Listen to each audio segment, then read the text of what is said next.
This Goo Hunzi really doesn't treat himself as an outsider. Haoze was so angry looking at him, but he couldn't get angry. He had to pick up the plate of chicken on the table with a look of disgust, put it in front of Goo Wencai, and said unhappily, "Take it and eat." When he saw the greasy chicken leg in front of him, Goo Wencai grabbed it in his hand and started to chew it without saying a word. "Okay. Eat while talking, I'm still busy here." Haoze didn't want to keep looking at this Goo Hunzi in front of him. He was already unhappy enough, and he felt even more unhappy when he saw him again. He drank a little too much tonight, and he was already a little drunk. At this moment, he just wanted to enter a gentle place to comfort his injured heart. He also showed the greatest patience and sincerity to this Goo Hunzi. He can really be regarded as the most tolerant person in his life. Sometimes when he thinks about it, even he himself finds it incredible. "Master Su, I have something very important to tell you. My second aunt's Wangwali wood step bed was stolen," Goo Wencai said slyly, while chewing a chicken leg in his mouth, and took a sip of wine from the wine pot with his greasy mouth. The winking look made Haoze want to slap him. His second aunt's step bed was stolen. What the Hades did he have to do with it? It wasn't him who sent someone to steal it. It's just a bed, so if it's stolen, you can report it to the police.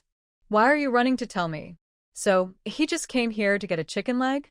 If I had known this, I would have asked the servants to beat him out next time he came. "Master Su, my second aunt's bed was stolen. Where is the step bed?" Master Su is usually a very sensible person. Why is he so useless at the critical moment? Step bed? That's really worth a few dollars. But is he, Haoze, a person who lacks a bed? Stop talking nonsense. If you have nothing to do, just get out of here. Haoze's patience has reached the edge of collapse. If this kid doesn't leave, he is really afraid that he will not be able to help but throw him out himself. "No. Master Su, you don't want my cousin anymore?" Goo Wencai was so anxious that he didn't even bother to bite the chicken leg and asked in surprise. "This is impossible. There is a young lady in the town who can surpass his cousin? Why hasn't he heard about it? This bed, what does it have to do with Madame Goo?" Haoze's mind was a little confused for a while. "Babu bed, Madame Goo. Are the two related?" "Oh, my Master Su. My second aunt's bed. Isn't it my cousin's bed? Now it's in my old house and has been stolen. Don't I have to go to my cousin's house and tell her the news?" Goo Wencai squeezed his eyebrows and looked like you know what's going on. Haoze really understands. After hearing what Goo Hunzi said, he finally showed his first heartfelt smile in these days. "Very true. You kid, it's worth it that I have always been so partial to you," Haoze said, patting Goo Wencai on the shoulder. After hearing what Su Yuanwei said, Goo Wencai smiled so hard that his teeth were not visible. "Okay, I know about this. Tomorrow morning, I will ask Shi Er to wait at the entrance of Yujia village. Once the matter is done, I will ask him to send the person directly over." Haoze felt so happy at this moment. It seemed that he had already seen Gu Qianlan's stunning face, her charming and graceful figure, and her white and smooth ice-like skin. "This, Master Su. To be honest, the medicine you gave me last time is all gone," Goo Wencai said, shrinking his neck. The expression of waiting to be beaten made Haoze stunned. This guy is not that unreliable. Who did he use the medicine to deal with? He is a farm boy, without any money or power. Does he really want to live a life surrounded by beauties? Didn't you just marry Rui'er? Are you tired of her so soon? This rascal's speed of replacing people is even faster than his. Gone? You think the medicine I have here is the cabbage grown in your backyard, right? Who does this rascal think Haoze is? Are his things so easy to take? Don't be angry, Master Su. You know I used it once last time in Juxinlu. I had some left, and I gave it to my cousin. But after that incident, the medicine was taken away by my brother. Goo Wencai was embarrassed. Thinking of his brother's stern face at that time, he still shuddered in his heart. What? Was it taken away by Gu Xiaoxikai? For a moment, Su Haoze's mind was spinning in circles, and he still couldn't figure out what the young scholar from the Gu family meant by taking his medicine away. Forget it. I'll give you a little more, but this is only for one time. If you use it indiscriminately or lose it again, be careful. Su Haoze's face darkened, and he warned through gritted teeth. Goo Wencai almost peed his pants at Mr. Su's sudden change of expression. He was shaking and almost lost his balance. I dare not. I dare not. Master Su, just rest assured, I promise I won't make any mistakes this time. He stretched out his hand tremblingly, took the medicine handed to him by Su Haoze, and put it into the bag on his chest as if it were a treasure. Seeing that the boy was frightened, Su Haoze finally felt relieved. It's good to be afraid. If you are afraid, you will be more attentive. Anything else? He had already eaten and drank the wine on the table without asking, but Goo Hunzi still looked reluctant to leave. Master Su, I want to ask, is your medicine safe to use? Although he wanted to ask directly, he couldn't say it when he looked at Mr. Su's cold and handsome face. Wow. I see and believe it. Is this guy still worried about his cousin's health? With such friendship, why would he be willing to send his cousin, who looked like a fairy, to him? It's safe. How could it be unsafe? Didn't your little wife try it? How is she now? Isn't his question nonsense? His newly married Rui'er is no worse than the ones in his house. I mean, after what happened between Rui'er and me, we were no longer able to be together. Goo Wencai suppressed his embarrassment and spoke out hesitantly. If it were any other time, Su Haoze would have understood it immediately. But he was already dizzy and his mind was wandering, so he couldn't understand what Goo Wencai meant. What's wrong? He looked at Goo Wencai's red face in confusion. It's just. I haven't had my wedding night yet. As soon as he said this, Goo Wencai's face turned red all the way to his ears. Su Haoze really wanted to say, what does this have to do with me? But after thinking about it, she was still counting on him to do something big, so she swallowed the words back. This matter has nothing to do with the medicine. Why did this kid tell him this? Could it be that he was in trouble and had to ask for money for medicine? Why is he so shameless?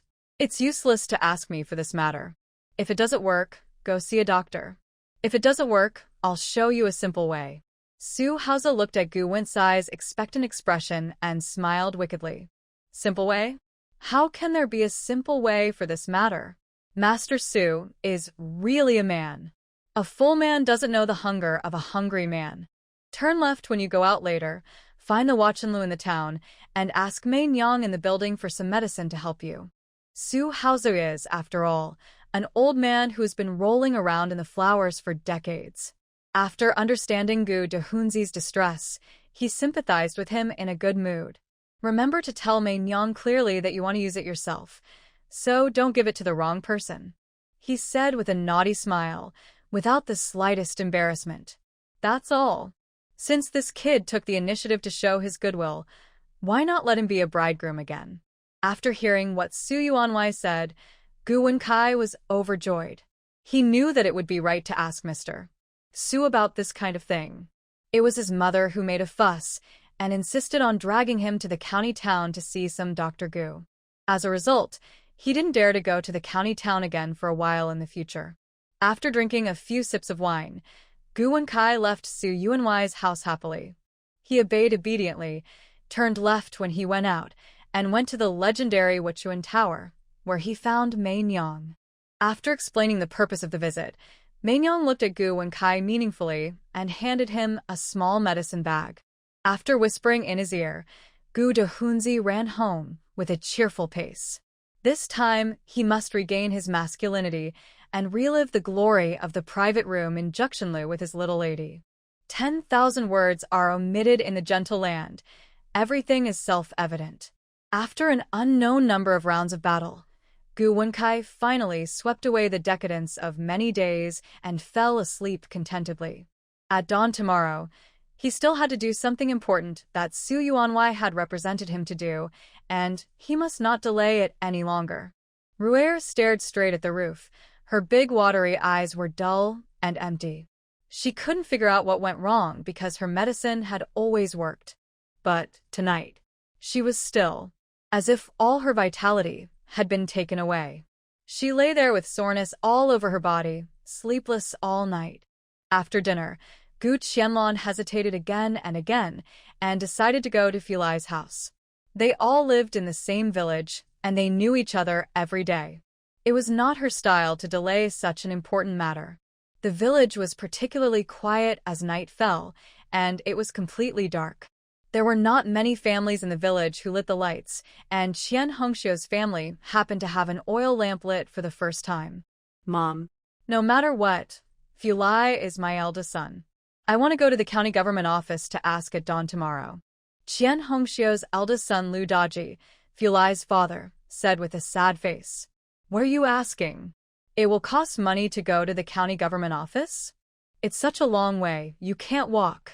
There was still more than a month before the autumn harvest, and the family's food was almost gone. Silver and money were even more precious, but even so, life was still tight. Xiao listened from the side and wiped her tears silently. She had no say in such a big matter that cost silver and money. The family business was not divided when my parents were still alive, but since my father-in-law passed away, everything in the family has been decided by my mother-in-law Qian Hongxiu alone. I'll leave before dawn and just walk fast. Lu Daji said hesitantly. Fuwang, your parents and grandma are at home. When Gu Qianlan came over, she saw Fuwang playing at the door. The child seemed to still be wearing the clothes from that day, with several holes on them that had been torn, and they had not been sewn up, and his little face was dirty. Aunt Gu? My grandma and my parents are in the room. As soon as he saw Gu Qianlan, Fuwang's eyes lit up. Last time, it was thanks to Aunt Gu, who applied medicine on his body. Otherwise, he would definitely not be able to sleep at night due to the pain. The people who were discussing in the room obviously heard Gu Qianlan's voice, and they all stopped talking. Their eyes flashed with their own thoughts. It's Madame Gu. You come here so late. Is there anything? Lu Daji stood up first, took a few steps forward, and asked.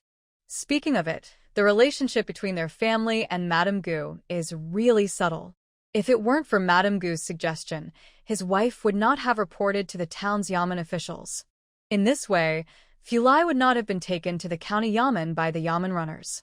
But if Madame Gu hadn't gone into the mountains to find Filai, the child's body would probably not have been found. Alas, I really don't know how to face her. I went to the county town today and happened to meet Constable Shi Er from the county government. He asked me to tell your family that we can go to the government office to pick up Filai's body. But now we need to check the household registration to enter the county town, and each person needs to pay a 2-cent entry fee. Your family should prepare and go to the county government's charity cemetery to pick him up as soon as possible. Gu Qianlan didn't stay for long after she finished speaking and turned around and prepared to leave. Madame Gu, wait a moment. Now you have to pay to enter the county town? What should I do? I just don't know when the entry fee can be cancelled. When he heard that each person had to pay 2 cents to enter the city, Lu Daji was anxious all of a sudden. They were discussing Filai's matter, but they didn't expect to get the exact news immediately. But this entry fee was really difficult for their family. What's more, they had to hire a bullock cart to wait outside the city, which was not something that could be solved with just a dozen cents. To pull a body back to the village, the price of hiring a bullock cart on weekdays would definitely not be enough. Cancel? I haven't heard of that. Besides, the city entrance fee has only been collected since today. I'm afraid it's up to the county magistrate to decide when to cancel it. And the county has also started a curfew at night. You can't walk on the street after the hour of Su. If you want to go, you'll have to hurry up. Seeing that Lu Daji was not as unreasonable as Qian Hongxiu and her mother-in-law, Gu Qianlan couldn't help but remind them a few more times. You can't enter the city without a household registration and money. I've already told you. Goodbye. After saying that, Gu Qianlan left the house without looking back. Before she had walked far, she heard the sound of trotting footsteps coming from behind her. She turned around and saw a small figure of a child following her not far behind in the bright moonlight. Seeing her stop and turn around to look over, he quickly ran a few steps forward, panting and whispering, "Auntie Gu, do Do you like roasted sparrows? Fu Wang's thin body trembled slightly in the moonlight, and beads of sweat appeared on his forehead because of trotting for a while. Gu Qianlan wanted to tell him that she had enough to eat, and she didn't want to eat the bland roasted sparrows. But looking at the expectant face of the child, she couldn't say it. Is it easy to catch roasted sparrows? She didn't refuse directly, but asked softly. It's quite easy. Fu Wang's eyes lit up. Is Aunt Gu willing to have his roasted sparrows? Then when you get the roasted sparrows, bring them to me to exchange for French fries. Gu Qianlan guessed that it must be the delicious French fries that conquered the child's taste buds. Oh, okay. But, Aunt Gu, can you not tell others about this? Fu Wang said hesitantly. Okay. Annie won't tell others. This is a secret between the two of us. Gu Qianlan said as she took out a piece of candy from the space. Take it and eat it. Go back early to save your parents from worrying. Fu Wang took the candy and watched Gu Qianlan's back disappear around the corner with eager eyes, his eyes gradually lonely. His parents would never worry about him. He pouted his lips in self-mockery and carefully put the candy into his pocket. At such a young age, he already knew what death was, just like Fatty and his brother Fulai, lying forever and never coming back. He heard his parents and grandmother talking about his brother. He wanted to wait for his brother to come back and leave half of the candy for him. It was also the last gift from him as a younger brother to his brother. Gu Qianlan never thought that after she took away her mother's step bed, there would be a series of follow-ups. In her opinion, as long as she didn't take out the bed, this matter would become a permanent mystery. But someone wanted to take advantage of it. After a tireless fight for most of the night, Goo Wencai woke up from his sleep refreshed. He stretched and looked at Rui'er, who had fallen asleep beside him at some point. The little girl's body was covered with those star-shaped rose red marks, which made his heart burn again. Seeing that the sun had risen, he finally got up reluctantly. That's it. The hearty battle last night had exhausted his little wife. There is a long time to come, and everything should be dealt with after he finishes the things that Su Yuanwei represented. Dad. Early in the morning, why can't I see my mother? Goo Wencai, who was in a hurry to be a bridegroom, found that his mother was still missing at this time, and his heart couldn't help but tremble. His mother couldn't still be in the county town, and didn't come back. You were so embarrassed to ask your mother? Little rascal, you left your mother alone in the county town, and ran back first. What should your mother do? Gu Yuchong was full of anger when he saw his eldest son. It seems that his illness was cured in the county town, and he was in a hurry to come back to try the effect, so he left his mother there. The noise last night was so loud and lasted so long. He could hear it clearly from across the hall. He didn't sleep well all night, and there was no one around to relieve his anger. Mom has money. She won't hire a carriage to come back.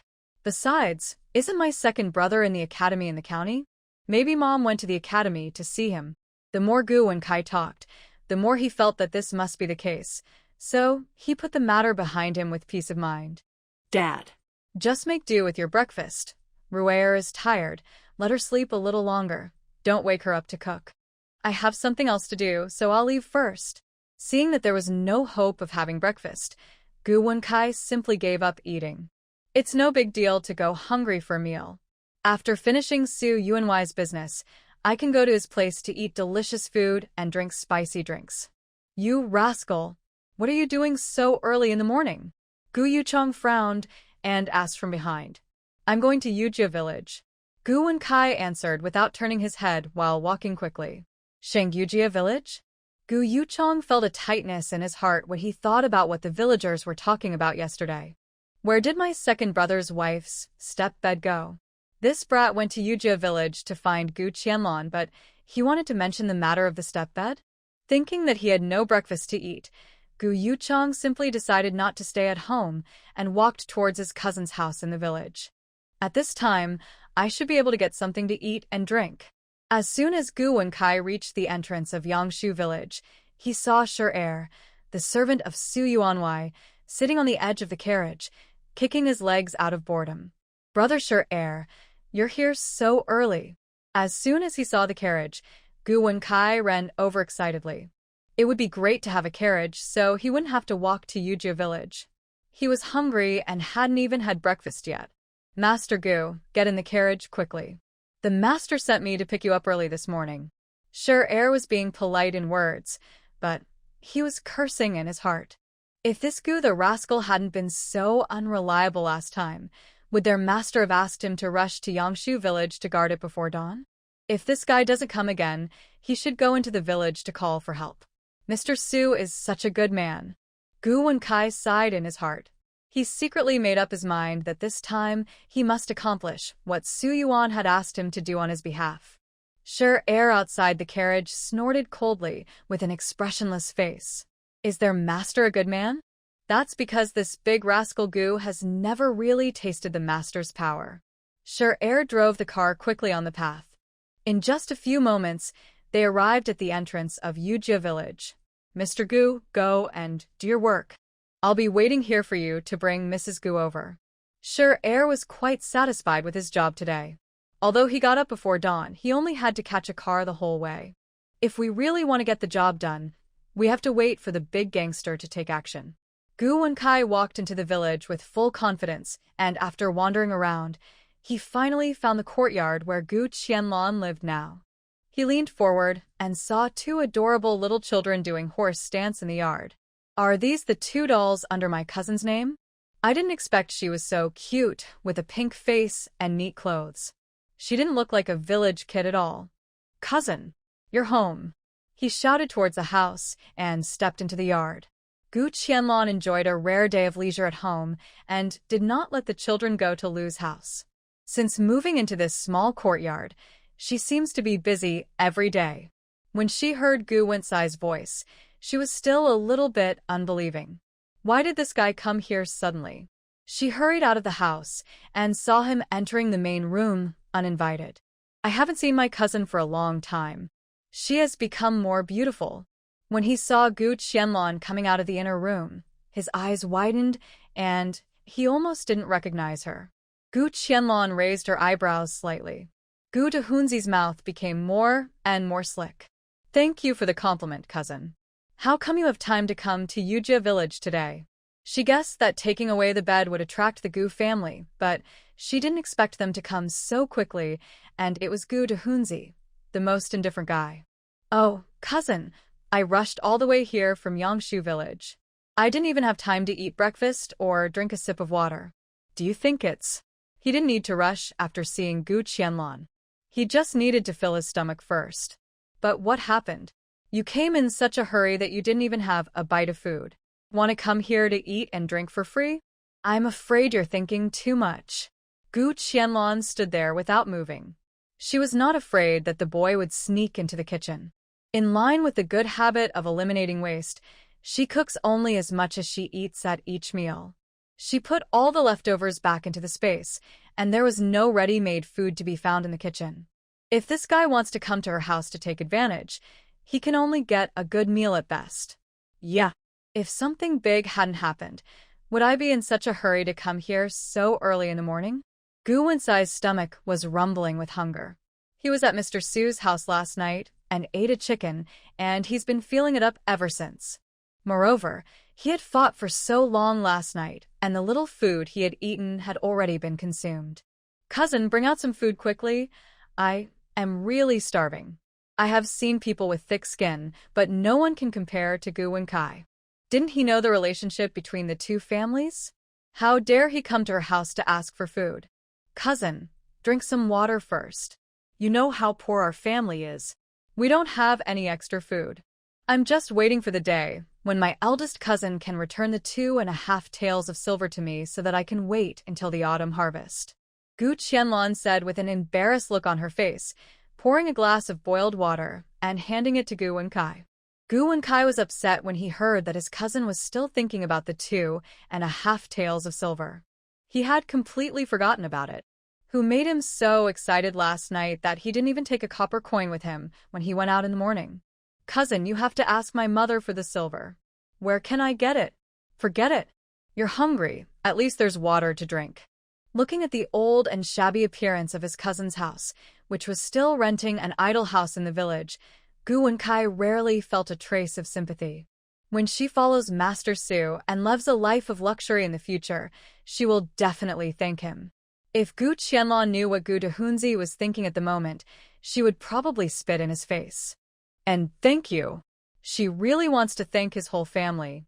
Cousin, you came all the way here. Is there something urgent? Although she guessed that Goo Hunzi's arrival was most likely to inform her that the step-bed was lost. But she was still very surprised why the person who came would be this lazy guy who would not get up early for no benefit. Goo Wencai drank 3 glasses of water before he finally stopped. He sighed with satisfaction. Is cousin free now? To be honest, brother has something to tell you. Goo Wencai thought over and over again how to coax his cousin into the carriage. Even if he drugged her at home and made her fall unconscious, he wouldn't be able to take her away smoothly. Cousin, just say what you want to say. What are you trying to do by being so hesitant?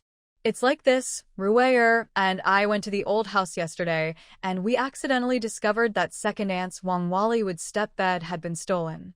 I came here to find you today because I wanted to take you with me to the town's government office to report the case. Goo Wencai's mind worked quickly, and he finally came up with this reason. It was really hard for him, a big rascal with no knowledge. What? My mother's bed was stolen? Gu Qianlan showed shock and disbelief at the right time. She couldn't just tell him that she had taken the bed away. Isn't it? I don't know how those thieves smuggled the bed out.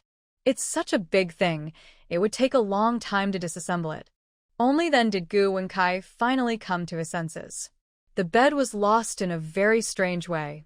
He was sure that it was definitely not done by their family. But who in this world would be interested in that bed and take it away without anyone noticing?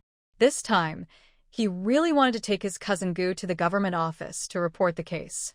God knows how much silver that bed is worth. It just flew away like that. Let's go. The carriage is still waiting at the entrance of the village. After saying that, he pulled Gu Qianlan out regardless of anything.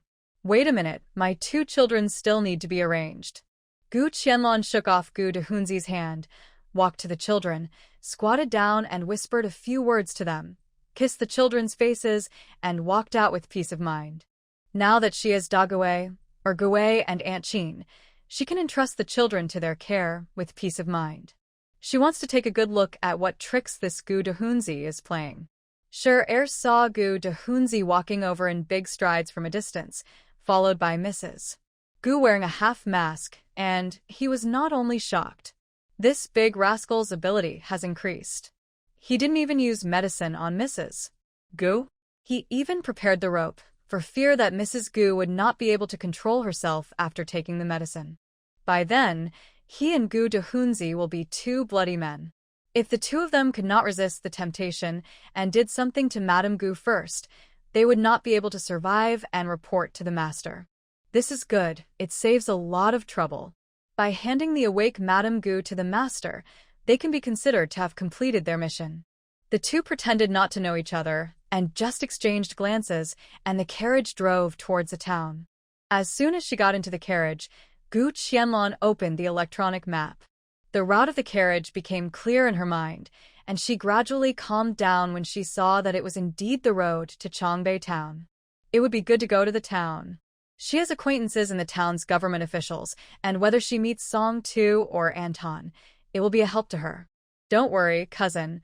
When we get to the town, we will go to find Master Su first and ask him to help us talk to the government officials in the town. We will definitely be able to find the second aunt's stepping bed as soon as possible. Goo Wencai said to comfort her, and he was more and more happy with his own cleverness.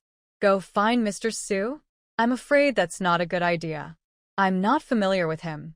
She didn't forget that the old man wanted to take her into his backyard because she was handsome and had some money.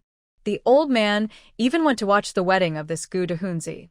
It can be seen that the relationship between the 2 is extraordinary. Don't worry, cousin, Mr. Su is a good person and has helped me a lot. It's right to let him handle such a small matter as finding a bed. Goo Wencai patted his chest and promised. Seeing that Goo Wencai was determined to take her to the Su mansion, what else did Gu Qianlan not understand? Forget it. Let him succeed this time. She wanted to take a good look at Mr. Su and see what new tricks he was going to play this time. The carriage stopped steadily in front of the side door of the Su mansion. Shi Er didn't even get out of the car. He opened the door and drove the carriage into the yard. Looking at the familiar courtyard on the electronic map, Gu Qianlan knew that she had arrived at her destination. She sat leisurely in the carriage, quietly waiting for the two people in front of her to continue their performance. "Cousin, please sit in the carriage for a while. I will go downstairs to talk to Master Su. Here is the prepared tea. If you're thirsty, just drink it upside down," Goo Wencai said as he placed the tea that had been prepared long ago in front of his cousin. It was a hot summer day, and his cousin was sitting alone in the carriage waiting. It would probably take a while for her to drink the prepared tea. He thought happily in his heart and jumped off the carriage. Shi Er, who had finished his job, ran to the front hall in a flash. He wanted to report the good news to the master as soon as possible. When the outside was quiet again, Gu Qianlan gently picked up the tea in front of her and smelled it. The faint fragrance of green tea revealed a vaguely familiar taste to her. The tea that Donga had added ingredients to last time in Su's house seemed colorless and tasteless. But after her body was transformed, Gu Qianlan could still distinguish this aura. It was just obvious that this was not an ordinary cup of tea with drugs added. Otherwise, why would Su Yuanwei easily find her last time when she pretended to be unconscious? Thinking of this, she did not dare to be careless at all. She had drunk 3 drops of spiritual spring water to improve her physique, but it did not mean that she would be immune to all poisons and immune to such things that were obviously added with drugs. She carefully put the tea into an empty bottle and planned to take time to study what good things were in it later. She was really thirsty, and she had no shortage of this drink in her space mall. In the flower hall, Shi Er and Goo Wencai were reporting to Su Yuanwei in a vivid manner. Their action this time was really smooth. "Master Su, I have sent my good cousin to your house in one piece. She is waiting alone in the carriage. Don't worry, I have prepared tea for her. You can carry her to the bridal chamber in a moment," Goo Wencai said with a wink, and he was itching to do it. People who have been sedentary for a while are different when they recover. It seems that they always have endless energy, waiting to be vented. Su Haoze smiled but said nothing. His heart was filled with happiness. He pretended to be deep and picked up the cup in front of him, but his mind had already drifted to Madame Gu in the carriage outside. Although Madame Gu has not signed the divorce agreement, it doesn't matter. He will deal with her later, and he won't be afraid that she will not sign it when she wakes up. Now he can even save the divorce letter for his yellow-faced wife. It is better to keep the legal wife in the small courtyard if possible. The heat outside gradually rose, and seeing that the time was almost up, Su Haoze slowly stood up and prepared to go to the yard and carry the beauty down from the carriage. "Master Su, please wait a moment. We agreed that if you marry my cousin, you will give me some money." Goo Wencai, who had been drinking tea for a long time and eating a plate of cakes, saw that Master Su never mentioned the money, so he couldn't help but say it shamelessly. Although he was very dissatisfied with Goo Wencai's messing up last time, he had to say that this time he was really awesome. "Shi Er, take Master Gu to the accounting office to get 30 taels of silver." Su Haoze was generous for once and directly ordered the servant to take Goo Hunzi to get the money. "Take the money and get out of here quickly. Don't stay here and disturb him from entering the bridal chamber." Su Haoze had a smile on his face and walked towards the carriage that had been parked in the yard for a long time with a step that didn't care about anyone. He walked to the front of the carriage with great anticipation and bowed respectfully. "I am truly sorry to have kept Madame Gu waiting for so long." There was complete silence in the carriage, without any response.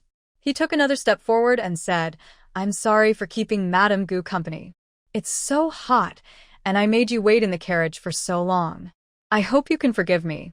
The only response he got was the silence all around him, with only the sound of wind and birds chirping coming from the yard. Su Haoze couldn't help but feel overjoyed. No response from the car was the best response.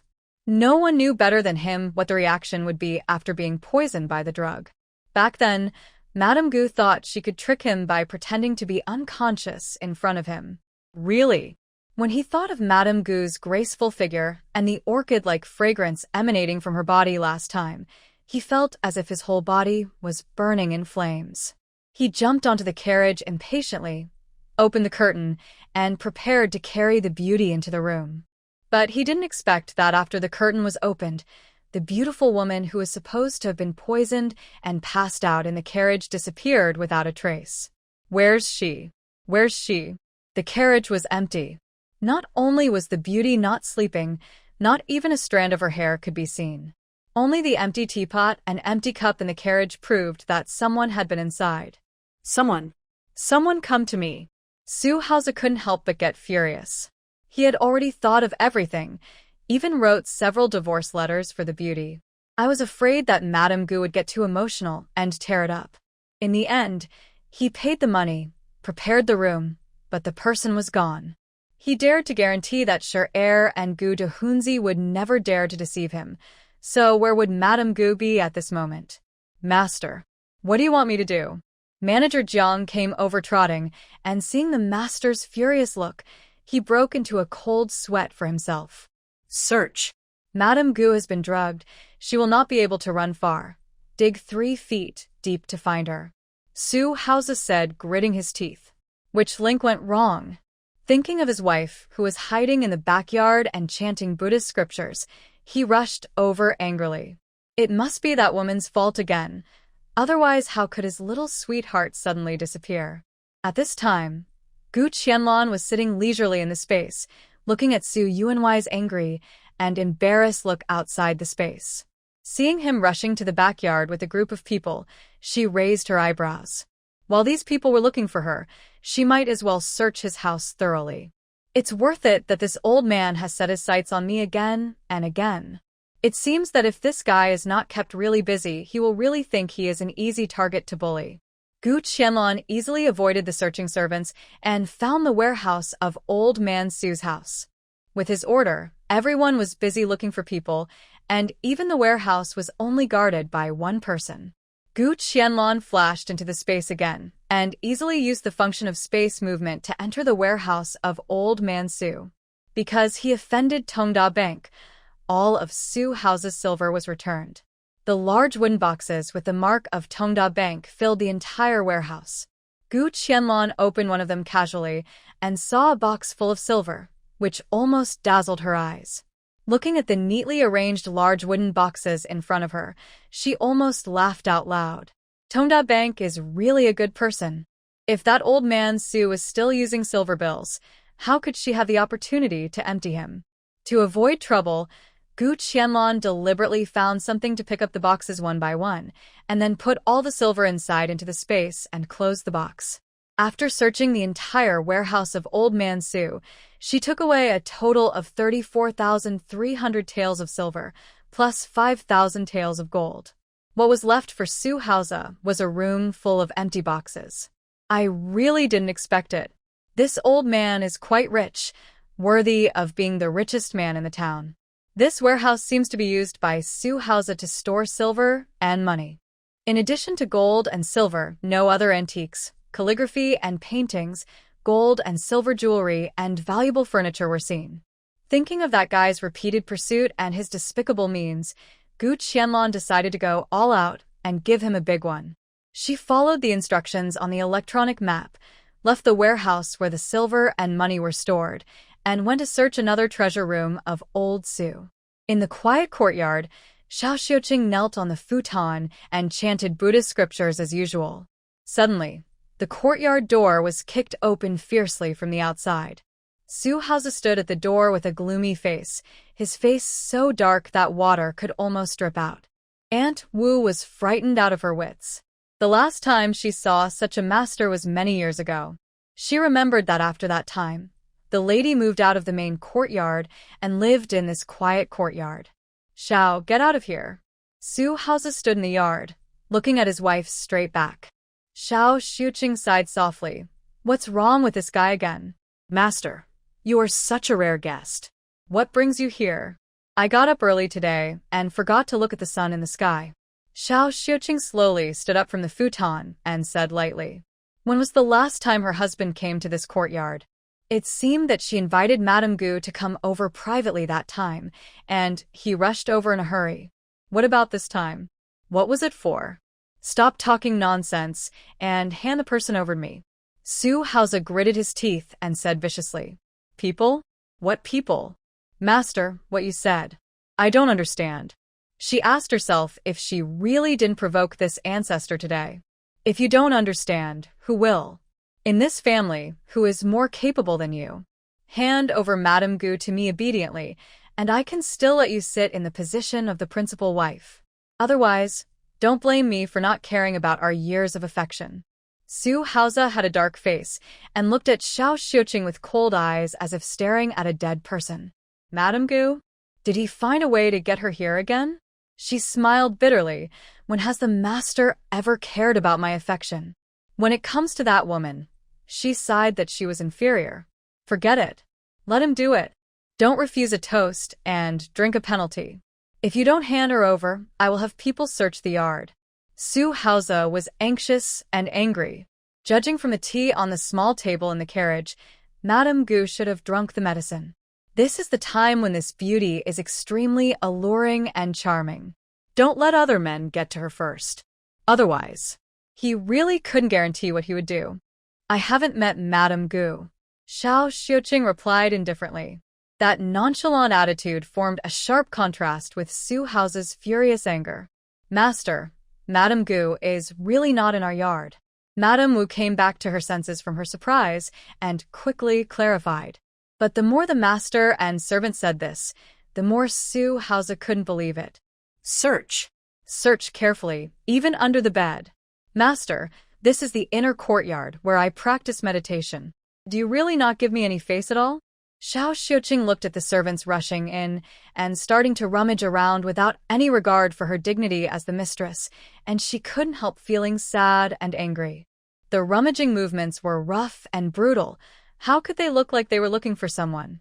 It would not be an exaggeration to say that it was a house search. Face, I asked you to hand over the person, but you were indifferent. Have you ever given me any face? Su Haoze was already very upset about business matters, and the appearance of Mrs. Gu was just right to ease his agitated emotions. But who would have thought that this jealous woman would run away with him again? How could he not be angry? Not only did he want to search her so-called quiet courtyard today, but he also wanted to divorce this jealous woman from the house so that she would not occupy a position and get in his way. Search. Search it all carefully, and don't let any corner go. Su Haoze looked at the master and servant standing at the door with a sinister look. He now wished that he could tear the woman in front of him into pieces to relieve his hatred. Xiao Xiuqing hugged Wu Ma tightly, looking at the cups and tea bowls scattered all over the floor of the room, and tears flowed down without knowing when. Gu Qianlan had already followed the instructions to empty Su Yuanwai's silver vault and searched his treasure vault. After all, he was just a small-town official, and he didn't have many of the legendary good things, let alone the so-called rare treasures. However, a double-sided embroidered rosewood screen caught her eye, and since she liked it, she naturally took it decisively. After moving the treasure vault, she finally set her sights on the grain warehouse of the Su mansion. Food is the first necessity of the people. Although the grain in her space is produced every day, there will be more and more people in the family in the future, and they can't all rely on the grain grown in the space. Especially the so-called tribute rice grown in the space is too eye-catching and easy to cause trouble. It can only be taken out when the family is together. After the special attention of the two yamen runners last time, she decided not to take out the rice grown in the space to entertain outsiders in the future. The granary of the Su mansion is full of rice, flour, and a small amount of coarse grains. It makes sense. As the richest man in town, Mr. Su, how could he let all the servants in his family eat coarse grains? Only the lowest-ranking maids ate worse. The first and second-class servants who followed their masters all ate refined rice and white flour. Gu Qianlan left the coarse grains in the warehouse and cleared out all the fine grains and put them into the space. This trip to the Su mansion can be said to be a great harvest, and she made much more money than her last trip to Dongsha Mountain. Thinking of what the old man Su was going to do to her, she didn't feel guilty or embarrassed at all. Thinking that it might be Mrs. Su's own private warehouse, Gu Qianlan still showed some mercy. Considering that she told her the secret of the hairpin last time, she would not go into Mrs. Su's warehouse. Besides, if she went to the direction of Jingyuan at this moment, she might be trapped in the space and couldn't get out for a long time. At this moment, Jingyuan had been ruined by a group of servants, and the vase ornaments were broken all over the floor. Even the tables and chairs were pushed aside by this group of people, standing there in all directions, and some even had a broken leg. How could they be looking for someone? They were clearly following the master's order to come here to search the house and drive her out. Xiao Xiuqing's tears could not help but flow even more violently. Seeing that there was really no gain in the house, a group of people reported to Master Su.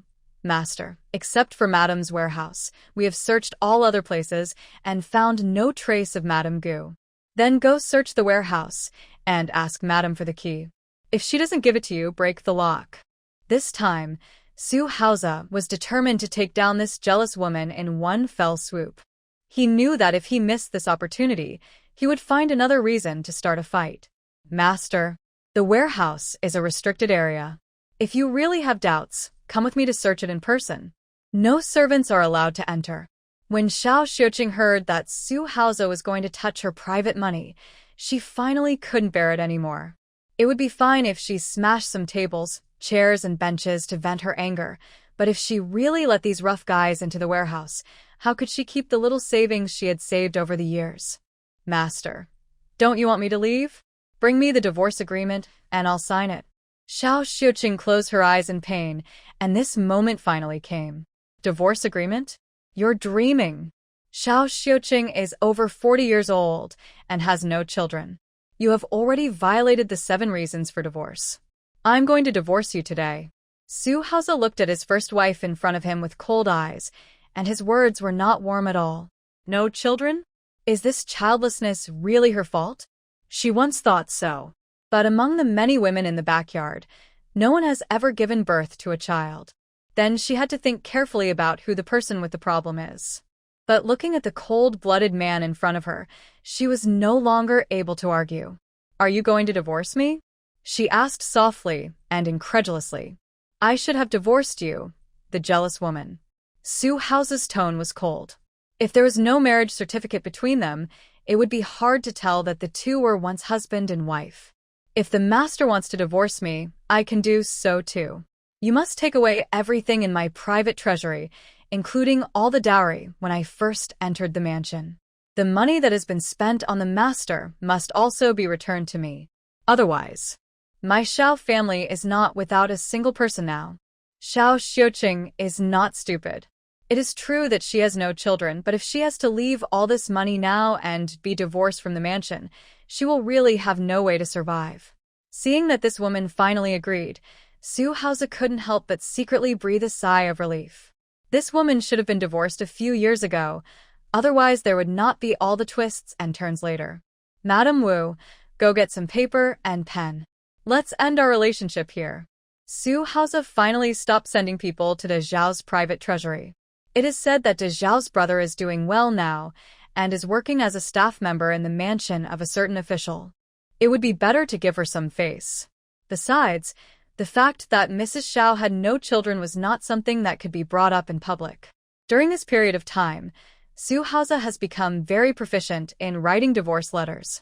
He wrote 2 divorce letters quickly and proudly, and also clearly noted the amount of money that should be given to De Xiao. When she was leaving the house, they counted all her belongings and let her take them away. For the sake of our marriage, you only need to move out of the Su mansion within 3 days. Even though this was done, Su Haoze suddenly showed mercy and extended the deadline by 3 days, allowing the master and servants of the Xiao family to pack up their things. The master is kind, but I can't be ungrateful. I have a small courtyard in Yujia village and a few acres of land. I will pack up with Madame Wu and move out as soon as possible. Xiao Xiuqing had been completely disheartened when Su Yuanwei ordered the search of her house. These words at this moment almost exhausted all her strength. Madame Wu looked at her master with heartache and said these words with a dead heart and couldn't help but burst into tears. Madam, I will go out and buy a few servants to help us pack our luggage and move things. When you go to the countryside in the future, You can't be without a few servants around you. Madame Wu said caringly. Don't bother with that. Just pick a few suitable ones from the mansion and take them away. I will give you their deeds when the time comes. It will also save outsiders from saying that I, Su, am too stingy and can't even give you a few servants. A strong male servant who signed a death indenture would only cost more than 20 taels of silver. Even if he gave a few to De Shao, it would only cost 100 or 200 taels. Su Haoze didn't care about such a small amount of money. After looting several storehouses in the Su mansion, Gu Qianlan finally left with satisfaction. Since she was brought to the town by Goo Hunzi in order to report the theft to the town's government, she would seem insincere if she didn't go there. She entered the government with a sad face, and when she saw Song Tu and Master Anton, she looked anxious and heartbroken. Madame Gu, what happened? Anton excitedly stepped forward to greet Madame Gu, not expecting to see her again so soon. Master Anton, something happened. The rosewood bed that my mother left for me is missing. Gu Qianlan never thought that one day she would be like a drama queen, crying thief and reporting to the government. She was born in a turbulent time, and the world was going downhill. She was an orphan with no one to rely on, and she finally lived a rich life with the support of the space. But she didn't expect that she would be remembered by all kinds of people all day long. Don't worry, Madame Gu, sit down and talk slowly.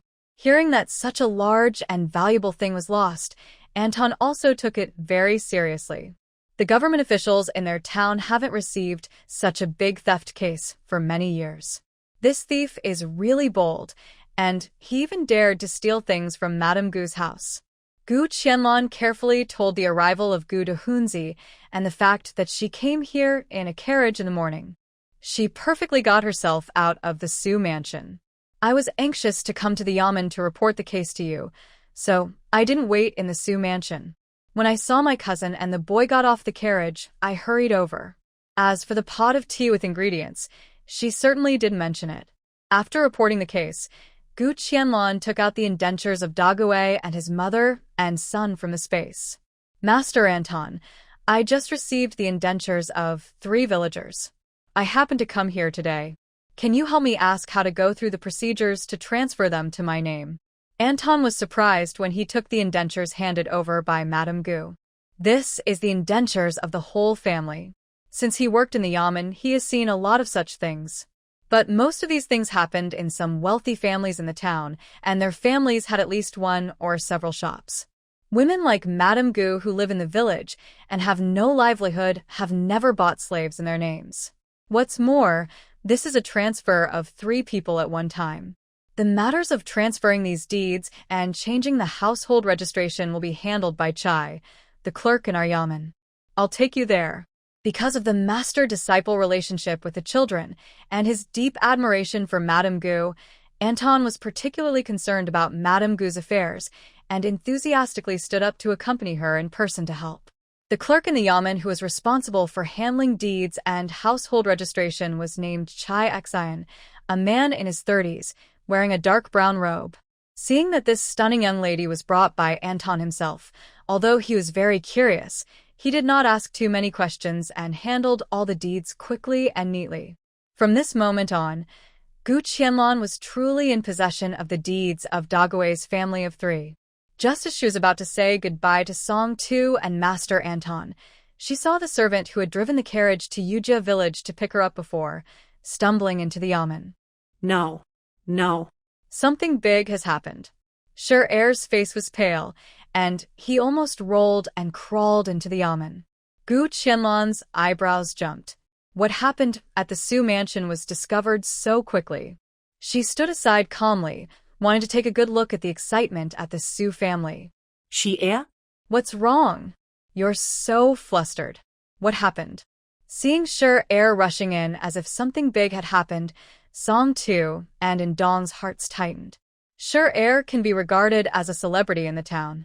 Everyone knows that he is a close servant of Mr. Su. He seems to be a servant with no power, no influence, and no money, but his words are more effective than many shopkeepers. It is said that the Prime Minister's doorman is a 7th-rank official. Mr. Su is the richest man in Chongbei town, and the servants around him can walk sideways in this town. Something big has happened. The Su mansion was robbed. Everything is gone. Everything has been emptied. Shi Er ran out of breath. Mr. Su was still unconscious at this moment, lying in the side room of the flower hall. It just so happened that, at this time, the wife had just been divorced, and there was not even a head of the family who could make decisions. The servants were like headless flies, at a loss as to what to do. Speaking of this matter, if it weren't for the wife being divorced, it wouldn't have been discovered so quickly. You kid, explain it clearly. The Su mansion was emptied? How could such a thing happen in broad daylight? Yes. The warehouse where our master keeps cash was just found to be completely emptied today. Our master fainted when he was anxious, and he hasn't woken up yet. Shi Er was so anxious that he couldn't speak clearly. This really seemed like the sky was falling. Others didn't know, but he knew it very well. That was almost all of their master's belongings. With such a big thing happening, how could Song Tu and Dong stay there? They didn't even have time to say hello to Madame Gu and ran to the Su mansion in a hurry. Chai Shuli, please ride fast to the county government office and notify the county magistrate immediately to send someone to support us. Song Tu did not forget to tell Chai Shuli urgently before leaving the government office. The treasury of Su's house was emptied. This is a shocking case, especially since it was heard that Mr. Su had offended Tongda Money House recently.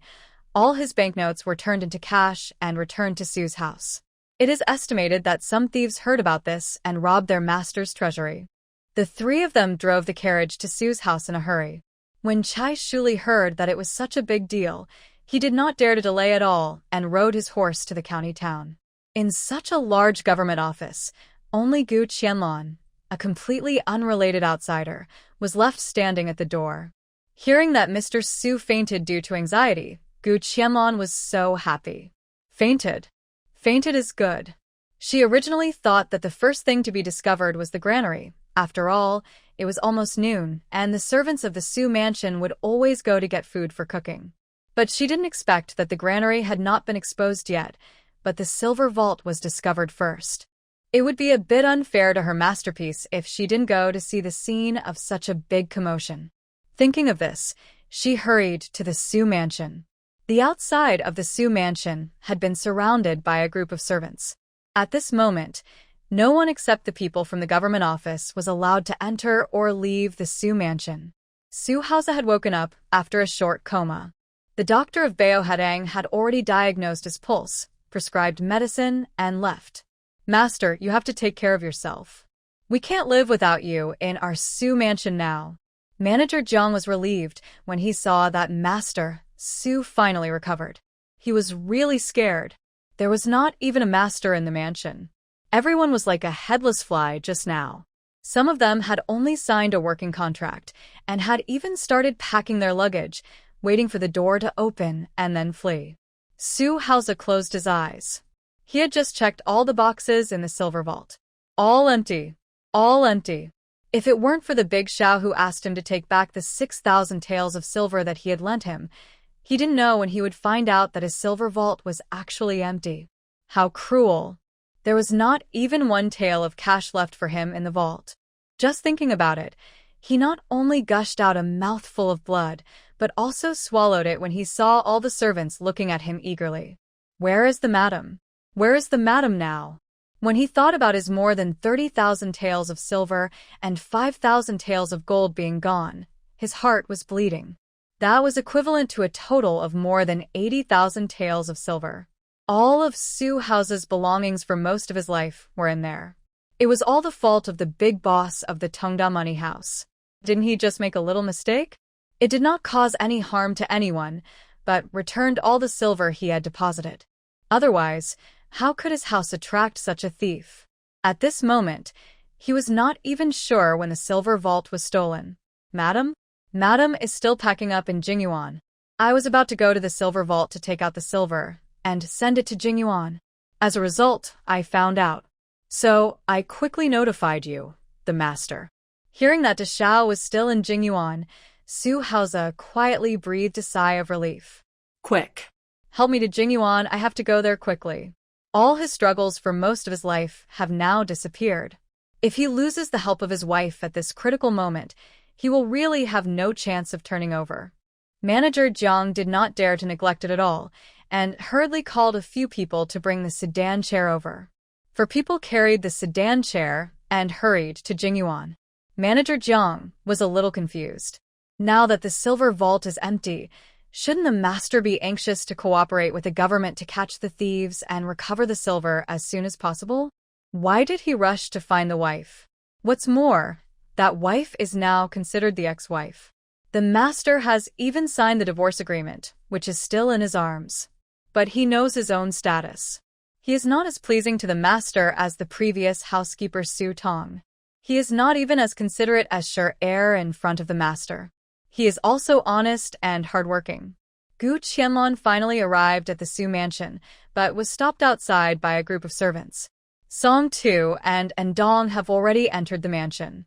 At this moment, it is impossible for her to sneak in blatantly. Fortunately, it is still easy for her to enter the Su mansion. Before, she consumed a wave of mobile functions in the space when she was storing the warehouse. Now she can still use less than 1,800 meters. Action is better than thought, which has always been her style. She walked around the Su mansion, found a place where no one was, and slipped into the space. When she came out again, she was already in the back garden of the Su mansion. At this time, the Su family's house was in a mess. Xiaochun, hurry up and clean up. I heard that the master is dying soon. We have to think of a way out. A maid saw Xiaochun wandering aimlessly in the yard and hurriedly pulled her back to the house. Madam Wang, I want to go see Donger while everyone is busy with their own things. Xiaochun could not give up the little sister who had depended on her for life. She thought that she just followed the orders of housekeeper Su to do an errand, but got such a tragic end. Housekeeper Su was beaten to the point of having only half a breath left, and he didn't make it that night. But Donger was not much better. She was so young, and she was carried back with her skin torn and flesh torn, and no one was willing to call a doctor for her. If she hadn't tried her best to get her some medicine to apply and sent her some food from time to time, I'm afraid Donger would have been dead by now. Oh, my little aunt, it's already this late, and you're still thinking about Donger. Nanny Wang is a servant of the Su family, and she watched Xiaochun grow up. Now is the time when the tree falls and the monkeys scatter. Who can care about who? Instead of taking the opportunity to get some good things to save yourself, you have the time to care about the life and death of others. You are different from Donger. You were only 5 years old when you entered the mansion, and I watched you grow up. In Donger's current situation, it's hard to say how long she can live. How much change can you give her? How can it save her life? Nanny Wang sighed. She was still thinking about marrying Xiaochun to her son. Originally, she wanted to ask the lady to make a decision, while the master's mind was not on the girls in the backyard. But now, there is not even a tael of silver left in the mansion, and it is unknown what fate these servants will face. Donger gave me the little monthly allowance she had saved over the past few years. During this time, I helped her with her medical treatment and medicine, and I spent all my own money on it. Maids like them received a monthly salary of several hundred coins, and occasionally their masters would give them some rewards if they were in a good mood. Upon hearing that Xiaochun's private money was not spent on Donger's treatment, Nanny Wang breathed a sigh of relief. I'll go to Jingyuan and ask Madam to take us with her when she leaves the house. Madam is kind-hearted and will definitely agree. As long as we leave the Su mansion, our good days will be ahead. Nanny Wang said with a smile. Xiaochun is a smart girl, and she is pretty. Fortunately, she was still young and didn't catch the master's eye. Otherwise, how could her son get such a big advantage? Madam, I'm afraid you don't want to take me away. Xiaochun felt bitter when she thought of the last time she secretly tipped off the master about Madame Gu's presence in Jingyuan. Although the master rewarded her with 5 taels of silver afterwards, he also tacitly allowed her to treat Donger. But she ended up offending the lady to death. Nanny Wang didn't know the inside story. She just thought Xiaochun was worried about the lady being too busy to take care of herself, so she patted her hand and comforted her. Don't worry, Nanny Wu and I are old sisters. I'll talk to her about this, and the lady will definitely agree to take us with her. Without money, the Su mansion is like a big Hades. The master's temper is unpredictable, and no one knows whether they can see the sun tomorrow. Now that there is finally such a way out, she must of course try her best to fight for it. Seeing this scene, Gu Qianlan quietly followed behind Nanny Wang. Looking at the servants busying around in the yard and the young girls carrying their bags in the backyard, she could only shake her head. If she was not mistaken, Mr. Su should not have died yet. Besides, how could this group of people be so sure that the silver lost by Mr. Su could never be found again? Although it is indeed impossible to retrieve it, how can it be spit out again once it has entered her space? She is not bored and would not be so kind as to return the money to Old Man Su. What's more, she only emptied a few of his warehouses, not taking over all the shops. As the saying goes, as long as the Green Mountains remain, there will be no shortage of firewood. How can these people be so sure that Mr. Su can't hold on? Xiao Xiuqing looked at the house where she had lived for most of her life, feeling reluctant to leave. She always thought that as long as she could hold on to the end, she would be the winner. But now he lost to such a little girl. Madam, we have packed up our things. The things in the warehouse are usually put together. We just need to arrange for someone to carry them away. Nanny Wu walked over to the dazed lady and spoke softly. Originally, there were still some belongings that could be packed up, but the courtyard had been destroyed by the people brought by the master, so all I could do was pack some clean clothes and bedding to take away. Let's wait for the master's people to bring the 6,000 taels of silver back to me, and then we can set off. Xiao Xiuqing looked at the quiet courtyard and the huge mansion behind her reluctantly. Every bit of this place reveals the memories between her and her husband. They once had a loving time. Madam, my dear madam. Su Haoze hugged Xiao Xiuqing and cried with tears and snot. He was so sad that if you didn't know him, you would think his entire family had just died. But for Su Haoze, having all his money stolen, wasn't that more cruel than killing his entire family? It would be better to just stab him with a knife. Gu Qianlan looked at the scene in front of her in the space and couldn't help but be amazed. Xiao Xiuqing was a little confused at the moment and even couldn't figure out how she felt about her today. Where is she? Who is she? Is the one holding her now her husband? She couldn't remember how long it had been since she had been held in Su Haoze's arms, tightly embraced and cared for like a treasure. She couldn't help but stretch out her hands and gently wrap them around Su Haoze's waist. The real touch and the strong heartbeat told her that everything before her was absolutely true. She was so excited that tears filled her eyes. Was this the day she had finally waited for? The servants around were all stunned when they saw this scene. All those who had participated in the looting and ransacking of Jingyuan fell to their knees on the ground. Their heaven!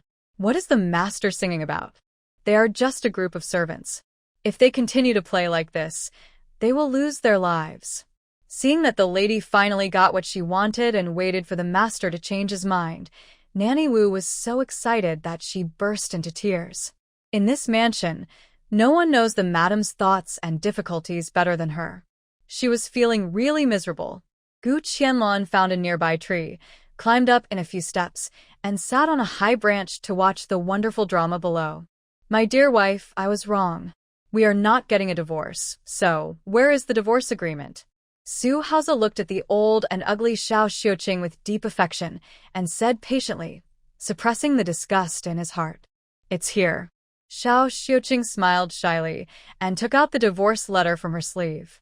The master is really something. It is so embarrassing for him to hug her in front of so many servants. As soon as he saw the divorce letter, Su Haoze was delighted. He snatched it away, opened it, and took a look. After confirming that it was the one he had written before, he tore it into pieces in no time. Ha ha ha. It really is God's will that Su Haoze will not be abandoned. With all these things in his wife's private vault, why should he worry about not being able to make a comeback? Why should he worry about not being able to earn back the money? At this moment, all those Madame Gu, those beauties of national beauty, and those stunning beauties have to stand aside. He first tried to appease the old woman in front of him. Even if the stolen money could not be recovered, He would not be afraid of not having enough to eat. Seeing with her own eyes that the master took back the divorce agreement and tore it into pieces, Xiao Xiuqing almost burst into tears. Although she didn't know why, she finally waited for this day, the day when the master cared about her so much and was afraid of losing her. Nanny Wu smiled with tears in her eyes and a look of joy on her face. They, the master and the servant, finally made it through. "Madam, I asked them to destroy this quiet courtyard so that you could move out. Come back with me to the main courtyard to live. This house can't be without a mistress and housekeeper for too long." Su Haoze was patient and looked at Xiao Xiuqing in front of him with deep affection. Gu Qianlan, who was sitting on a tree branch watching the show, was almost amazed at old man Su's acting skills. It's a pity that this guy was not born in modern times to be an actor. He is definitely an Oscar winner. The servants who had participated in smashing up the Jingyuan before breathed a sigh of relief. Fortunately, everything was fine. The master saved them. Otherwise, the mistress would have held a grudge against them, and they would have had no good life in the future. Xiao Xiuqing looked shy and timid, as if she had returned to the sweetness of her wedding day. "My husband." She looked at the handsome man in front of her with tears in her eyes, and her heart seemed to be soaked in a jar of honey. "Why are you still standing there? Hurry up and move all the madam's things to the main courtyard." Su Haoze gave an order, and all the servants took action. They didn't understand what the master was up to, but it didn't matter. They just had to do what he told them to do. Gu Qianlan sighed softly. She really didn't realize that this Madame Xiao actually regarded her husband as her life.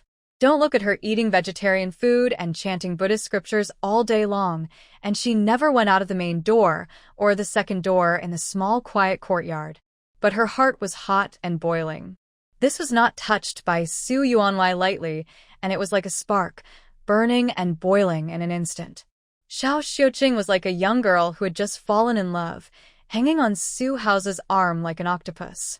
Most of her body was tightly pressed against her beloved husband. At the moment of signing the divorce agreement, she almost forced herself to cheer up and hold up the last bit of dignity, just wanting to stay away from this ruthless man with Aunt Wu.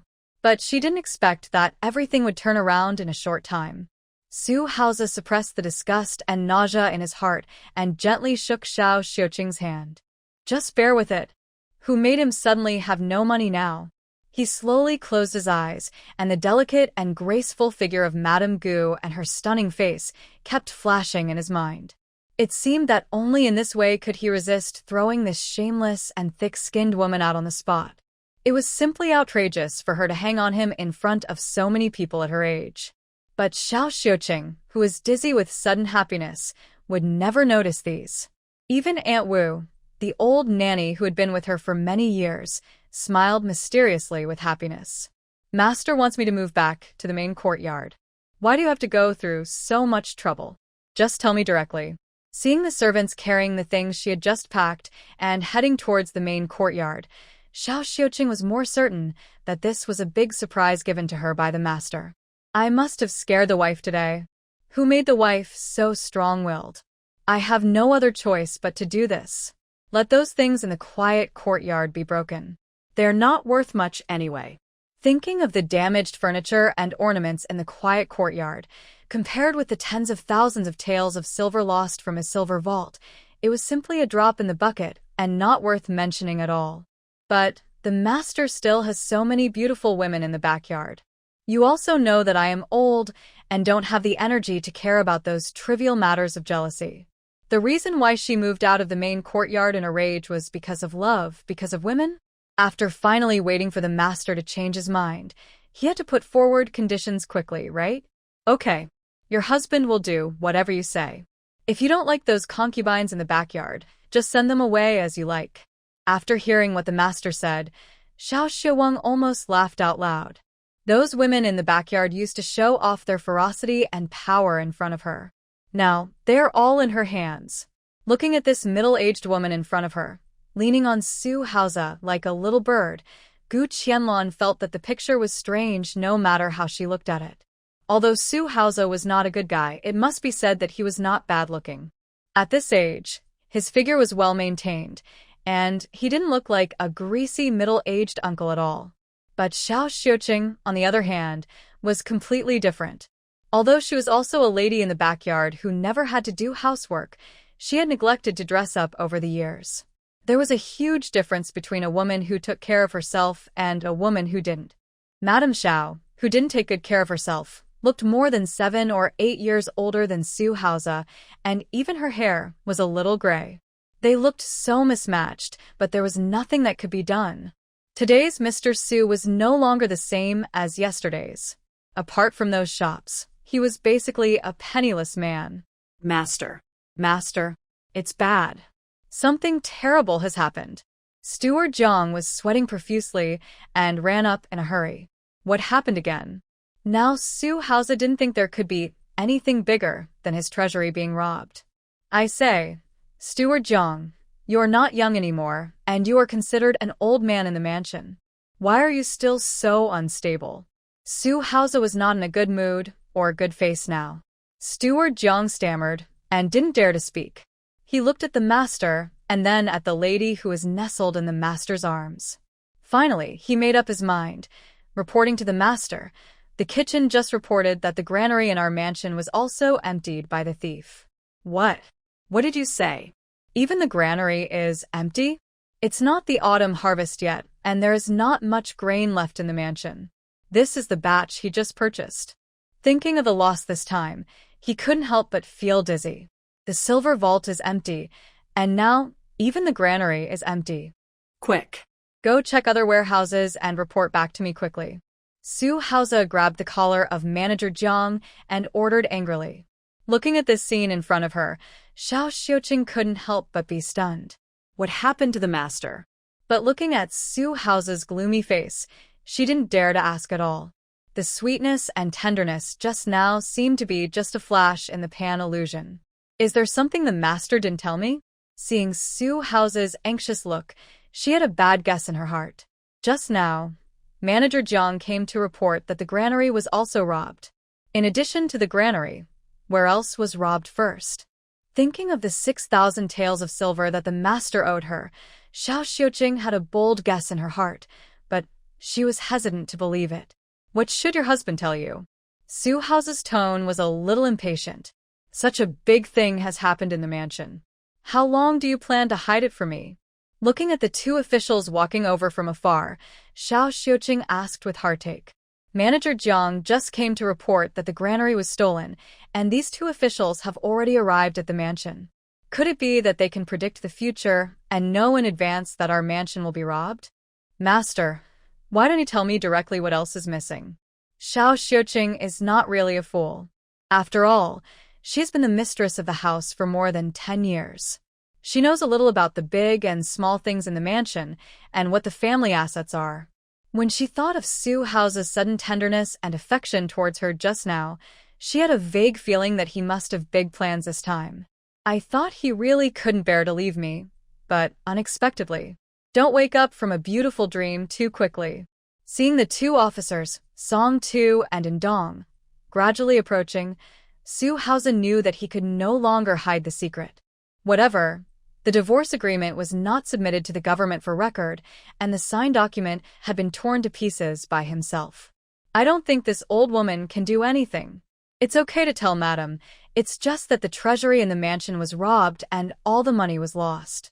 Look, even the officials are already on the door to investigate. I believe there will be results soon. Su Haoze said it lightly, but it sounded like a thunderclap in Xiao Xiuqing's ears. No wonder. The silver vault was emptied. That's tens of thousands of taels of silver. Among them, there was also her own 6,000 taels. Xiao Xiuqing felt a pain in her chest and almost fell to the ground. Before the two officials could say anything, Manager Zhang, who had just gone to check other warehouses, came running over. Master, it's not good. It's not good. Su Haoze had an idea at this moment, that is, to replace this old thing. Can't he say something nice? He only has this one sentence. It's not good. He is not feeling well now, and there is no need for him to keep reminding him. He gritted his teeth and said in a low voice, Speak. Master. The warehouse. The warehouse in our mansion is empty. All the warehouses have been emptied by thieves. Manager Jiang was sweating profusely and almost cried out in pain. What should they do? Their master has returned to the time before liberation overnight. Upon hearing this, Haoze fainted again, without saying a word. Xiao Xiuqing listened to Manager Zhang's thunderous report and felt as if she had been struck by a bolt from the blue. Looking at Haoze, who fell straight to the ground, she didn't even react at all. Quick. Go call a doctor. Madame Wu supported the staggering lady and gave orders to the servants who were standing by in a daze. Manager Jiang supported the master and sighed with a sad face. The good show was over here and it was almost noon. Gu Qianlan saw that the Su mansion was in chaos. The two masters were falling down, and there was no one who could take charge, and she couldn't help but feel happy. But looking at the current situation, Mrs. Xiao would not ignore Mr. Su's life or death. She jumped down from the tree lightly and found an inconspicuous place along the wall. While everyone was busy, she slipped out of the Su mansion. Today she had already used up all the distance of the space movement function today, which was spent on emptying the Su mansion and watching the fun. If there was any emergency today, she would have to hide in the space and wait for the opportunity to come out. She felt that the distance of the movement function should be extended. After successfully inflicting heavy damage to the Su mansion, it seemed that Mr. Su would not be in the mood or mind to provoke her again for a long time in the future. The 5,000 taels of gold looted from the Su mansion were automatically converted into 50,000 taels of silver as soon as they were stored in the space, and were added to the silver deposit panel. After hiring an ox cart, she returned to Yujia village just in time for lunch. Thinking of the swaying open-top ox cart with bright windows on all sides, Gu Qianlan secretly planned that after the house was built, she would have to buy another means of transportation. The Liansong dynasty had very strict control over horses, and ordinary people were strictly prohibited from buying horses. Even those horses that were eliminated from the battlefield were soon divided up by those wealthy families with honors. For an invisible local tyrant like her, whose family had no one with honors, the best she could do was to buy a few mules and get a mule cart. Think about the speed of the mule cart. Although it is not as high-end and fast as a horse-drawn carriage, it is much better than this swaying ox cart. At least it is better than nothing. The sun at noon in summer is like a blazing flame. The heat was scorching, and the whole earth seemed to be about to burn. The villagers who were working in the fields had already gone back one after another. The wildflowers and weeds on the roadside could not withstand the strong radiation, and they rolled their leaves into thin strips and lowered their heads listlessly. It seemed that it had not rained for a while. Since giving their family deeds to Madame Gu, Dague's family has lived a more leisurely life than before. Every day, after the two brothers finished their work at Madame Gu's house, they would return to their own courtyard, take care of their own vegetable garden, and then boil medicine and cook for their mother. They no longer had to worry about 3 meals a day, and such a beautiful life made them feel unreal. As soon as Gu Qianlan entered Dague's small courtyard, the two children rushed out of the house one after another. "Mom, you're back. Nanny Qin made braised fish, and it smells so good." Rui'er, a little foodie, admired the dishes cooked by Aunt Qin from the bottom of his heart. If the dishes cooked by his mother ranked first in his heart, then the dishes cooked by Aunt Qin should be ranked second. "Aunt Qin?" Qin came out of the kitchen as she was talking. "The eldest lady is back. It's time to wash your hands and eat. At noon, I asked Dague and Ergue to go to the river to catch some fish, which is just right for us to cook as an additional dish." Qin's body had obviously improved a lot after taking the medicine. Although her face was still a little pale, it was completely different from her previous appearance. "Is Aunt Qin feeling better?" Gu Qianlan smiled and looked at Qin. Although she was standing by the door in a plain coarse cloth dress, she still had an indescribable softness and elegance. "I'm not worthy of being called Aunt Qin by the eldest lady, so just call me Aunt Qin." Qin is very self-aware of the eldest lady who saved her life. As a servant, she has to maintain the proper degree. The title of Aunt Qin is really too much for her.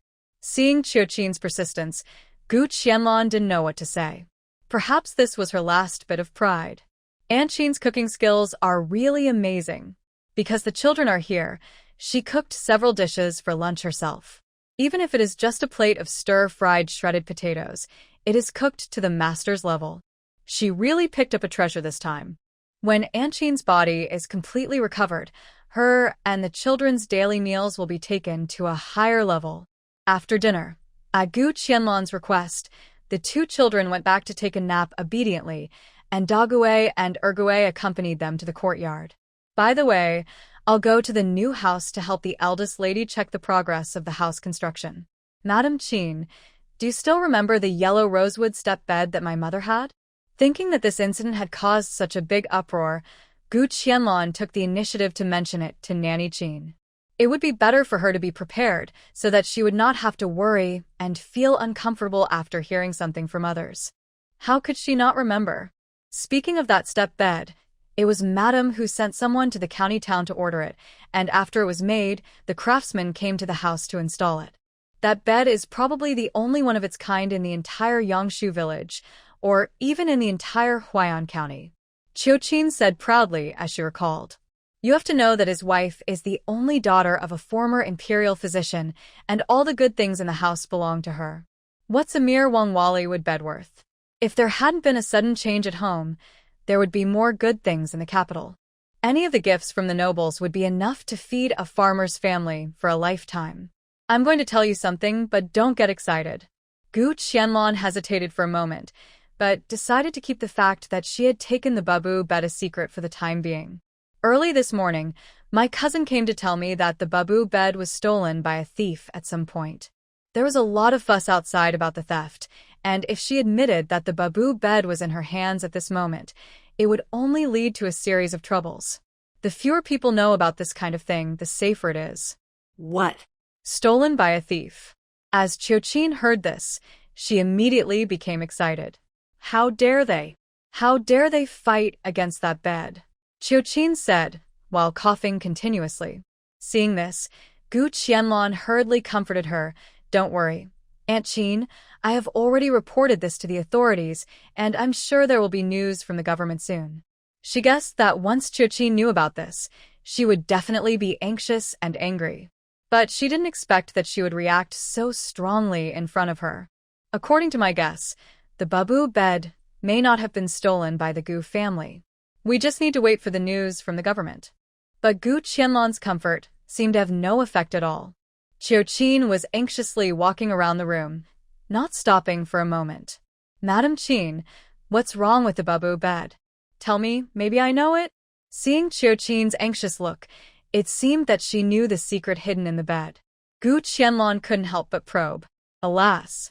Miss, you don't know that when your mother ordered people to build this babu bed, she also made a secret compartment, which should have important things. Now that the bed has been stolen by thieves, I don't know when it can be found.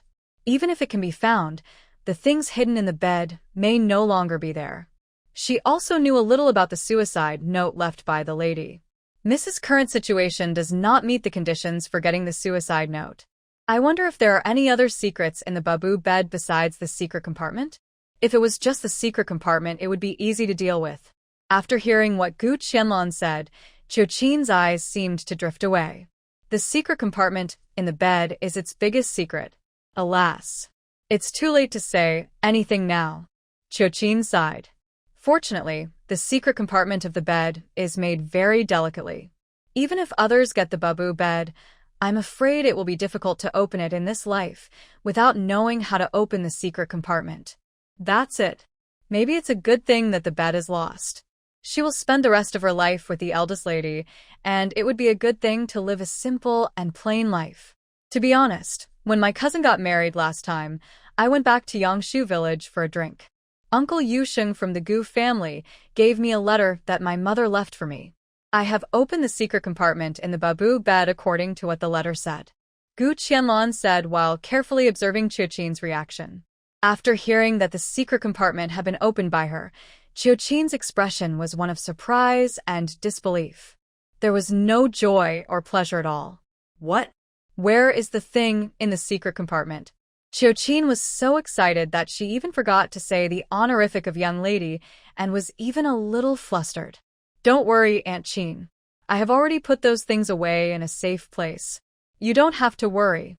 Gu Qianlan wanted to take the opportunity to take out the box that she could never open.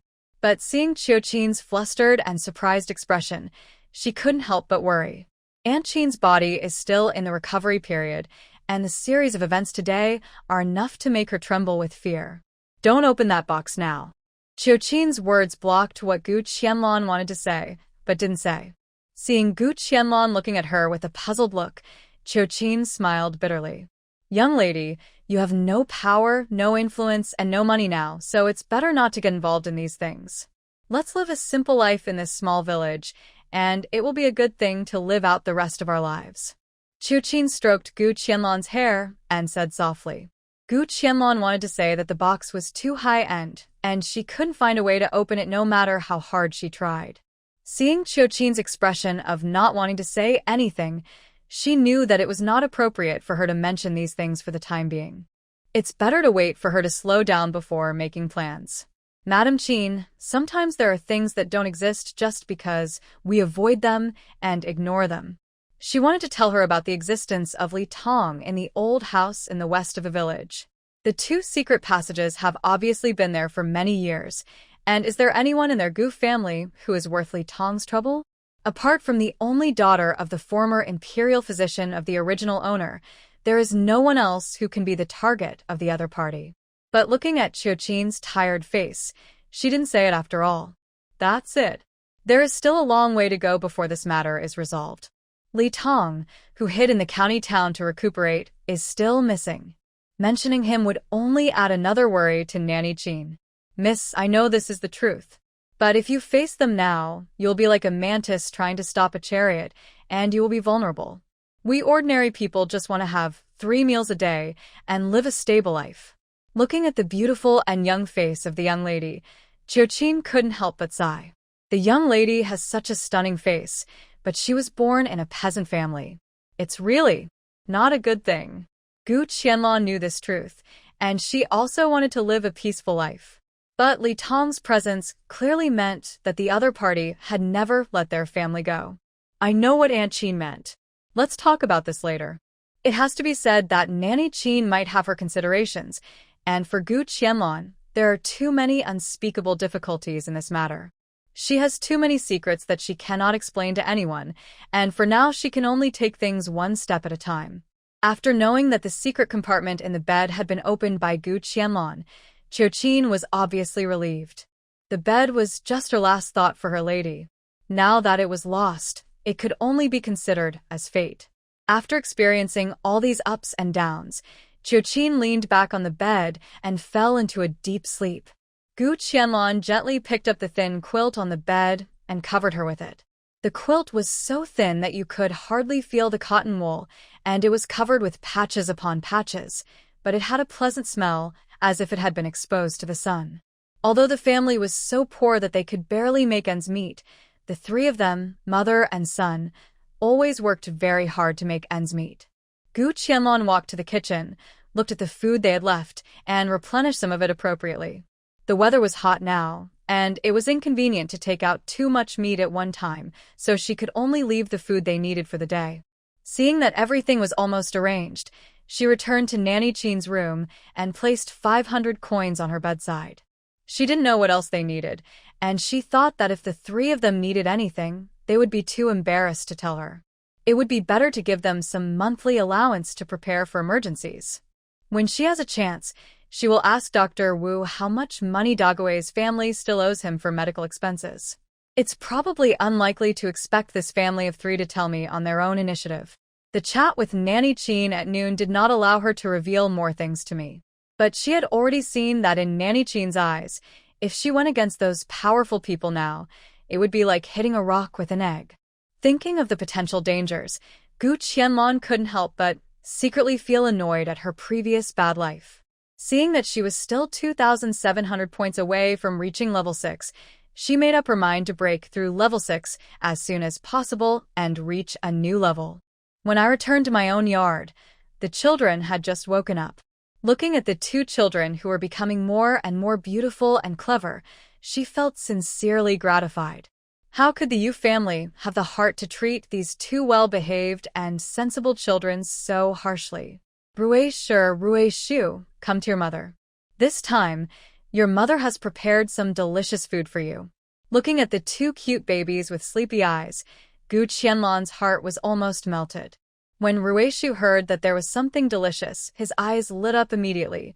Mom, what is the delicious food? Although Rui'er was a girl and was relatively reserved, she also ran over with an expectant look on her face. The two children's eyes were filled with desire. Gu Qianlan put her hands behind her back and, like a magic trick, took out a bunch of grapes she had just picked from the space and handed them to the two children. Wow. Mom, what a delicious food. It looks so good. The children's eyes widened, with expressions of disbelief on their faces. They had never seen such a beautiful and special thing since they were little. This is called grapes. Mother got it by chance. We can only eat it secretly and never tell anyone. Gu Qianlan whispered. A bunch of purple grapes look like crystal gems. The layer of white frost on the skin gives this special fruit a mysterious atmosphere. Gu Qianlan gently peeled off the skin, revealing green flesh that was crystal clear in the sunlight, emitting an enticing fruity aroma. With a gentle squeeze of the fingers, the grape juice dripped down. The cool feeling made the two children drool. Rui'er couldn't wait to take a bite, and instantly a special sour and sweet taste filled his entire mouth. She took another bite, and the grape seed was revealed. It was a tiny grain, completely different from the grape seeds she had imagined. No wonder it takes much longer to plant the grapes produced in the space again. In the original owner's memory, she did not find any grapes in this place. At the same time, she was not sure whether this kind of fruit existed in this era and time. To be on the safe side, we should keep it a secret for the children. Now she only dared to take out a little bit secretly, and the mother and her two children would taste it occasionally. There is still a long way to go to realize the freedom to eat grapes. And we even give peach blossoms and eggs? The little guy asked with some regret. He was a little confused. His mother even shared such delicious and precious French fries. Why did she have to keep the bunch of grapes in her hand a secret? You can't tell anyone about these grapes. Tao Hua, Mao Dan, your Aunt Lu, and Nanny Chin's family. This is a secret between the three of us, and we cannot tell anyone else. Seeing that the child was too young and couldn't quite understand, Gu Qianlan had to remind him again and again. The two children nodded, not quite understanding. You can't eat these grape seeds. You have to spit them out and give them to your mother. Wait for mother to find a piece of land to plant it. When new grapes grow, we will invite them to taste them together. Whether or not these grape seeds can produce fruits in ordinary soil, she plans to give it a try.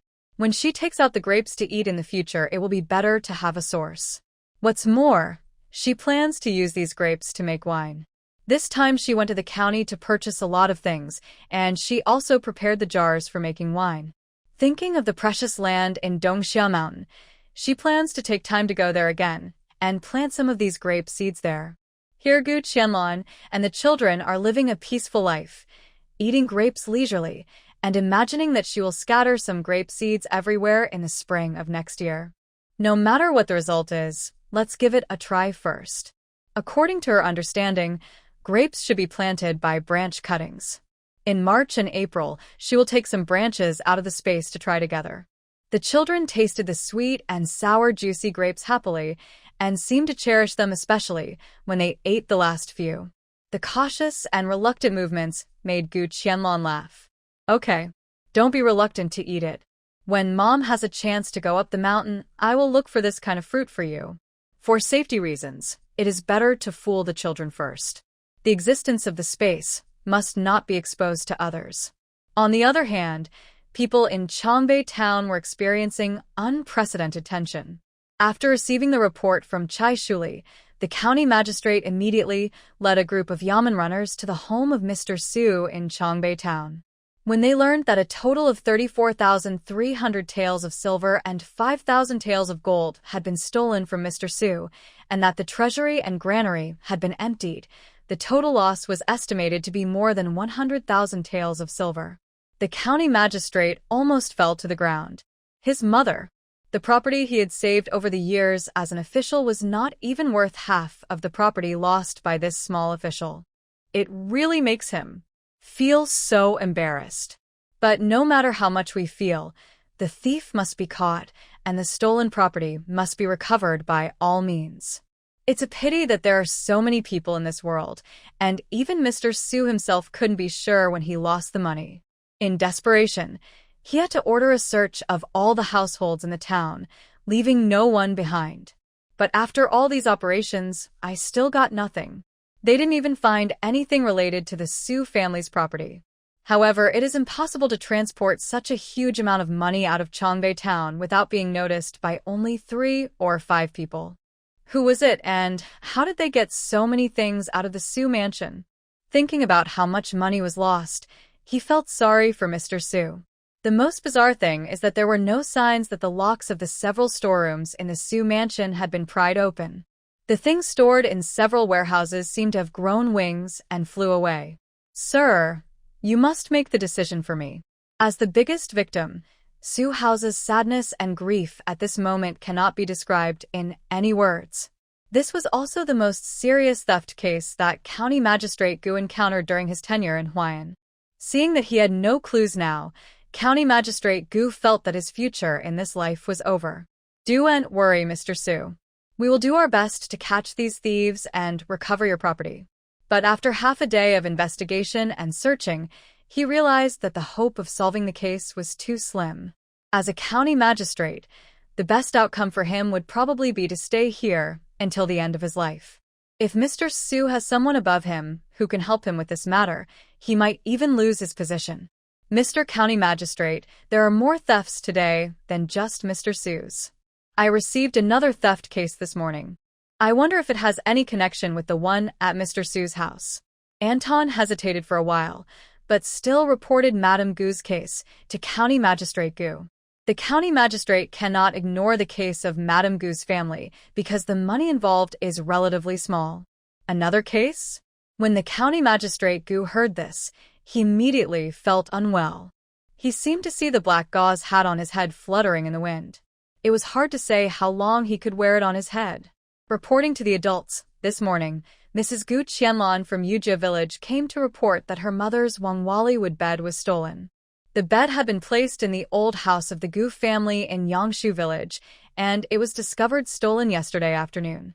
Gu Qianlan really didn't expect that one day Anton would link the theft of her yellow rosewood bed to the theft in Su Yuanwai's house. You have to know that the two of them have nothing to do with each other and have nothing in common. But the two thefts happened so close in time. Moreover, the process of the theft was so bizarre that Anton had to make some associations. When County Magistrate Gu heard that the thing lost was a bed, he felt very upset. How could a girl from a peasant family own such a high-end item as a bed made of Wangwali wood?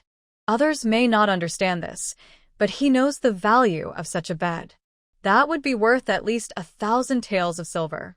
If the workmanship was more exquisite, it could be worth several thousand taels. He just wanted to faint like Mr. Su before. Sir, after that Lady Gu reported the theft, we didn't have time to go to Yangshu village to investigate before this happened in Mr. Su's mansion. Should we go to Yangshu village now? Should we investigate the two cases separately or deal with them separately? I will ask the county magistrate for instructions when the time comes. No matter what, Madame Gu is the mother of his 2 apprentices.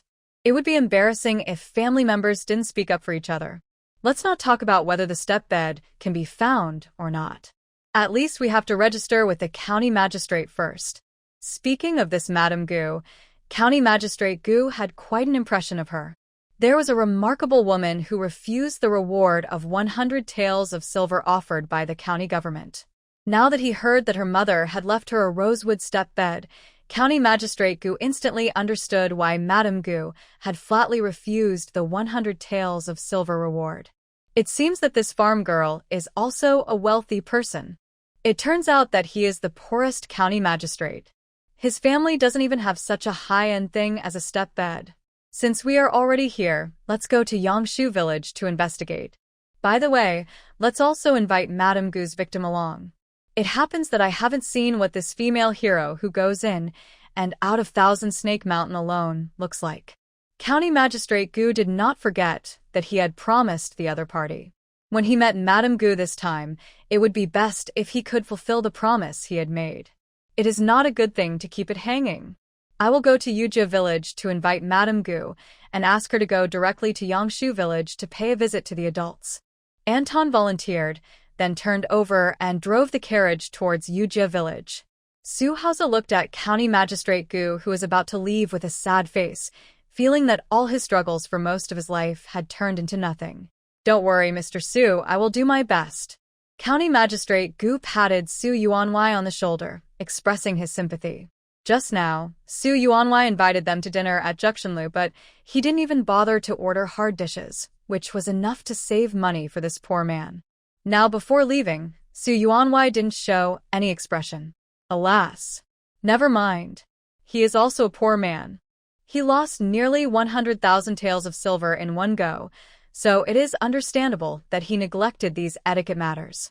It was the first time for County Magistrate Gu to go on a business trip, and he just left with a full stomach. But he didn't know how many times he would have such an opportunity in the future. Anton drove the carriage very fast, and the dust flew everywhere he passed. It took only a moment to rush to the small courtyard of Mrs. Gu's house. Master Anton. Master Anton. When the children saw Anton jump off the carriage, they ran over happily. "Did you two practice well?" Anton likes his two little apprentices from the bottom of his heart, not just because of their extraordinary talents. Also because they are so cute, obedient, and sensible. They are just like a little cotton-padded jacket. "We practice hard every day. Master, look, I can box now." The two children rushed to demonstrate in front of Anton, performing the complete set of punches he had taught them before. Although there are still some movements that are not up to standard, for a child who is only a few years old and has only learned it for a few days, it is already very powerful and incredible. Anton looked at his two little apprentices with satisfaction, revealing a smile that was extremely comforting, like an old mother. Gu Qianlan walked out of the house, having just packed up all the grape seeds. I was very surprised to see that Anton had time to come over at this time. Shouldn't he be busy investigating Mr. Su's family affairs? How could he have time to come to this small mountain village and test the children's kung fu? How come Master and Dong has time to come here at this time? Didn't Mr. Su say that there was a theft case in his house? How are things going over there? Are they all done? She quietly inquired about the situation at the Su mansion and had no idea what the government's conclusion was. As long as she doesn't take out the stolen items, she will never be able to solve the case, even if she spends her whole life investigating it. Oh. Don't mention it. It's probably going to be difficult to solve the theft case in the Su mansion. We have been investigating for most of the day, but still found nothing. Even the county magistrate himself couldn't do anything. Anton sighed. They were probably having a hard time during this period. Seeing that there was no progress in Mr. Su's case, I reported your family's theft to the county magistrate. Look, the county magistrate has led a group of detectives to Yangshu village. He asked me to come and inform you, the victim, to come with me. As Anton spoke, he showed off his achievements without leaving a trace. They put aside the big case of nearly 100,000 taels in Mr. Su's family and all ran to Yangshu village to investigate. Gu Qianlan really thanked him. In that case, let's set off quickly, and don't keep the county magistrate waiting for too long. After hearing what Anton said, Gu Qianlan complained in her heart, but her face remained calm. She acted anxious, like a little farm woman who had never seen a big shot, nervously gathered her hair, and pulled the corner of her clothes. Is it appropriate for me to go to see the county magistrate like this? Anton glanced at the gorgeous Madame Gu. Although he didn't know why, she always wore half a mask. But that beautiful face, even in a plain cotton dress, could not hide her unworldly and elegant temperament. Even if she walked into a crowd, she was definitely the most eye-catching and outstanding one. Madame Gu is always a stunningly beautiful woman. There is nothing inappropriate about her. Anton blushed as he spoke and scratched his head embarrassedly. Gu Qianlan was just pretending. She wasn't really nervous at all. She sent the two children to Dague's house and handed them over to Nanny Chin, and also let Anton meet Dague's family. They would have a long time to spend together in the future, and Dague and his family were now considered Gu Qianlan servants. Dague and Ergue looked at Anton, who was wearing a yamen runner's uniform, at a loss. "Hello, Lord Anton." The two brothers looked at the heroic Anton in front of them and felt that they didn't know what to do with their hands and feet. Anton looked at the two brothers and nodded secretly in his heart. He didn't ask about the relationship between them and Madame Gu, but just said frankly, "Don't call me adult or not. Just follow the children and call me Master Anton from now on." Seeing that everything had been arranged, the two finally got on the carriage and galloped towards Yangshu village. The horses' hooves moved hurriedly on the country road. Although the horses ran fast, Anton drove very steadily. Soon they arrived at the entrance of Yangshu village. County Magistrate Gu and his entourage of more than 10 people had already arrived, and now they were all gathered in the old house of the Gu family. Gu Yuchong looked like a very honest farm man at the moment, standing in front of the county magistrate, timid and unable to utter a word. In other words, the person who discovered that the step bed was stolen was the eldest son of the Gu family? Where is he? Is he in the village now? County Magistrate Gu has been in the village for a while, and the treatment here is not like the treatment he received at Mr. Su's house. Forget about snacks. He has been here for such a long time, but he hasn't even seen a cup of tea with tea foam floating on it. It is really a poor mountain village. He had thought that there would be someone who understands in the family of Mr. Gu, but this Mr. Gu is not able to say a word. When he was asked something, he dragged on for a long time before squeezing out a few words. "My lord, my son went out early in the morning. He said he was going to Yujia village to inform his cousin to report to the police together. He hasn't come back yet." Gu Yuchom cursed his troublesome eldest son inwardly. Now the officials have come to the house, and even the county magistrate has come in person. As a result, one of the parties who went to the yamen to report the case, has disappeared. County Magistrate Gu looked at Song Tu. Why were they reporting to him one by one without any carefulness? Why hadn't I heard before that the first person to discover the missing bed was Master Gu? "My lord, only Madame Gu went to the yamen to report the theft in the morning, and Goo Wencai was not seen. We were planning to come and investigate at that time, but suddenly the case of Mr. Su's family happened, so we were delayed." Songtu stepped forward and explained to County Magistrate Gu with great tact. After all the fuss, this Goo Wencai never showed up at the yamen. Forget it. Didn't they say that he and his wife are in the old house of the Gu family? Since he is not at home, let's ask his wife to come and question him first. He is a dignified county magistrate. He came all the way here. He can't just sit here. He doesn't know whether he has eaten or drunk. Even the witnesses are nowhere to be found. This is right. I will go home and ask my daughter-in-law to come over. Gu Yuchong sighed helplessly and hurried home. When Goo Wencai left in the morning, he told Rui'er to have a good rest. But his daughter-in-law slept in the room for the whole morning and didn't even get up to make lunch. Gu Yuchong was so angry that he couldn't rush into his son's room to pull his daughter-in-law out. This kind of thing should be handled by his old wife. It's not right for him, a father-in-law, to hit his daughter-in-law. Even if he didn't mind, his son Wenhan still had to take imperial examinations, so he had to consider his reputation to some extent. The door of Goo Wencai's new house was still tightly closed. Gu Yuchong walked to the door and cleared his throat. "Old wife, come out for a moment. The county magistrate has come to our village and said he wants to question you." The room was quiet, without a sound. Gu Yuchong called out again, but there was still no response. This shouldn't be. The village is so small, how could a living person fly away? He pushed the door gently, and it opened. He took a deep breath, his heartbeat unknowingly accelerated, and his footsteps moved a few steps involuntarily. Rui'er, who was exhausted after a night of fatigue, was still sleeping soundly on the bunk bed. Her arms, as white as snow lotus roots, were exposed outside the thin quilt, covered with purple or rose-colored red marks. A pair of jade white rabbits were half covered, and the purple and red marks on them were so obvious that people couldn't bear to look directly at them. Maybe she was too tired, or maybe she had kept her eyes open all night. Without Goo Hunzi by her side, she slept particularly soundly. If it weren't for Rui'er's slightly rising and falling chest, Gu Yuchang would have almost thought that his wife was dead.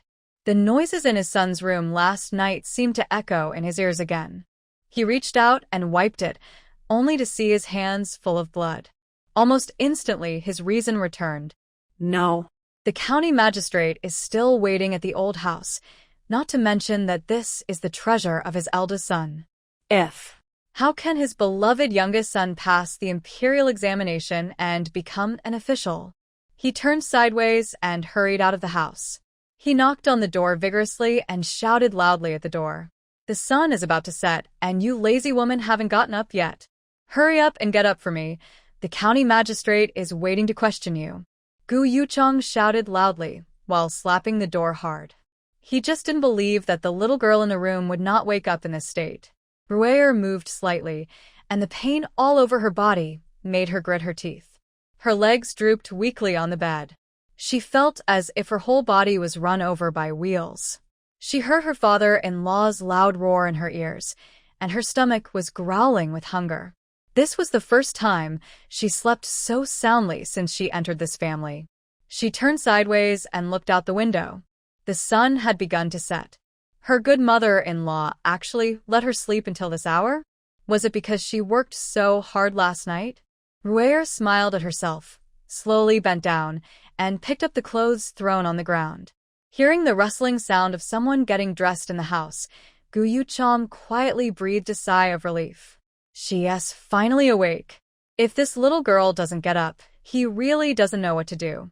He hurried to the backyard, scooped a bucket of well water, washed his face thoroughly, and calmed down his temper. The icy and cool well water seemed to pour into his heart, gradually calming his heart, and his face was not as hot as before.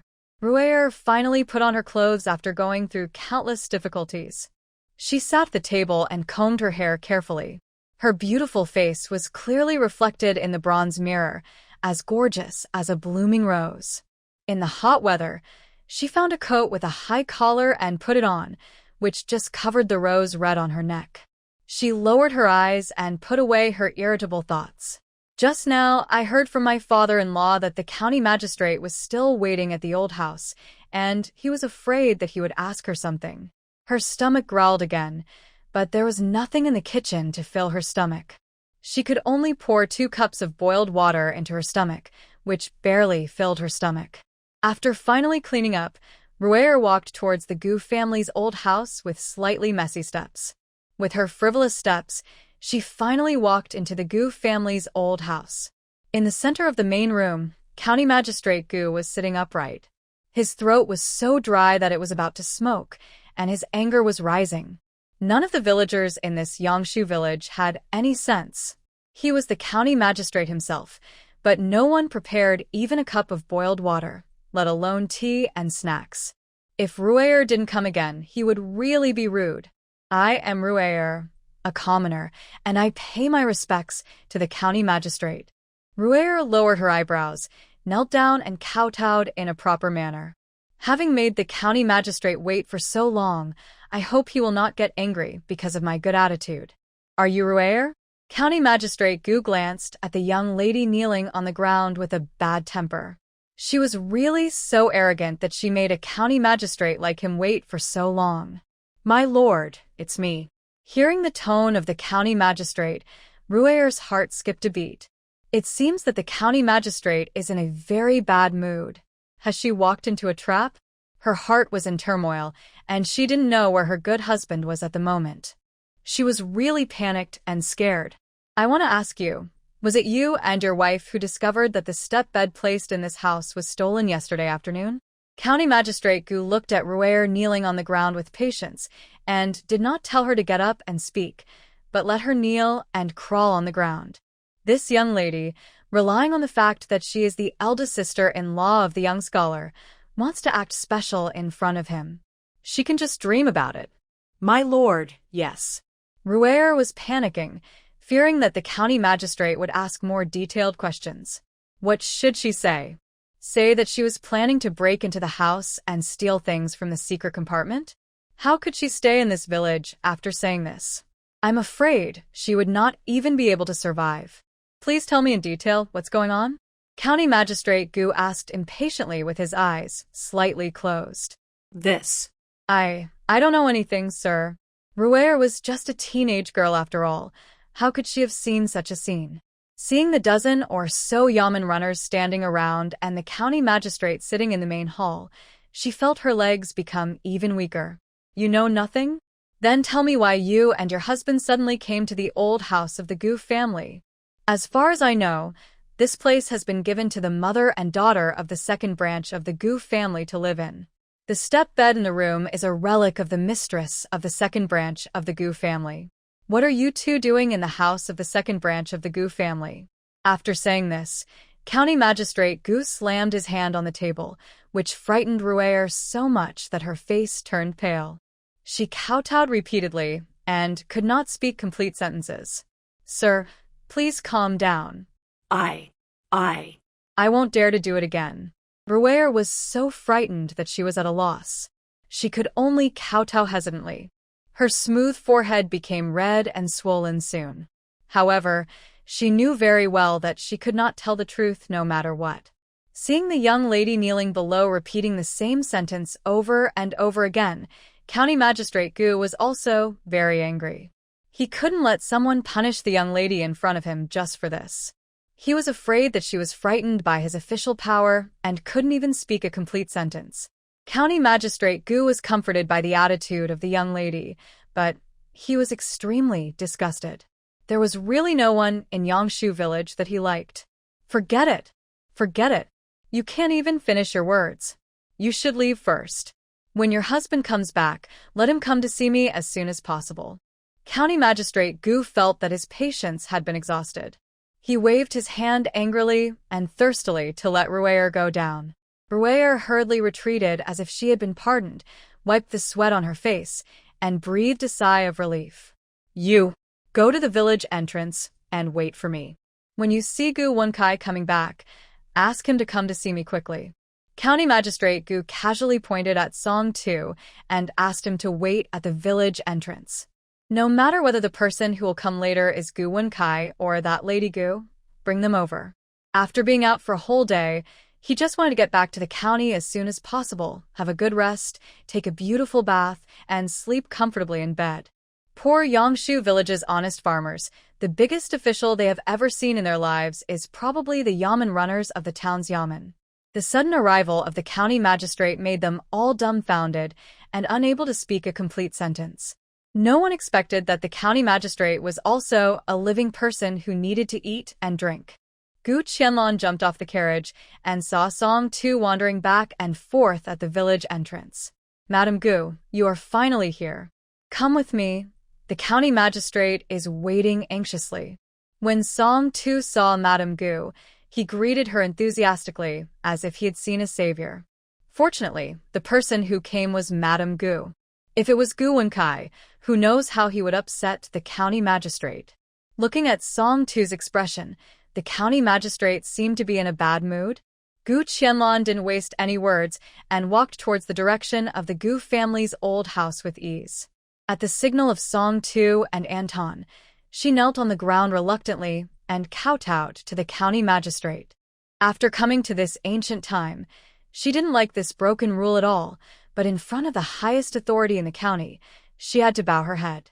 The ancient county magistrate finally waited for the legendary Madame Gu, and his mood finally turned from gloomy to cloudy. She straightened up neither servilely nor arrogantly, lowered her eyes, and waited for his questions. Madame Gu, there is no need to be polite. Get up and answer quickly. County Magistrate Gu rarely showed a friendly attitude to Gu Qianlan. After all, the person in front of him was a capable person who had entered and exited Qianxi Mountain alone. But he never expected that this legendary woman would be so beautiful and extraordinary, just like the fairy in Yaoqi. This is really... God is despairing. County Magistrate Gu has lived for most of his life, and he has never seen a second woman more beautiful than Madame Gu. Thank you, County Magistrate. Gu Qianlan stood up neither servilely nor arrogantly. Of course, she would not be polite if she didn't have to kneel. She immediately stood up and looked directly at County Magistrate Gu, who was sitting at the top. After getting closer to each other, Gu Qianlan noticed County Magistrate Gu's slightly chapped lips and the fine beads of sweat that kept coming out. She secretly raised her eyebrows. This county magistrate must be thirsty, and he actually showed some signs of heatstroke. There was not a single breath of cool air in the house in the hot summer, and there was not even any saliva on the table. The head of Yangshu village and all the villagers were really tactless and didn't understand human nature. She curled her lips, lowered her eyes calmly, and waited for the old county magistrate to come back to his senses and continue asking questions. I've heard of Madame Gu's great name for a long time. Seeing her today, it's true that her reputation is well-deserved.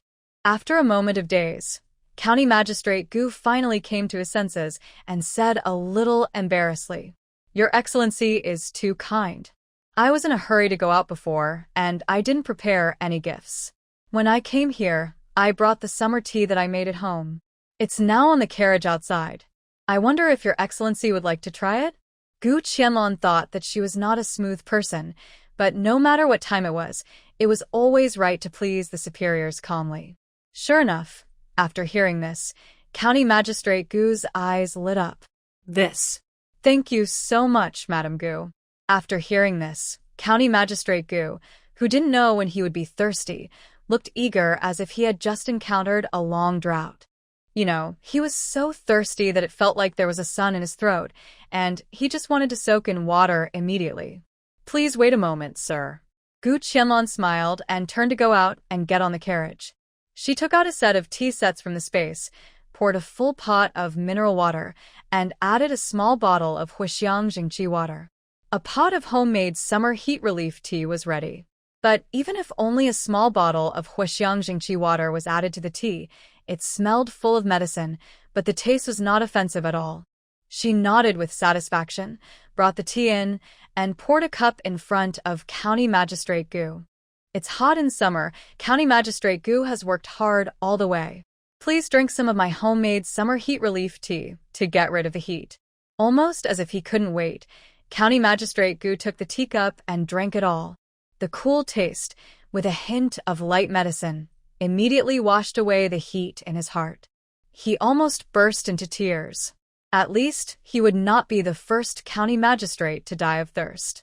I have to say that Madame Gu in front of him is really a wonderful person. If she hadn't arrived in time, I don't know how thirsty I would be today.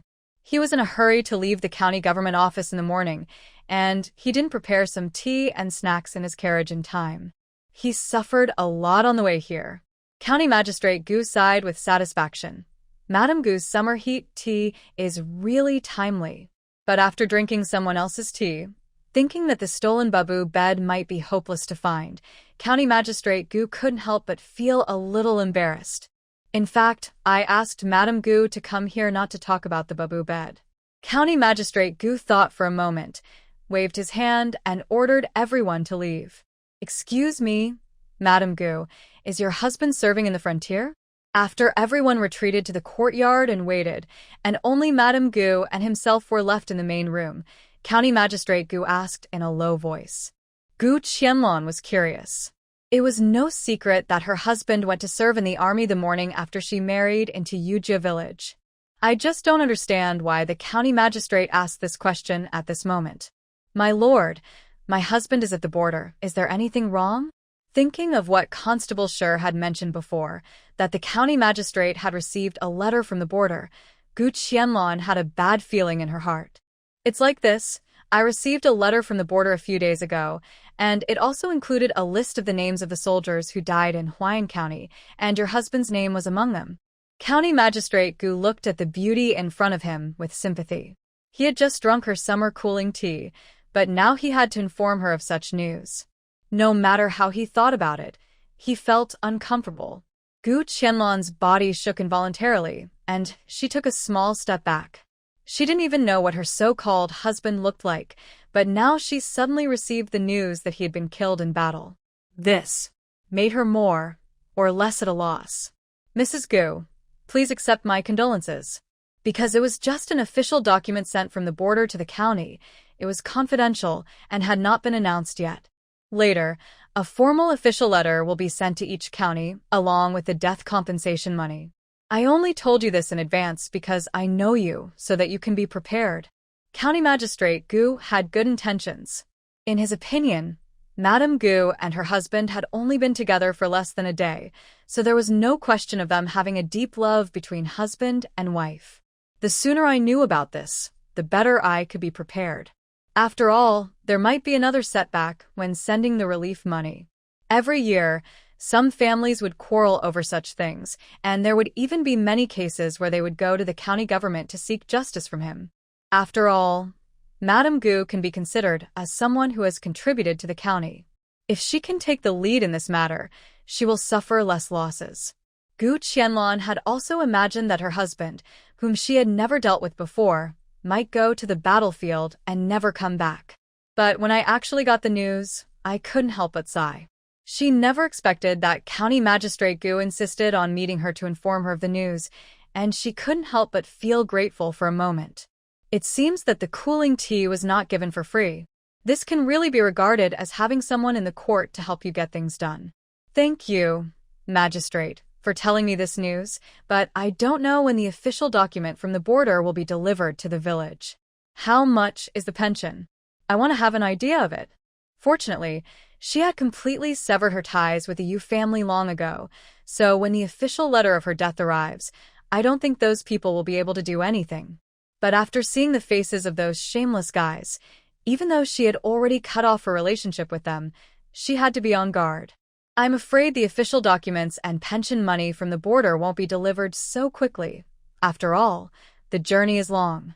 It has to be sent to each county one by one, and it will take at least 10 days for it to arrive here.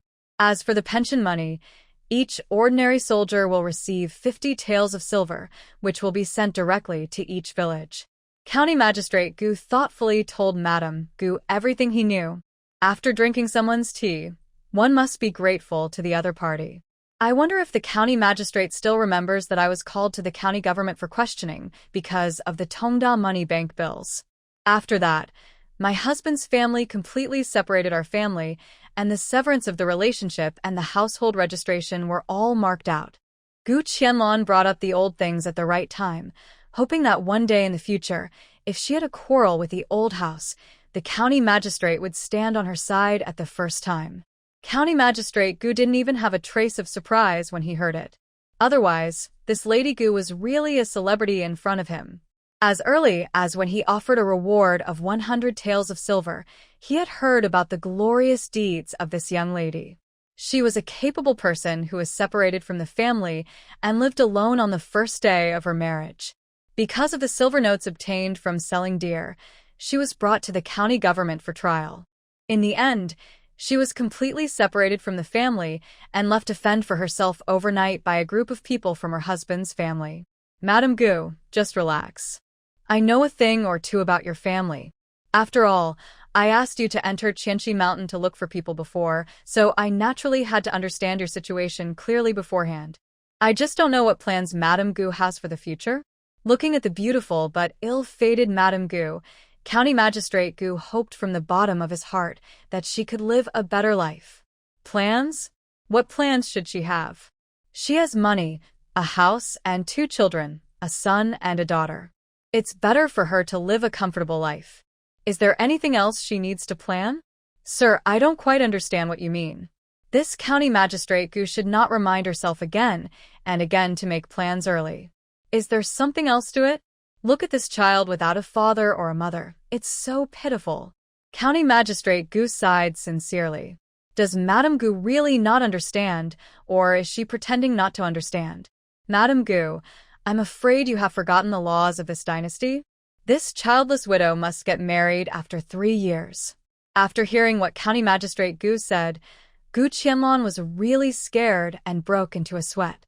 How come the son and daughter in her family are not considered to have children?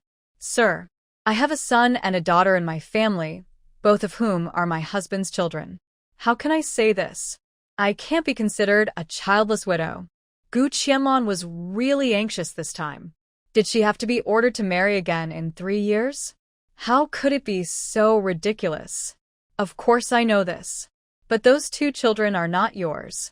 If the Yu family's old house asks for them back, you have to marry according to the law. County Magistrate Gu originally thought that he was worrying for nothing. Madame Gu might be happy to get married. Now, seeing Madame Gu's anxious attitude, he really guessed right. A woman as capable as her, how could she want to rely on her husband's family to live? But haven't the 4 people in our family been separated by the severance of relatives? County Magistrate Gu's words were like a bolt from the blue, which made her lose her composure.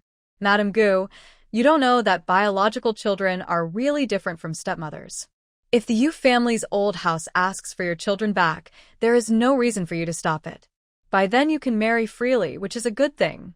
Gu County Magistrate said with a smile. Lian Song dynasty seriously favors boys over girls, and many poor families will abandon girls after giving birth. In addition, due to the lack of medical care and medicine, the probability of girls dying is much higher than that of boys. Therefore, the court stipulates that civilian women cannot be widowed without reason before reaching a certain age. A beautiful woman like Madame Gu, once put in the hands of official matchmakers, she will definitely be a candidate for marriage that everyone will compete for. After listening to what Gu County Magistrate said, Gu Qianlan just wanted to curse. A good thing? Can it be beautiful? I wonder if you have any good ideas, sir? I just want to live a good life with my 2 children and don't want to marry anyone else. Since County Magistrate Gu had revealed the message in advance, there must be a solution. Could it be that this old man wanted him to use up that promise now? This is impossible. County Magistrate Gu looked at Madame Gu meaningfully.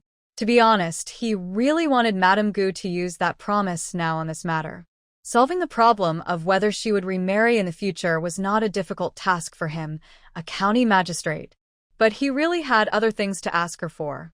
Madame Gu doesn't want to remarry and doesn't want the old Yu family to take the 2 children back. This official can come forward to help you solve this. But I have something to do, and I don't know if Madame Gu can help me share my worries. County Magistrate Gu glanced at the yamen runners in the yard outside, and his voice was lowered a little. After all the fuss, the county magistrate in front of him actually asked her for help? This is really a big surprise. If you have anything to say, please tell me. I will do my best to help you, as long as I can. She was really worried that this unreasonable law would force her to find a husband again. If she had to marry, it would be really. She couldn't marry one, kill another, and expect to be a widow for 3 years. What kind of person would she be then? Even the future Black Widow of the Song dynasty knew about it. Looking at Madame Gu's stunning appearance, County Magistrate Gu was really embarrassed to speak. But then he thought if he didn't talk to Madame Gu about this, others might not be able to help. Alas. To be honest, I want a fresh deer. I wonder if Madame Gu has any way to get it? County Magistrate Gu said, his face flushed.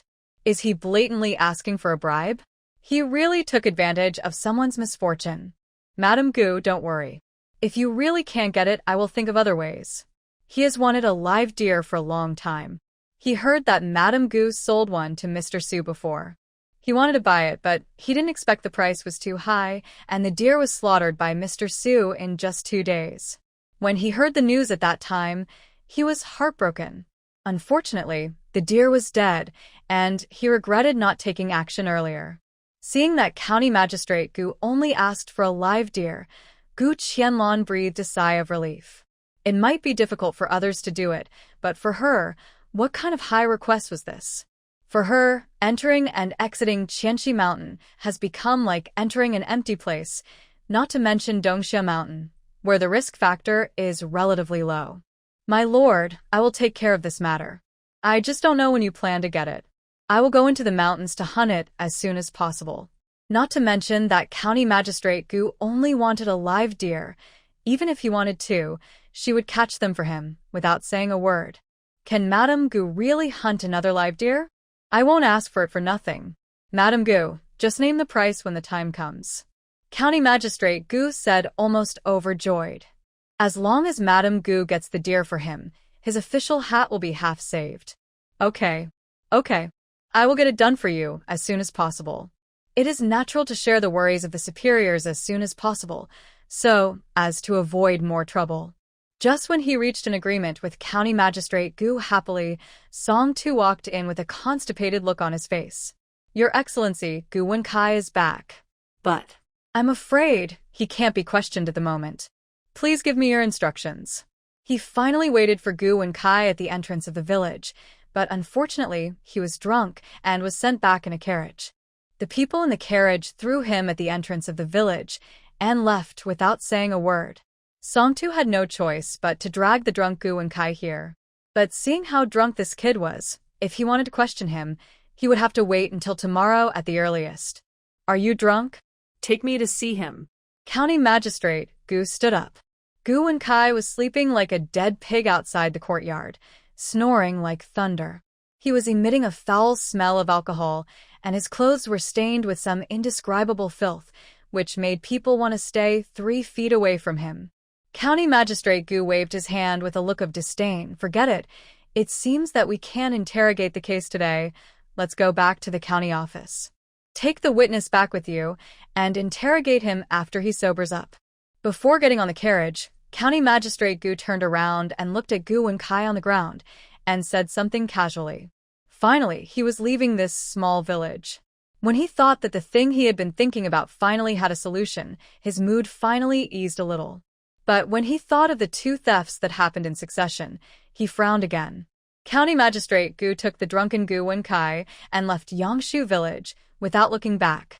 Gu Yuchong watched his eldest son, who was dirty and unresponsive, being taken away, and he didn't even dare to say a word of rebuttal. Although he disliked this eldest son in many ways, he was also worried that no one would take care of him after he went to the county office. He only hoped that the county magistrate would be able to show some favor to Wencai for the sake of his youngest son.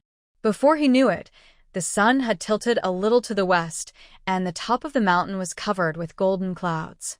It was time to cook again. But Gu Hunzi, who had gone to the county town with her eldest son yesterday morning, still hadn't come back. Gu Yuchong was a little surprised and looked towards the entrance of the village worriedly. This old woman had been married to him for so many years, and she had never stayed out overnight. Even if something happened to Wenhan, she should have sent a message back to report that she was safe. When he thought that he and the eldest son's wife were the only ones at home at the moment, his steps became heavy, as if he couldn't move. The scene he saw in the eldest son's house before seemed to reappear in front of him. Gu Yuchong took a deep breath, swallowed his saliva, and walked towards home with mixed feelings. But Gu Hunzi, whom he was thinking about so much at the moment, was suffering. Hurry up. That old woman over there, be quick. If you spill the food, I'll whip you to death. A yeoman runner waved a whip at the woman who was doing odd jobs. The whip barely passed over the woman's cheek, and she shivered all over. À point. Officer, I'll hurry up. But I sprained my foot, and it hurts so much. Please be kind and go to Bailu Academy to inform my son. His name is Gu Wenhan, and he is a scholar. Gu Hunzi said with a hum, while limping with a large pot of mixed grain porridge in her hand. The yeoman runner looked at the woman's dress that was so dirty that the color could not be seen, and her face that was as dirty as a cat, and snorted lightly. Stop talking nonsense. If you don't work hard, you'll have to take care of your skin. He didn't believe that the village woman in front of him was the mother of some scholar. She must want to be lazy and don't want to work here, hoping to find an acquaintance to claim her back. He wouldn't be fooled by this. Moreover, how could you ask someone to deliver a message without any evidence these days? She couldn't even afford a few cents for running errands, so how could she have any relationship with a scholar? Gu Hunzi kept complaining in her heart, but she couldn't do anything about the yeoman runner. She could only endure the pain in her feet and limped with the pot towards the city wall, where everyone rested. Auntie, hurry up. You want to starve us to death. Really? The villagers who were still wandering outside because of the curfew and were caught by the county magistrate to serve as soldiers shouted and cursed. They dared not say anything bad about the county magistrate or even the officials, so they could only vent their anger on the women who were conscripted with them. Gu Hunzi secretly gritted her teeth and cursed countless times in her heart. She was so unlucky that the county magistrate needed to conscript men to repair the city wall. She ran into it on the first day of the curfew in the county. It was also her fault that she sprained her ankle at such a bad time. Those rascals in the county were so mean. Not only did they not help her go to Bailu Academy to find Wenhan, but they also stole the money she had on her while helping her. She was left with no one to help her. She didn't even have the money to call a bullock cart to go back to the village, let alone stay in a hotel. Poor her. Her feet were swollen like a steamed bun, and there was no one to help her. How many women are there who are still outside during the curfew these days? What good can they do? A dozen men were captured to repair the city wall, and she, the only female member of the captured family, was responsible for cooking for them. She cooked all the meals for the dozens strong laborers on her limping legs. The injury, which was not serious at first, seemed to be getting worse. The guys were already very angry after being captured. Seeing that she was a little slower, they wanted to beat her up. Goo Hunzi looked at the strong men who were sitting and waiting for food with resentment, and imprinted their faces in her mind. When her son Wenhan passed the imperial examination and became an official in the future, the first thing he would do was to help her avenge today's revenge. And that county magistrate was really bad. He could just capture strong men to repair the city wall during curfew. Even a woman like her was not spared and was captured together. Since she married her eldest daughter-in-law, she has never done any housework. Now she had to cook for more than a dozen people all of a sudden, which made her so tired that her waist and back ached. "What are you still dawdling about, you old dirty woman?" Shi Er originally came to the county town to find a job and try his luck. Who would have thought that he would encounter a curfew and be drafted to repair the city wall? Thinking that his family was completely broke, he thought that at least he could have a full meal here. But this old woman who cooked was not only slow, but also the food she cooked at noon was so bad that it was almost impossible to swallow. He and several brothers who were arrested together could only stuff it into their mouths to fill their stomachs. This dinner was destined to be unpleasant. Looking at the half pot of mixed grain porridge, more than a dozen strong men wanted to tear this dirty woman who cooked to pieces. "The county magistrate has captured a few of us to come and build the city wall, but he didn't intend to withhold our food. Are you trying to kill us?" Shi Er was the first to jump up when he saw the food brought over by the cook. He had worked so hard all day and didn't know if he could get a few coins to go home, and he just let them drink some porridge? It was a long night, and these strong laborers couldn't stand it. If they continued like this, their bodies would surely collapse. He didn't argue with the woman, but directly called a few brothers who came with him and found the Yamen runners on duty. "Sir, we brothers just didn't know about the curfew in the city and didn't return in time. Normally, the county magistrate caught us to repair the city wall, and we dared not complain. But after working so hard during the day, we should have a full meal at night. Look at what the cook has prepared for us." "What are they?" "That's right. Sir, go and have a look. Is that for people to eat? We've been busy all day, so we have to have a solid meal." The Yamen runner saw that all these people were making a fuss, and his face was quite unpleasant. Normally, the county magistrate's operation was not a big problem. Use the city entrance fee paid by the villagers to repair the city wall, provide a few full meals, and let those idle men who are still hanging around outside during the curfew come to serve as strong men. The Yamen does not have to spend much money on both ends, and there is even a little surplus. In the end, it may be possible to give each of these strong men a few coins to shut them up. But his idea is good, and there is no problem in operation.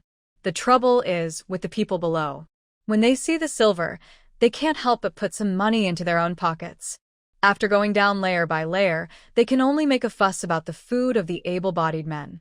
The Yamen runners are very clear about the twists and turns here, but the able-bodied men don't know what's going on.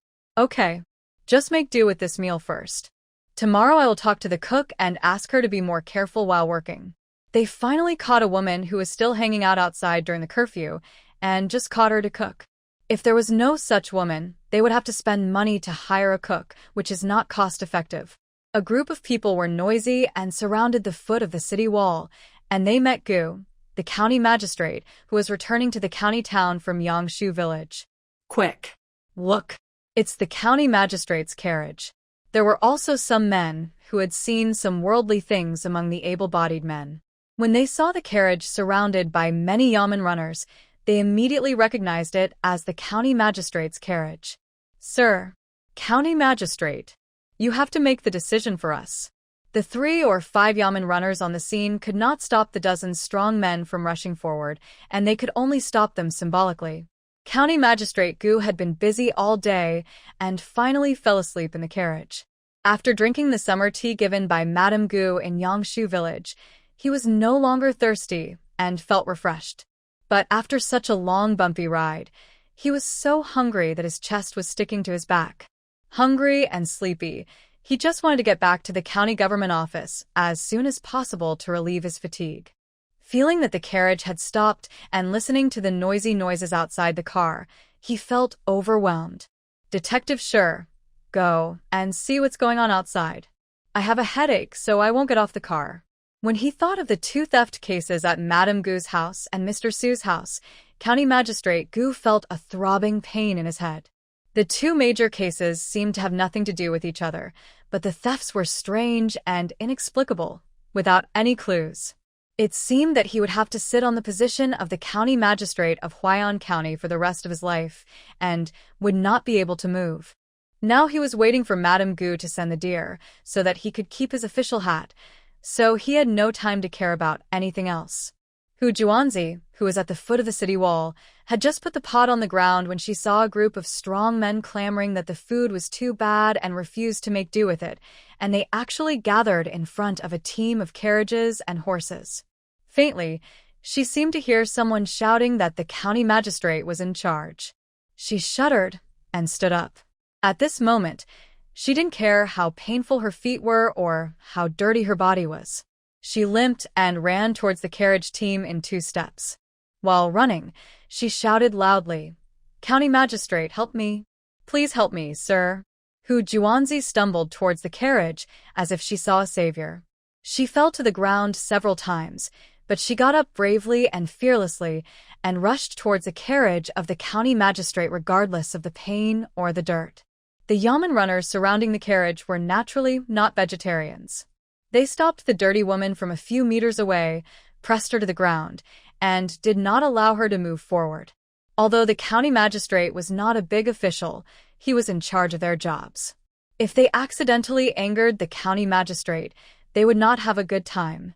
"Where did you come from, crazy woman? Do you think you can disturb the county magistrate's carriage?" Constable Shi looked at the dirty woman in front of him with disgust. It is no exaggeration to say that she is a crazy woman. Her face is so dirty that her features cannot be seen clearly, and her body emits the stench of sweat and water. If this woman gets close to the county magistrate, I am afraid that my job as a constable will be over. "Sir, I am the mother of Gu Wencai, a scholar in the county. I accidentally injured my foot in the county yesterday and was arrested during the curfew. I beg you to be kind and let me see the county magistrate and talk to the county magistrate. Ask him to send someone to ask my youngest son to pick me up."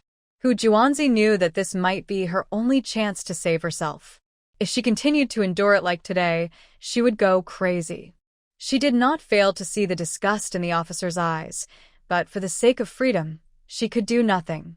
Shi Zhongliang saw that the crazy woman in front of him spoke with details and was indeed a civilian who was temporarily arrested during the curfew last night, so he did not dare to be careless. If this person is really the mother of Gu Qianlan, then it is really a big misunderstanding. He knew that their county magistrate appreciated Gu Qianlan very much and was thinking about how to win him over. He quickly climbed onto the carriage and whispered a few words to the county magistrate, explaining the whole story. When County Magistrate Gu heard this, he wished that thousands of grass-mud horses would gallop past. What a fuss! He was just afraid that the war would break out again, so he thought of a plan to repair the city wall in advance, but how could he cause such trouble? Since she said that she is the mother of Gu Qianlan, isn't Gu Wencai still drunk in the carriage behind? Let her go to the county government office with her and leave the person to her care. The yamen runners came in a hurry and left in a mighty manner. Gu Qianlan breathed a sigh of relief. Thinking about the news she heard from County Magistrate Gu in person, she couldn't help but feel a little emotional. I don't know how the children feel about their father. I guess they will be sad for a while. She planned to wait until the official letter from the border came down before telling them about it. Magistrate Gu didn't leave her much time, so she had to get what he wanted before the official document from the border arrived. Walking on the path back to the village, the closer she got to Yujia village, the more foul smells gradually drifted in the air. Her senses were more sensitive than those of ordinary people, and sometimes they really took her life. The closer she got to Yujia village, the stronger the fishy smell mixed with the smell of corruption became, lingering in her nose for a long time. For her, the sourness of this taste was simply indescribable. When she came here, she was sitting in the carriage and she didn't notice the smell. Why is it that now that it's her turn to go back to the village alone, this stench seems to have come out of nowhere, making her feel nauseous, and the acid in her stomach keeps surging up? The sun is about to set, and the afterglow of the sunset falls on the horizon, forming a beautiful picture. But at this moment, Gu Qianlan had no intention of appreciating it. She felt that if she smelled the smell for even one more second, she would probably faint. In the mountains on both sides of the road, unknown birds made melodious calls. After passing the bend in front, they should be not far from Yujia village. Just after turning the bend in front of them, two figures appeared in front of them, one in front and one behind, carrying something and walking slowly. Gu Qianlan held her breath and walked forward quickly. When she was about to pass the two people in front of her, she finally knew where the continuous stench came from.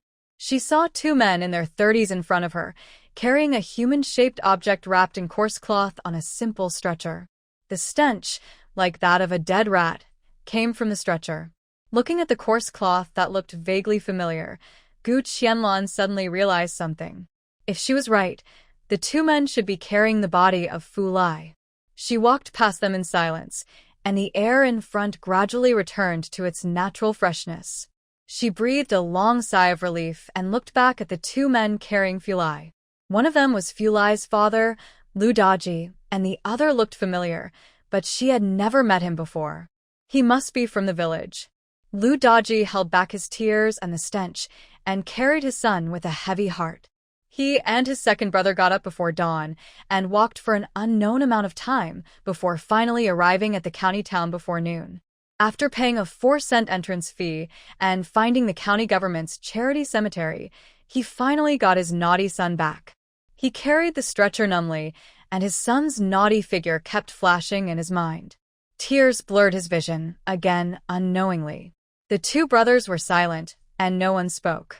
On the one hand, they felt uncomfortable, and on the other hand, they were probably choked by the stench. Gu Qianlan no longer paid attention to the two people behind her. The next day, she heard from Daguai that Lu Daji and his men did not bring Fu Lai's body back to the village. They did not follow the custom of setting up a tent at home to keep the body for a day before going up the mountain. Instead, they went straight to the foot of Qianxi Mountain with Lu Erji and carried Fu Lai. The two brothers found a place facing Thousand Snake Mountain, dug a hole, and buried Fu Lai there hastily. Since the accident happened to this child in Thousand Snake Mountain, maybe this was his fate. Let him rest there forever. The incident at Thousand Snake Mountain came to an end with the successive deaths of Fat Head and Fu Lai. After waiting at home for another 2 days and seeing that there was no more news about any major theft cases, Gu Qianlan finally felt completely relieved. Emptying Mr. Su's warehouse was the first time in her life that she stole anything, so she couldn't help feeling a little nervous. Thinking back on it, I find it funny. Madam Qin, I plan to go to Dongxia Mountain early tomorrow morning. I'm afraid I'll be in the mountains for a few days this time. I'll leave the household affairs and the 2 children to you and your family. Since Nanny Qin and her family have been in her life, she has indeed been less worried about many things. Here is 50 taels of silver. Keep it with you for emergencies. If the new house is built and I haven't returned yet, please settle the bill with Brother Jianxi. The new house is nearing completion. She will take time to go there every day. She is very satisfied with the bathroom and toilet built by Jianxi. She also tried the drainage system, which is convenient, and there is no odor. When it is completed and we move in, the quality of life will be instantly improved by several levels. Miss, is it going to take so long to go into the mountains this time? Although Dongxia Mountain is not as steep as Qianxi Mountain, it is also full of dangers.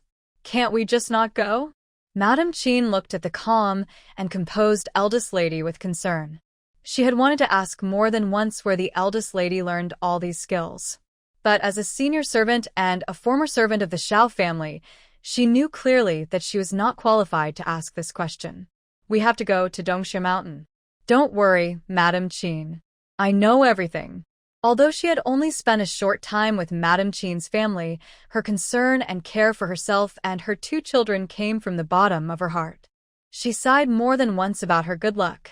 Even if it was not for the rapid upgrade of the space, she had decided to go to Dongxia Mountain this time, just for the agreement between her and County Magistrate Gu. I will be back in 4 days at most, or 2 or 3 days at the fastest. Don't worry, Madame Qin. After thinking about the remaining time, Gu Qianlan finally told Madame Qin the truth. There were old and young people at home, and she couldn't leave for too long. Why don't you take Dagaway with you, miss? Although he is not very good at hunting, he can still help in hunting pheasants, rabbits, and the like. Even if he can't share the worries for the young lady, it's better to have more people to take care of her. In Qiuqin's heart, the young lady, who has a beauty like a fairy, will be much safer if she has a man to protect her. Madame Qin, you don't have to worry about me. Dagaway is a man after all. It will be inconvenient for him to go into the mountains with me. He is not young anymore, so you might as well consider arranging a marriage for the two brothers. I think there are already kids of their age running around in the village. Gu Qianlan said jokingly. After hearing what the eldest lady said, Nanny Qin lowered her head in shame. She had been thinking wrongly for a moment and was only concerned about the eldest lady's safety, but she forgot that people's words were scary. It would be the best if there was a maid with strong martial arts skills who could go into the mountains with the eldest lady. As for Dagaway and Ergaway, no matter who they were really not suitable to go into the mountains with the eldest lady. But thinking of what the eldest lady mentioned about arranging marriages for the two sons, she felt a little dazed. In the past few years, the two sons have been doing odd jobs to earn money for her illness. The family is penniless and owes Dr. Wu a lot of money for medicine. How could a girl from a good family be willing to marry into their family and suffer? Suffering. But now it is finally different. Her health has gradually improved, and the eldest lady gives them, mother and son, a monthly allowance of nearly 5 taels of silver every month. This amount of money is really an astronomical figure for their family. Before meeting the eldest lady, it was something they dared not even think about. After marrying to Yujia village for so many years, Qiuqin is very clear about the income of the villagers from a year of hard work. A family that can still have 3 or 5 taels of silver after deducting taxes and military service silver is already a very wealthy family. What's more, as the first and second nobles of slavery, the military service silver in the future will be taken care of by the master family. What the eldest lady said is right. These two children have never enjoyed a good day with me. Now they can finally live a more relaxed life. Tomorrow I will ask the matchmaker to help them slowly look after each other. By then, I will have to ask you to make a decision for these two good-for-nothings and choose a suitable one for them. For slaves like them, life and death are in the hands of their masters, not to mention such a big event as marriage. Then, let's make it a deal. When I come back from Dongxia Mountain, I will arrange marriages for Dagaway and Ergaway. The new house will be built by then, and the wedding can be more lively and grand. But when she thought about receiving the official letter of the death of the third son of the Yu family just after the new house was built, the smile on Gu Qianlan's face faded. After I finish these things at hand, I plan to go to the pawn shop in the county to pick out a few more servants. I'll have to ask Nanny Qin to take care of it then. Gu Qianlan casually said her plan. But Nanny Qin suddenly became nervous. Miss, what is wrong with our family? Nanny, don't be so nervous. I was thinking about buying a few servants before. The new house is quite spacious, and the family needs a few servants to help with cooking and needlework. In addition, I want to find a few guards. After all, the world is not too peaceful. Rui'er and Rui'er are also lacking playmates. If there are suitable little girls or book boys, I would like to find some for them. Perhaps it was because she had some memories of the original owner, or perhaps it was influenced by the original owner's subconscious. Gu Qianlan had no resistance to buying some servants and training loyal servants. She knew very well that she was lonely and helpless in this strange world. If she didn't train some people around her, if something unexpected happened, she would be the most isolated and helpless one. What's more, since she read the letter left by the original owner's mother, if she continued to live in a muddle-headed way like before, one day, she might not even know how she died, and it is more likely that she will implicate the people around her. The eldest lady is right. I didn't think it through. Nanny Chin thought maybe it was because the eldest lady had read the letter left by the lady that she began to slowly have her own plans. In the future, she would just cooperate and assist. Just buy the servants back and leave the training and discipline to this old captive. Thanks to the ginseng given by the eldest lady, my health is getting better day by day. At least I can help with things within my ability, Nanny Chin said, feeling more hopeful and expectant about the present day. Since you have decided to buy a few more servants, I don't think we need to bother looking for a matchmaker. Let's see if there are any suitable ones among the servants you have brought back, and tell them to my 2 boys. I believe that the young lady's vision must be right. They are all slaves now, and no matter how hard they look, they can't find an ideal family willing to marry. What's the difference between those who are willing to marry their daughters into slavery and those who sell their daughters? It's better to look among the maids brought back by the young lady, and then say if there is really no suitable one. Okay, then let's do as you say, Nanny. It was a dreamless night. The first ray of morning light penetrated the mist and shone into the house. Gu Qianlan stretched and opened the door. The mountains not far away were still shrouded in a layer of light mist, as if covered with a mysterious veil. The village was quiet, and wisps of smoke began to float from the roofs of a few houses. It was another sunny morning. Gu Qianlan set out in the morning light. As soon as she entered Dongxia Mountain, she was greeted by a breeze full of the fragrance of wildflowers in the morning. Under the thin mist, the continuous mountains were as charming as a fairyland. Although it was already a familiar place, she still cautiously opened the electronic map and rushed all the way to her destination. Although she reserved a few days for herself this time to fully and deeply understand this mysterious mountain. But thinking of the purpose of this trip, she decided to get the cicadere first, put it in the space, and then make other plans. Haoze, we haven't had a good chat for a few days. During this trip to Dongxia Mountain, I plan to work hard to reach level 6. How about you tell me what the benefits are after reaching level 6? It will also help me to boost my motivation. Gu Qianlan joked with Haoze while strolling leisurely in the forest and hunting small prey. Host, apart from daily harvesting of crops, does not trade small prey with the space now? Haoze looked at the host who suddenly threw another hare in, but just left it there without paying any attention, and said with emotion, Haoze, 2 rabbits are only more than 100 coins, and the points are pitifully few. Why should I cause you more trouble? It is better to put them in the space and save them for me to have a snack in the future. Don't you agree? Gu Qianlan looked at the hares, pheasants, and various inconspicuous mountain delicacies piled up like a small mountain in the space, and smiled slightly. After returning to the village after this trip, she can take out the mountain products stored in the space to eat again. Nowadays, any place in Dongxia Mountain that can be traveled back and forth within a day is like her back garden. It has almost become a place where she can come and go freely with her eyes closed. The Dongxia Mountain range is endless, even far beyond the search range of electronic maps. Gu Qianlan also knows that if she can go deep into the mountains, there may be more unexpected gains. I think so too. But Haoze, don't you have to hunt the deer that the county magistrate wants first, and then go to deeper places for the remaining 2 days? The points in the space increase a little bit by collecting crops every day. At this rate, it is undoubtedly just a dream to upgrade. The host also has her own difficulties. Haoze in the depths of the space is silent. Haoze, after I reach level 6, how many points will I need to upgrade to level 7? Thinking of the time when she was in Thousand Snake Mountain, when the space upgrade point suddenly rose to 50,000 points, she had the urge to quit. If this continued, she would be really angry, and she couldn't let her take advantage of it. Host. I can't answer your question right now. Haoze answered embarrassedly. Why? Don't you even know this?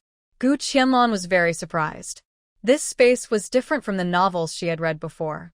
Let me tell you this. The points required for space upgrades will be reasonably adjusted according to the host's environment at the time. For example, when you were in Thousand Snake Mountain before, there were high-level snakes everywhere and upgrading was a very easy thing. If it was just a normal upgrade, it would only take 10,000 points to upgrade from level 5 to level 6. After listening to Haoze's explanation, Gu Qianlan suddenly realized. Is that so? Then I understand. When it's time to upgrade next time, she doesn't want to be surrounded by a bunch of high-scoring species with natural materials and treasures. She doesn't want to work so hard just to upgrade. She silently calculated in her heart that she would not be fooled by this space for the second time after being fooled once. Unconsciously, she arrived at the beautiful little pond again, and the morning light had dissipated. There was still a little mist floating on the water, like a faint smoke, adding a touch of softness to the scenery of lakes and mountains. On the other side of the pond, the mountains were undulating layer by layer, like a dream. It hasn't rained for a while, and the pond, which was not small before, now seems to have no obvious change in water volume. It is still a habitat for many animals. Gu Qianlan flashed into the space as usual, watching the animals coming to drink water and forage. Her main target, the Sika deer, was naturally among them. She took out the chain dome and aimed at one of the Sika deer. The hind leg was hit by an arrow. Several arrows were shot in succession, hitting 3 bison, 4 Sika deer, and 2 roe deer respectively. Seeing that she had only obtained less than 200 points after continuous shooting, she instantly began to miss the last time she hunted snakes desperately in Qianxi Mountain to level up. At this rate, it is not a fast thing to reach level 6. It seems that the environment has changed after entering the space. The injured Sika deer stayed quietly in the corner, and the other preys that were slightly valuable were handed over to Haoze. The area around the pool in front of her can be said to be the deepest place where Gu Qianlan entered Dongxia Mountain. She only looked at the electronic map for further distance. After bypassing the pool, there was a jungle in front, full of tall trees and shrubs. The mountain was covered with lush plants of various kinds, and there was not even a road to be seen. Gu Qianlan took out the wind blade, chose the longest size, and once again started the journey to open a path into the mountain. The air in the woods was damp, with the fresh scent of leaves and soil, mixed with a slight rotten smell, a strange feeling that was hard to describe. This time, Haoze will give a warning when a high-score species appears near her, and now it seems to be a little different from before. The opportunities in the old forest are indeed much more than those in the shallow mountains. Haoze, will you also upgrade along with the improvement of the space level? Why do I feel like you seem a little different? With Haoze's guidance, Gu Qianlan successfully picked a purple Ganoderma lucidum. Although it will be displayed on the electronic map, it is not surprising to miss something good with so many tips and icons. Received a purple Ganoderma lucidum, worth 1,800 taels of silver, 260 points. As soon as the purple Ganoderma lucidum entered the space for trading, Haoze's announcement sounded at the right time. Seeing that she was still more than 1,200 points away from upgrading, her motivation came up again. With a few more such high-point existences, would her space still worry about upgrading too slowly? Because she had to keep opening up the road and stop from time to time to look for precious herbs shown on the electronic map, Gu Qianlan's speed of moving deep into the mountains was not fast. In the whole afternoon, she only left the water pool for about 20 kilometers. At this rate, even if she stayed in the mountains for 4 days, she would not be able to walk too far. Besides, she had to leave time to go down the mountain. It was just like what Haoze said, she just stepped into a corner nearby. The host has also discovered that when the space level is higher, I can also be more intelligent. until one day, I can analyze many things like a robot. Haoze's future depends on the host's hard work. Although Haoze feels that the current host is not active in upgrading, earning money, and even planting crops before, he is not active. But he is lucky. He got a few good equipment right away. He dares to bet that once the host uses this weapon, he will not look down on the previous ones. Especially the chain dome. He doesn't understand why the host always habitually uses that thing every time. Don't worry, Haoze. I will definitely work hard. In order to make Haoze more intelligent and for her unknown future, the speed of space upgrade must indeed be accelerated. Gu Qianlan is working hard for the future of herself and her family in Dongxia Mountain, and the small village where she lives at the foot of the mountain is also bustling. Eat, eat, eat. You idiot, all you know is eating. Don't you see how powerful Lu is? She holds on to Jianzhong's thigh tightly and won't let go. Now she eats delicious food at home every day. Look at you. She makes clothes for Dague's family of 3, 2 sets for each person. Why don't you and Wencai get any? Mrs. Lu scolded while pinching Wang Chunna hard. It's fine if I don't make clothes for you too. If I take all the good materials to Lu's house, how many scraps will be left? They won't have to worry about the scraps for mending clothes for the next 6 months. Don't give me dinner. I can't earn you money, so you are useless. Mrs. Lu got angrier and snatched half a sweet potato from Wang Chunna.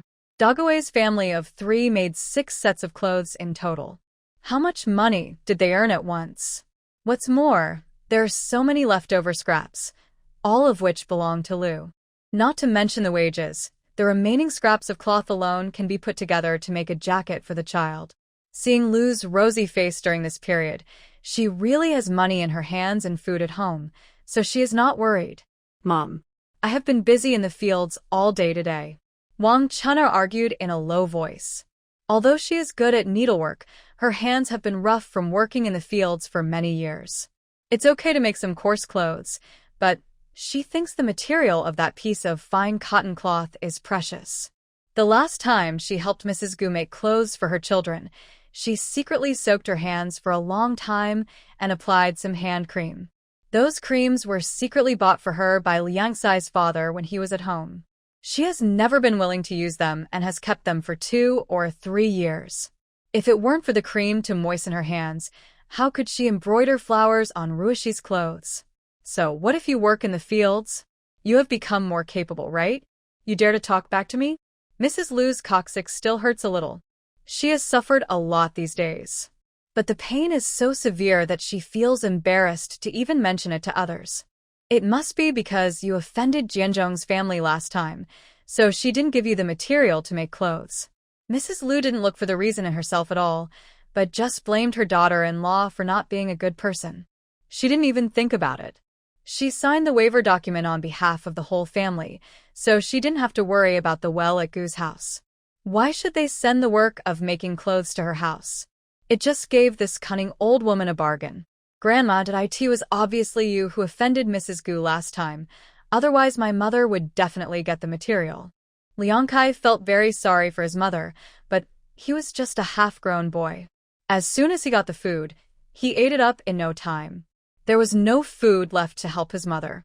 Besides, my mother has been doing all the work in the fields recently.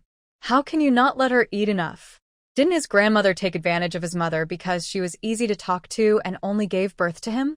oh, You little rascal, you are rebelling, right? when did you ever have a say in this family? Get out of here when you are full. What do you have to do with what the adults say? Mrs. Lu kicked in the direction of Wencai. She didn't expect to kick this kid. After all, he was their eldest grandson. It was just that useless thing, who had been married for so many years and only gave birth to this one child. Mrs. Lu looked at the farce on the dinner table and curled her lips silently. She knew that her mother-in-law would be furious again when she told her about Lu earning money from Mrs. Gu. Thinking of the good material she had once obtained, now being worn by Madame Gu's 2 children, she felt uncomfortable all over. Don't be angry, mother. My sister-in-law is just such a person. It's not worth it to get sick from anger. Why not punish her to clean the kitchen tonight and bring back more firewood tomorrow? Mrs. Lu tried to mediate the situation and soothed Mrs. Lu's emotions with the appearance of a good person. Facing Mrs. Lu, who had given birth to 5 children, Mrs. Lu naturally liked her from the bottom of her heart. A daughter-in-law should be like Mrs. Lu, giving birth to many children, both sons and daughters. Learn more from your sister-in-law. Mrs. Lu threw the bowl away in disdain and went back to the house angrily. While walking slowly, he gnawed on half a sweet potato that he snatched from Wang Chunu. The family was almost unable to make ends meet, and at this critical juncture, Wang Chunu lost her easy job of making clothes for others. How could she not be angry? Wang Chunu sighed slowly. She had already inquired about everything. Dague's family of 3, including mother and son, have now become servants of Madame Gu's family, and all of them have signed death indentures. There have been all kinds of rumors in the village these days, but Dague's family seemed to have heard nothing. I went to my wife's house to do chores every day as usual, and I no longer had to worry about food and clothing. If she could live with her family like Lu, why would she have to worry about Madame Gu's work not falling on her? She sighed softly and cleared the table silently. Tian Xinger, who lived in the big blue brick and tile house in Yujia village, looked depressed. Boss, have you heard about Dague's family? How could Madame Gu take advantage of someone's misfortune? Didn't she just save Dague's life? Not paying them the 5 cents for their work would be fine, but forcing their entire family to sell themselves into slavery is really too much.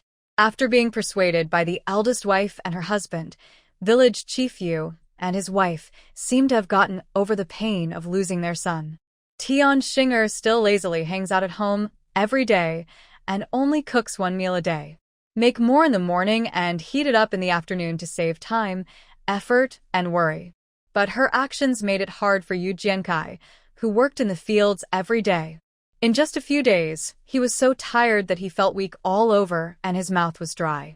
If we continue to live like this, it will be a big problem. Why do you care about other people's family affairs? Gu Wencai replied impatiently. He did not forget that it was Madame Gu who carried Fatty out of Thousand Snake Mountain. Although the child was unlucky and had no fate with them, he still had to accept the kindness. In my opinion, there is nothing wrong with Dague's family following Madame Gu. At least during this period they had enough food to eat, and the clothes they wore were all new. I heard that it was Madame Gu who helped cure Dague Nyang's illness with medicine, and it was not just about saving Dague Nyang.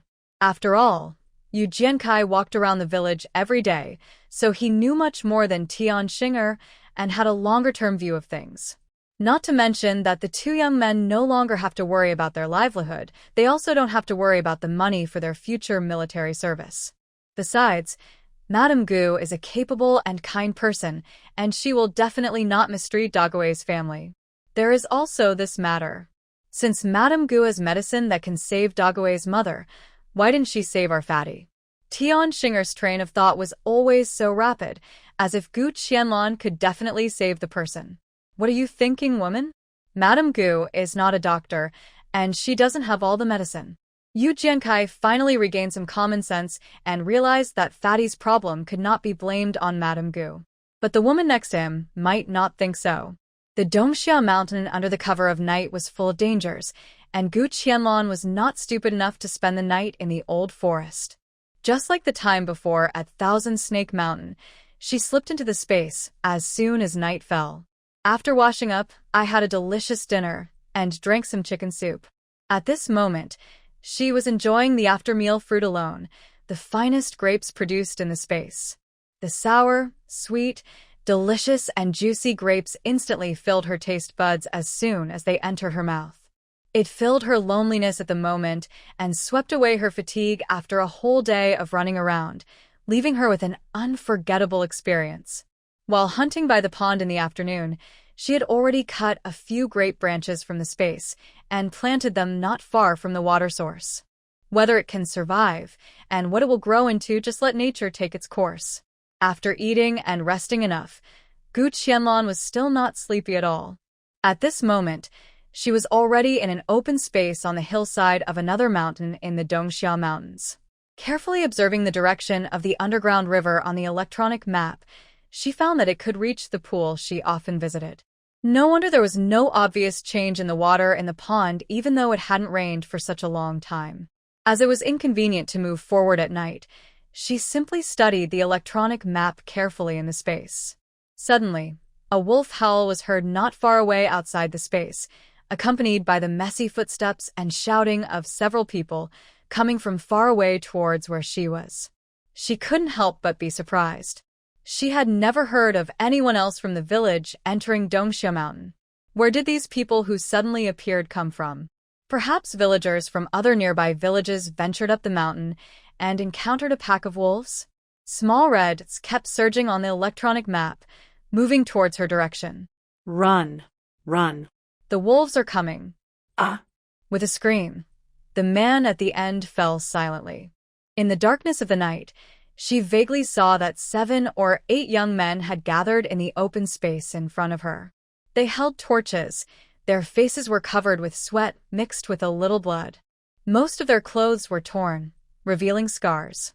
"Brother, are we all going to die here today?" A slightly younger man looked at the leading man with a crying voice. The leading man had a tense face, staring nervously at the green light that kept flashing not far away. He knew that it was the eyes of a wolf, staring at its prey in the dark. He wanted to say a few words to comfort people, but listening to the wolf howls in his ears, any words seemed so pale and powerless.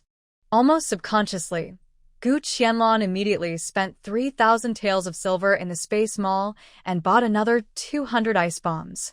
There were so many wolves in the pack, and she was sure that the 100 ice bombs in her hand were not enough to deal with these ferocious big guys in front of her.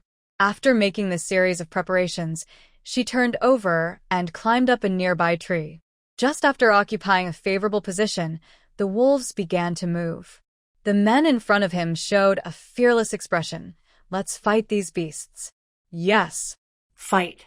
"Kill one, and we'll break even. Kill 2, and we'll make a profit." As if they knew they could never escape, the men tightened the torches in their hands and raised their machetes in the other hand, ready to die together with the wolves. Gu Qianlan on the tree also moved. At such a close distance, and with her 5 senses now heightened, hitting the wolf's head was a piece of cake. 1 shot. 2 shots. 3 shots. After a series of shots, the wolves that rushed towards the open space began to fall one by one. The only sound in the air was the muffled sound of the wolves being shot and the ice bullets entering their bodies. The wolves didn't even see where their target was. They just stared in disbelief and fell down silently without even the chance to wail. The 8 men, who had originally prepared for the worst and were ready to fight the wolves to the death, were so shocked by the scene before them that they were speechless. Although they didn't know what kind of master helped them secretly, at this moment their faces showed relief after surviving a calamity.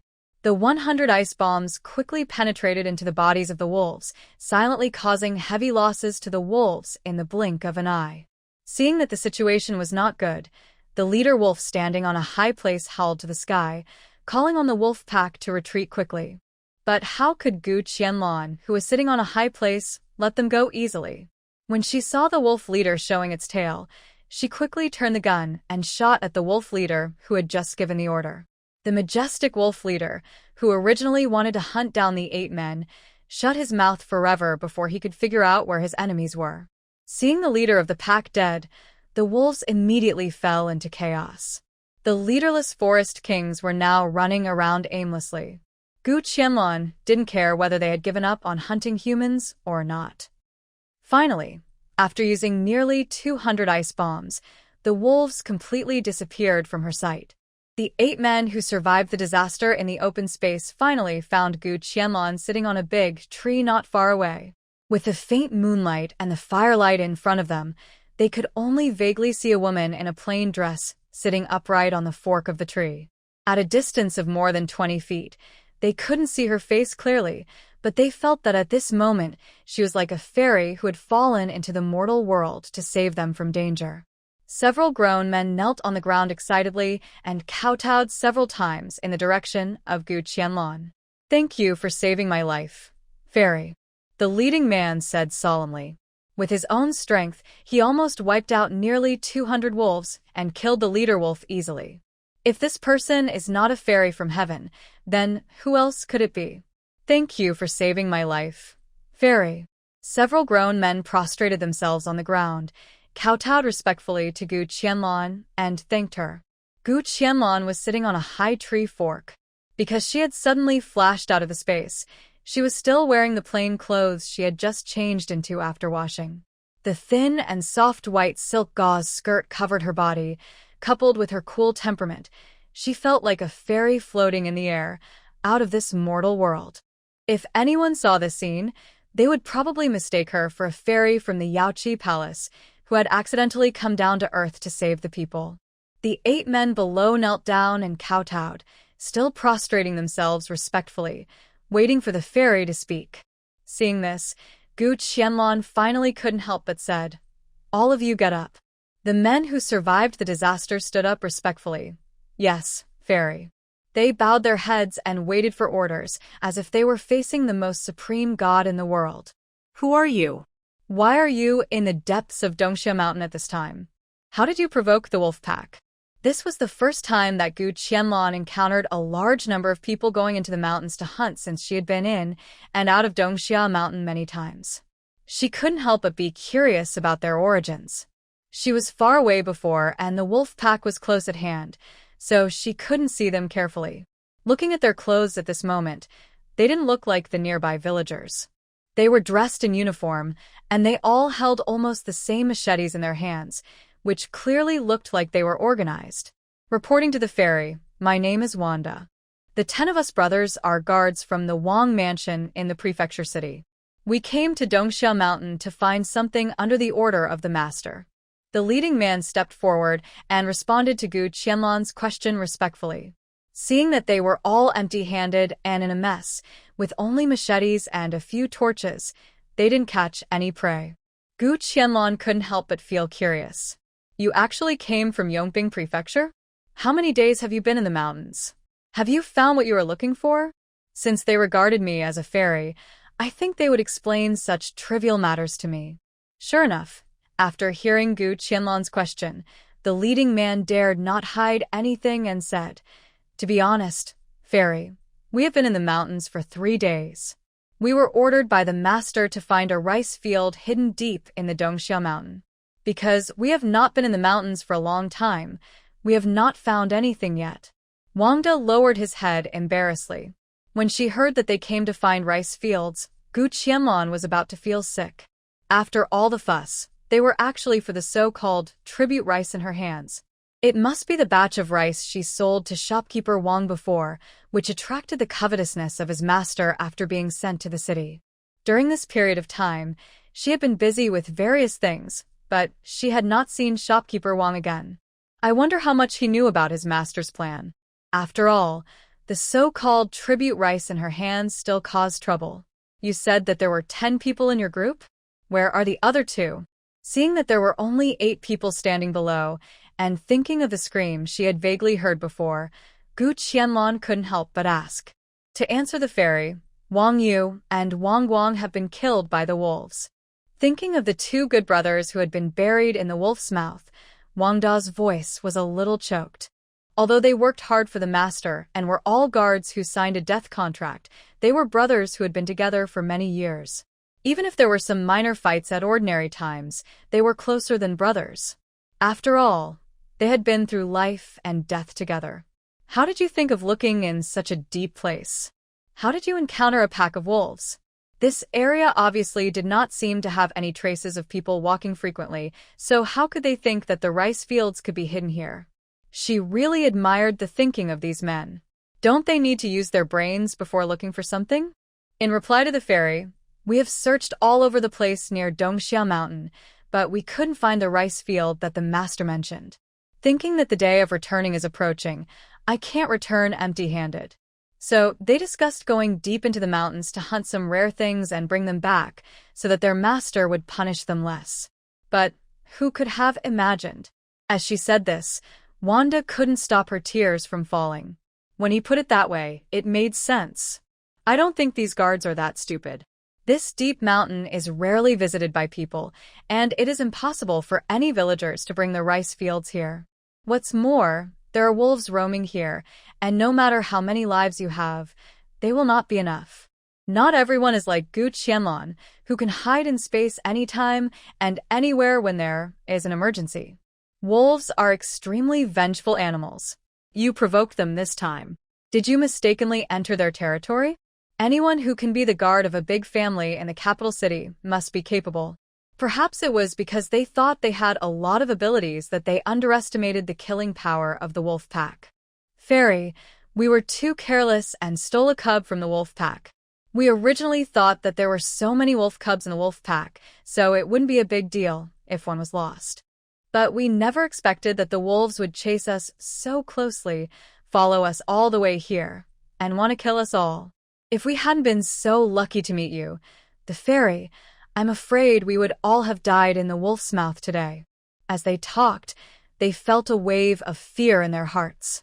They were just a little bit away from becoming the wolves' midnight snack. Where's the little wolf cub? Did you guys go back later? A wolf cub was lost. No wonder the wolves were chasing these people. If it were her, if anyone dared to steal her child, she would definitely get her child back even if she had to chase him to the ends of the earth. By the way, we have to teach the thief who stole the baby a lesson. We returned it. How dare we not return it? But even if we return the wolf cub, the wolves still chased us and refused to give up. What Wanda didn't say was that although the wolf cub was returned, it was already dying.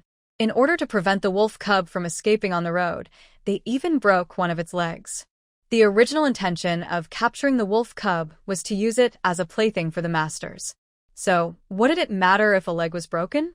However, facing the fairy who saved them, these grown men chose to conceal the matter. They were afraid that the fairy would regret saving them if she knew the whole story.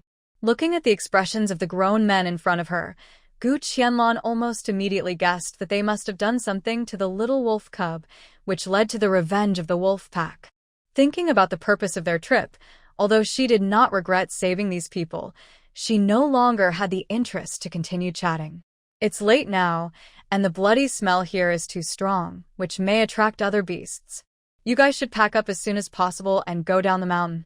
There was a hint of coldness in Gu Qianlan's voice, and no emotion could be heard. But the 8 men standing below could clearly hear some displeasure in her tone. Yes. Yes. Fairy is right. Then we brothers will take our leave first. Wanda said as he called the other 7 brothers under his command, took up their weapons, fixed the torches again, and walked down the mountain. Gu Qianlan looked at the backs of the people going away and frowned slightly. She flashed into the space, changed into light clothes, and jumped down from the tree lightly. The air was filled with a strong smell of blood, and the roar of unknown beasts came from afar. Looking at the wolf corpses scattered on the ground, Gu Qianlan felt a little sorry. The points and silver were seriously discounted. But at that time, there was really no way to show mercy, and it was even more impossible for her to collect the wolves one by one in front of those guards. The harvest of hunting a wild wolf is worth 180 taels of silver and 75 points. This was her first time hunting a wolf pack, and she killed so many at one time. After she put the first wolf into the space and handed it to Haoze, he gave the price and points to be obtained in a timely manner. After looking at the consumption of ice bombs in the space, she had hunted a total of 192 wolves, including the leader wolf. After hearing the silver and points given by Haoze, she couldn't help but be overjoyed. Although these wolves had died without a suspense, they were still valuable, and even the points given were considerable. She happily began to shuttle between the wolf corpses on the ground and handed them to Haoze one by one. Haoze's mechanical trading voice was like the sound of nature, constantly ringing in Gu Qianlan's ears. Finally, after collecting the last wolf corpse into the space, she received a total of 32,040 taels of silver and 13,350 points. Looking at the points on the space panel that far exceeded the upgrade number, Gu Qianlan smiled knowingly. After all, this trip to Dongxia Mountain was not in vain. It is detected that the host's current points have exceeded the upgrade standard. Do you want to upgrade immediately? Haoze's voice seemed so pleasant and beautiful at this moment. Upgrade immediately. Although it was already the 6th level, Gu Qianlan was still full of expectations like the previous times. Although the space sometimes pitted her, it had to be said that the benefits brought by each upgrade just filled her daily needs. It was like timely rain, and more like a timely help. After experiencing the hard struggle and various twists and turns in these days, she couldn't believe what kind of life she would live without the existence of the space. At least one thing is certain. She must not be able to own more than 347,000 taels of silver. Looking at the amount of silver she is now, I'm afraid she can already be regarded as one of the richest families in Huayan County. It's a pity. With so much silver in the space, it's not easy for her to expose it. For the time being, she can only sigh silently at the silver. Congratulations to the host for successfully upgrading the space to level 6. The space land yield has now risen to 400 kilograms. Up to 8 crops can be planted at a time, and the points earned from the harvest are 40 points. New crops can be planted, cauliflower and carrots, and the maturity time of all crops has been adjusted to 23 hours.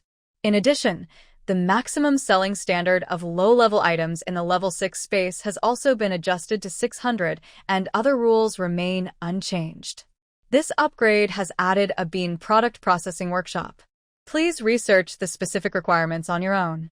In addition, the space can be moved in any direction, and the maximum distance each time will no longer be restricted. The maximum daily movement distance of this function can be extended to 6 kilometers. Haoze finished talking about the various projects of this space upgrade in one breath. Although there are no new things in the space mall, there is a soy product processing workshop. This really surprised Gu Qianlan.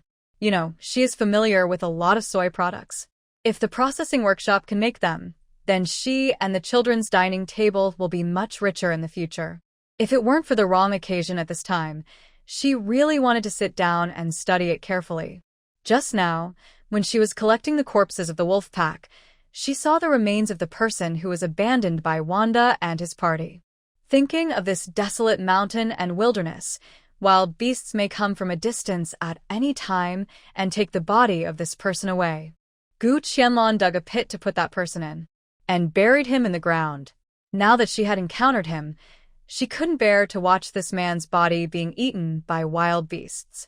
She didn't know whether this man was Wang Yu or Wang Guang, and who else was in his family. It must be one of them.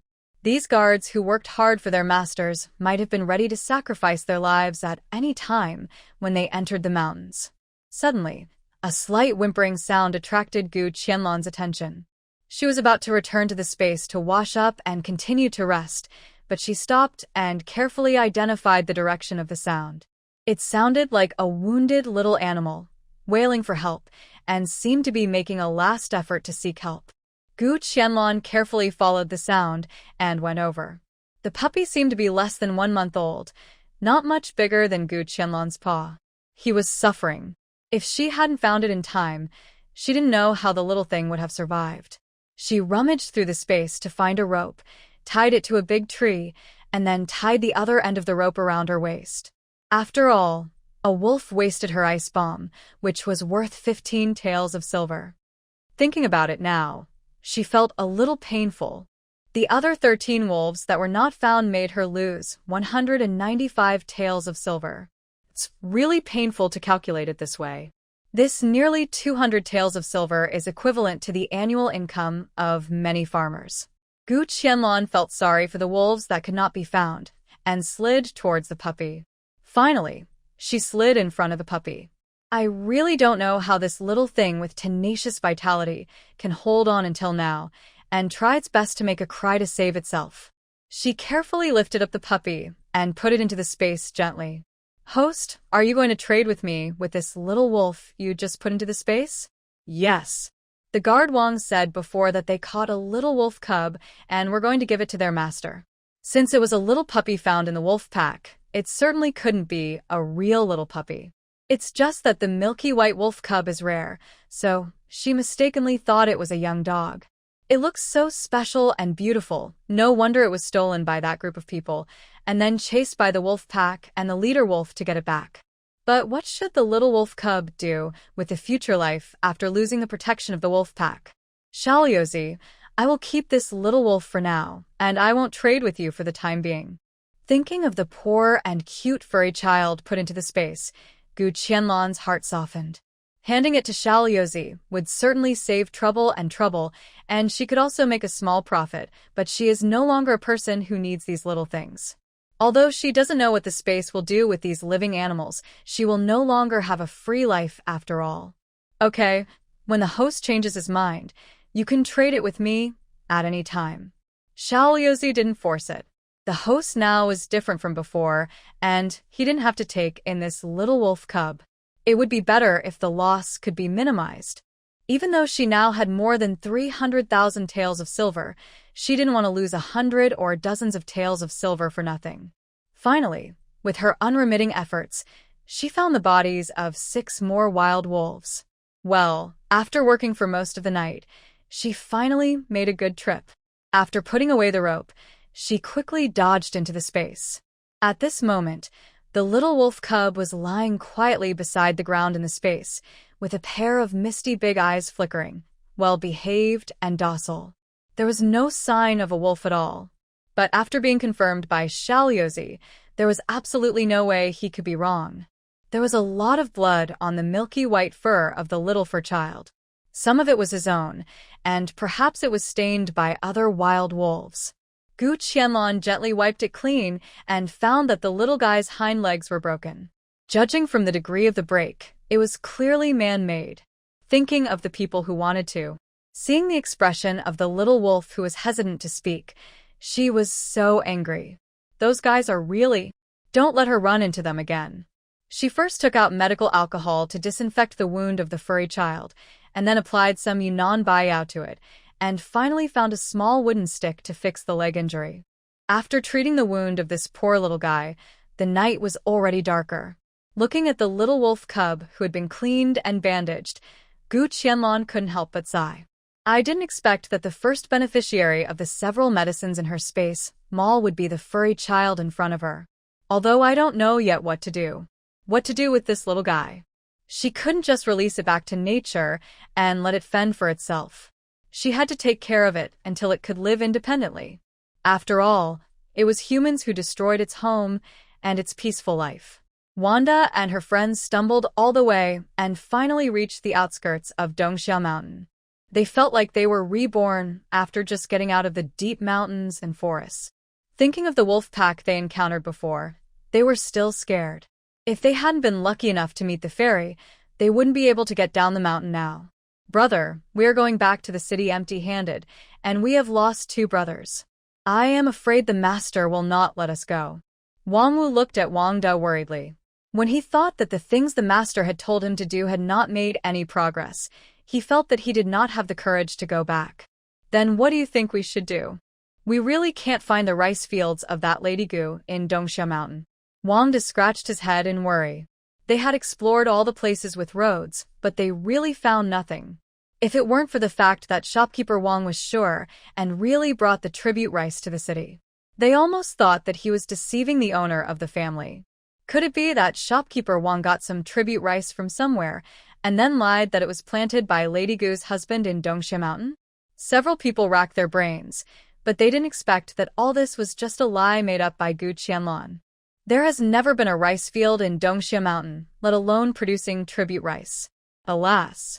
If the little wolf cub hadn't been thrown out, maybe the head of the family would have let us go for the sake of the wolf cub.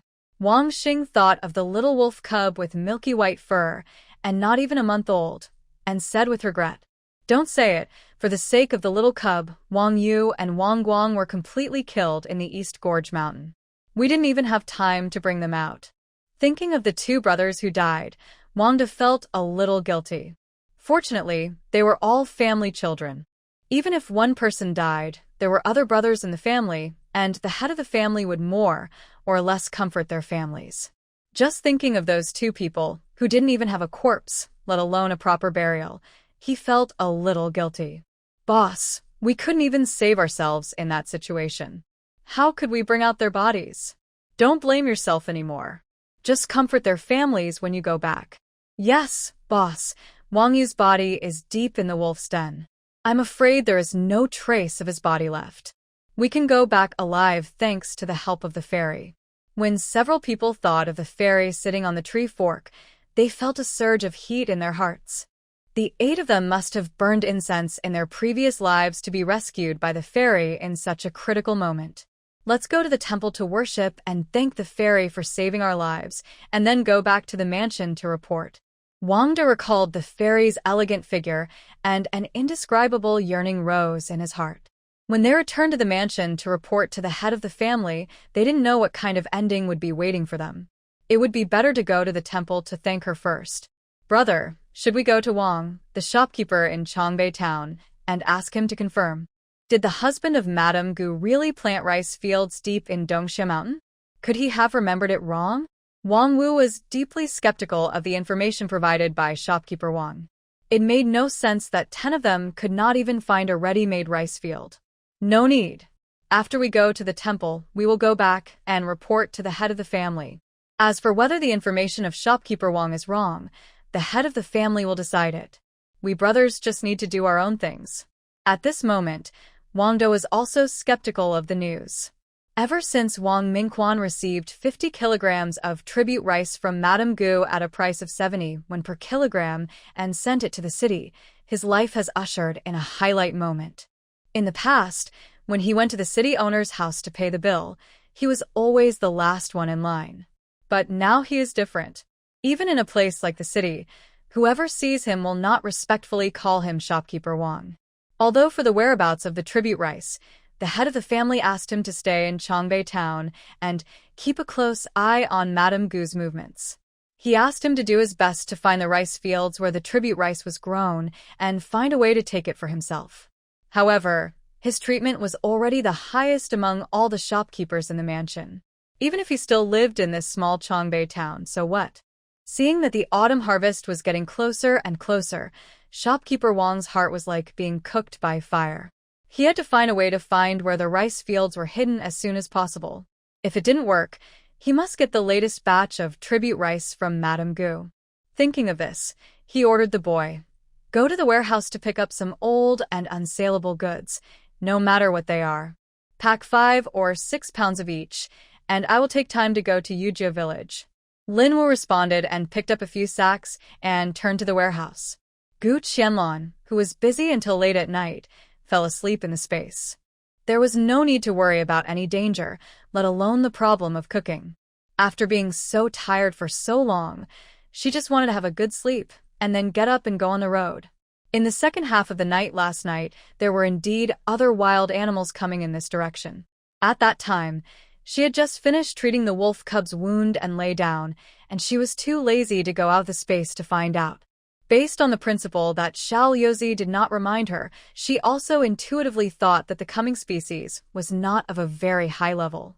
Otherwise, with Haoze's character, even if it was raining knives from the sky, I'm afraid he would have notified her to get up to earn points. It must be said that she and Haoze have now developed an indescribable tacit understanding. In a daze, she suddenly felt a wet feeling on her face, as if something was fiddling with her face. She opened her eyes and met a pair of smart and misty big eyes. I don't know how the little guy climbed onto the mat where she slept, and now he was licking her cheek with his pink little tongue. She only knew that dogs would do this to their owners, but she didn't expect that the wolf cub would do this. Or the one she picked up was a completely mutant species. Little guy, it's still early now, let me sleep a little longer. Seeing that it was this furry kid, Gu Qianlan's tense nerves relaxed, and she felt relieved. According to the normal time, she had only slept for less than 6 hours and was still sleepy at the moment.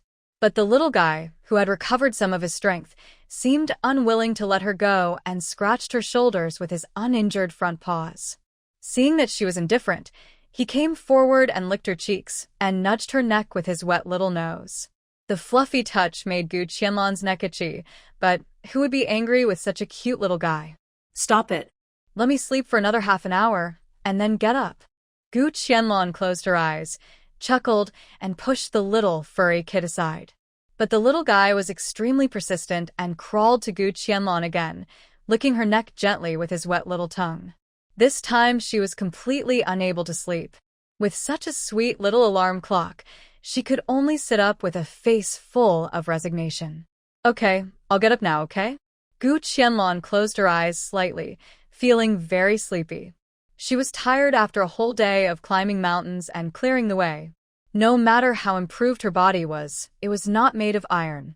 Seeing the person in front of him finally sit up, the little wolf cub finally stopped what he was doing, propped up his front paws, and tilted his head to look at the human who still refused to wake up.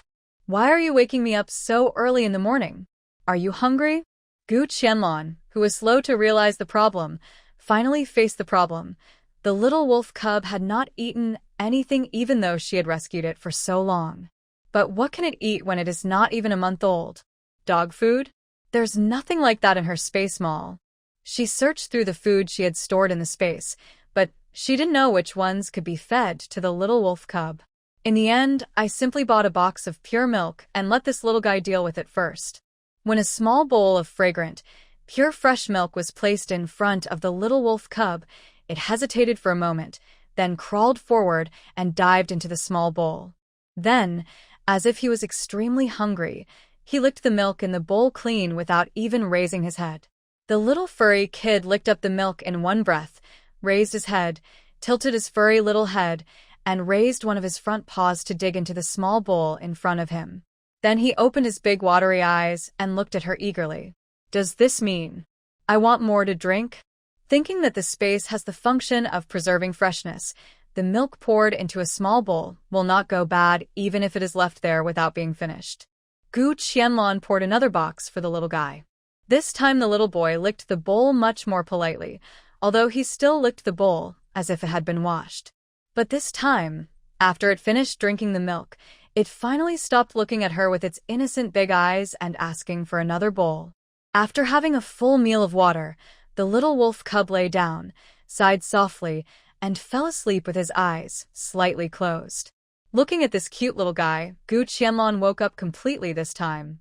With this little thing in my life, my future life will definitely be more interesting. Haoze, I haven't opened the upgrade gift pack yet. Why not open it now? Thinking about how each space always brings her some surprises, she just doesn't know what this upgrade gift will be. The familiar golden gift box on the crystal panel opened again, and a large wooden box appeared in front of Gu Qianlan. Congratulations to the host for receiving the upgrade gift, a box of solar lamps. There are various styles of solar lamps for the host to choose from. This lamp is the latest product developed by Space. It does not require installation or deliberate lighting. It can be placed indoors for daily use.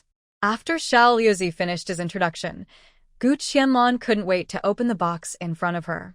God knows how inconvenient it must have been for her to walk through the tunnel holding a candle. With this solar-powered lamp, she no longer has to worry about lighting when traveling in tunnels, walking through old forests, or even walking at night. She had to say that this upgrade gift package really made her feel extremely thoughtful. I saw 20 solar lamps neatly arranged in the box. There are headlamps with straps, classic table lamps, and even 4 quaint lanterns. It must be said that this box of lamp upgrades really touched Gu Qianlan's heart. When she moves into the new house, she will use all these lamps. When the children grow up, they don't have to worry about hurting their eyes when they want to read and study at night. She happily closed the box of lamps, and suddenly her enthusiasm for upgrading the space reached a new level. By the way, Haoze, now can you tell me how many points are needed to upgrade the space to level 7? Seeing the huge harvest from hunting wild wolves this time, I don't know when there will be such an opportunity again.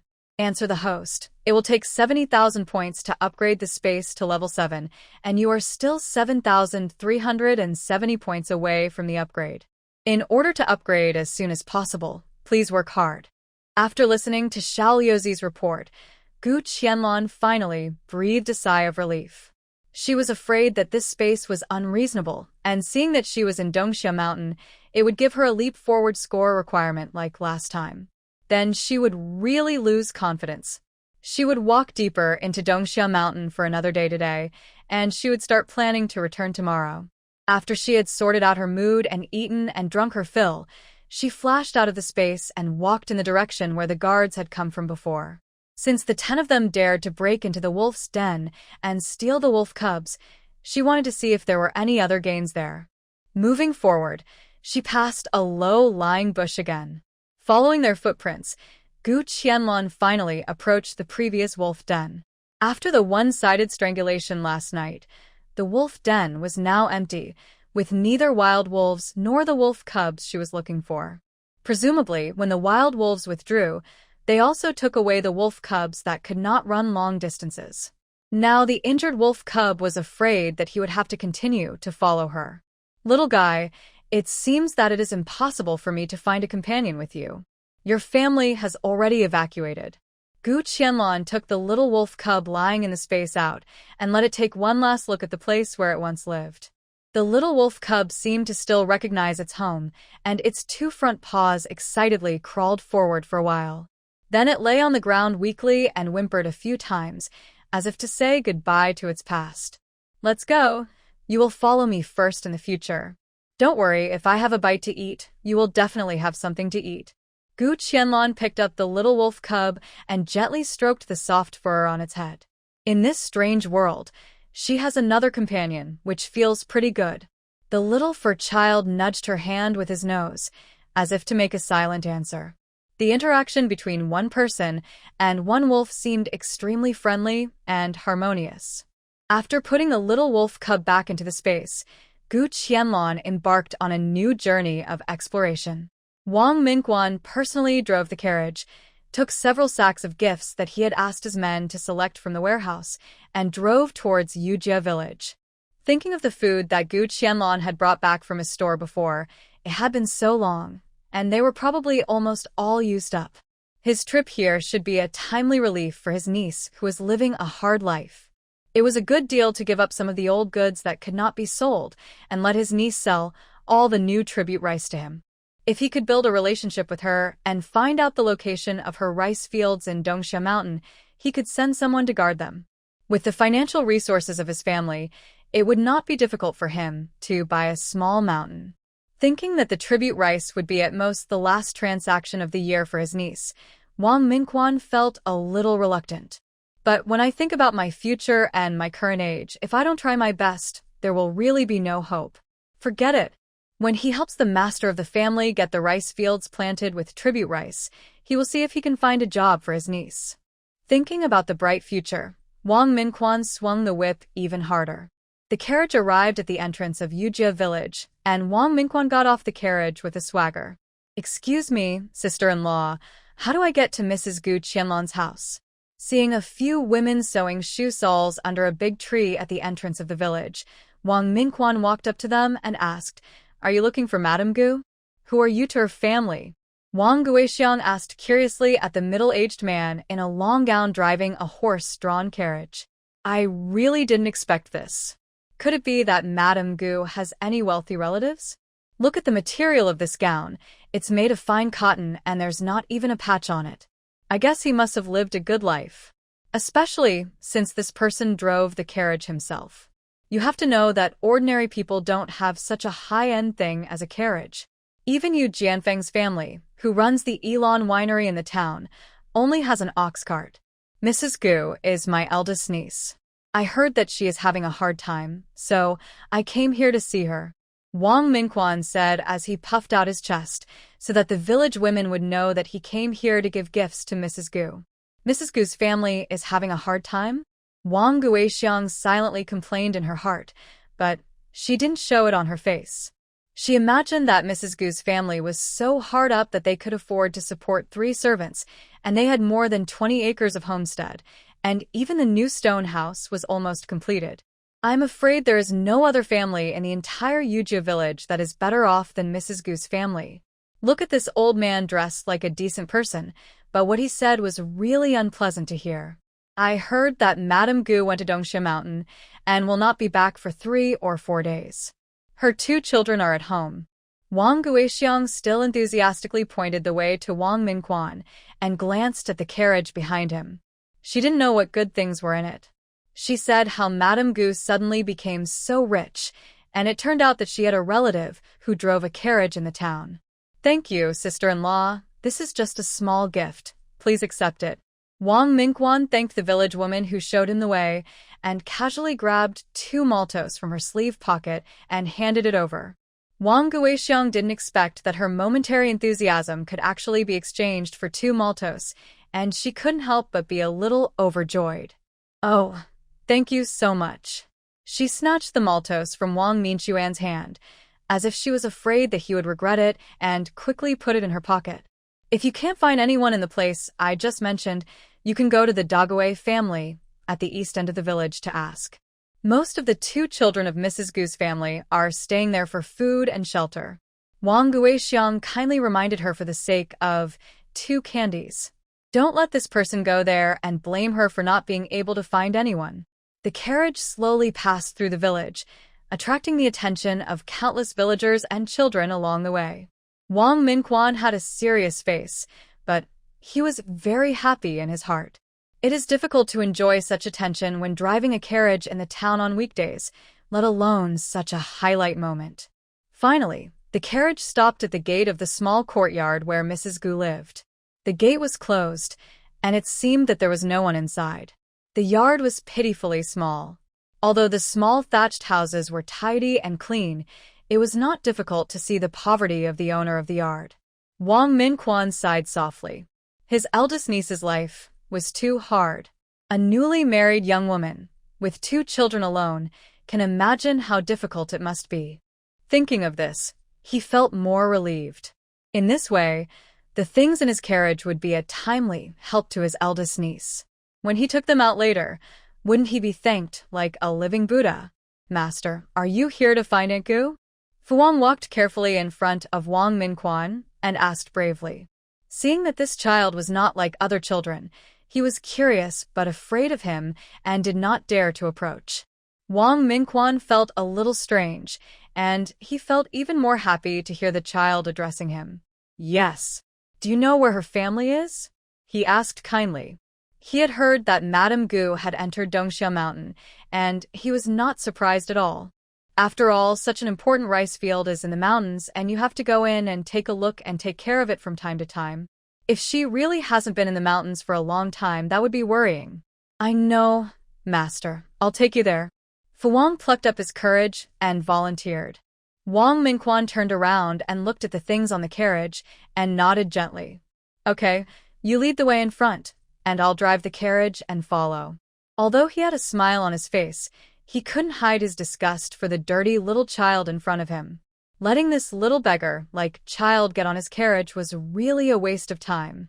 Fu Wang ran towards Dague's house with excitement, and while running, he looked back to see if the master had caught up. He was very happy to be able to do something for Aunt Gu. Because of his brother Fulai's matter, the little friends in the village now ignored him, and only Rui'er and Rui'er were willing to talk to him occasionally. The carriage soon arrived in front of Dague's house. Fu Wang hesitated for a moment, but still didn't dare to go in. "Master, this is it." Wang Minquan got off the carriage slowly, straightened his clothes, and looked at the dirty little child who was still looking at him eagerly. He took out a candy from his sleeve and threw it to him. "Take it and eat it. These children who grew up in the village are dirty, so they should be kept away." The long gown he was wearing was recently made, and he wore it specially for coming to Yujia village. Fu Wang barely caught the candy, and a happy smile appeared on his little face. "Thank you, Master." Then he ran away quickly, and he finally got another candy. In the small courtyard, Dague was chopping firewood under a big tree. He had to make preparations early, while he was not busy now. In the newly built house of the eldest lady, several rooms were paved with fire pits, and a lot of firewood would be needed at that time. He and Ergue are very motivated now, and they feel that their life is so comfortable and relaxed every day, which often gives them a sense of unreality. "Is this Dague's house?" Wang Minquan stood at the door and looked at the small courtyard. It was similar to the one where his eldest niece lived, and even bigger. It seems that his eldest niece is quite popular in the village. Dague, how come this name sounds like a man's? He realized this problem belatedly. Have people's customs become so open nowadays? He remembered that his eldest niece's husband was still alive. With curiosity in his heart, he walked directly into the courtyard without waiting for the people in the courtyard to reply. I am Dague. May I ask what Yujia wants to see me about? Dague put down his axe and stood up. He didn't remember knowing such a master-like figure. It's like this. I came to see my eldest niece Gu Qianlan.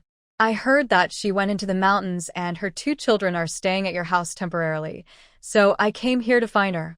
Wang Mingquan looked at the man in shorts in front of him calmly. The clothes were neat and new, without a patch on them. It seems that this family lives well. No wonder the eldest niece would commit herself to him. It's just that this man, He looks too thin. if he was stronger, he would be a good match for his eldest niece. Wang Mingquan looked at Dague like an elder, and he had already made a judgment on his identity in his mind. When he heard that the visitor was an elder of the eldest lady's family, Dague's heart was in turmoil, and he was extremely nervous. It was the first time for him to face such a scene, and he didn't know where to put his hands and feet. However, he is the mainstay of the family. It is impossible for her mother, a woman, to come out for such a matter. That would be embarrassing. It turns out that the eldest master is here. Please come in quickly. I will go and call the young master and the young lady. Dague, who didn't know whether it was appropriate to call her mother, thought that it was always right to call the 2 young masters of the family out. As Dague spoke, he walked quickly into the house. Wang Mingquan was stunned for a moment. What did he just hear? Young master, young lady? Who are they talking about? If he was not still in this small farmyard, he really had the illusion that he had arrived at the mansion of the owner of the family in the capital city. 2 farm children were called masters by the man in front of them. This is really a big joke. His eldest niece is quite playful. She asked the lover she found to call her 2 children young master and young lady. Could it be that she still thinks that she is the eldest lady whose parents are still alive?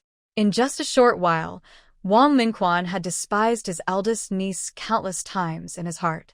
If it weren't for the fact that the rice fields for the tribute rice had not yet been settled, he would have walked away in anger. Rui'er and Rui'er had been following Nanny Qin for some time and had learned a lot of etiquette knowledge about dealing with people. Although they are still just children from farm families, Nanny Qin told them that one day their mother would take them away from this place and live in a bigger and more beautiful house. Just as Wang Mingquan was constantly complaining in his heart, he saw 2 delicate little kids walking out of the inner room in a very orderly and proper manner.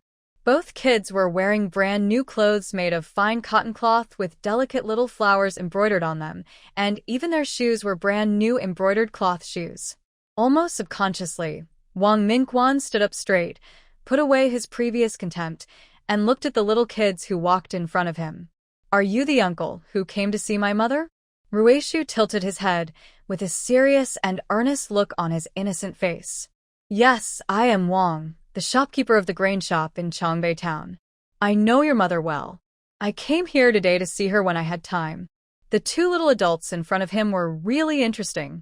Wang Mingquan introduced himself seriously, but did not mention the tribute rice and rice fields. My mother went to Dongxia Mountain for something. It will take 3 or 4 days for her to come back.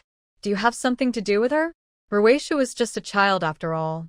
It was the first time for him to face such a scene, so he was a little nervous when he spoke. It's nothing big. I'm sending some useful things to your family. Do you have any adults in your family to help you move the things off the carriage? Wang Mingquan smiled at the 2 little kids and told them his purpose. When they came, the things were carried to the carriage by the shop assistants. It didn't make sense for him, the one who delivered the gifts, to take them off the carriage himself.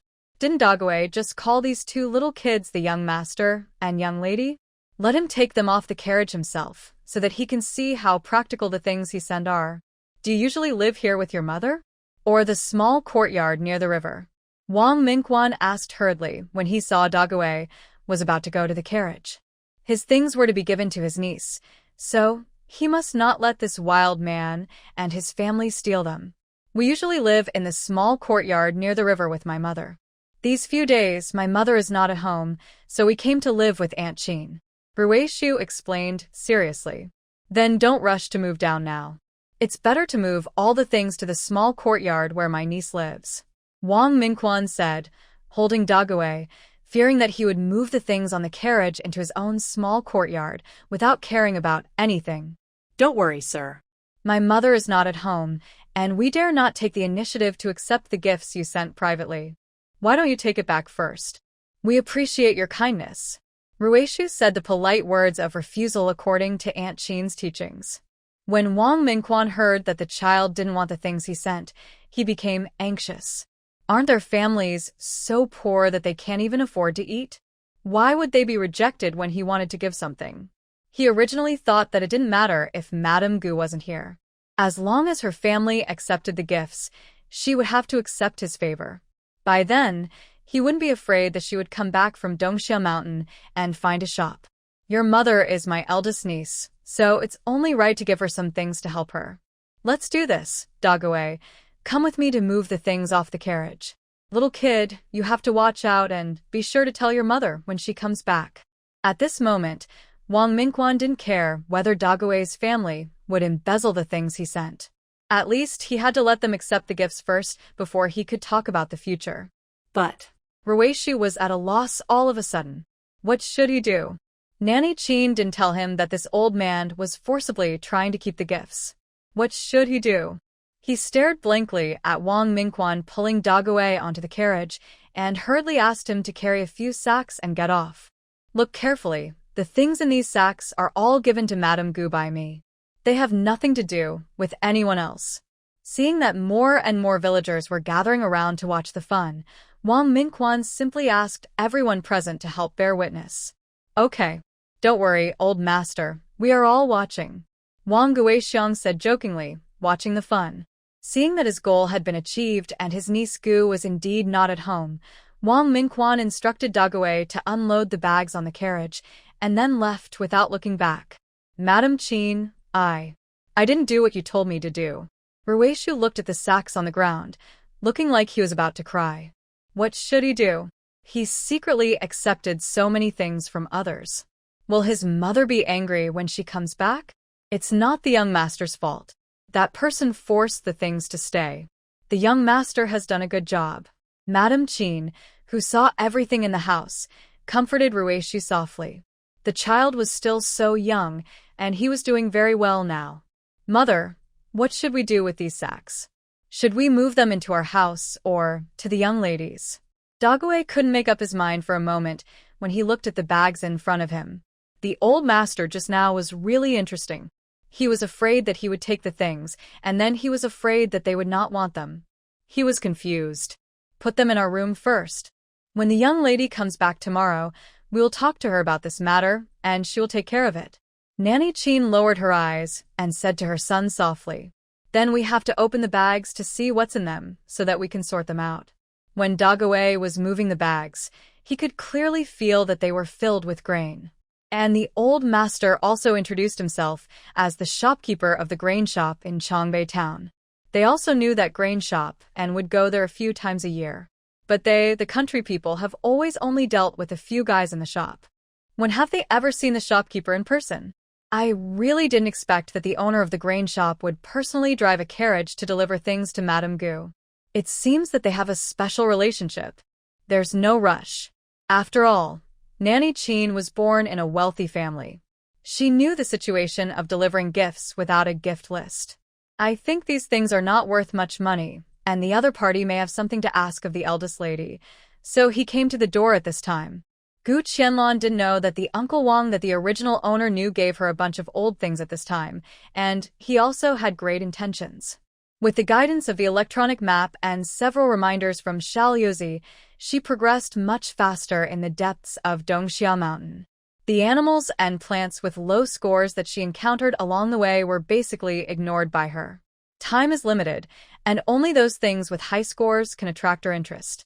Host, 800 meters to the left, we have discovered a small patch of wild Panax Noto ginseng. The space purchase price should satisfy you 1,250 taels of silver per pound, 360 points. Haoze is now very clear about the host's personality traits, and he is too lazy to remind him of the animals and plants that do not have enough points. Haoze, you really understand my feelings more and more now. Wild Panax Nodo ginseng is not easy to come across, not to mention that Haoze said there is a small patch, which is even more valuable.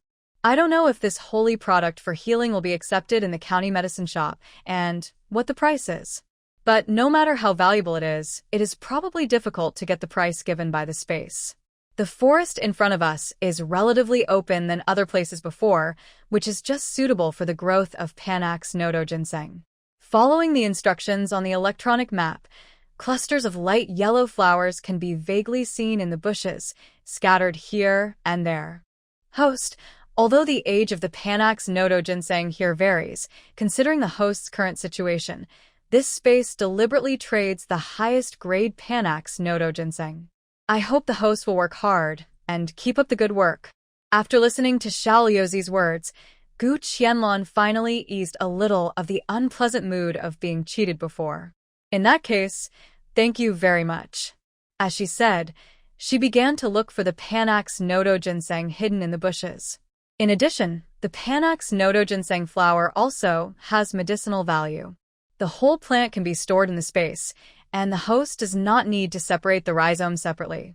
Okay. She said why the space was so kind this time, and it took a long time to get the whole plant. You know, Panax Nodo ginseng is full of treasures, and it is known as the best blood tonic. It is rare to see so many wild Panax Nodo ginseng. It is only in the depths of Dongxia Mountain that such a small piece is encountered. Carefully dug out the small piece of Panax Nodo ginseng in front of her, leaving a few plants that looked younger. Gu Qianlan dug up a total of 7.8 kilograms of Panax Nodo ginseng this time. Haoze was generous again. We harvested 7.8 gene of wild Panax Nodo ginseng. To reward the host for not going into the mountains, we traded at 8 gene. This Panax Nodo ginseng trade added 10,000 liang of silver and 2,880 points. Then the amount of silver and points on the space panel were added synchronously. Looking at the silver she had now, Gu Qianlan felt unreal. In just a few months, she had gone from being penniless to a wealthy family with more than 310,000 liang of silver. It was unreal to think about it. The crops collected in the space also showed their proper weight on the panel, and they didn't take up any space at all. Some of the things she bought on a daily basis were placed in another corner of the space, and they were even classified and arranged neatly. Before she was promoted to level 6, every time she looked for the things she bought, she would rely on her memory to check them bit by bit. She never expected that the items she bought didn't look much after they were sorted out, and they didn't take up any space at all. Haoze, if I keep purchasing supplies, will there be a day when the space is full? Looking at the small corner that does not occupy a large area, Gu Qianlan couldn't help but ask curiously. Host, don't worry, the area of the space can be infinitely enlarged. It will be as big as your needs. She never expected it. No wonder every time she threw the things she bought into the space, she felt that the space was not crowded when she came in again. If this is the case, then she can buy the good things she needs in the future with confidence. Seeing her enter the space, the little wolf dragged its 2 front paws and slowly moved in front of her. With a flattering face, he raised his cute little head, stuck out his pink little tongue, and looked at Gu Qianlan. This is hungry again. Thinking of this, she took out a small bowl of chicken from the place where the food was stored, mixed it with rice, and put it in front of the little guy. After a morning of rest, the little wolf was in much better spirits, and his eyes became brighter when he saw food. I saw it burying its head and eating with big mouthfuls. As for the injured Sika deer, it did not receive such good treatment. Gu Qianlan picked up some corn stalks and took out 2 large cabbages and placed them in front of it, at least to ensure that it would not starve to death in the next few days. After this pleasant cooperation with Haoze, she gradually harvested another piece of Polygonum multiflorum, about 200 kilograms. The space gave a transaction price of 13 taels of silver per caddy and 8 points per caddy. Although the unit price per kilogram is not high, and the points are not many, the quantity of this piece of Polygonum multiflorum is not small. Nearly 200 kilograms of fresh Polygonum multiflorum brought her 2,600 taels of silver, plus 1,600 points.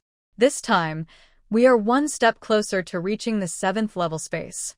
Seeing that she was only 2,850 points away from upgrading again, Gu Qianlan breathed a sigh of relief. This trip to Dongxia Mountain will end here. Looking at the sun starting to set in the west, she decisively decided to walk down the mountain.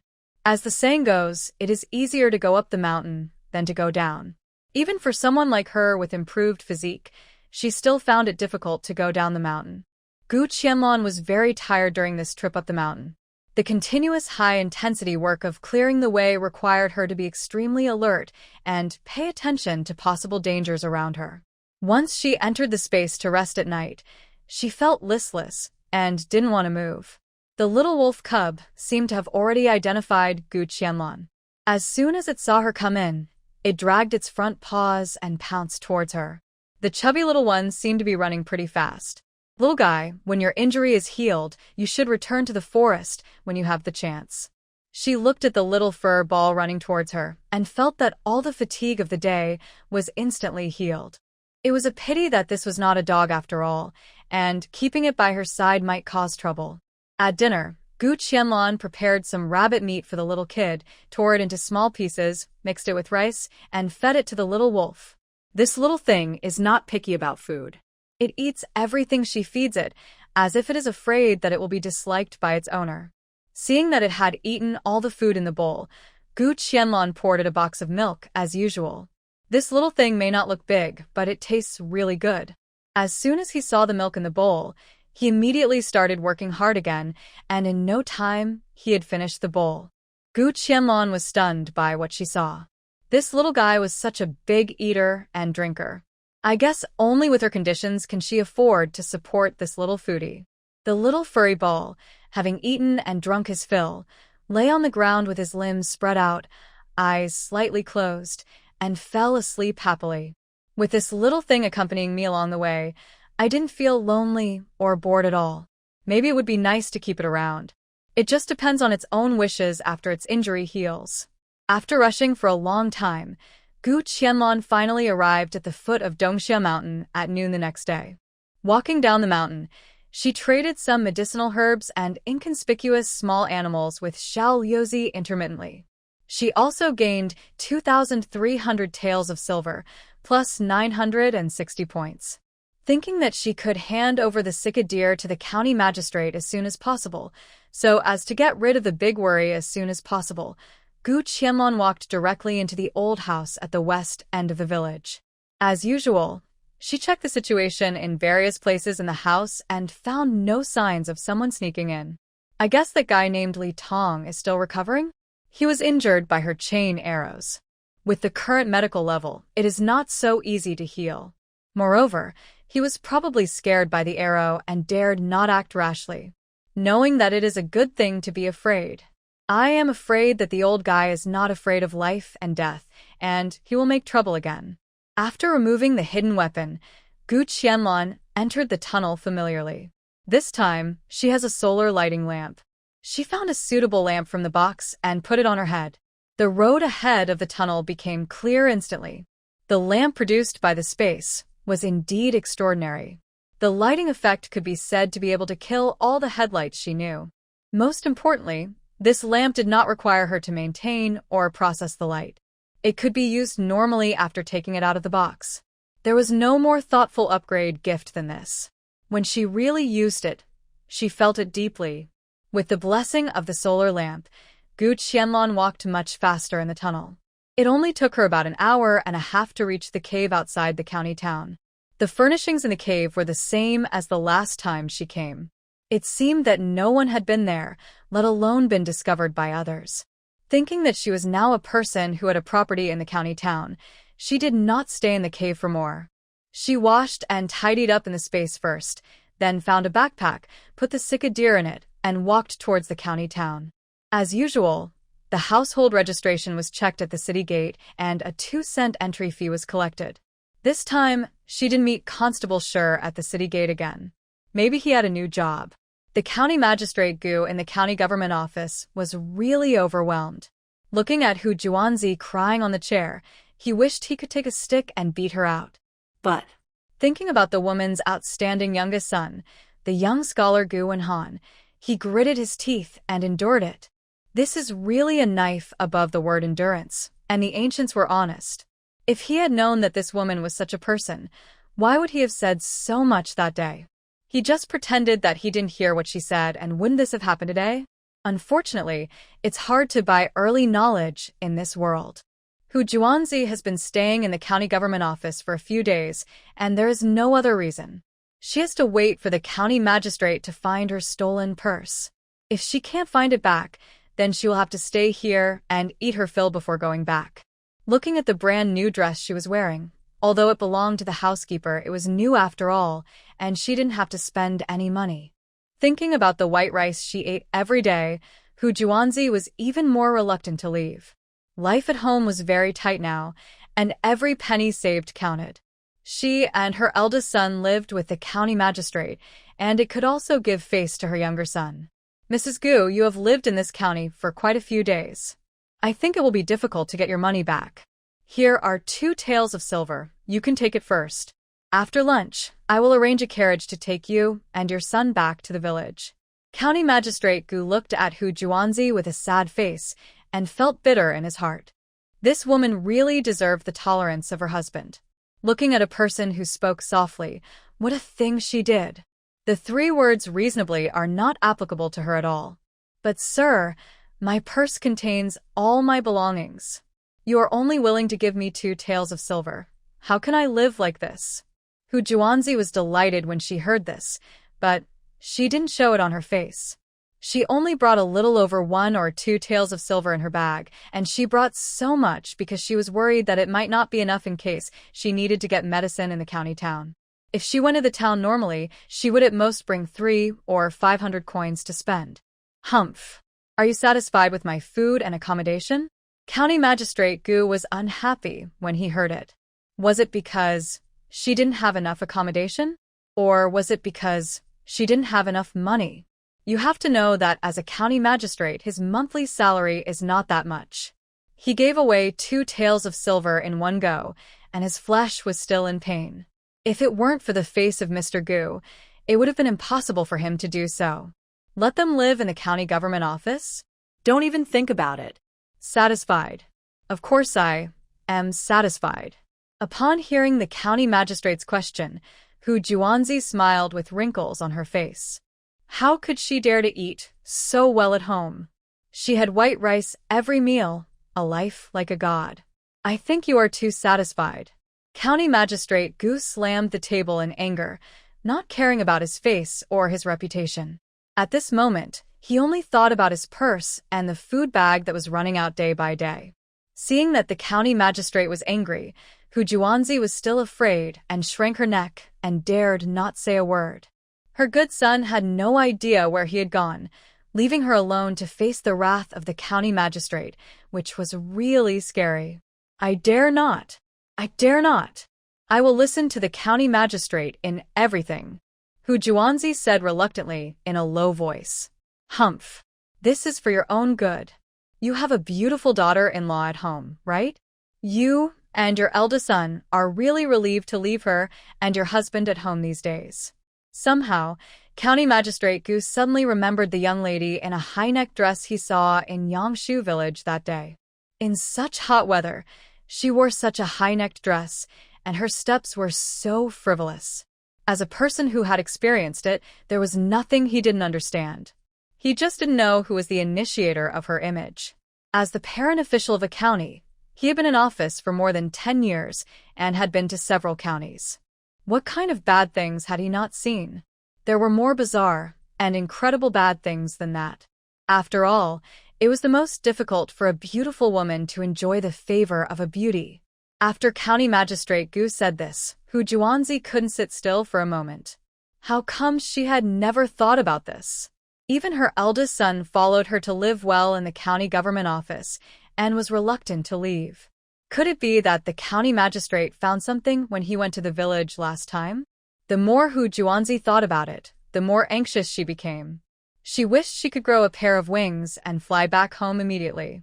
Seeing that the woman in front of her finally lost her previous calmness, she looked like she was enjoying a good life. County Magistrate Gu couldn't help but feel refreshed. If he had known that this sentence was so effective, He should have thought of it earlier. They have been supported for a few days for nothing. Thinking of the case that ended with nothing after the trial of Goo Wencai that day, he got a headache again. After hearing what County Magistrate Goo said, Goo Hunzi had lunch and took her eldest son, who had come back from somewhere, to the carriage together. She had to hurry home to see how that little witch was doing at home these days. Without her watching, who knows how that little witch would turn over. On weekdays, with her watching every day, she is too lazy to get tired and can't do anything. Now that she is gone at home, that little witch is probably living a fairy-like life. Goo Hunzi had a gloomy face and refused to say a word to her eldest son along the way. It would be a lie to say that she didn't blame him because she made her suffer in the county town. Fortunately, the county magistrate compensated her with 2 taels of silver, which was a consolation. Gu Qianlan leisurely carried the cicadeer on her back and came to the county magistrate's back hall. Perhaps she got the news. As soon as she explained her purpose, the gatekeeper opened the door with a smile on his face and let her in. The county magistrate has already ordered that Madame Gu should go directly to see him when she arrives, and there is no need to go through the trouble of informing him. She didn't even need to inform him to meet the county magistrate. What kind of strong background does that mean? Anyway, he has been working as a doorman for such a long time, and few people have received this treatment. This Madame Gu is really a person of note. Madame Gu, my old servant's name is Fu, and I am the housekeeper of the county magistrate's backyard. The magistrate ordered me to take you to the flower hall to see him. Following the path pointed by the doorman, Gu Qianlan walked towards the backyard. As soon as she reached a porch with hanging flowers, an old nanny about 50 years old came to her with a smile. "Thank you, Madame Fu." The county magistrate's backyard seemed a little deserted, and there were not many people. There were only a few servants, and there were only a few rough maids who were responsible for sweeping. Gu Qianlan felt a little curious about this ancient county magistrate in her heart. Seeing that he didn't even have a concubine in his backyard, he was different. But this was the county magistrate's privacy after all, and she was not a gossipy woman. "Madame Gu, please come in. Lord Gu will be here soon." Knowing that this girl was here to deliver a deer, and that she could vaguely hear some movement in the covered backpack, she had no instructions from her master. However, even though Madame Fu was as curious as a cat, she remained calm. About a few minutes later, County Magistrate Gu came in from the front yard in a hurry. He even created a small whirlwind along the way. "I'm sorry to have kept Madame Gu waiting for a long time. I'm late." County Magistrate Gu looked at the backpack behind Madame Gu with shining eyes. The cicadeer he had been thinking about should be in it. "Greetings to Lord Gu. I brought the cicadeer you wanted. I'm glad to have accomplished your mission on this trip to Dongxia Mountain." After taking the coarse cloth covering the backpack, an adult cicadeer appeared in front of County Magistrate Gu. The deer's leg was injured and had been simply treated. It looked in good spirits. County Magistrate Gu almost burst into tears. He was saved this time. "Madame Gu is really my savior," he said, caressing the cicadeer's head lovingly. The cicadeer, which had been kept in the space for a few days, did not seem to be afraid of strangers at this moment. Even when County Magistrate Gu half-hugged it in his arms, it did not resist. "Great. This cicadeer that Madame Gu found is really a good one. I am going to send it to the city. The daughter of the master of the city is about to have a birthday. This cicadeer is the gift that the young lady has been thinking about for a long time. With this deer, my career is almost safe." How can I thank you? County Magistrate Gu thought of his shy money bag and didn't know how to start the conversation. This. "Madame Gu, we agreed before that if you help me find a live cicadeer, I will pay you." Look. "How much silver would be appropriate for this deer?" County Magistrate Gu hesitated for a long time and finally asked the question. "Forget it. I will have to ask for this sooner or later. I just hope Madame Gu will ask for less because he is still relatively honest." He had heard that she had asked Mr. Su for 400 taels of silver for the cicadeer. What's even more infuriating is that Mr. Su agreed to give her this sky-high price without even saying a word. As a result, even he, a dignified county official, dares not speak in front of others. 400 taels. Although he could afford it, it would still be a huge loss. Moreover, since he received the official document from the border, he had asked all his family members to evacuate with their belongings. Now, in his backyard, there is only him and a few old servants. As if she saw the predicament of County Magistrate Gu Qianlan smiled slightly. "Sir, didn't you say before that you would help me solve the problem of not getting married after 3 years? I'm leaving this matter to you." She never mentioned the word money, and it all depended on how Magistrate Gu handled the matter. "Mrs. Gu, do you really not want to get married again? Logically speaking, since you are still young and have money, wouldn't it be better for you to find a husband and live with him? Is there any woman in this world who doesn't want to marry a man of her dreams? Take her second cousin, Goo Hunzi, the young scholar, for example. He is the best husband candidate in the eyes of many rich ladies in the county. Now, everyone is just waiting for the autumn examination to see how young scholar Gu performs. Who knows, there might be a family with a strong background who will recruit him as a son-in-law. Sir, I just want to live a peaceful life with my 2 children. As for marriage, just let it be. I just don't want to follow the court's matchmaking arrangement and marry a man I don't even know." Gu Qianlan didn't think about staying single for the rest of her life. But she couldn't bear to spend her whole life with a person she had no emotional foundation with, and she had never even met him. "I understand what Madame Gu meant. I have already prepared this document for you." As Magistrate Gu spoke, he took out an envelope from his sleeve. Gu Qianlan was delighted to see that County Magistrate Gu was a prepared man. This old man is still pretending to be so high and mighty in front of her. "Look, haven't the documents been prepared long ago?" She opened the envelope and saw a note saying that because she had done meritorious service to the county government, she was allowed to decide on her own when she married in the future. The most important thing is that this document has the official seal of the county magistrate. She smiled with satisfaction. With this thing, even if there was trouble in the old house and they wanted to take the child back, it would not affect her marriage. She solemnly put the document into her sleeve, actually putting it into the space. Such an important thing must not be lost. "I am deeply grateful for your help, sir. I will give you the cicadir.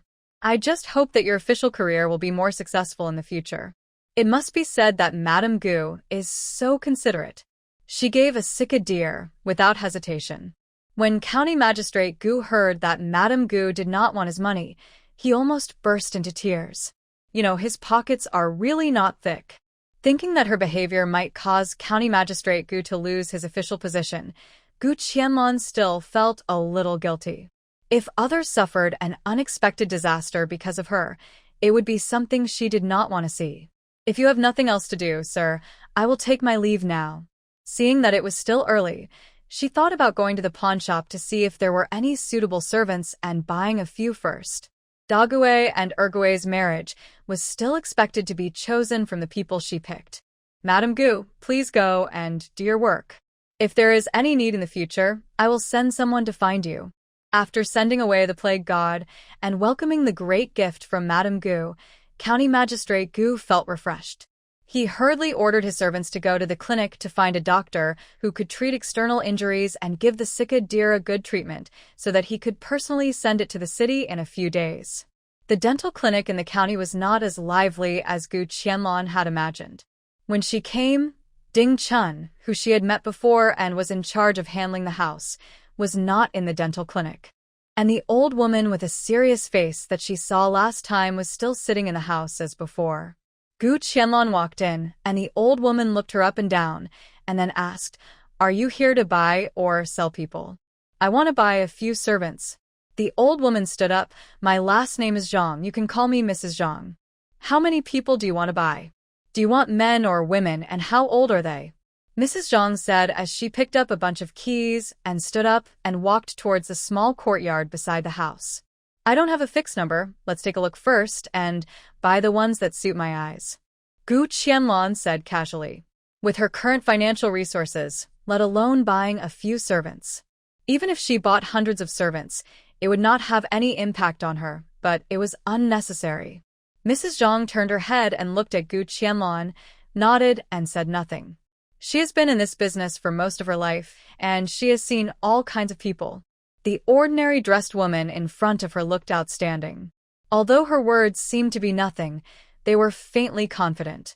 "Madam, are you going to look at all the people here? Mrs. Zhang hasn't opened her shop for a few days. There are many people selling people these days, but not many people buying people. It's rare that there's business today, so she doesn't mind letting the other party pick everything. Is it okay?" Gu Qianlan looked over with a surprised look on her face. She was afraid that Mrs. Zhang was not against her. "If you want to look, you can." Mrs. Zhang nodded. Unexpectedly, Mrs. Zhang looked like she was difficult to talk to, but she was very decisive when doing things. "If it's not a big deal, then take a look."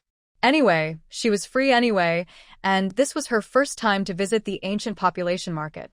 After unlocking the door of the courtyard, Mrs. Zhang carefully introduced the lady next to her. Based on her intuition of dealing with people for many years, the lady in front of her must be a big customer. Almost subconsciously, her tone of voice became more gentle. "The rooms on the east side are all men and the rooms on the west side are women. Which one do you want to look at first?" Gu Qianlan was stunned by the scene in front of her. "I saw rows of houses on the east side, which were built like simple cages. In each room, there are several or a dozen men of the same age. They all eat and sleep in this cage-like room." Through the wooden fence, Gu Qianlan saw numbness on the faces of these people. The moment they saw her, a glimmer of hope flashed in their eyes, but then dimmed in an instant. The situation of the row of houses on the west side is similar to that on the east side. There is just a small partition in the row of houses on the west side, probably for the convenience of women to use the toilet. All the men and women were locked up in these cage-like rooms, and they seemed to be separated by age. "Madam, you can take a look first, and then take your time to choose," Mrs. Zhang said as she moved aside to make way for the west aisle. The first room contained little girls around 10 years old, each with a thin, pale face. The look in his eyes when he looked at Gu Qianlan was filled with confusion and helplessness, as well as desire and fear. She looked outside the fence and then turned her gaze to the next room. The girls in this room are all around 14 years old. They can be bought back and married off. The cheapest one is 8 taels of silver each, and the ones with better looks are 10 taels of silver. Seeing that Gu Qianlan did not stay in the first room, Mrs. Zhang hurriedly introduced the people locked up in the second room. Gu Qianlan nodded and was about to turn to the third room. Suddenly, an anxious voice called her. "Madam Gu. Is it Madam Gu? How could she meet an acquaintance in such a place?" Gu Qianlan turned her head in surprise and saw a pretty girl rushing out from the corner of the second room. "Madam Gu. I'm Xiaohun." She was so excited that she seemed to have seen a life-saving straw, and she shouted anxiously. "Xiaochun?" Gu Qianlan certainly still remembered this girl, but shouldn't she be in Mr. Su's house? "Xiaochun? Why are you here?" Gu Qianlan was extremely surprised to see Xiaochun's miserable appearance. If she remembered correctly, this girl should have been doing well in the Su mansion. How could she end up in this place? "Madam Gu, please save Dong. She is very sick and will not survive." Xiaochun had no time to answer Madame Gu's question. Her mind and eyes were filled with Donger's hot forehead and her unconscious mind. "Donger is here too? What happened to you?" Gu Qianlan never thought that she would meet an old friend here. To be honest, she didn't have a very good impression of the two little girls, although they were just working for others and had no choice. But if she really had to save them regardless of the past, she would hesitate. Xiaochun knelt down in front of Gu Qianlan. Although she knew that it was not easy for Madame Gu to raise 2 children alone, she really didn't know who else she could ask for help to save Donger. Madame Gu, Donger and I, as well as many servants in the Su mansion, were sold out by the master. The Su mansion today is no longer the original Su mansion. Many people, Donger and I, as well as several maids, were sold to the county town. "Madam, don't be fooled by this girl. I'm afraid that the girl named Donger who is with her will not live for many days.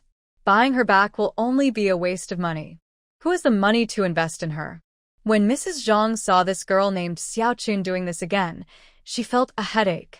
She had learned a lesson these days. Whenever this girl saw someone coming to buy a girl, she would rush out to ask the other person to save Donger. This lady today was even more like this, and it happened to be someone she knew. Seeing Mrs. Zhang stopping her from buying donger, Gu Qianlan became curious. Shouldn't this woman be glad that someone could buy donger, so as to avoid the little girl being stuck in her hands? Mrs. Zhang, aren't you afraid that donger will be stuck in your hands? Thinking of this, Gu Qianlan asked the doubts in her heart. Don't worry, madam. If it were someone else, I would naturally be worried. But the servants of the Su mansion in Changbei town don't have to worry. Mrs. Zhang said calmly. Why is that? Gu Qianlan couldn't help but ask curiously. These servants in the Su mansion just put the indenture with me, and they will pay the money after they are sold. If they can't be sold by then, I will just send them somewhere else. Besides, Master Su said that this deal doesn't matter whether we live or die.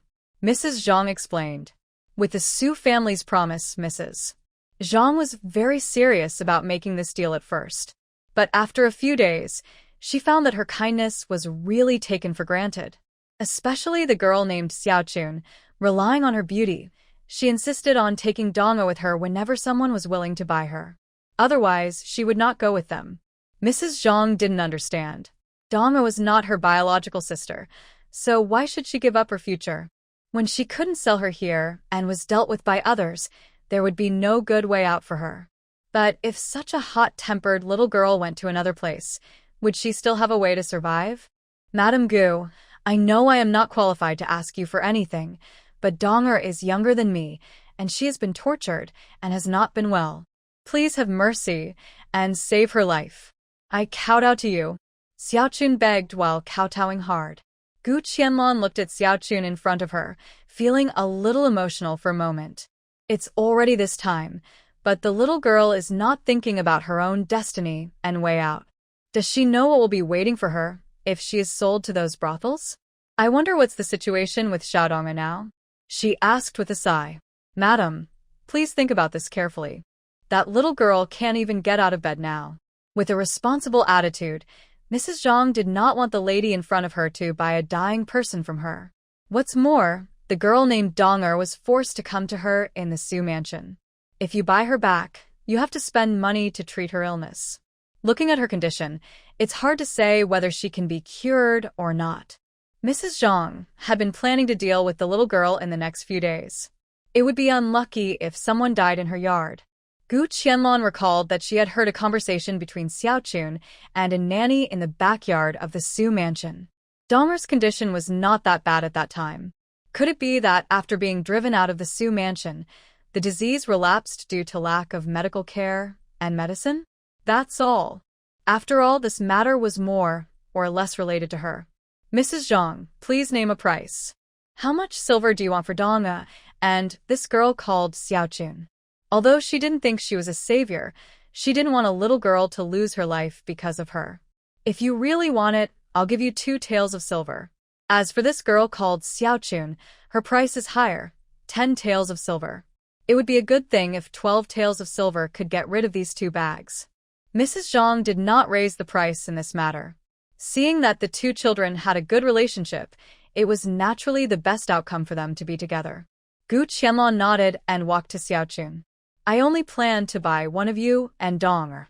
Think carefully about whether you want to go with me or let me take Donger away. Don't be in a hurry to answer my question. I still need to look around and pick some servants to take back. After saying this, she didn't even look at Xiaochun's confused and tangled eyes and turned to the door of the 3rd room. The people locked up in this room were a group of women in their early 20s. They all had sad faces and looked at Gu Qianlan eagerly. When he saw what she was wearing and the plain hairpin on her head, his eyes dimmed again. Perhaps they didn't think the young lady in front of them would buy them, so the women sat back on the straw on the ground. Gu Qianlan didn't care about these. She stood outside the fence and watched for a while, then turned to the next house. She never expected that in the last room she would meet an old acquaintance from the Su mansion, Nanny Wang. But after Nanny Wang looked at her in surprise, she lowered her head again. Back then at the Su mansion, she had only seen the legendary Madame Gu from afar and had never dealt with her, so she did not approach her to get close to her. Besides, other people may not know what the family conditions of this Madame Gu are like, but how could she not know?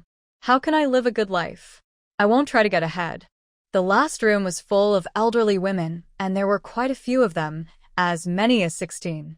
If you ask me, if this lady only wants to buy a few servants to do the work, she might as well consider these elderly ones. Although the old lady in this room is old, she is still a good hand at work, and the price is fair, 2 taels of silver for a death deed. As soon as Mrs. Zhang finished speaking, the old women in the room raised their heads one by one, and the light of hope flashed in their turbid eyes and then faded away. 2 taels of silver per person. This is really cheap enough. Gu Qianlan sighed in her heart and turned away calmly. I'll take a look. She didn't say she wanted to buy 1 or 2 people, but she didn't refuse either. After hearing what Madame Gu said, Mrs. Zhang was not in a hurry. She took her to the east side to sell the men without changing her expression. The situation of the men is similar to the women you saw before, and they are also divided by age. However, the price of males is much higher. 4 young and middle-aged people between the ages of 18 and 25 who sign a death contract. The price is 20 taels of silver each. Moreover, our Lian Song occasionally needs money for military service that needs to be raised by the master. If you can't come up with the money, you have to let the male members of the family who are of military age go to serve. According to the regulations, every 3 males have to pay for 1 person's military service. Gu Qianlan nodded. For her, in the Liansong dynasty, anything that could be solved with money was not a big deal. Each military service was only 20 taels of silver, so even if she had 100 or 80 male servants in her yard, it wouldn't be a big deal. But this would be too eye-catching. After looking at the people locked up in the houses on both sides, Gu Qianlan was a little troubled. Her new house had not been fully built yet, and it was not realistic to take people back now. Do you have any men who know some martial arts? I want to buy a few to be guards. The price is negotiable. She didn't think that it would be possible to find satisfactory and suitable servants at once. After all, there was no rush. Madam, you want guards? Mrs. Zhang asked in surprise. I do have some people in my north courtyard, and several of the young and strong men know some martial arts. But they want to buy the whole family together, and they will never separate. If you're interested, you can go to the north courtyard with me.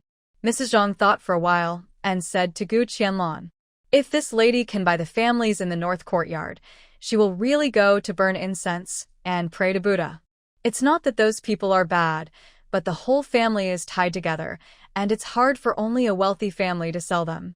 These people have been in her hands for quite some time. Although they can do some odd jobs to supplement their income, the longer the time is, the harder it is for her to make money. Then let's take a look at them all. Gu Qianlan's face was indifferent, and it was hard to tell what her plan was. But Mrs. Zhang was sure from the bottom of her heart that the young lady in front of her must be a big customer. Not to mention anything else, at least Xiao Chun or Donger, who had been a headache for her before, could at least solve one of her problems. Mrs. Zhang, who always had a serious face, finally forced a smile. But there was no beauty in that smile. It was stiff and ugly. She understood why Mrs. Zhang always had a stern face. The north courtyard was not far from the small courtyard where they were. After passing a long corridor and a hanging flower gate, Mrs. Zhang took out a key again and opened the gate. There are 3 families living in this yard. Each family wants to sell their entire family. Madam, go in and take a look first. The north yard is not large. Several women are washing clothes in the yard, while men are chopping firewood. There are also 5 or 6 children who look about the same age as Taohua, tidying up the vegetable garden with several elderly people. The oldest family in the first house in this yard is an old man, 52 years old.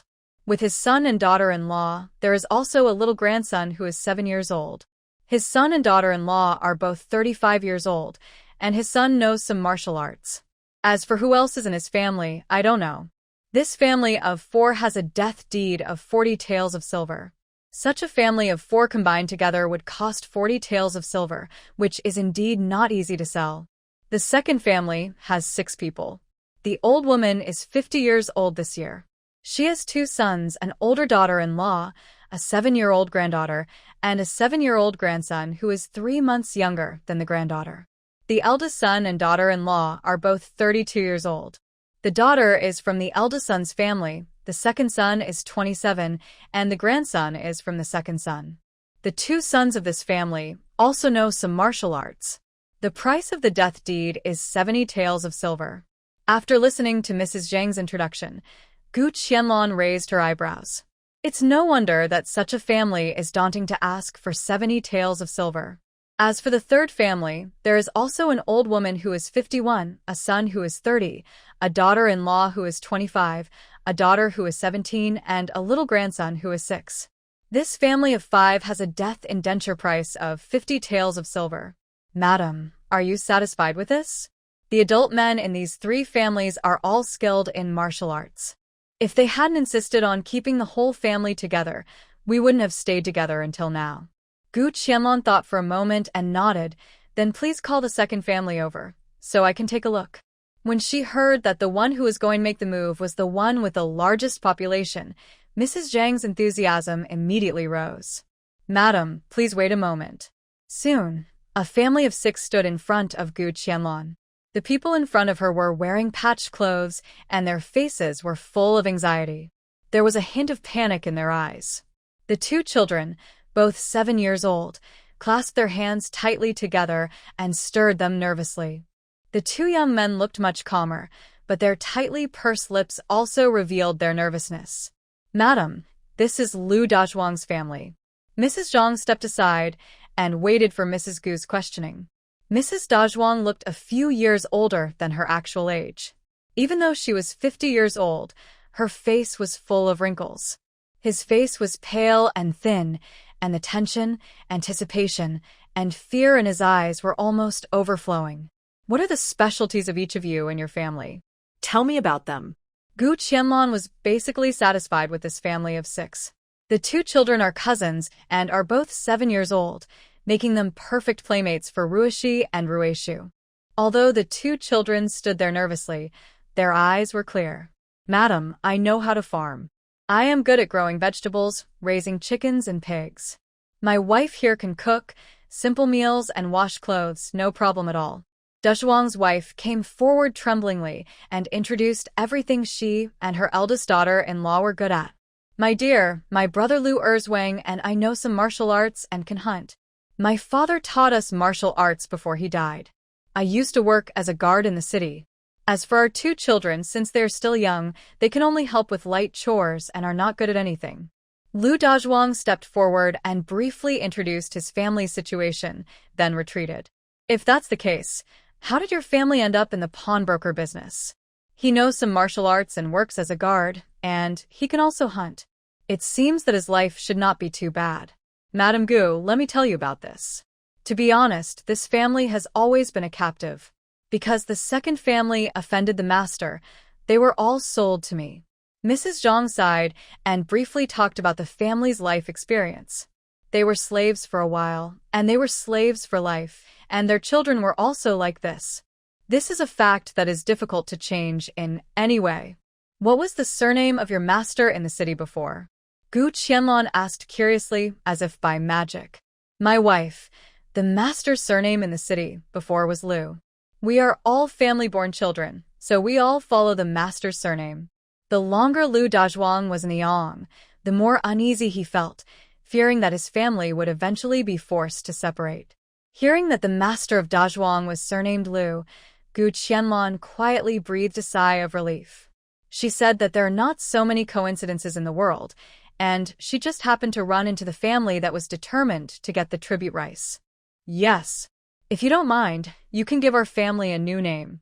As Dazhuang Yang said this, she knelt on the ground with a plop, and the earnestness on her face surged like waves. With Dazhuang Yang's kneeling, the 3 adults beside her also knelt down quickly. Although the 2 children didn't understand why, they also knelt down obediently. You can call the first and third households to come together. Gu Qianlan looked at the families working in the yard. The only one with a girl's bun should be the daughter of the third household. Judging from her age and appearance, she is suitable for either Dague or Ergue. Mrs. Zhang was obviously stunned for a moment, and for a moment, she couldn't guess what the lady in front of her was singing. But she was only stunned for a few seconds, and then she called the other 2 families to come forward without saying a word. This time, Gu Qianlan did not ask anything in detail like she asked the second family. She just looked up and down at the 9 people and then said, "To be honest, my family lives in Yujia village below, not in the county town. The family's land has been rented out, and no one is needed to cultivate it in the short term. I bought a few servants to take them back just to look after the house and do some simple work. Are you willing to follow me to live in the countryside?" Although she was a wealthy family with more than 300,000 silver coins, as the saying goes, wealth should not be revealed. She is now planning to buy a group of servants, just for future planning. As soon as she finished speaking, the girl from the 3rd family began to secretly look in the direction of her mother. "What's wrong? What do you want to discuss with your mother?" Gu Qianlan asked the girl. Her anxious eyes clearly wanted to express something. Replying to this lady, "My captive Shi Er is already 17 this year. I don't want to follow you to live in the countryside." Shi Er lowered her head slightly and said nervously, "Shi Er, madam, don't listen to this girl's nonsense. My family is willing to follow you to live in the countryside." Shi Er's mother looked at her daughter in astonishment and hurriedly knelt down to defend herself. Mom, "I don't want it. I want to be a concubine in a wealthy family," Shi Er said hastily, fearing that her mother would block her good future. Gu Qianlan took a deep look at the girl, her slender eyebrows, her eyes seemed to be able to speak, and her beautiful lips were red without any makeup. It's not that she looks so beautiful, but she is smart and beautiful, with a clean temperament. If it weren't for what she said, it would be hard to believe that this girl is someone who is obsessed with climbing up the social ladder. Shi Er, mother doesn't agree. The mother and daughter argued with each other. Shi Er's mother was almost anxious to step forward and slap her daughter. It's a pity that she was kneeling at the moment, and her daughter was separated from her by 2 people, so it was really a bit out of reach. "You and your daughter don't have to fight anymore. Since that's the case, I won't force it. You and your family can go down and get busy. Since the other person has such lofty ambitions, why should she ruin his future? Maybe he can really make a name for himself in the backyard?" It's not difficult for Shi Er to understand why she has this idea. Fortunately, she said it now. Otherwise, if she really took her back, it would not be suitable for either Dagui or Ergui to be the daughter-in-law. This lady, Xia and Yang, wanted to fight for it again. It was rare for someone to be willing to buy their whole family and not look down on her as an old woman.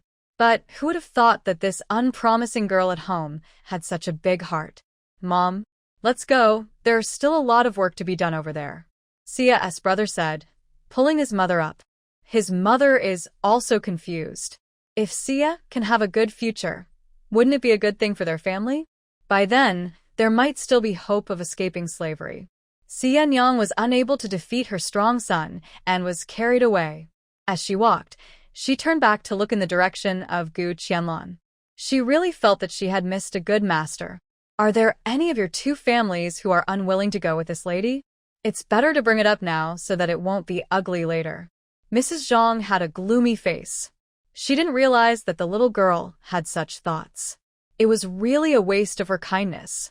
The Ma family didn't expect that their family would be chosen, but they didn't expect that the original intention of the lady in front of them was to buy all 3 of them back. For a while, they were so excited that they didn't know what to say. "Our whole family is willing to follow the lady.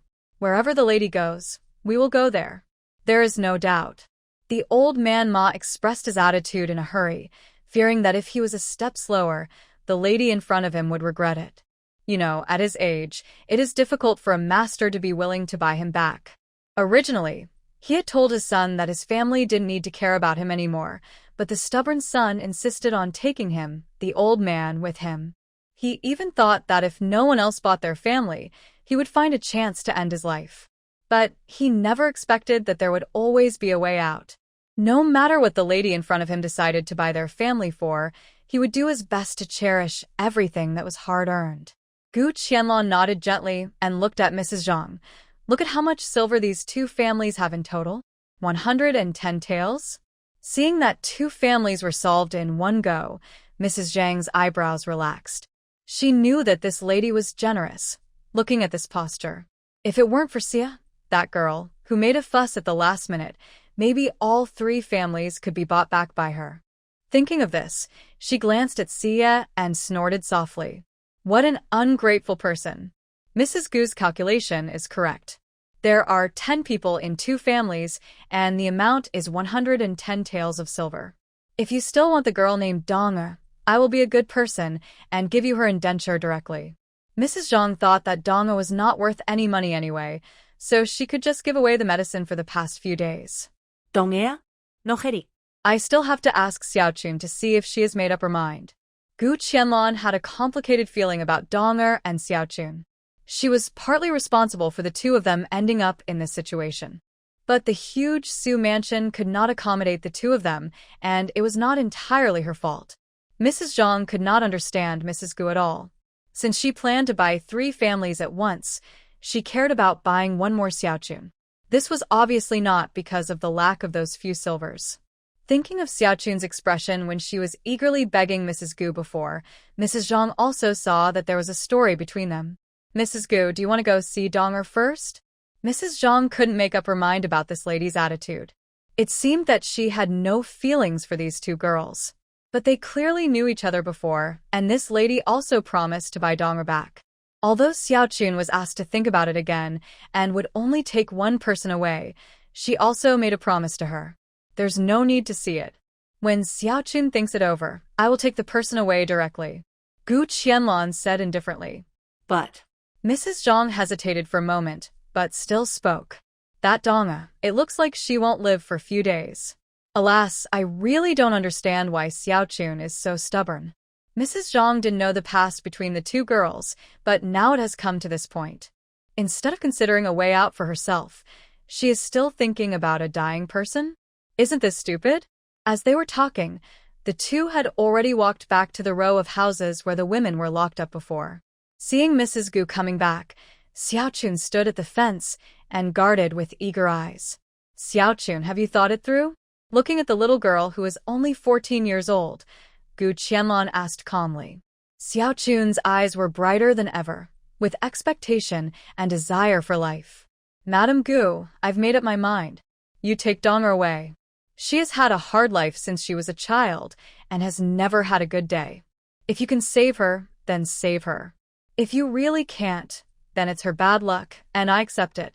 Thinking of Donger's current situation, Xiaochun looked sad. There was only so much she could do for Donger. What about you? You know, if no one buys you, Mrs. Zhang will transfer you to another place. Do you know what is waiting for you? Gu Qianlan was a little curious about the friendship between Xiaochun and Donger. This was the first time she had seen a girl who could give so much for another person who was not related to her by blood since she came here for so long. Xiaochun showed a sad smile. It doesn't matter, Madam Gu. I owed her this, and now I'm at peace with it. After Gu Qianlan's approval, Xiaochun didn't continue to pester her and didn't even ask Madam Gu to take her away with her. She just walked back to the corner of the house silently, sat on the straw, and was in a daze. Mrs. Zhang sighed softly. In this era where human life is worthless, such friendship is rare in her place. Madam Gu, do you want to go around again? Are the people you have picked enough now? You know, the lady in front of her bought 5 fewer people at once. There are still many people in her house. She can always find someone she likes if she chooses again. Let's do it this way for now. Let's go to the front to handle the handover procedures. There is no rush to pick people, not to mention that she is planning to buy a mule cart to go back. Otherwise, she can't take so many people with her into the tunnel. Hey, ma'am, please come this way. You just need to pay the money, and the pawnbroker will take care of the rest for you. It became a big deal, and Mrs. Zhang was in a very good mood, especially her north yard, half of which was suddenly empty. But the Sia family became a headache for her. There are 10 people in the 2 families and Donger is 11 in total. It was agreed before that you should give 110 taels of silver. Mrs. Zhang found the indentures of these people quickly, just waiting for Mrs. Gu to take out the silver. Please give me Xiaochun's indenture as well, a total of 120 taels of silver. Gu Qianlan said, and she felt a headache. It's not appropriate to take out 120 taels of silver directly from the space. She realized that the benefits of using silver bills were so much. In the face of such a large transaction, It really doesn't work without silver bills. After hearing what Mrs. Gu said, Mrs. Zhang was obviously stunned for a moment and looked at the young lady with an indifferent expression in surprise. Hey, I'll find her indenture right away. Mrs. Zhang hoped that Xiaochun could also have a good home. It's rare to have such a friendly girl these days. Especially when she has fallen into such a situation, it is rare for her to stick to this heart. No hurry, let them pack up first, I'll go get the silver. Gu Qianlan said, and walked out the door. At this moment, she deeply understood why Su Yuanwei was so troubled after he couldn't use silver bills for transactions. She walked outside the house, turned a corner, found a place away from people, took out the silver, and immediately returned to the pawn shop. It was only a few minutes before and after, and it didn't delay things for a long time. She still had a lot of things to do in the county. Seeing that Madame Gu came in with the silver so quickly, Mrs. Zhang didn't think much about it and smiled and handed over the indentures of the 12 people. Madame Gu, don't worry, the procedures have been completed. Do you want to take the people away now, or send someone to pick them up later? Seeing that Madame Gu came on foot and lived in Yujia village, it was such a long journey. I think this lady couldn't let these 10 people walk back with her. People who can afford to spend more than 100 taels of silver would not care about the travel expenses. Let's stay here first. I still need to go around. Since she has come to the county town, there are 12 more mouths to feed in the family, and there are little wolves in the space that can only eat, so she has to do a lot of shopping before going back. What's more, her biggest shopping need this time is to go to the carriage and horse shop to buy a mule cart to go back, and she also needs to hire another car. Otherwise, will the 12 people really have to walk back to Yujia village? Wouldn't that be a big joke? Seeing that Madame Gu was about to turn around and leave, Mrs. Zhang looked like she wanted to say something but stopped. Madam, don't you want to go and see Donna? After all, she is already your subordinate. If I don't let you take a look, I'm afraid that when you come back later, she will be. Mrs. Zhang didn't finish her last words, but Gu Qianlan understood her meaning in seconds. Judging from the meaning of her words, Donger might not be able to make it? This shouldn't be. Could it be that after she left the Su mansion, something big happened there? In that case, please take me to see her first, and call Xiaochun to go with you. She had heard in the space last time that although Donger's injury had not completely recovered, she had been receiving treatment. In the dim little house, a young girl lay silently on the wooden bed, and the room was filled with a faint smell of decay. The furnishings in the room were very simple, and the little girl had her hair loose. When she got closer, she found that she also exuded a strange smell, which made people want to cover their noses and hold their breath. Donger, we are saved. Madame Gu brought both of us together. As soon as Xiaochun regained her freedom, she rushed into the house regardless of anything. She couldn't wait to tell Donger the good news. Donger was covered with a dark thin quilt, which was a little hard. It was unknown how long it had not been washed. Donger, wake up quickly. Madame Gu is here to take us away. She is going to take us home. We don't have to worry about ending up like Sister Lianxiang anymore. Xiahun gently shook Donger's shoulders. The little girl seemed to hear Xiaochun's call and tried to move her body, but it was completely in vain. What's wrong with her? Hasn't it been a long time since she was punished last time? The injury hasn't healed yet? Gu Qianlan stood aside in confusion, looking at Donger who looked like she was dying. A little bit unbelievable. My lord, Donger's last injury is actually almost healed. She can get out of bed and walk and do some light work. But because of me, she was beaten again when she went to work. Xiaochun said, tears falling. Why does that Su like to beat people so much? Donger's old injury hasn't healed yet, and she has a new injury. No wonder it looks so serious now. Have you asked a doctor to see her? After all, it was a life. Gu Qianlan took a step forward with concern and planned to check Donger's injuries. My lord, Granny Zhang asked a doctor to see her and applied medicine. But I'm afraid Donger won't make it this time. Xiaochun looked at Donger on the bed with a look of distress and self-blame. Her hot forehead and blurred mind were telling her that the life of the little girl lying in front of her was slipping away bit by bit. Gu Qianlan touched Donger's forehead, and the hot temperature that was a bit scalding was transmitted to her palm. In this case, It was obvious that the wound was infected, and it was necessary to reduce the fever and clean the wound immediately. In this era of lack of medical care and medicine, Donger's situation is indeed difficult to survive. You go out first, I'll take a look at her injuries. Thinking of the medicines in the space mall, it was just right to treat Donger's injuries. My lord. Donger. Xiaochun stood up at a loss and left the house reluctantly. Although she didn't know what her master was going to do to Donger, she knew very well that she could only obey absolutely. Mrs. Zhang followed Xiaochun out of the house and took her back to the front yard, where she stayed with the other 10 servants who had already packed up. I think Madame Gu is a successful person and will not do anything that is detrimental to Donger.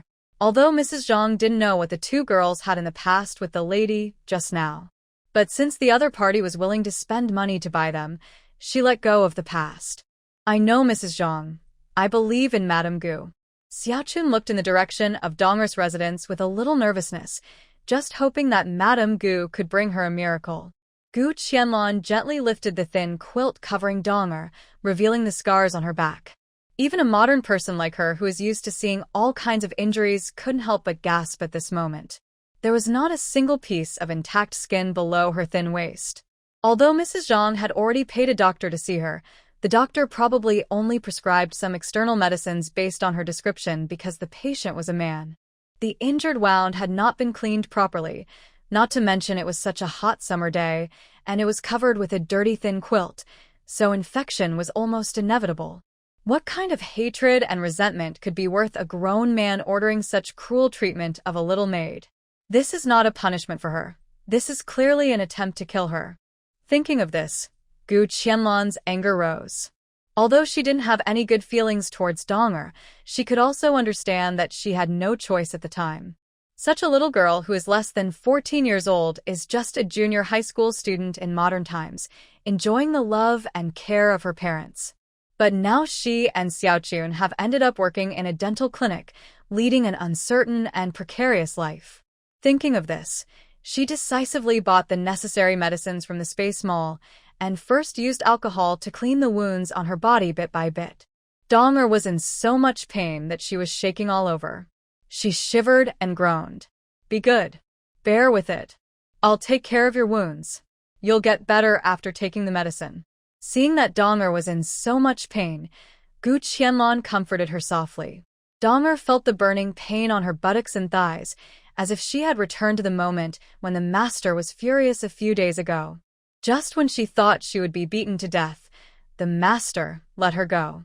But she never expected that although the master did not take her life, her end would be 100 times, 1,000 times more painful than death. She opened her hazy eyes and saw only a vague figure and a face wearing a half mask. Waves of great pain came, and she fainted again.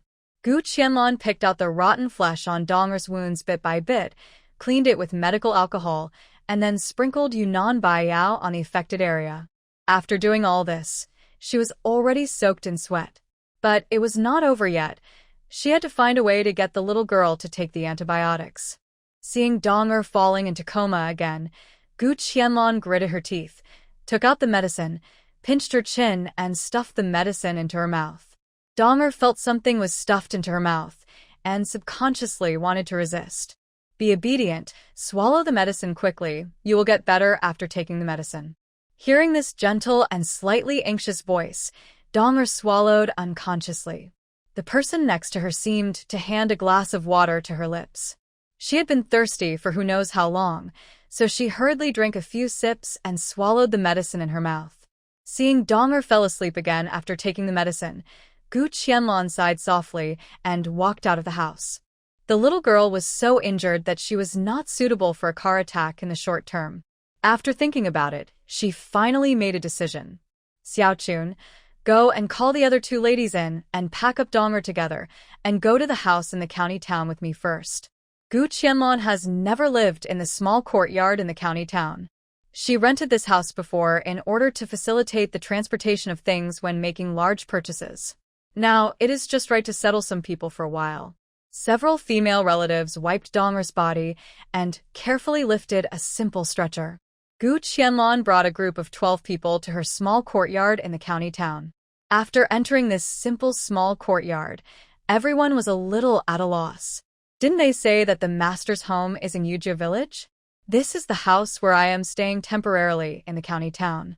I brought you here because I plan to temporarily settle some people here. The rest of you will follow me back to Yujia village. Gu Qianlan said, looking at the people in the yard. You can introduce yourselves one by one. Xiaochun and Dong'er don't need to. She had not asked detailed questions about the first family introduced by Mrs. Zhang. Now that she is in her own territory, it is time to learn a thing or two. Old Man Ma looked at his side, took the initiative to step forward and said, My lord, my surname is Ma, and my given name is Hung. I am 52 years old this year. I can do all the work in the fields. When I was young, I was a bodyguard and had some skills. Later, I was injured and my family fell into poverty. After the old man Ma finished speaking, he retreated and silently waited for the instructions of his new master. Mang? Can you drive a carriage?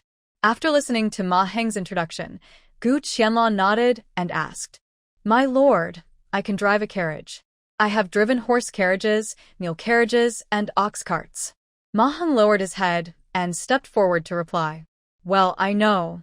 Next, Ma Chuan, the son of the old man Ma, Sunyang, the daughter-in-law, and Ma Chong, the little grandson, introduced themselves one by one.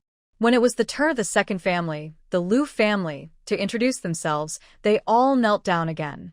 My master, why don't you give our family a new name? In the past, our family followed the master's surname, but now we just want to make a break with the past. It is unknown what unbearable past the Lu family had with the previous master. At this moment, facing the new master, they once again proposed to change their names. Since you don't want to be surnamed Lu anymore, then follow my surname Gu in the future, and the names will still be the same as before. From now on, Lu will be called Gu Ma, and the two of you will be called Gu Dazhuang and Gu Erzwang, and as for Dazhuang's daughter-in-law, she will be called Gu Zhoushi. Lu Shi will be called Gu Shi in the future, and Lu Qiao will be called Gu Qiao. For a moment, Gu Qianlan was too lazy to think of any new names, so she just asked them to change their surnames to Gu. As for Xiaochun and Dong'er, I would like to change your names. Xiaochun will be renamed Zissou from now on, and Dong'er will be called Lingxiang from now on. I hope both of you can have a brand new life. Xiaochun, now Zissou, murmured her new name excitedly, and knelt on the ground with a plop and kowtowed heavily. Zissou, thank you for the name, master. Dong'er had been sleeping after treating her wounds and taking medicine. At this moment, she didn't know that her name would be changed to Lingxiang from now on. The Lu family, now the Gu family, also kowtowed to express their gratitude. From this moment on, she, Gu Qianlan, also had so many servants who needed to be protected. Seeing this, the Ma family couldn't help but kneel down in fear and said that they would also change their surnames to Gu like the Lu family. Okay, from now on, you will all follow my surname Gu. Just like the Lu family before, just change your surname.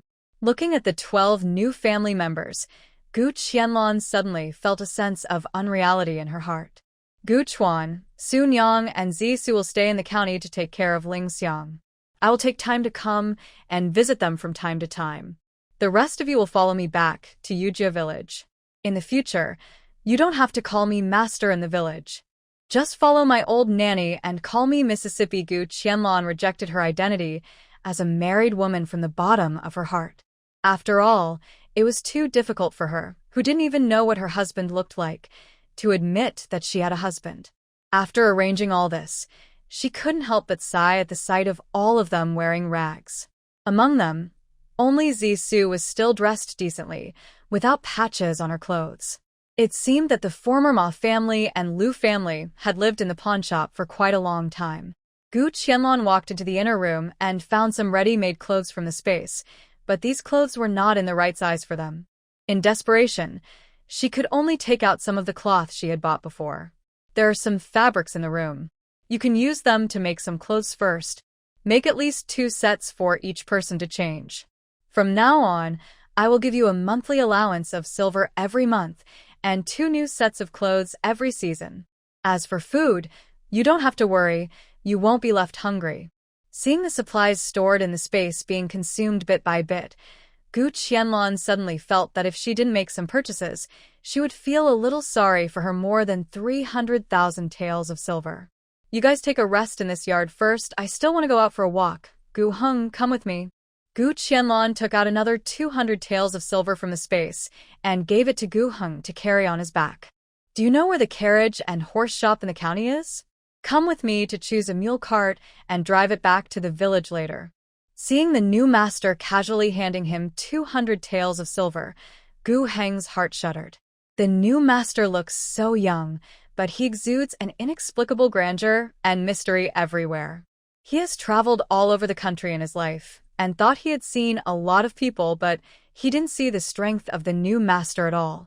He bought them back inadvertently and took out so much cloth and silver without changing his expression. But even so, the new master seemed to be nothing and spent them without any care. You have been in the dental shop for so long. I'm afraid you are not satisfied with the food. I put some food in the kitchen. Make some easy-to-digest food first. Fill your stomach, nourish your spleen and stomach, and don't eat too much meat for the time being. With more than a dozen people around, there are suddenly more things to worry about. Gu Qianlan suddenly felt the busyness and difficulties of the mistresses in ancient TV dramas. I remember when she was watching a TV drama called Dream of the Red Chamber, she was still thinking about the second wife, why so many people came to her to answer questions every day.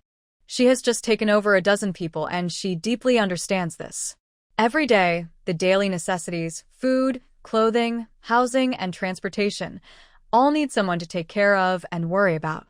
It is better to take them back to the village quickly and hand them over to Nanny Chin to deal with.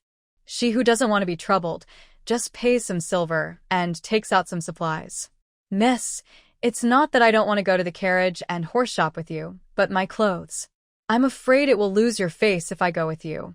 Glancing at the patched clothes on Gu Heng's body, Gu Qianlan sighed, wanting to say something but stopping herself. It must be said that the old man's concerns were right. No matter what time it is, you still need to pack up when you go out. At least it's still unclear whether he can enter the carriage and horse shop wearing such clothes. Okay, I got it. Let's go to the ready-made clothing shop first. Dazhuang and Zhou can come with us. I'll buy some clothes for everyone and then go back to the village after changing them in the county town. It seems that there is no way to save on ready-made clothes.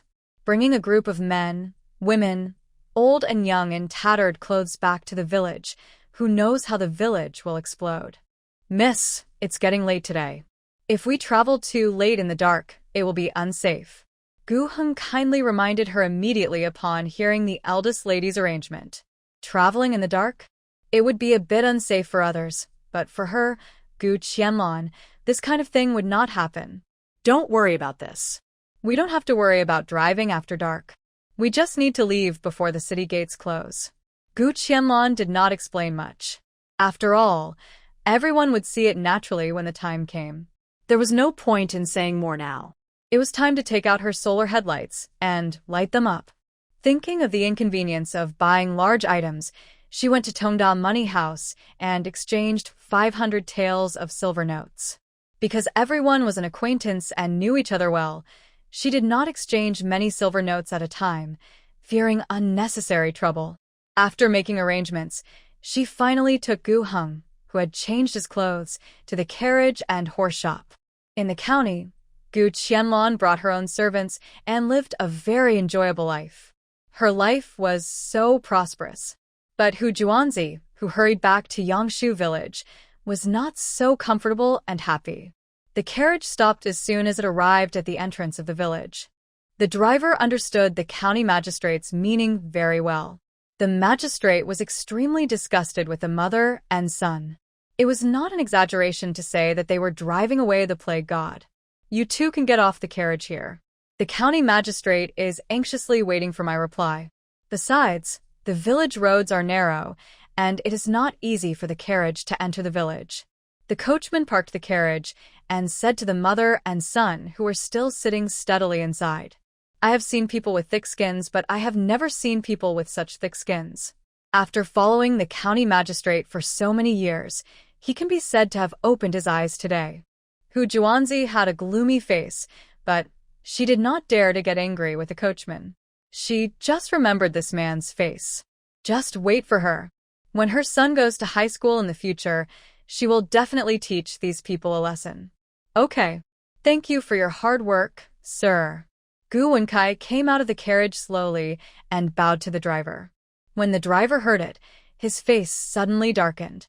He was only 30 years old, but he looked a little darker due to the wind and sun every day. How could he be called a master? He really was a master. He was the master. Without waiting for the mother and son to stand firmly, he waved his whip in annoyance and galloped away quickly. Only the flying dust was left behind to greet the two. Bah, bah, bah. What a master! Why are you in such a hurry? Goo Wencai said, spitting out a mouthful of dust. All right, go back quickly. Gu Juanzi didn't have time to watch her eldest son dawdling here. She had to go back and take a good look at how the little girl and her old man were doing. She limped home in a hurry, not even caring about the pain on her foot. Goo Wencai hummed a little tune and followed slowly behind his mother. No one knew what he was thinking happily in his heart. He was not in a hurry to go back to see his little lady. As soon as she entered the yard, Gu Juanzi saw Rui'er carrying a slaughtered chicken and heading into the kitchen. For a moment, she felt dizzy and fumes coming out of her 7 orifices. Good. She had suffered a lot in the county town, and even with an injured foot, she still had to cook for a group of grown men. This little girl is enjoying a comfortable life at home, eating delicious food and drinking spicy drinks, and she even dares to kill the chickens she raises in her backyard. Who gave her such courage? No one supports her. Where does this little witch get the confidence to eat the chickens she raises? She rushed forward in 2 steps, snatched the chicken from Rui'er's hand, threw it to the ground, and slapped her in the face. Well, you are so brave that you dare to secretly kill a chicken to eat while I'm not at home. I let you eat it secretly. I let you eat it secretly. As Gu Juanzi spoke, she grabbed Rui'er's hair fiercely and slapped her left and right. Before Rui'er could react to what was happening, she was hit several times in the face, and her delicate face turned red in an instant. Several palm prints were clearly imprinted on his face, and it became swollen soon after. She couldn't run away because her hair was being pulled. She had only worked on the farm for a short time, so she was not as strong as Gu Juanzi. Mom, I didn't mean to cheat. She could only keep arguing while putting her hands up to protect her cheeks. You still say you didn't cheat? You're really like a stick stuck in a cesspool. You can really make excuses for me. Gu Juanzi looked at the dead chicken on the ground with distress and was furious. It was a pity that she worked so hard to save money, but in the end she married such a spendthrift woman. Seeing that she couldn't win the argument, Rui'er sobbed and cried sadly. What's going on? What's the commotion? Gu Yuchong had just killed the chicken and was washing his hands in the backyard when he heard a commotion in the front yard. When he heard that his old woman was back, he couldn't help but look unhappy. Did she have enough fun in the county town and finally decided to return to this home? Master. Gu Juanzi felt aggrieved when she saw her husband. Thinking back to the sufferings she had endured on the first night in the county, the wound on her foot began to ache again. oh, Old woman, what's wrong with you? You're crying? Gu Yuchong didn't expect that his wife, at her age, could still cry in front of the younger generation. Although the wrinkles on her face were not beautiful at all, especially when she stood with Rui'er, who was also in tears, it was even more ridiculous, like a fool imitating a beauty. But he was a smart one. At this time, if he dared to laugh out loud, it would really be a mess. Acting. Who doesn't know how to act? He hurriedly stepped forward with concern and supported Gu Juanzi. What happened? Have you been wronged in the county these days? With just a few short words, Gu Juanzi's tears fell even more fiercely. Gu Yuchong's face turned blue and red, and he could only say comforting words in the end. my wife has really suffered this time. It just so happens that I just went to the backyard to kill a chicken.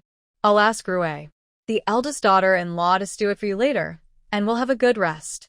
When she heard that the chicken was killed by the head of the family, a trace of discomfort flashed across Gu Juanzi's old face.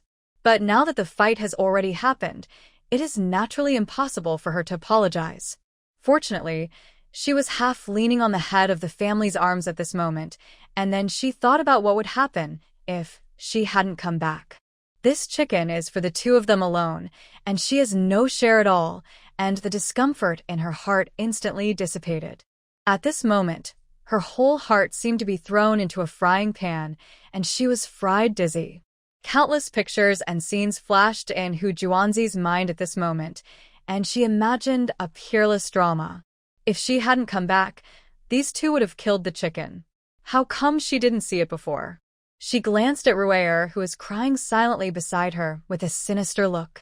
This little witch would be a disaster if she was married into the family. The battle was completely over, and Goo Wencai walked into the house slowly, with 3 steps. As soon as he entered the yard, he saw his always serious father half hugging and half supporting his mother, and his little wife was crying silently beside him. Countless curious and gossipy thoughts suddenly arose in his mind. Did his father do something bad while his mother was not at home? He walked up, hugged Rui'er, who was crying, and said with a playful smile, "My wife, your husband has not been at home these days. Have you missed me?" Looking at the marks on Rui'er's face, he knew without asking that it must be his mother's masterpiece again. He sighed silently in his heart, alas.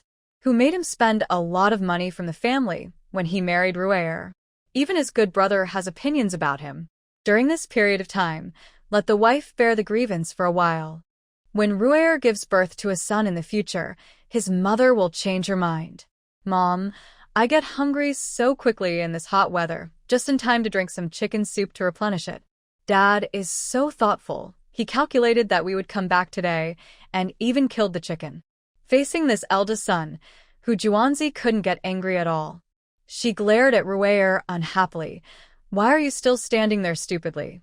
Are you waiting for me to cook for you myself? Go and stew the chicken for me." "Didn't you hear your man ask for soup?" Rui'er picked up the chicken from the ground resignedly and walked towards the kitchen with a weak step. Looking at Rui'er's footsteps that seemed to be stepping on cotton, Goo Hunzi further confirmed her guess in her heart. Great. Seeing that her eldest son was useless, he actually moved his mind to his mother-in-law. No wonder the county magistrate reminded her. At this moment, Goo Hunzi felt that there was already a green grassland above her head, a large green area that made her not want to endure it for a moment. It seems that the matter between the two of them has been going on for more than a day or 2. Who knows how long she has been holding this green land above her head. She leaned against her man in a bad mood. There is no hurry now. When she finds a chance, she must teach this little witch a lesson. Rui'er, with the burning pain on her face, was processing the chicken feathers bit by bit in the kitchen. She was pulling the chicken feathers while crying. How did she end up like this? Seeing that Rui'er didn't talk to him, Goo Wencai touched his nose in boredom and walked into his room. As soon as she returned to her room, Goo Hunzi immediately turned into a pile of mud and fell softly into Gu Yuchang's arms.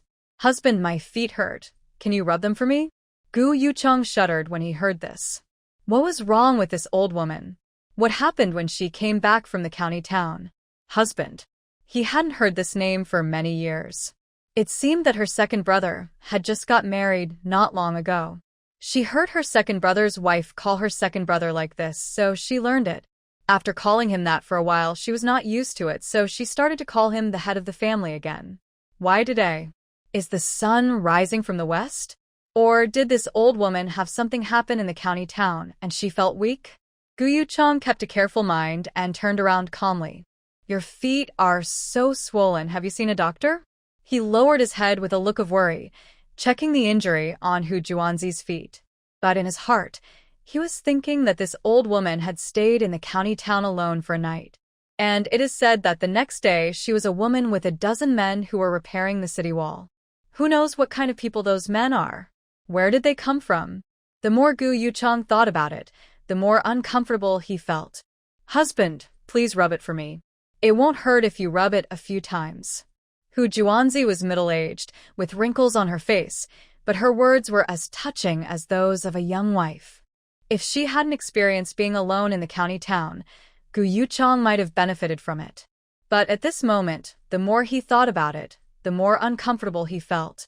But even so, Gu Yuchong still had to hold back his temper and squatted down to take a look at the injury on Hu Juanzi's foot. After all, they've been married for more than 20 years, and she has given birth to 2 sons for him.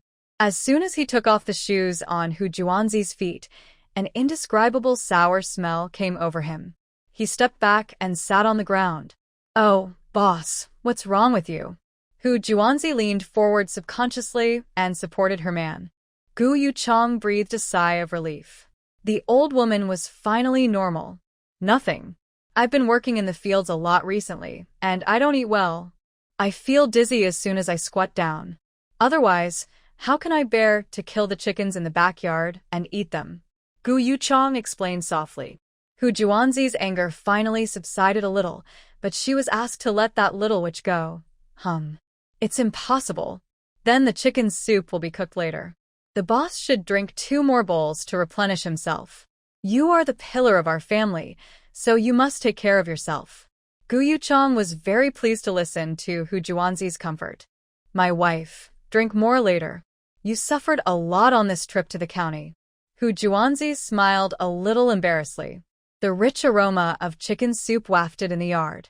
During the time Rui'er got married, her cooking skills have been improved. Goo Wencai ran to the kitchen following the aroma, hugged Rui'er from behind, and pressed her hard against him. "My wife's cooking skills are really unique. I am almost dying of greed." As he said that, he put his nose close to Rui'er's neck, and a faint floral fragrance penetrated into his nose, which was particularly pleasant. "What did you put on your body, my wife? It smells so good, so fragrant." As he spoke, he took a deep breath again. Rui'er's body trembled, and she couldn't help but recall that dark night. "Husband, this is the kitchen," she reminded him in a low voice. Looking at the sky that was gradually getting dark outside, she hoped that the night would never come. "What are you afraid of? We are husband and wife. Besides, who else would come in at this time?" Goo Wencai said, and then he put his mouth to Rui'er's neck and rubbed it for a while, and then let go of the young lady whose legs and feet were already a little weak. "I'll deal with you in the evening." He leaned close to Rui'er's ear and whispered. Seeing Rui'er's neck was red, he was even more happy and gently patted Rui'er's elastic buttocks.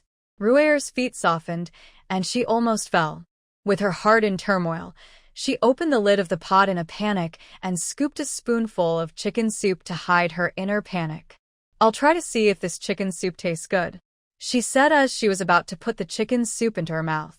Suddenly, a loud shout was heard from the yard. "Stop! Do you think you can drink that chicken soup?" Hu Juanzi watched the movements in the kitchen from a distance. Seeing Rui'er trying to steal the soup in the pot, she hurriedly spoke out to stop her. Rui'er's hand trembled, and the chicken soup splashed onto the stove. Some of it spilled onto her clothes, but not a few drops fell into her mouth. She sighed with a little regret. It seems that she will not be able to drink the chicken soup tonight. "Mom, there is such a big pot, and it is so hot that the 3 of us can't finish it. Don't leave it until tomorrow to waste it." Goo Wencai walked up to his mother, shook his mother's arm, and said coquettishly. Hu Juanzi glared at this useless son with a bad temper. He was really a troublesome person.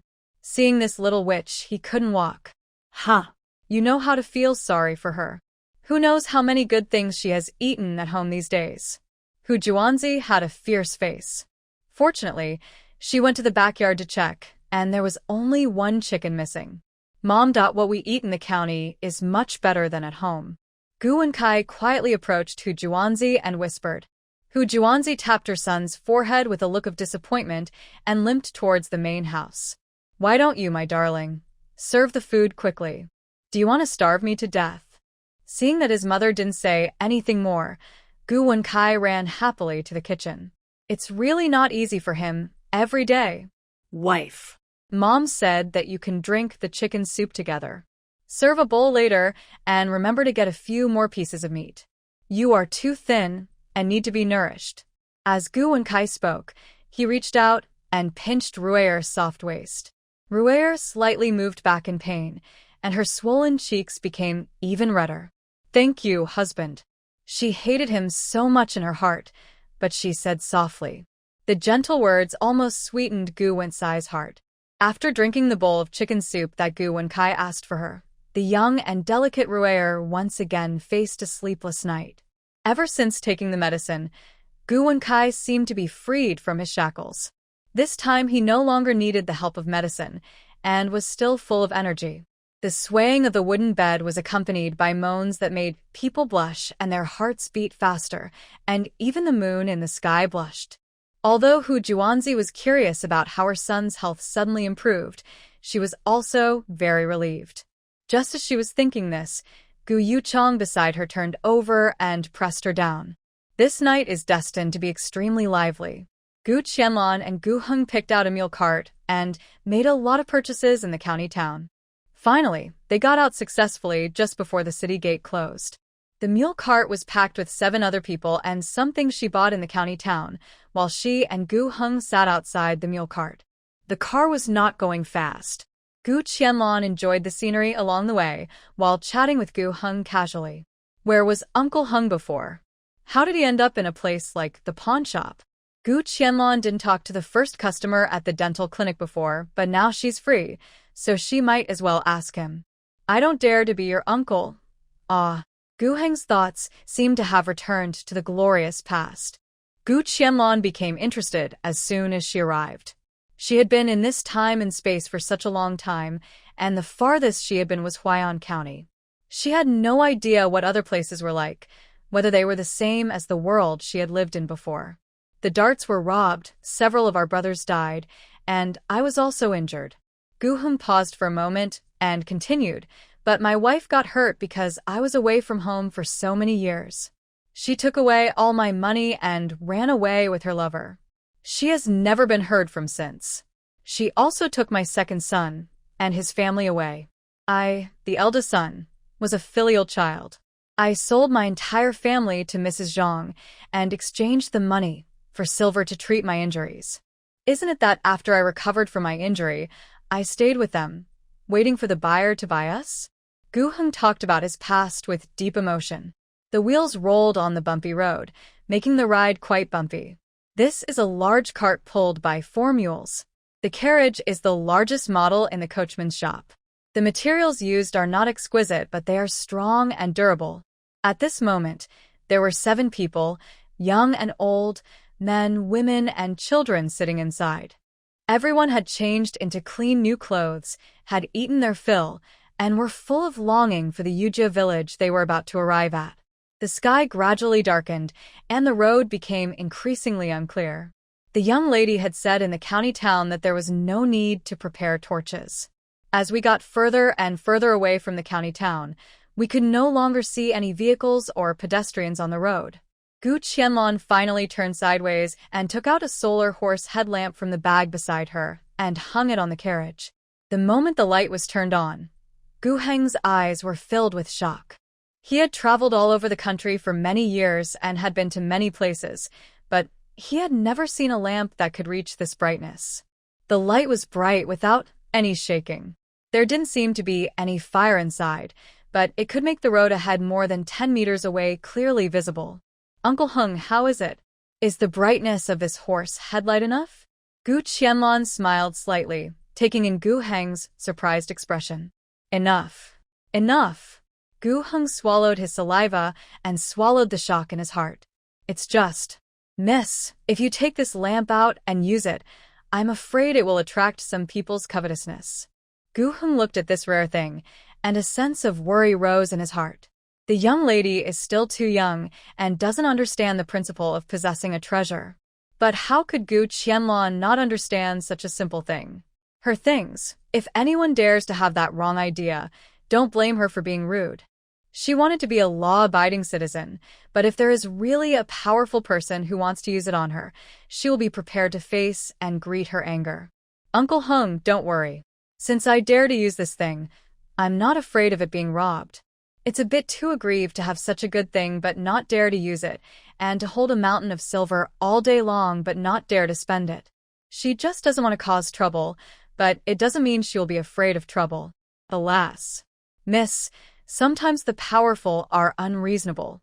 Gu Heng said kindly. I understand, Uncle Heng, just drive the car with peace of mind. Seeing that Gu Heng was sincerely considering her, Gu Qianlan was very happy. The people around him can plan for themselves from the bottom of their hearts, which means that he wants to live a good life with him. I'm afraid that those who look at the mountains from one mountain are always calculating only for themselves. Thinking that this road is also familiar, and Gu Heng obviously knows more about this area than she does. Gu Qianlan was too lazy to open the electronic map and chatted with Gu Heng from time to time. After turning the corner ahead, we will be out of the county. Gu Heng drove the cart steadily. Although there was such a bright horse headlight, it was still at night. There were old and young people sitting in the mule cart, and there was also some things that the eldest lady bought in the county town. They had to be careful. Just after passing the corner, several large rocks appeared on the road ahead, blocking the way of the mule cart. Fortunately, the horse headlight was bright enough, and the situation on the road was seen early. Gu Heng quickly stabilized the mule cart and stopped it. Strange, how can there be such a big rock on such a road? It shouldn't be, Gu Heng said as he got off the mule cart and prepared to move the big rock away. Gu Qianlan subconsciously took out the chain dome from the space and was ready to enter the battle at any time. Before she jumped off the mule cart, she saw that Gu Heng, who had gotten off the car earlier, had been surrounded by 6 or 7 big men who jumped out of nowhere. A shiny steel knife was placed on Gu Heng's neck. Gu Heng's body froze, and he closed his eyes in despair. He never expected this. He had been wandering around the world for most of his life, and finally ushered in a new life. But when he was old, he actually capsized in this small county town. I built this road and planted this tree. If you want to pass this road, you need to pay me money. The leading man was a burly man with a face full of flesh. He looked at the stunning young lady sitting in the carriage and smiled with an obscene and evil smile. Hearing this familiar passage, Gu Qianlan smiled slightly. She was being robbed. Good men, let's talk nicely. Don't hurt the harmony. We're just villagers passing by, and don't have much money. Gu Heng said carefully to the leading man. Villagers? No money? Haha, old man, do you think we are so easy to fool? The leading man slapped Gu Heng in the face, making him see stars. Gu Qianlan's eyes turned cold instantly. Can't these rascals talk nicely? They started fighting as soon as they disagreed. To tell you the truth, we noticed you when you were in the county town.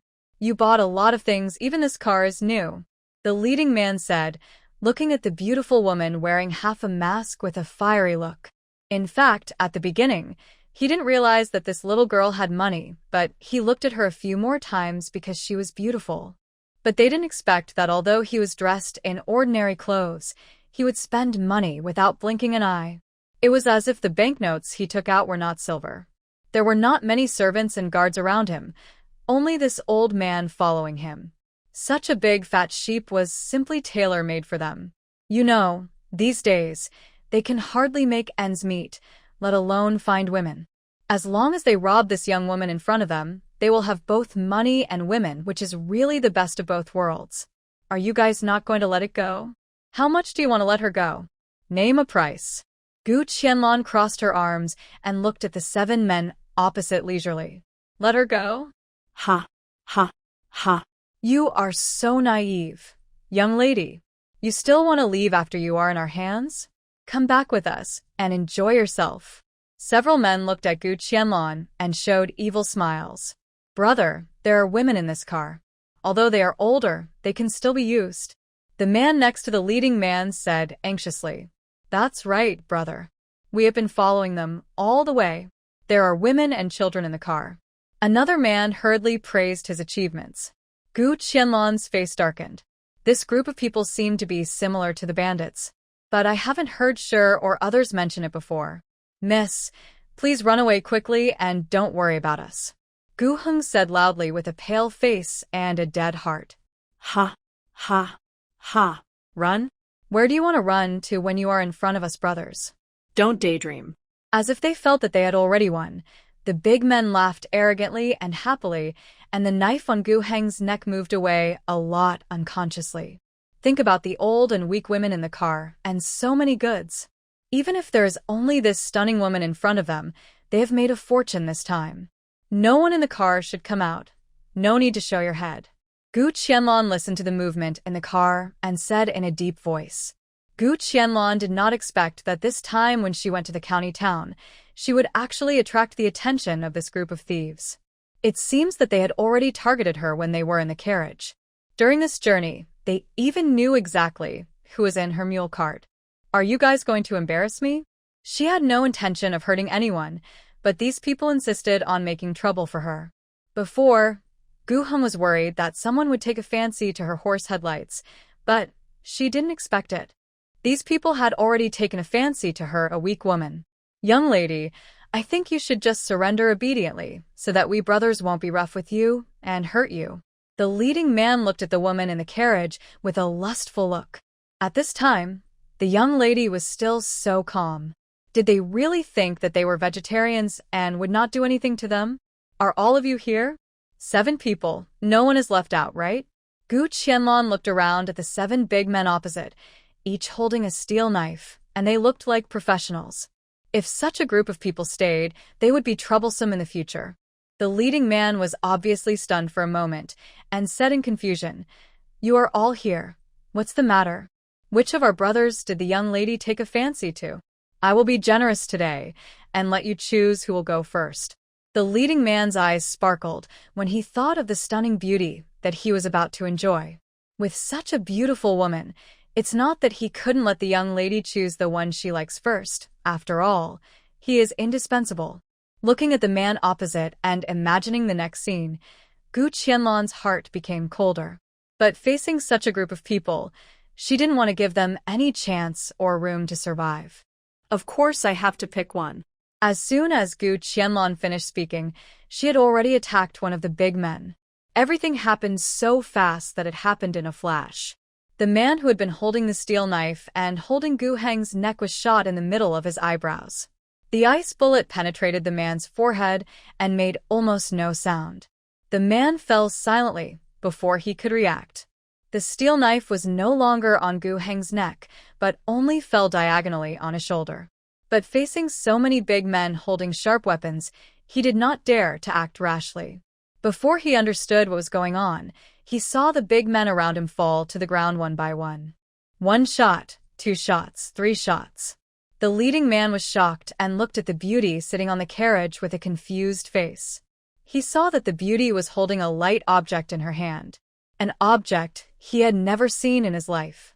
The thing could make a slight sound, and the thing shot out easily solved the brothers around him. He wanted to run, but his feet seemed to be filled with lead, and he couldn't move. Lady Warrior. As soon as he uttered these 2 words, he deeply felt everything his brothers had experienced.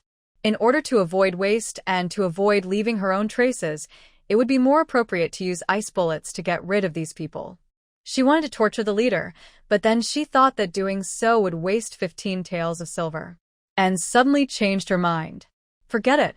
It would be better to deal with these scumbags as soon as possible and continue on the road.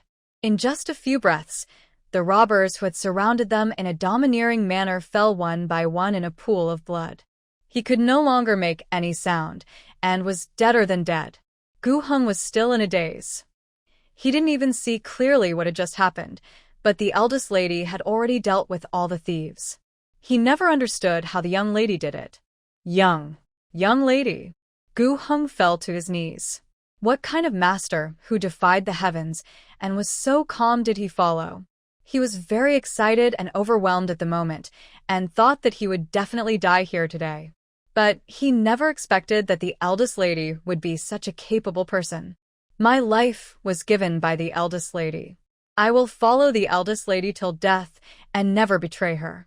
If I break my oath, I will definitely not die well and go to Hades and never be reborn. Goo Hunzi thought that he had seen the eldest lady's biggest secret tonight. Didn't the eldest lady just tell Dazhuang and Erzwang not to get off the car? This is because he was held hostage by that group of people and had no choice. Otherwise, the eldest lady would definitely not want him to see this scene. It must be said that this old man Goo Hunzi has made up a big drama of his life by himself. As for stopping Dazhuang and Erzwang from getting out of the car just now, It was just because it was unnecessary. She could solve the problem by herself, so why bother to bring a few more people to watch the fun? She looked at Goo Hunzi with some surprise, but she didn't say anything to refute. Miss, what should I do next? I'll listen to you. Goo Hunzi, who had sorted out his emotions, quickly recovered. It is not suitable to stay here for a long time, and the bodies of these 7 people must be dealt with, so that people cannot associate them with the eldest lady. What is under this ravine? Are there any wild animals? The 7 people who were hit by the ice bullets in the middle of their eyebrows have not shed too much blood yet. After a while, I am afraid that the blood will continue to flow out. It is better not to stay on this road and cause trouble. Reply to the eldest lady. There is no one living under this ravine. It is just a wild forest. The blood will naturally attract wild animals. Goo Hunzi's mind was lifted, and he instantly understood what the eldest lady meant. I will throw them down one by one. Goo Hunzi was about to do it, but was stopped by the eldest lady. Don't worry. How much strength do you have? Call Dazhuang and Erzwang to help, and try to throw them as far as possible. Gu Qianlan said, and moved aside to let Dazhuang and Erzwang get off the car. Goo Hunzi was a little confused for a while. Doesn't the eldest lady intend to avoid other people? But then she changed her mind and thought that now everything was over. The young lady had not let others see her take action, which meant that she had already regarded herself as a confidant, so she let it go. Hey. As you say, young lady. The men did not hesitate. Goo Hunzi searched the pockets of the robbers one by one, but unfortunately their pockets were cleaner than their faces. He picked up their steel knives and hid them in the mule cart. Dazhuang and Erzwang were responsible for lifting the bodies he had searched one by one and throwing them far down the hillside. Gu Qianlan looked at everything Goo Hunzi did with satisfaction. It must be said that although he looked a little older, he was very careful in doing things. She just needed such a good helper. Who said that the ancients were ignorant and stupid? Looking at these people, they had a strong sense of anti-reconnaissance. She didn't need to give detailed instructions. The 3 of them worked together to arrange things clearly. Young lady, do you think we can do this? After Goo Hunzi did all this, he trotted forward and looked at her eagerly and asked. The look of flattering and seeking praise made Gu Qianlan couldn't help laughing. Not bad, you guys did a good job. Get in the car quickly, it's getting late. Dazhuang and Erzwang, who were praised together, were flattered and didn't know what to do with their hands and feet. Although they didn't see with their own eyes how the eldest lady strangled the 7 robbers alone before. But this did not affect their admiration for the eldest lady at the moment, and the shock in their hearts. The mule cart moved slowly again, and this time Goo Hunzi was obviously much more restrained. An international joke. As long as he thought of the mistress sitting next to him, who was a peerless master who could kill 7 villains in an instant without changing her expression. Goo Hunzi's hand holding the whip couldn't stop shaking, and he couldn't stop his excitement. Thinking of how he was careless before and acquiesced to the master calling him Uncle Hunzi, he wanted to slap himself twice. Uncle Hunzi, don't be nervous. What happened just now is over. Gu Qianlan didn't worry at all that the bodies thrown down the hillside would be discovered. What if she found out? Who can prove that she did it? Should we talk about the only eyewitness, Goo Hunzi? In the eyes of the people in power in this era, the lives of slaves are worthless and are equal to livestock. Their testimonies cannot even be used as evidence in court. I dare not. Miss, please stop calling me that. Goo Hunzi said incoherently. His little heart was scared when this mysterious master called him uncle. He couldn't stand the scare. After all the fuss, it was his move just now that scared Goo Hunzi. Ha. Ha. Ha. Uncle Hunzi, don't be nervous. That weapon is a family heirloom, and the materials used are very precious. I will not use it easily. I will not use it against my own people. But if the other party is not one of them, it's hard to say. Gu Qianlan finished speaking with a smile and curled her lips. If the situation had not been critical today, I would not have started a killing spree. After hearing what the eldest lady said, Goo Hunzi's expression softened. Don't worry, eldest lady, I understand. Knowing that Goo Hunzi was frightened by what she did just now, Gu Qianlan silently turned her head and looked at the road ahead. Under the illumination of the horse headlights, the road ahead was bright and clear in front of their eyes. Gu Qianlan did not talk to Goo Hunzi again on the road behind. This overly frightened old man might need some time to calm down. No matter how slowly the mule cart moved, it entered Yujia village at nightfall. Along the way, there were no more blind swordsmen who blocked the road, and no robbers appeared again, and they returned to the village smoothly. The mule cart stopped steadily at the door of the old house at the west end of the village, and Gu Qianlan told Dazhuang's family to get off first. Dazhuang, your family of 6 will live here first. This is the old house I bought before. There is a well in the backyard, and the room with a brick bed can accommodate 2 adults and 2 children without any problem. There is also a wooden bed in the other room. You and Erzwang can live there together for a while. The 20 or so acres next to the courtyard wall are my new house. When it is completed in a few days, we will all move in together. Fortunately, the old house in the west of the village has not been vacant for a long time, and it can be moved in without much cleaning. After settling Dazhuang's family, Gu Qianlan asked Goo Hunzi to drive the mule cart into the large courtyard of the new house.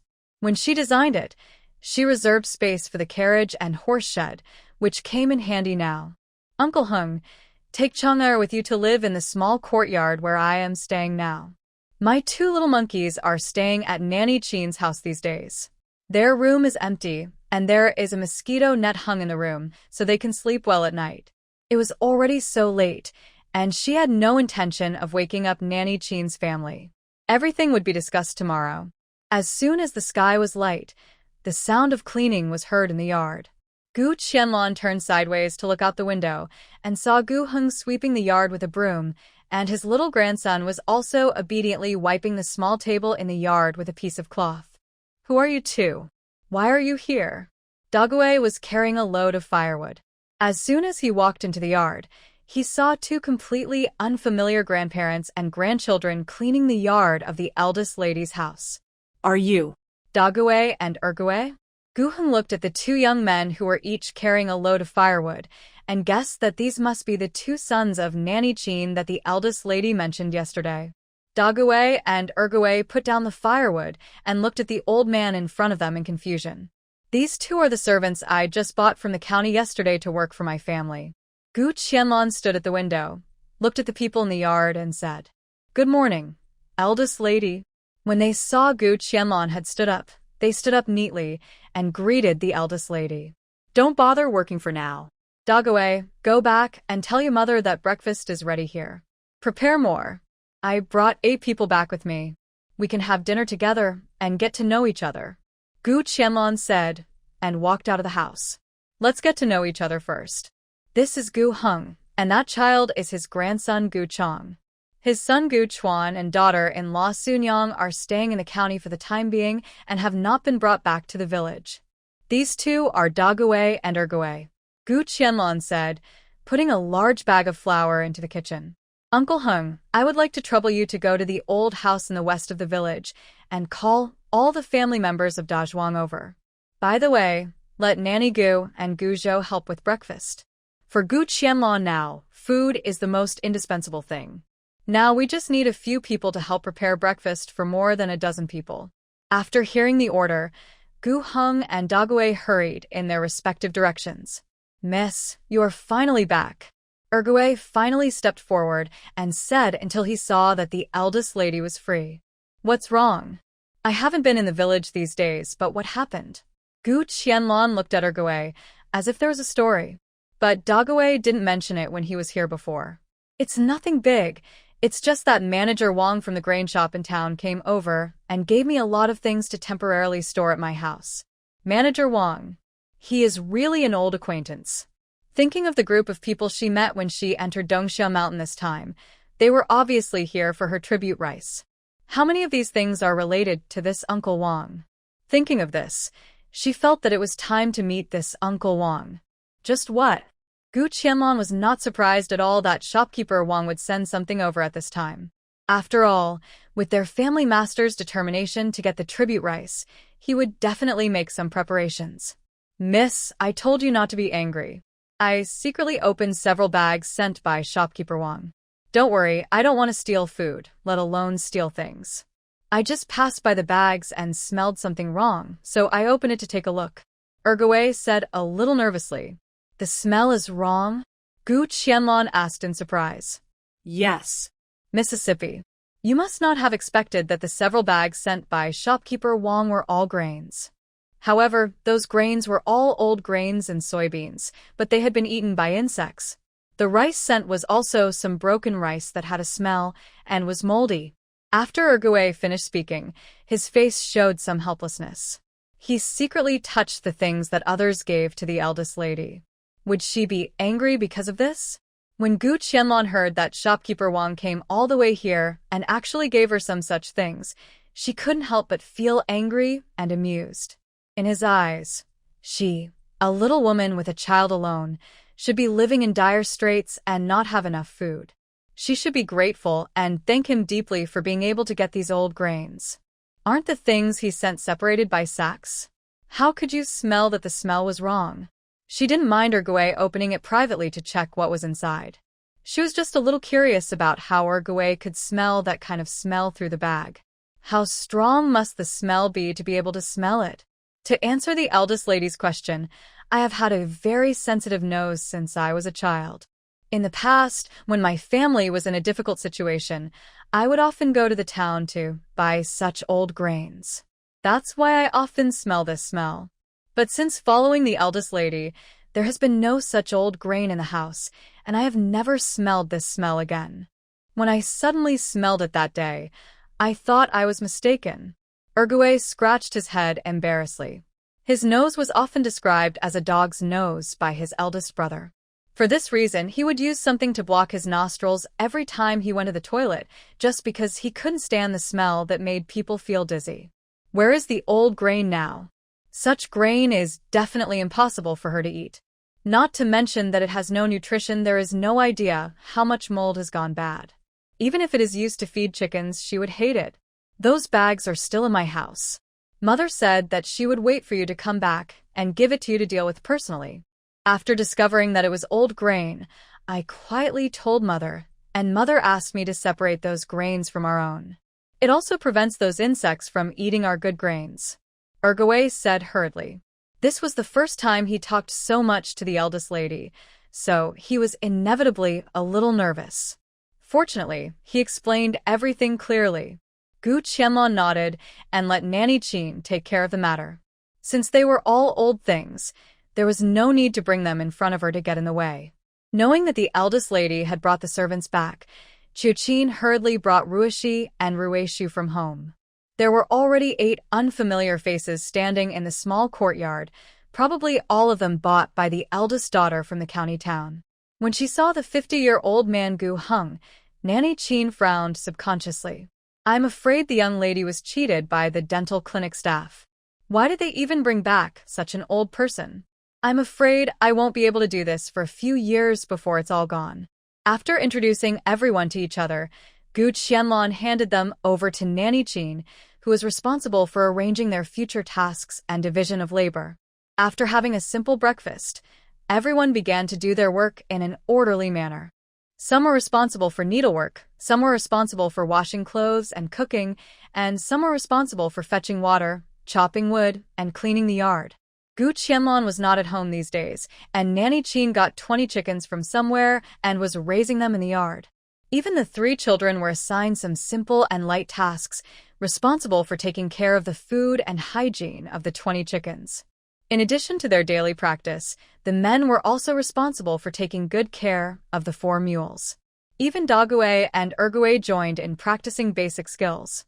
Looking at Nanny Qin's arrangement, Gu Qianlan nodded with satisfaction. This family still needed a suitable person to help take care of it. I will go to the town with Uncle Hung later and return the gift to shopkeeper Wang. It is impolite not to return the favor. Since people gave her several bags of food, there is no reason for her to sit back and watch as if nothing happened. Yes. It's good that Miss knows what's going on. Nanny Qin didn't persuade him much. Seeing Gu Hung driving the car skillfully, she didn't say anything disgusting. That's all. Although she hadn't met Gu Heng's son and daughter-in-law yet, looking at the way he and his little grandson were, she thought the young lady had her own plans. When Gu Hung was driving the mule cart out of the new house, he happened to meet Gu Qianlan, who came to check on the progress of the house. Seeing that he only harnessed 2 mules, Gu Qianlan looked at the rope that had been modified by Gu Hung with some curiosity. The wisdom of the ancients was really beyond reproach. In her opinion, she had made a good deal by buying Gu Hung. "Miss, I saw that there were only 2 of us going to the town, so I decided to only harness 2 mules. If you don't have much to buy, I'll make a smaller carriage for you tomorrow, and 2 mules and a small carriage will be enough to get you to town. These animals can be used interchangeably, and you don't have to harness them all every time you go out. Sometimes, driving 4 mules at the same time requires more skills. When encountering places where the roads are difficult to travel, driving 4 mules is actually a hassle. Okay, you can make a smaller carriage when you have time. Tell Dague what you need. He is more familiar with this forest." It was a pleasant surprise that Gu Hung could make carriages by himself, but Yujia was not calm about the 8 unfamiliar faces in the village. Before Gu Hung drove the carriage out of the village, he was stopped by village chief Yu. "Is the person on the mule cart Mrs. Gu?" Looking at the old man in his 50s or 60s in front of him, Yujia muttered in his heart. I don't know where Mrs. Gu suddenly found such a group of people, and she didn't even go to his house to report it? "It's village chief Yu. What's the matter?" "I'm in a hurry to go to the town to do business. If it's not urgent, can you wait until I come back?" Although the speed of the mule cart is much faster than the ox cart, who knows how long it will take to go to the town to meet the shopkeeper Wang. It's better to go there early and get things cleared up so that you can feel at ease. Seeing Madame Gu say this, Yujia didn't know how to stop her for a while. "It's not a big deal, just ask Madame Gu's family. What are those people who suddenly appeared in the house doing? So many people came to the village out of nowhere, and I, as the village chief, can't just ignore it." Yujia was quite unhappy.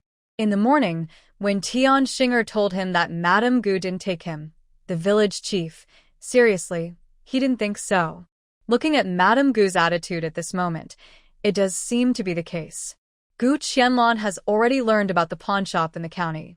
In this era, slaves only need to be registered under the name of the master. Since the county government has already reported it, there is no need to say hello to the town government officials, let alone file any cases in the village.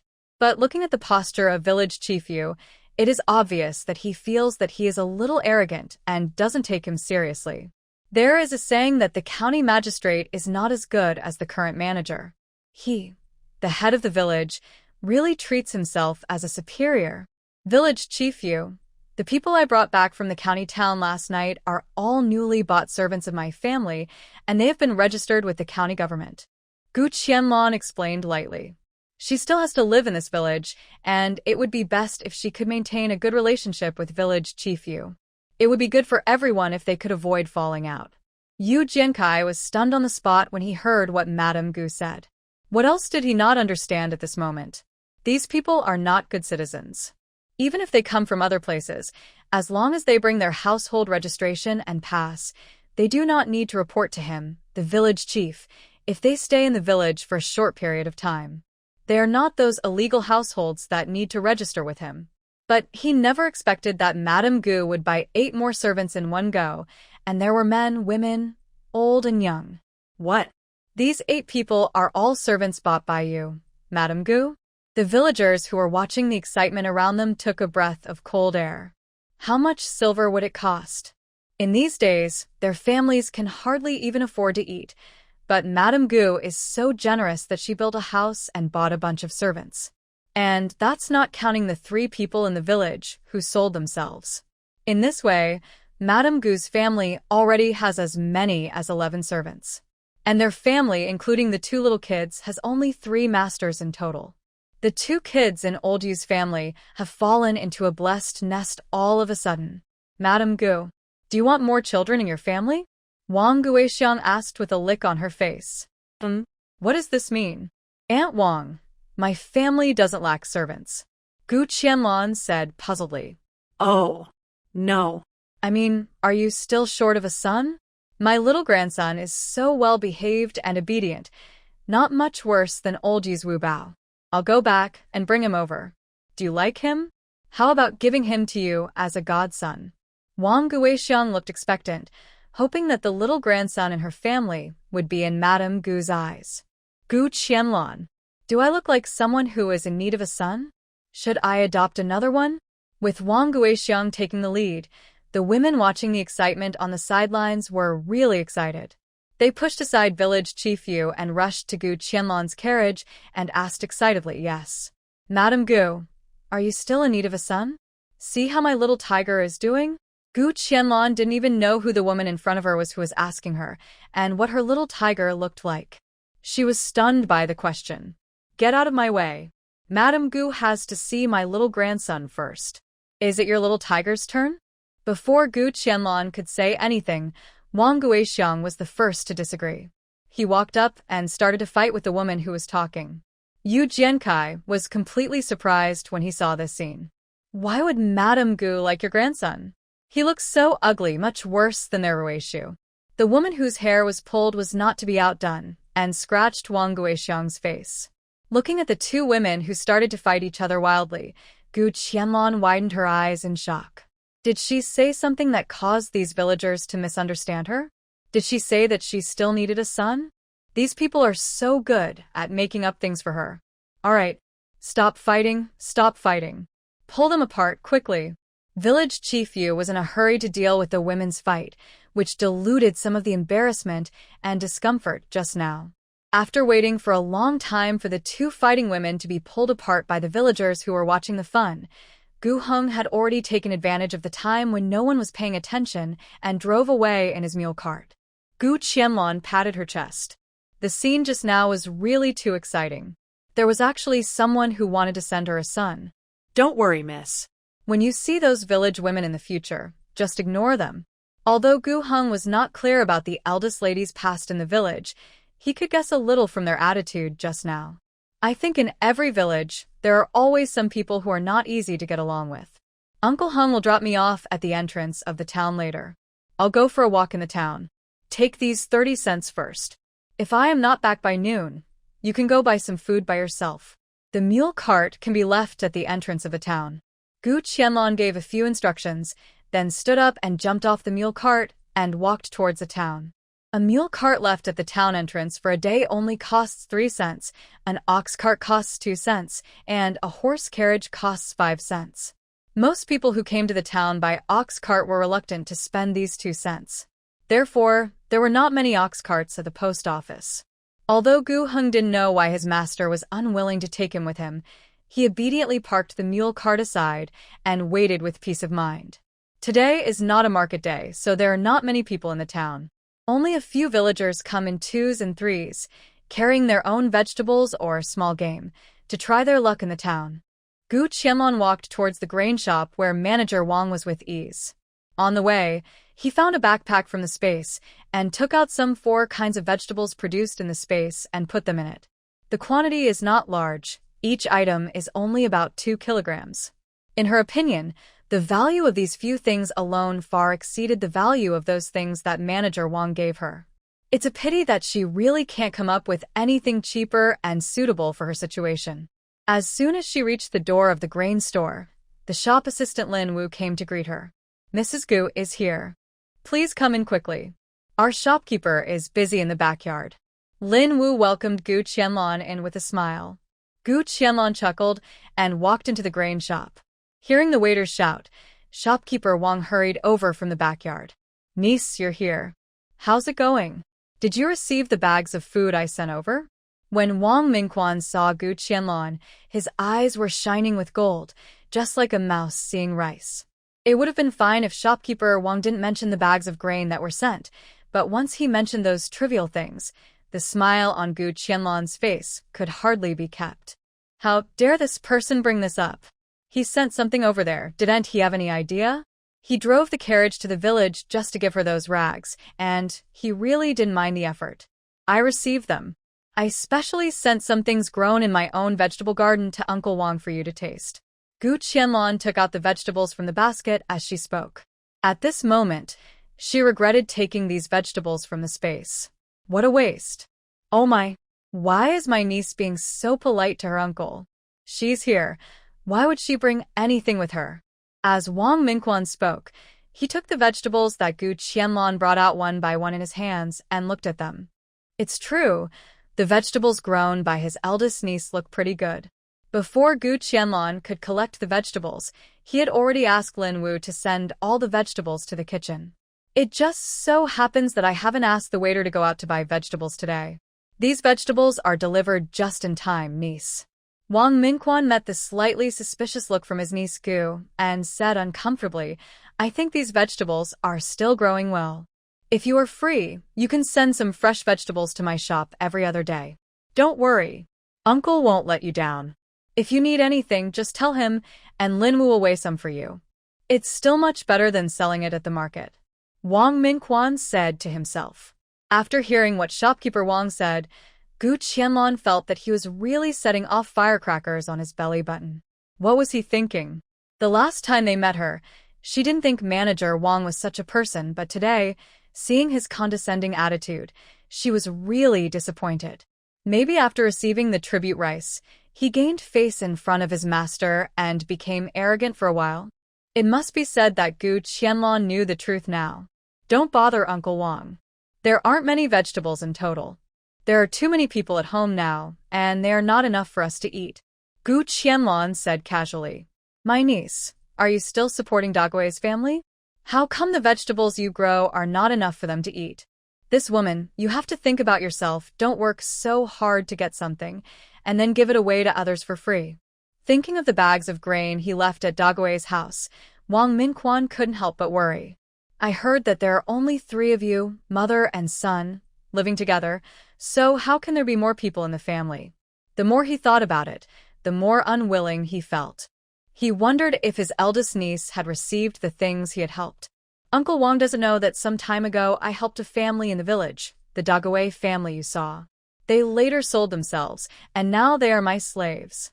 Originally, if you counted it this way, there were only 3 more people in the family, but I came back from the county town last night. I bought 12 more servants. Isn't there more people in the family all of a sudden? Of course, the vegetables we grow are not enough to eat. To provide enough food for this whole family, I have to often go to the villagers in the village to buy some, Gu Qianlan said with a sigh. With 15 more servants in the house, the cost of food has also increased rapidly. When I came to the town today, I was planning to go to other grain stores to ask if they had any refined rice and flour so that I could buy hundreds or thousands of kilograms of them first. I can't let those servants work for me on an empty stomach, Gu Qianlan said as she picked up the backpack and walked out of the house. After hearing what Gu's eldest niece said, Wang Mingquan stood still, his face turning blue and red, and he didn't react for a long time. He didn't come to his senses until Gu Qianlan left the grain store. I'm afraid he was hallucinating just now. How many servants did his eldest niece say she bought? 15? She really dared to say it. She wasn't afraid of the wind blowing her tongue away. But for no reason. Why did the eldest niece Gu lie to him? You go, secretly follow Gu Qianlan to see if she went to other grain stores, whether she bought those refined rice and flour, and how much she bought. Wang Mingquan reluctantly instructed Lin Wu. If he didn't figure this out, he might not be able to sleep today. When he thought of the bags of old grain and rotten beans he had sent to Yujia village, he wanted to slap himself twice. Look at what happened. Not long after Gu Qianlan left Wang's grain shop, she found Lin Wu following her. She had said that on purpose in front of Wang. Let's see if the old man would dare to mention the tribute rice to her again in the future. Since he wanted to do business with her, but he couldn't show any sincerity, he really thought that Gu Qianlan's character was made of mud. She turned and entered a grain shop not far away. As soon as she entered the store, she asked the clerk about the current price of grain. Ordinary rice used to be 20 cents a caddy. Because it was not yet the autumn harvest, the price of rice rose by 2 cents per caddy. She didn't say anything and directly asked the clerk to call the shopkeeper over. My last name is Qi. What does this young lady want to see me for? Shopkeeper Qi and shopkeeper Wang are not on good terms. As they are in the same business, it is inevitable that there will be some intention of exclusion and competition. Hearing from the waiter that this young lady just came out from shopkeeper Wang, and she was very curious. Shopkeeper Qi, Let's not beat around the bush. I want to buy a batch of rice. The quantity is a bit large. How much stock do you have here? Gu Qianlan asked calmly. Although the rice in the space is good, it is not safe to always take it out for everyone to eat. It is better to buy a batch of rice and keep it in case of emergency. This. I wonder how much the young lady wants. The current price of rice is 22 won. If you want more, I will sell it to you at 20 won per caddy. Shopkeeper Chi thought for a while and replied, I still have 8,600 caddies of grain in my shop. I just don't know how much the young lady needs. Thinking of the inventory characteristics of the space, no matter how much food she has, storing it is not a problem for her. Gu Qianlan said magnanimously, the rice here, Shopkeeper Chi, can be guaranteed to be of good quality. I want all of it. Shopkeeper Chi was shocked when he heard it. Oh my God! Forgive his poor eyesight. He really didn't realize before that this young lady was a wealthy family. He asked for 8,600 kilograms of rice and bought it all. This is guaranteed. I guarantee that there won't be a bit of old and rotten rice mixed in it. Young lady, just rest assured. Lin Wu, who was eavesdropping outside the store, took in the scene. At this moment, he couldn't believe what he heard. Did Madame Gu really have the money to buy so much rice? Don't let that happen when Shopkeeper Chi sends people to transport it to the village, and she doesn't have the money to pay. He was in doubt, and heard Madame Gu continue to say, how much does Shopkeeper Chi sell the white flour here? How much inventory do you have? Shopkeeper Chi, who had already negotiated the price of rice, did not dare to be negligent. White flour is a precious commodity, and only wealthy families would buy it in large quantities. Ordinary farmers would not be willing to eat it, nor could they afford it. To be honest with you, lady, white flour is expensive, and our store does not have much in stock. Only 600 caddies. How much do you want? Shopkeeper Chi did not bother to tell the price first, but only informed the lady in front of him of the store's stock. Since the other party bought so much rice, it would be the same if he made less money on the white flour. Name a price, and I'll take it all if it's suitable. Before in the county, the most ordinary white flour cost 160 won per caddy, and this was a preferential price given to her based on how much she bought. It was her first time to buy white flour in the town. How about this? I'll make a little less money and sell it to you at 160 won per caddy. Shopkeeper Chi made up his mind and gave up his original capital. What's more, this young lady was able to get a customer of 8,600 kilograms of rice in one breath. No matter how precious the white flour was, the quantity was not much after all. Gu Qianlan was a little surprised when she heard that Shopkeeper Chi gave her a real price. Okay, I want all the white flour, a total of 268 taels of silver. Gu Qianlan quickly calculated the price of rice and flour. 9,200 kilograms of grain only cost her more than 200 taels of silver, which was really cheap. Before Shopkeeper Chi could react, she took out 200 taels of silver from her backpack very readily. I would like to trouble Shopkeeper Chi to prepare all the grain first, or take me to the warehouse, and I will arrange someone to come and get it directly. After I check the grain, I will pay you the rest of the silver. Of course, there is no need to deliver goods. She only needs to ask Manager Chi to prepare the goods and clear the place. She will then put them all into the space.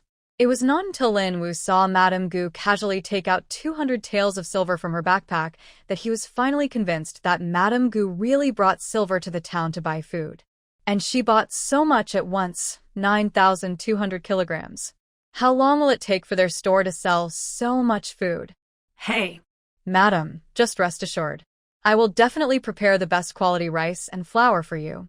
Manager Chi had originally thought of delivering the goods to the young lady. At that time, he would have to rent a few ox carts, which would cost hundreds of coins. But who would have thought that the customer in front of him would even save him the trouble of delivering the goods? Madam, if your family needs other food, I still have 100 kilograms of corn grits here, which I will give to you as a bonus. If you need anything in the future, just send someone to tell me, and I will prepare it for you in advance and send it to your house. Shopkeeper Chi is quite good at handling things. He naturally has to treat such a big customer well, and it is more important to do long-term business. Gu Qianlan was enjoying the thoughtful service of Shopkeeper Chi when suddenly shopkeeper Wang, who was diagonally opposite, rushed in like a rocket. "My niece, how could you do this? If you want to buy food, tell me. Why do you have to come across for me to buy it?" he said in a rage, not caring about the fact that shopkeeper Qi was so angry that he was fuming and jumping up and down. "Why is Uncle Wang here?" Gu Qianlan pretended to be surprised and looked at Wang Mingquan, whose face was red with anger. "Why can't I come? If I don't come, you will have to buy the food from this old guy." When I thought about the fact that it was 9,200 kilograms of grain, and my niece had already paid 200 taels of silver, it was obvious that she didn't intend to buy it on credit. How could such a good deal be lost to his old rival? Why is Uncle Wang so nervous? The food here is good, so I feel more assured when I buy it. But a business worth more than 200 taels of silver made this old man so anxious? The food in my shop is also good. Niece, listen to my advice and return the silver here quickly. I have so much food in my shop. If it were someone else, Wang Mingquan would naturally not make such a blatant request. But Gu Qianlan was different.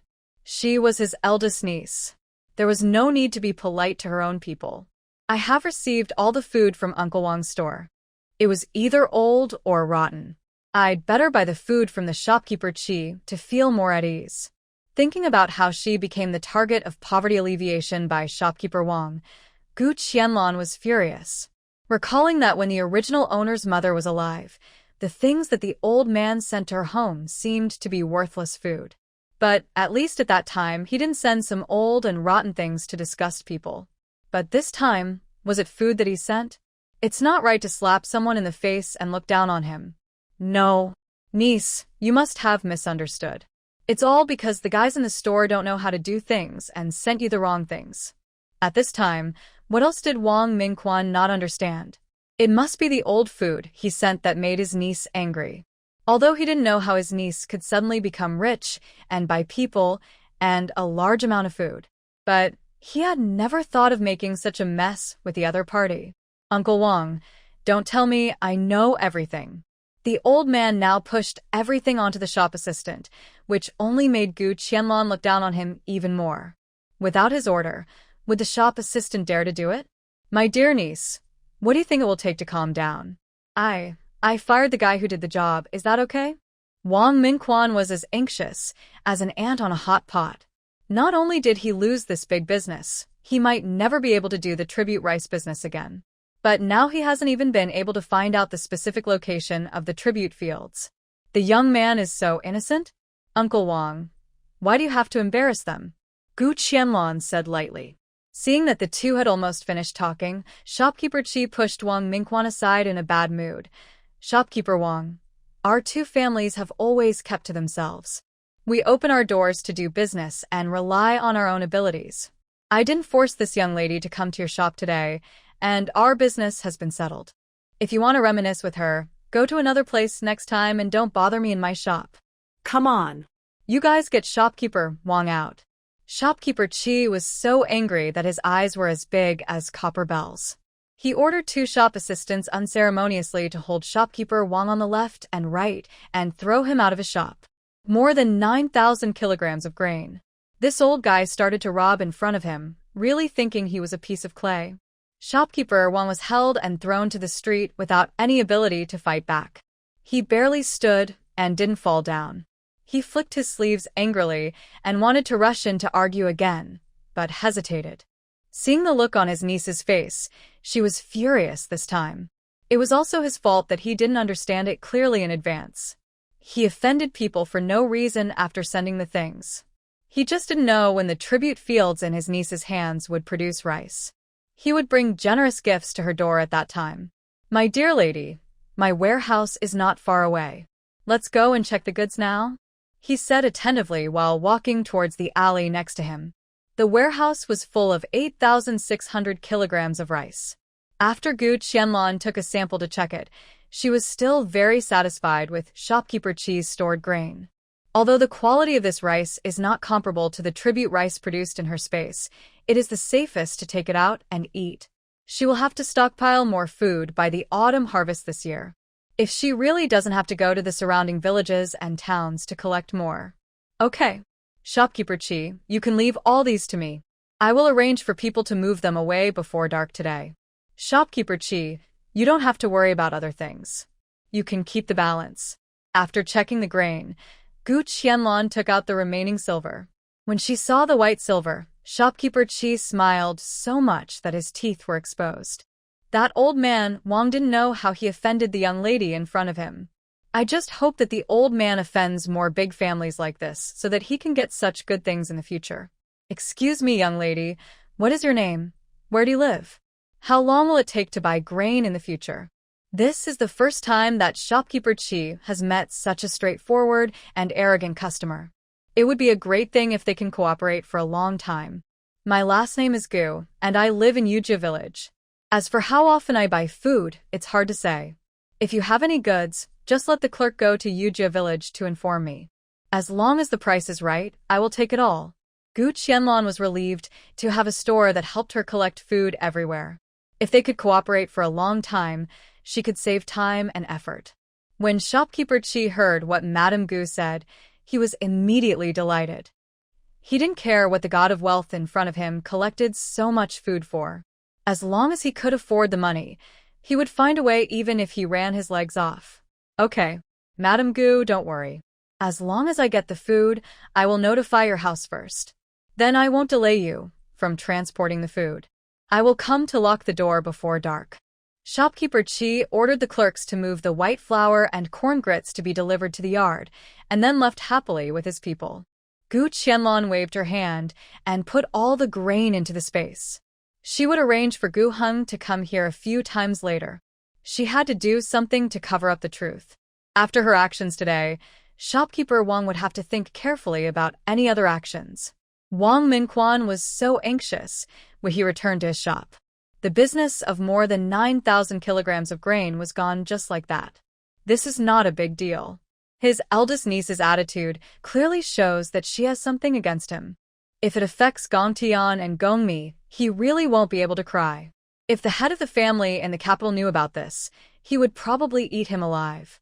You go to Yujia village quickly and find out about Madame Gu's life during this period. What major events have happened in her family? Report to me as soon as possible. It was only at this time that Wang Minquan remembered to ask his servant to find out about the situation in Gu Qianlan's family. If he had done so earlier, could he have arranged for someone to load up the old grain and send it over? At this moment, he was regretting his decision so much that his intestines turned green. He just wanted to wait until he investigated Madame Gu's current situation and then think of a way to make amends. After collecting the newly purchased grain, Gu Qianlan left the grain storage warehouse of Manager Chi's family. She also had to find Goo Hunzi at the entrance of the town and take him here for a few turns in the mule cart. I had not walked far when I ran into an old acquaintance, Madame Wu, who was beside Mrs. Su. She was seen walking out of a pawn shop with a sad face, dressed in mourning and a small white flower on her head. Although the two old acquaintances had never interacted with each other before, they had a very deep impression of each other. Mrs. Gu? Madame Wu looked at Gu Qianlan, who was wearing a half-mask, in surprise and could not help but feel puzzled. Didn't she use medicine to remove the marks on her face? Is there any woman in this world who doesn't love beauty? Madame Wu, what are you doing? After just a few days of not seeing her, Nanny Wu looked much more haggard, with many new white hairs on her head. Of course, in Wu Ma's eyes, the last time they met was also the only time they met, which was when they were in Jingyuan. Madame Gu. Madame is gone, Wu Ma said, and then she cried sadly and heartbrokenly. What? Madame Su actually. Faced with the sudden news, Gu Qianlan was stunned on the spot. The last time I saw Mrs. Su in the space, she was fine. After receiving the divorce documents, she prepared to move her dowry and take a few loyal servants to live out the rest of her life in a small courtyard in Yujia village. Although he knew that because he emptied the warehouse of the Su mansion, the old man Su Yuanwei suddenly changed his ways and chased his wife back. But shouldn't they work hard together and start a new life? Why did it happen so suddenly? When did it happen? Did something so big happen in the Su mansion? After moving out of the Su mansion, she never paid any attention to it again. Even after she bought Perilla and Lingxiang in the county town, she didn't have time to ask what had happened in Mr. Su's mansion. At that time, she only thought that Mr. Su might have sold a group of servants in order to save a few silver coins. After all, he was already poor, so it made sense for him to save money. He just left this morning. This old servant also took advantage of the chaos in the mansion to sneak out and do something that Madame asked before she died. Madame Wu wiped her tears as she spoke. Madame Gu, it's great to meet you. Could you please keep this for me? I have to go back first. At this moment, the house was in chaos, and there was no light at the door. Watching Wu Ma stumble away, Gu Qianlan stood there and couldn't calm down for a long time. The woman who was said to be her aunt was gone quietly. With curiosity and uneasiness, she quietly followed Wu Ma and came to the back door of Su's house. Wu Ma looked around, then gently pushed open the unlocked back door, and then quickly slipped in. Gu Qianlan followed her and slipped into the space. Now she can move in space like before and will not be ejected when reaching a certain distance. It is extremely refreshing to be able to freely use the function of moving in space within 6 kilometers. Wu Ma had just entered the yard, and before she walked a few dozen meters away, she saw 5 servants standing in front of her, staring at her with fierce faces. Seeing this posture, Wu Ma's legs softened, and she fell to the ground. Please be kind, for the sake of Madam's spirit. Just pretend that you haven't seen me today, okay? Wu Ma pleaded bitterly. Madame Wu, it's really easy for us to find you. Please don't make it difficult for us brothers. The master has ordered us to take you to see him immediately. Shi Er, who was in the lead, was Su Yuanwai's confidant. How many of them had the guts and heads to disobey the master's death order? Didn't you see that the servants in Su's house have been reduced by almost half? Even the concubines in the master's backyard were all sent away. To put it nicely, they were set free, but Shi Er knew very well in his heart that none of those women had a good end. After all, they were all born as lowly concubines, and their lives were not even as good as those of first-class maids. Don't. Shi Er, please, let me go to Madame and kowtow to her first. Wu Mama was still making a dying struggle, hoping to be relieved for a moment. She only hoped to buy more time for Madame Gu, so that she could take her things and leave this place far away. However, she had never expected that Gu Qianlan, whom she had been thinking about so much, was standing not far away from her with a serious face, watching everything in front of her. Madame Wu, please stop playing tricks. We dare not neglect the master's order. Besides, it's not too late to kowtow to the lady after you have met the master. By then, there will be plenty of time for you to kowtow enough. Shi Er would not buy her account. Not to mention that the lady was gone now. Even if the lady was still alive, he would not have to give face to this old woman, who made her always look superior to others on weekdays. Relying on the fact that she was serving the lady, she was like she could go to heaven, and she didn't even take the master seriously. Nanny Wu stood up with a dead heart and staggered to say, "All right, I'll go with you." After that, she took advantage of the few people's inattention, rushed to the pillar beside her, and ran into it headfirst. Blood spurted out immediately, splashing all over Nanny Wu's face and body, and even the ground around was stained with a lot of blood. Everything happened so suddenly. No one expected that Nanny Wu would do such a thing without any warning. Quick. What are you still standing there for? Hurry up and save people. Shi Er roaret in frustration. The small errand that was originally a sure thing, and the people were right in front of him. But such a mistake happened. A servant bravely stepped forward and felt Nanny Wu's breath. Brother Shi Er, the person is no longer alive. Shi Er was furious when he heard this. He pushed the servant away and went forward to feel Wu Ma's breath. Bah! What a bad luck. Seeing that Wu Ma had indeed died, he could not help but curse. Let's go. Carry the person up and report to the master. Shi Er was very upset because he failed to complete the task assigned by the master. Fortunately, he was the master's confidant, so it was not his fault. I believe the master would not send him away just for this old woman. With an uneasy mood, Shi Er took the other 4 servants, lifted Nanny Wu from the ground, and went to the flower hall. Gu Qianlan witnessed all of this with her own eyes, and a deep sense of powerlessness arose in her heart. A vibrant life disappeared silently in front of him. She didn't even have time to react before he passed away. She didn't even have time to take a closer look at what the old lady had just handed her. In the flower hall, Haoze had a gloomy face as he looked at Shi Er, who was kneeling on the ground and trembling in front of him. He thought he was really a useless person. He couldn't even handle such a trivial matter as stopping an old woman, and he had the guts to carry her in front of him. Master. I didn't expect that when Aunt Wu heard that I was going to bring her to see you, she hit her head against the pillar and died. We didn't have time to stop her, Faced with the master's anger, Shi Er could only bite the bullet and face it alone. Who made it so that all the elderly people in this house who can say a few words have been sent away by the master. Even the diligent steward Jiang was sent by the master to Yujia village to take inventory of the mistress's property there. Now, there is no one who can speak for him. Did you find the thing? Haoze didn't care whether the old lady Wu was dead or alive. As long as he could get the thing back, everything else was a small matter. The thing? No. Shi Er's heart skipped a beat. This was a bad idea. The old woman had been out before, and who knew if she had taken anything with her and who she had given it to. How dare you come back to see me without finding it? Haoze was so angry that he raised the cup in front of him and threw it at Shi Er, who was kneeling on the ground. The exquisite white porcelain glazed cup almost brushed past Shi Er's cheek and fell to the ground. He couldn't help but secretly groan in his heart. What the Hades is this master looking for? The lady's body was still in the room, and he didn't even bother to make any arrangements.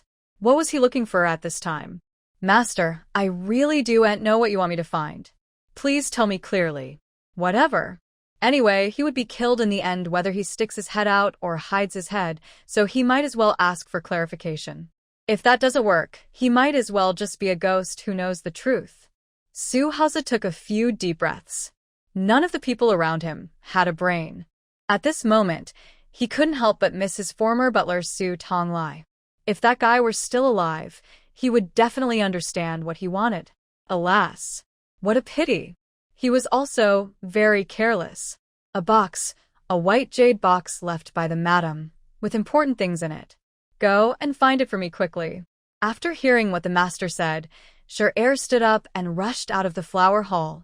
A white jade box of the madam? This made him confused. Where should he find it?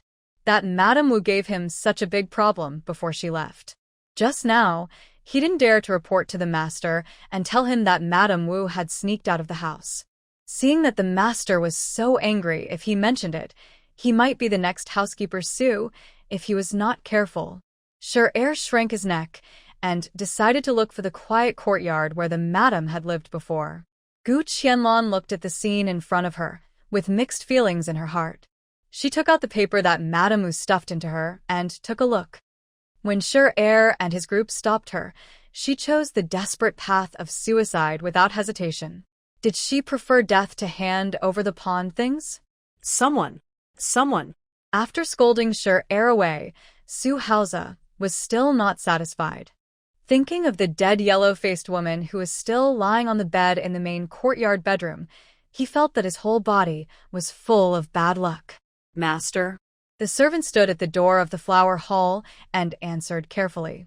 Haoze was now like a firecracker, which would catch fire at any time, and even wanted to catch fire without being lit. Get rid of this old thing in front of you. It's already dead. Why are you carrying it in front of me? Don't you think it's bad luck? Haoze glanced at Madame Wu, who was placed on the ground outside the flower hall, and felt more and more stuffy in his chest, and a mouthful of blood almost spurted out. Let's go check again. Why hasn't Manager Jiang come back yet? It's just a trip to Yujia village, but it's like going to the capital city. How can it take so long? Thinking that the yellow-faced woman might have left something important in Yujia village, Haoze wished he could have a pair of wings and rush over to take a few looks and search. Hey. I'll go to the gatehouse and wait. As soon as Manager Jiang comes back, ask him to come back and report. The servant ran towards the side door as if he had received a special pardon. When the other three servants saw that their companions had run away first, they hurriedly lifted up Nanny Wu, who was lying on the ground. Master, we will carry Nanny Wu away and deal with her.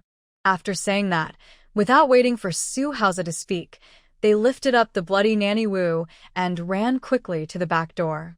They were afraid that if they were a little slower, they would become the master's new cannon fodder. Seeing that all the servants around him had run away one by one, Su Haoze was secretly annoyed. There was no one who could do anything at the critical moment. He stood up and walked towards the main courtyard, not knowing where the old woman had hidden the things. If he had known that she had such a trick up her sleeve, he should have saved her life for the time being. Gu Qianlan followed Su Haoze and went into the main courtyard where he lived. This was her first time here. Ever since Mr. Su tore up the divorce letter that day, Mrs. Su moved back to the main courtyard. Many furnishings in the house were still new and looked like they had been purchased recently. The main courtyard was deserted. In the huge Su mansion, not even a maid could be seen. Su Haoze looked sullenly at the old woman on the bed, whose face had long been ashen. He walked over, took out a handkerchief, and covered her dark blue face. He's dead, yet he still creates so much trouble for me. He muttered to himself as he began to rummage through the boxes of all sizes on Xiao Xiuqing's dressing table. Gu Qianlan walked forward and took a look at Mrs. Su, who had completely stiffened. She was neatly dressed in a very formal outfit, and her face had just been covered with a handkerchief by Mr. Su. But she had already taken a look at the face before the veil covered it. That dark blue face clearly looked like a symptom of poisoning. The mistress of the Su family was most likely poisoned to death. But it is not known whether she died of suicide or homicide. She sighed softly. If she had known this would happen, she would not have done it in the first place. If Madame Su had received the divorce letter that day and had gone directly to the town government to report and implement it, and had moved out of the Su mansion early, I wonder if she would have ended up like this today. Su Haoze searched through all of Xiao Xiuqing's boxes, big and small, but couldn't find what he was looking for. This old woman is really good at hiding things. He almost turned the house upside down but still couldn't find it. It can be said that he has been extremely unlucky recently. Ever since Tongda Money House returned all his silver, nothing he did seemed to go smoothly. It is true that once a person is unlucky, he will encounter ghosts even if he puts on a Taoist robe. He had clearly coaxed the old woman into submission and even sold out all the concubines in the mansion. Even those little girls who were somewhat pretty were all packed up and sent to the pawn shop in the county town at the instruction of the yellow-faced woman. He never thought that, even after he had done so much, the old woman would still hold him back. Even at such an old age, she still wanted to have a baby with him. Is this just a joke? She really was like a toad jumping on a scale, not knowing how much she weighed. If he really wanted to have a baby with this yellow-faced woman, why would he have so many concubines in the backyard? If it weren't for the dowry in her private treasury, would I still bow to her at my age? After searching for a while and still finding nothing, Su Haoze angrily shook his sleeves and left the house. Gu Qianlan turned around one last time to look at Mrs. Su, who was lying on the bed and ignored, and sighed softly. Perhaps in the entire Su residence, only Nanny Wu was truly sad for the short-lived woman on the bed. But nowadays, Madame Wu probably doesn't even have a simple thin coffin. Thinking of this, Gu Qianlan quickly left the yard and went to look for the 3 people who had carried Nanny Wu away before. Sure enough, they took a roll of straw mat, wrapped up Madame Wu's body, and put it on a bullock cart that had just been unloaded. Take these 10 cents and find a mass grave to throw this old madam there. A servant took out 10 cents from his sleeve with a painful look on his face and handed it to the old man driving the ox cart. The old man took the money with a look of joy and put it into his pocket as if he had found a treasure, not thinking it was unlucky at all. Hey. Don't worry, young man, I'll take care of it. After saying that, he got on the ox cart, waved the whip and drove towards the mass grave. All she could do was to bury Wu Mama after the old man threw her away and give her a thin coffin. The old man drove the ox cart slowly to the wilderness. He looked around and made sure that the body could be handled, so he dragged the rolled mat off the ox cart. As soon as the body was put on the ground, the rolled mat fell apart, revealing Wu Mama's bloody face. The old man was stunned for a moment. Obviously, he had seen some storms, but he was not scared.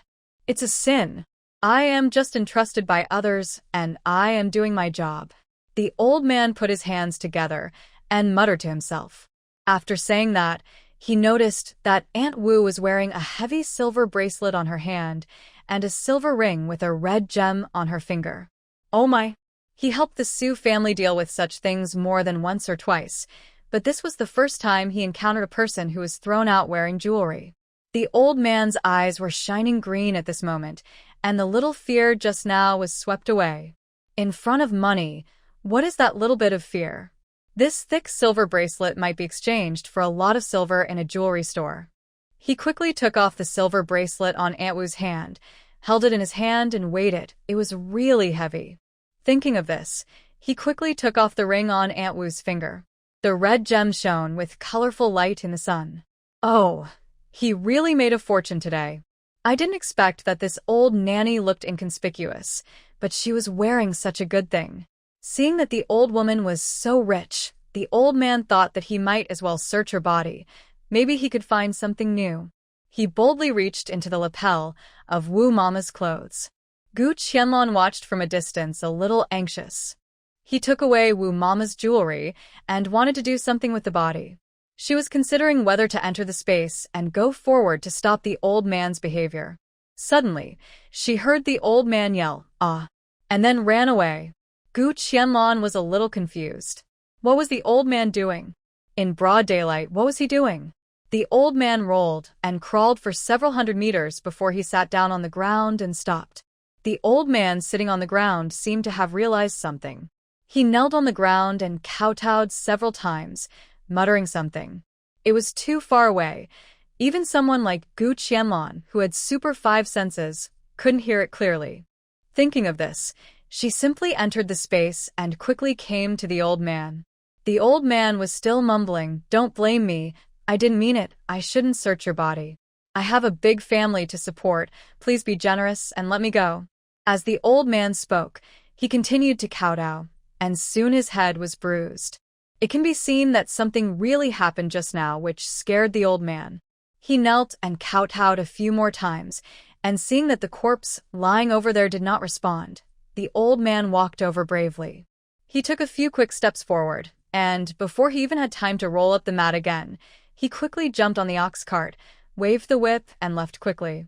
Watching the old man gradually go away, Gu Qianlan walked out of the space. Nanny Wu was still lying there quietly on the ground. The collar of her dress was half open, revealing her snow-white skin. Because she is the nanny beside the lady, although she is now in her early 40s, she is still in good shape because she does not have to do any housework. Although the skin on her face inevitably has some wrinkles, the skin on her body is white and smooth. What did the old man see just now? He looked as if he had seen a ghost. Gu Qianlan squatted down and was about to straighten Nanny Wu's clothes when she heard a faint sigh in her ears. Suddenly, her scalp exploded, her hands paused, and she looked at Nanny Wu's blood-stained face in disbelief.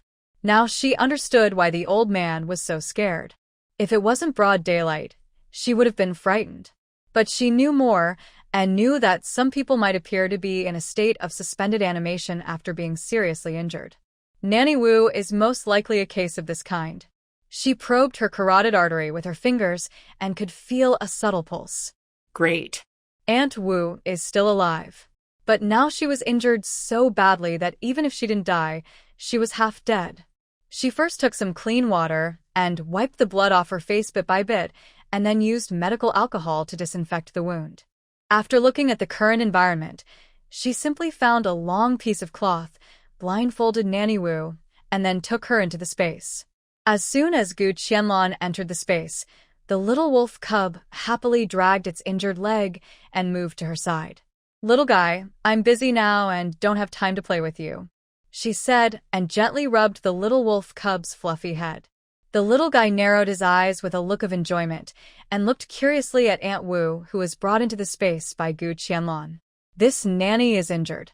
I will temporarily place her in the space, treat her wounds, and let her rest here." Gu Qianlan continued to apply medicine to Nanny Wu while explaining to the curious little wolf cub. The little guy tilted his head to look at what Gu Qianlan was doing with her hands, then looked at the unconscious Nanny Wu. not knowing whether he understood what she said or not. She didn't have time to care about so many things. After treating the wound on Nanny Wu's head, she left the space again. Goo Hunzi also had to arrange for him to go back and forth to Manager Chi's warehouse several times. After giving Goo Hunzi his assignment and asking him to run a few laps, he went straight back to the village. Gu Qianlan rushed to the carriage shop, hired a carriage, and headed straight to the county town. In order to prevent Nanny Wu, who had suffered a serious head injury, from being shaken again, she temporarily placed her in the space. When the carriage stopped steadily at the gate of her small courtyard in the county town, Gu Qianlan finally moved Wu Mama out of the space. Sunyang, this is... You guys come out quickly, Gu Qianlan shouted at the top of her voice. Hearing the eldest lady's voice, Zisu thought she was hallucinating for a while, until Su Nyang also hurriedly came out of the kitchen. She hurriedly followed. Miss, why are you here at this time? Su Nyang said while extending her hand, ready to help Gu Qianlan get off the carriage. Gu Qianlan said, and jumped off the carriage. Zisu hurried to the front of the carriage and saw Wu Mama lying in the carriage. Seeing that she was wrapped in white cloth on her head and wearing a small white flower, she couldn't help but cover her mouth in surprise. Isn't this Wu Mama? Zisu climbed onto the carriage almost with her hands and feet, looking at Wu Mama, who was seriously injured and unconscious in disbelief, and tears fell like rain for a while. You two stop standing there and carry the person into the room. Gu Chuan, go to Jimin Hall and find a doctor who is good at treating external injuries. The injury on Aunt Wu's head was caused by hitting the wall. Gu Qianlan ordered calmly. Zisu wiped her tears hastily and carried Aunt Wu carefully off the carriage with Su Nyang. The coachman scratched his head as he watched the person being carried off the carriage, his eyes full of confusion. He remembered that when this beautiful young lady got on the carriage before, there seemed to be only one person. How come there was an old lady in the carriage when she got off the carriage this time? Was he dazzled? Or did he remember it wrong? Gu Qianlan paid the money for renting the carriage without changing her expression and didn't bother to care about the puzzled expression on the coachman's face. Let you guess. Even if he racked his brains, he might not be able to guess it. With a heart full of confusion, the coachman drove away in a daze.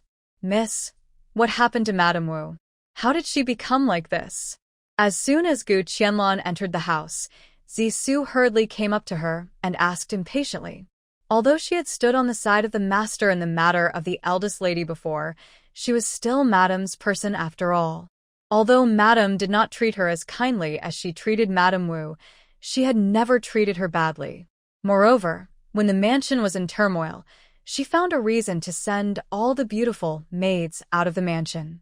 In the future, they all became the playthings of the master, and the fate of Sister Lianxiang seemed to flash in front of her eyes from time to time.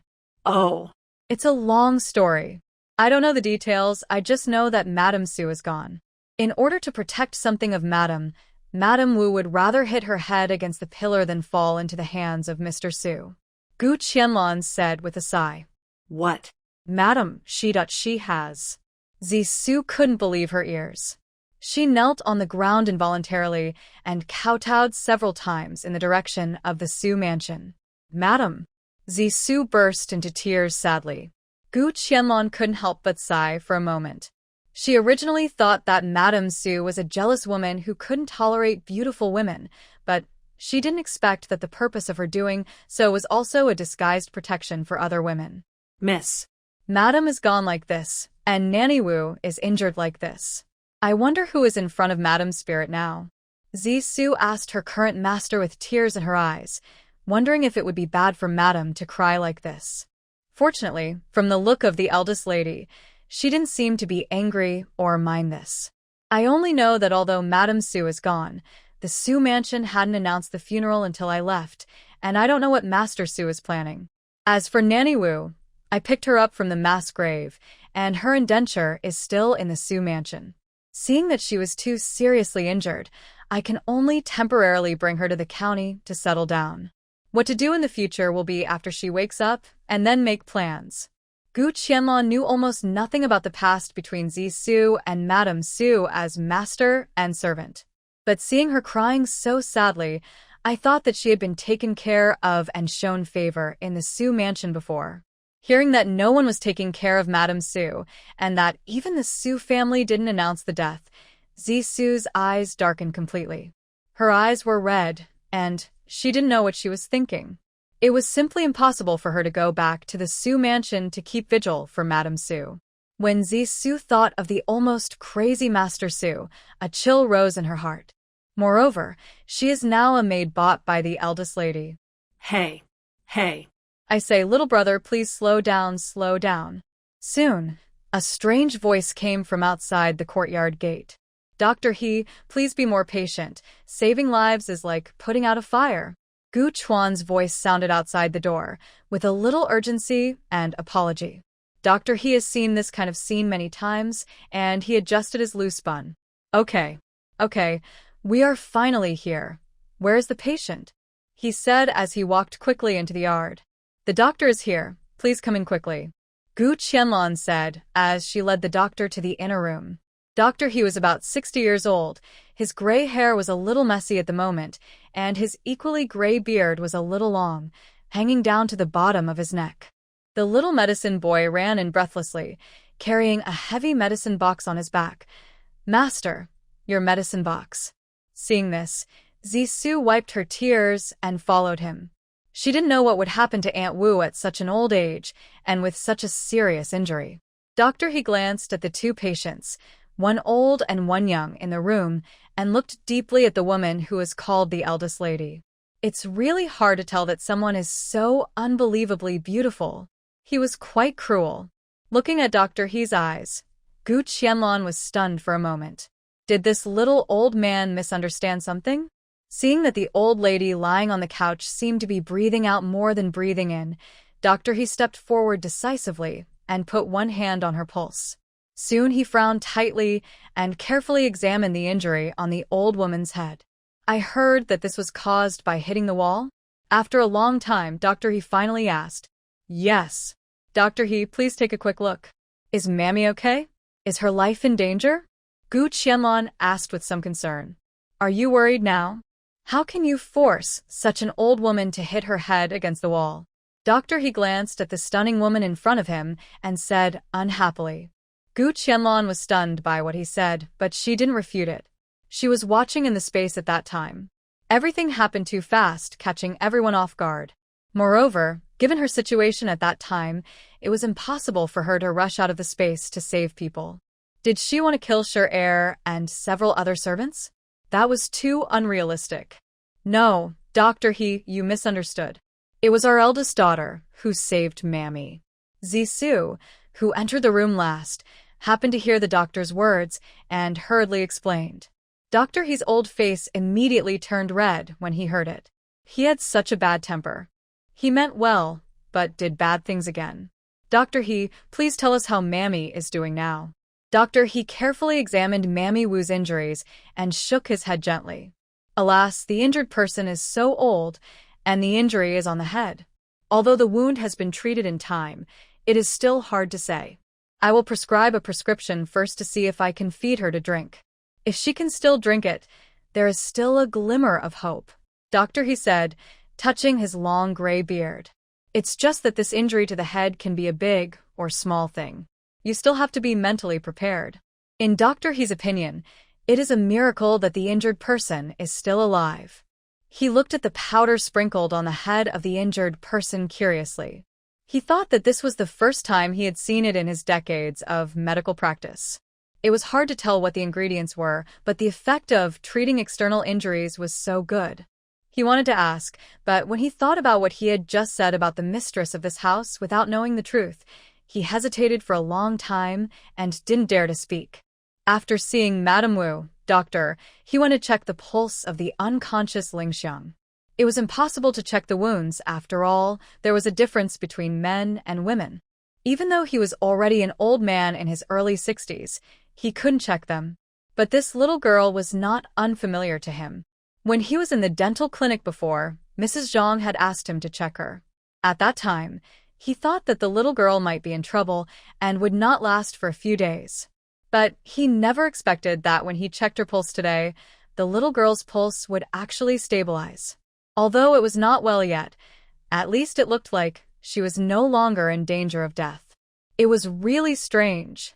The condition of this little girl is much better than that of the old man. She is no longer in danger of death. She just needs to be taken care of in the future. He withdrew his hand, took the medicine box handed over by the medicine boy, took out paper and pen, and quickly wrote 2 prescriptions and handed them to Zissou. The prescription on the top is for the old woman, and the one on the bottom is for the little girl. Don't make a mistake. As for the external medicine, I see you have it, and the effect is quite good. Just keep using it. Seeing Dr. He standing up, the little medicine boy stepped forward and carried the medicine box with great tact. Please pay me 1 or 2 taels of silver for the consultation fee. The little medicine boy looked at Gu Qianlan with a sharp gaze. There were several people in the room. 2 of them were lying unconscious, and the other was obviously a little maid. Only the stunningly beautiful young lady in front of him looked like she was rich. When she heard that He had written 2 prescriptions for a visit and asked for 1 or 2 taels of silver, Gu Qianlan once again sighed that being a doctor in ancient times was really a high-income industry. She took out 1 or 2 taels of silver and handed it to the little medicine boy, and then took out another 20 taels of silver and gave it to Zissou. You go with He to Jishidatang to get medicine, and buy some clothes for Aunt Wu. He on the side couldn't help but widen his eyes. This young lady spent 20 taels at once. If you give it to a little maid, there is no need to worry that she will lose it. Can you go alone? Otherwise, let Gu Chuan go with you, so that there will be more people to take care of you. Obviously, Gu Qianlan also thought of the issue of safety.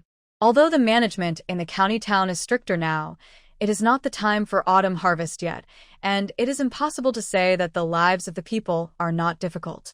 Yes, miss, we must go and come back quickly. Zissou took the silver and money gratefully, sorted it out a little, and walked out quickly.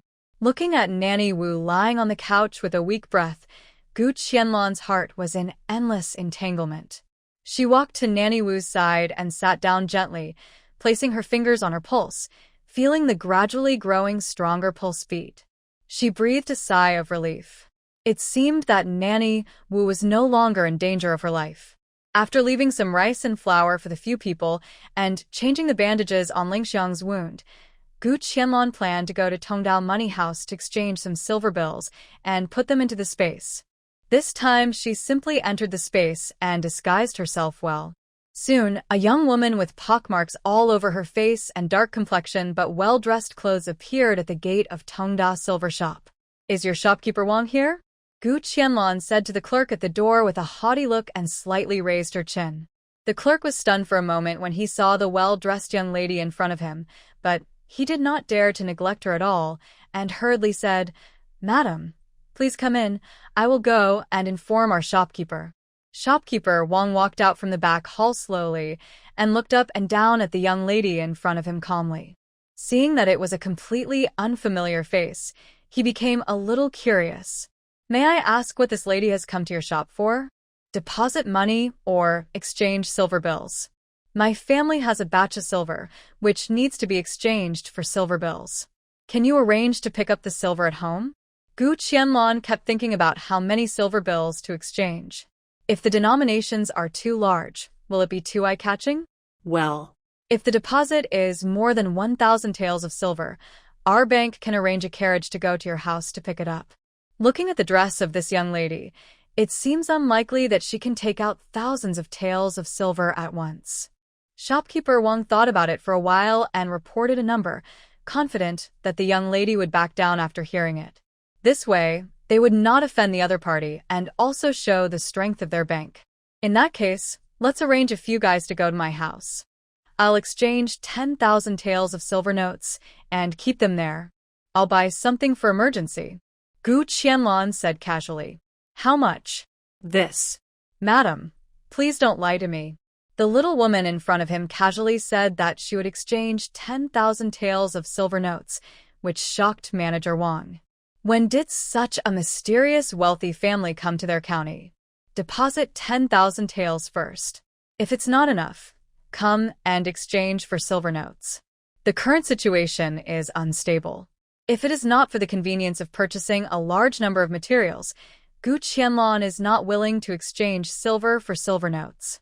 If something big happens, no one will recognize that piece of paper. Don't look at the owner of Tongda Bank, who seems to be very powerful now. If a war breaks out one day, it is still unclear whether this guy's bank can continue to operate. Mo Tiancheng, who was far away in a small border town, was looking at the letter sent by his subordinates, and he couldn't help sneezing twice. He rubbed his sore nose and couldn't help wondering. With his iron body, could he still catch a cold? Since he became an adult, he has never caught a cold. Why did he suddenly feel something was wrong? He picked up the letter sent by Meng, the shopkeeper of Beijing, the county magistrate of Huayan, and read it carefully. Please drink a little. Master, you were running around outside all night last night, and you must have caught a cold. The old lady asked me to take good care of your daily life. Please be kind and stop making things difficult for me. Take it away. Don't you know my body? Do you need to drink this? As he was speaking, another sneeze came, completely overturning what he had just said. Jianwu pursed his lips to hold back the smile on his lips. Master, you should drink it quickly. It's already boiled. As the hot and spicy taste came, he felt that his mouth was burning. The corner of his eyes unconsciously glanced at the previous letter and saw that it was clearly written on it. Mrs. Gu from Yujia village Gu Qianlan single-handedly went to Qianxi Mountain, successfully rescued the trapped child, and then went into the mountain alone again, bringing back the body of the culprit Fu Lai. The two children of this woman have already worshipped Anton, a subordinate of the town government, as their teacher. He widened his eyes and read the letter carefully again and again. There was indeed no mistake. A stunning face appeared in front of him again involuntarily, that night with red candles and the shabby, narrow, and simple room. The wooden bed that creaked when it moved slightly. Thinking of this, Mo Tiancheng felt his cheeks getting hot. No. There must be something wrong here. How could the delicate woman in his memory break into Qianxi Mountain alone and get out of it unscathed? His eyes sank instantly, as if like a huge whirlpool, staring at the letter presented by shopkeeper Meng. Looking at the letter in front of him, he seemed to be thinking about something.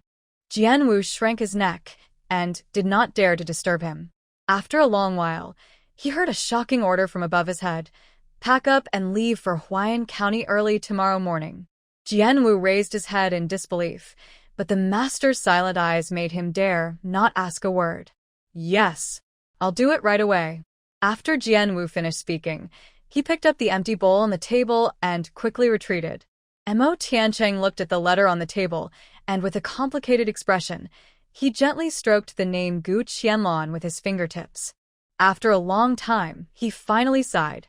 No matter how urgent the matter here is, he must go there and figure it out before he can feel at ease. While Zisu and Gu Chuan were not in the courtyard, Gu Qianlan found a veil hat and put it on her head.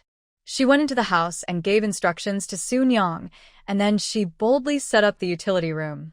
You don't know until you see it. 10,000 taels of silver will take up quite a lot of space. Soon, Manager Wang of Tongda Silver Shop came to the agreed courtyard with 6 assistants and 10 guards. It is hard to imagine that 10,000 taels of silver are stored in this inconspicuous little courtyard. Shopkeeper Wang walked into the storage room and looked at the boxes of silver placed haphazardly on the ground with a speechless look.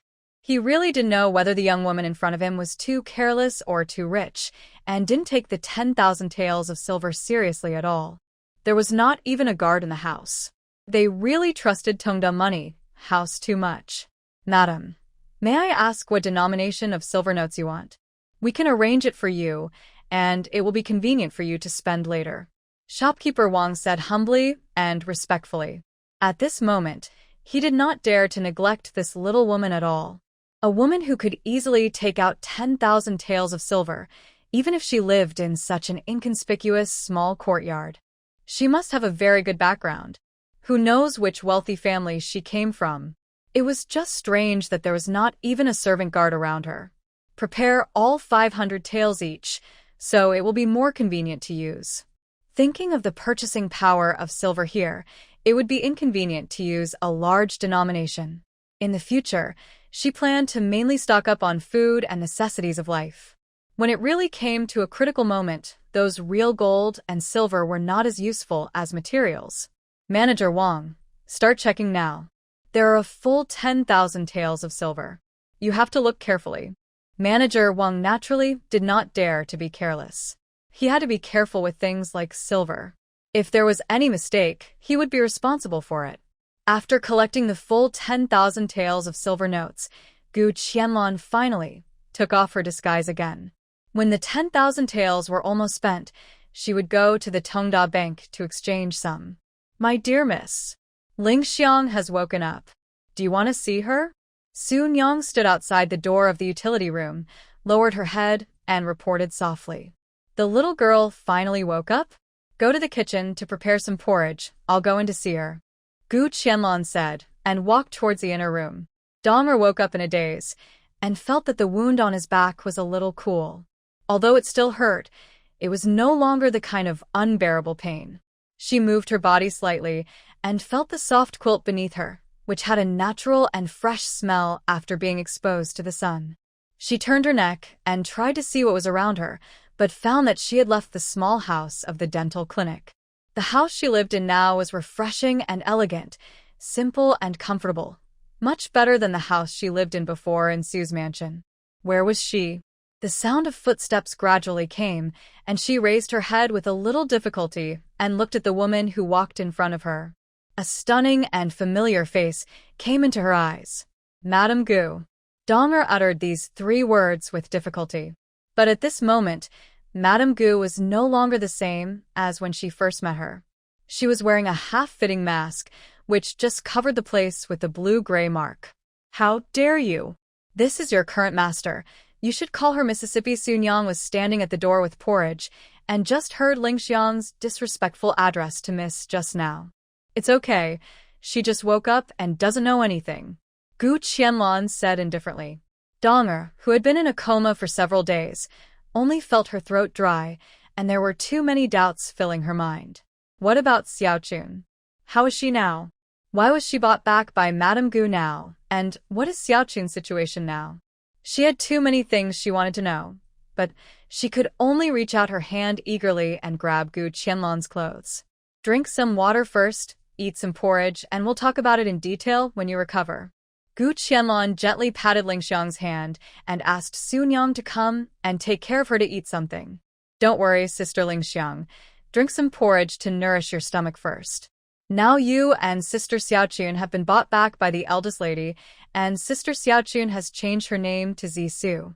Sun Yang squatted down and half sat on the footstool beside the bed, feeding Ling Xiang the porridge that had been warmed up in the kitchen in small mouthfuls.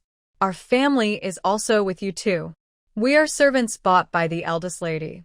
My name is Sun Yang. Our head is Gu Chuan. I am going to the street with Zisu to buy medicine and buy some clothes for the old nanny. Sun Yang introduced Ling Xiang softly. Donger Ling Xiang slowly turned her head and found that there was an old nanny with a wound on her head and wrapped in white cloth lying on the soft couch. The figure and clothes looked very familiar. Who is? Ling Xiang asked softly, with some uncertainty. I heard that the name of that person is Nanny Wu, and she also worked in the same mansion with you before. As soon as Sun Yang finished speaking, Ling Xiang was so excited that she almost fell off the bed. Hurry up and lie down and don't move. Your wounds haven't healed yet. Don't open them again. Seeing that Ling Xiang's emotions were instantly ignited, Gu Qianlan hurried forward to hold her down. Although the Yunnan Baiyao in her space mall is not limited to purchase, a small bottle still costs 1 or 2 silver coins.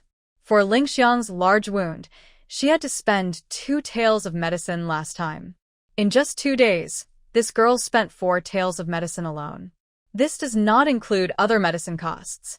It is true that saving her is a waste of money. Miss. Is that really Aunt Wu?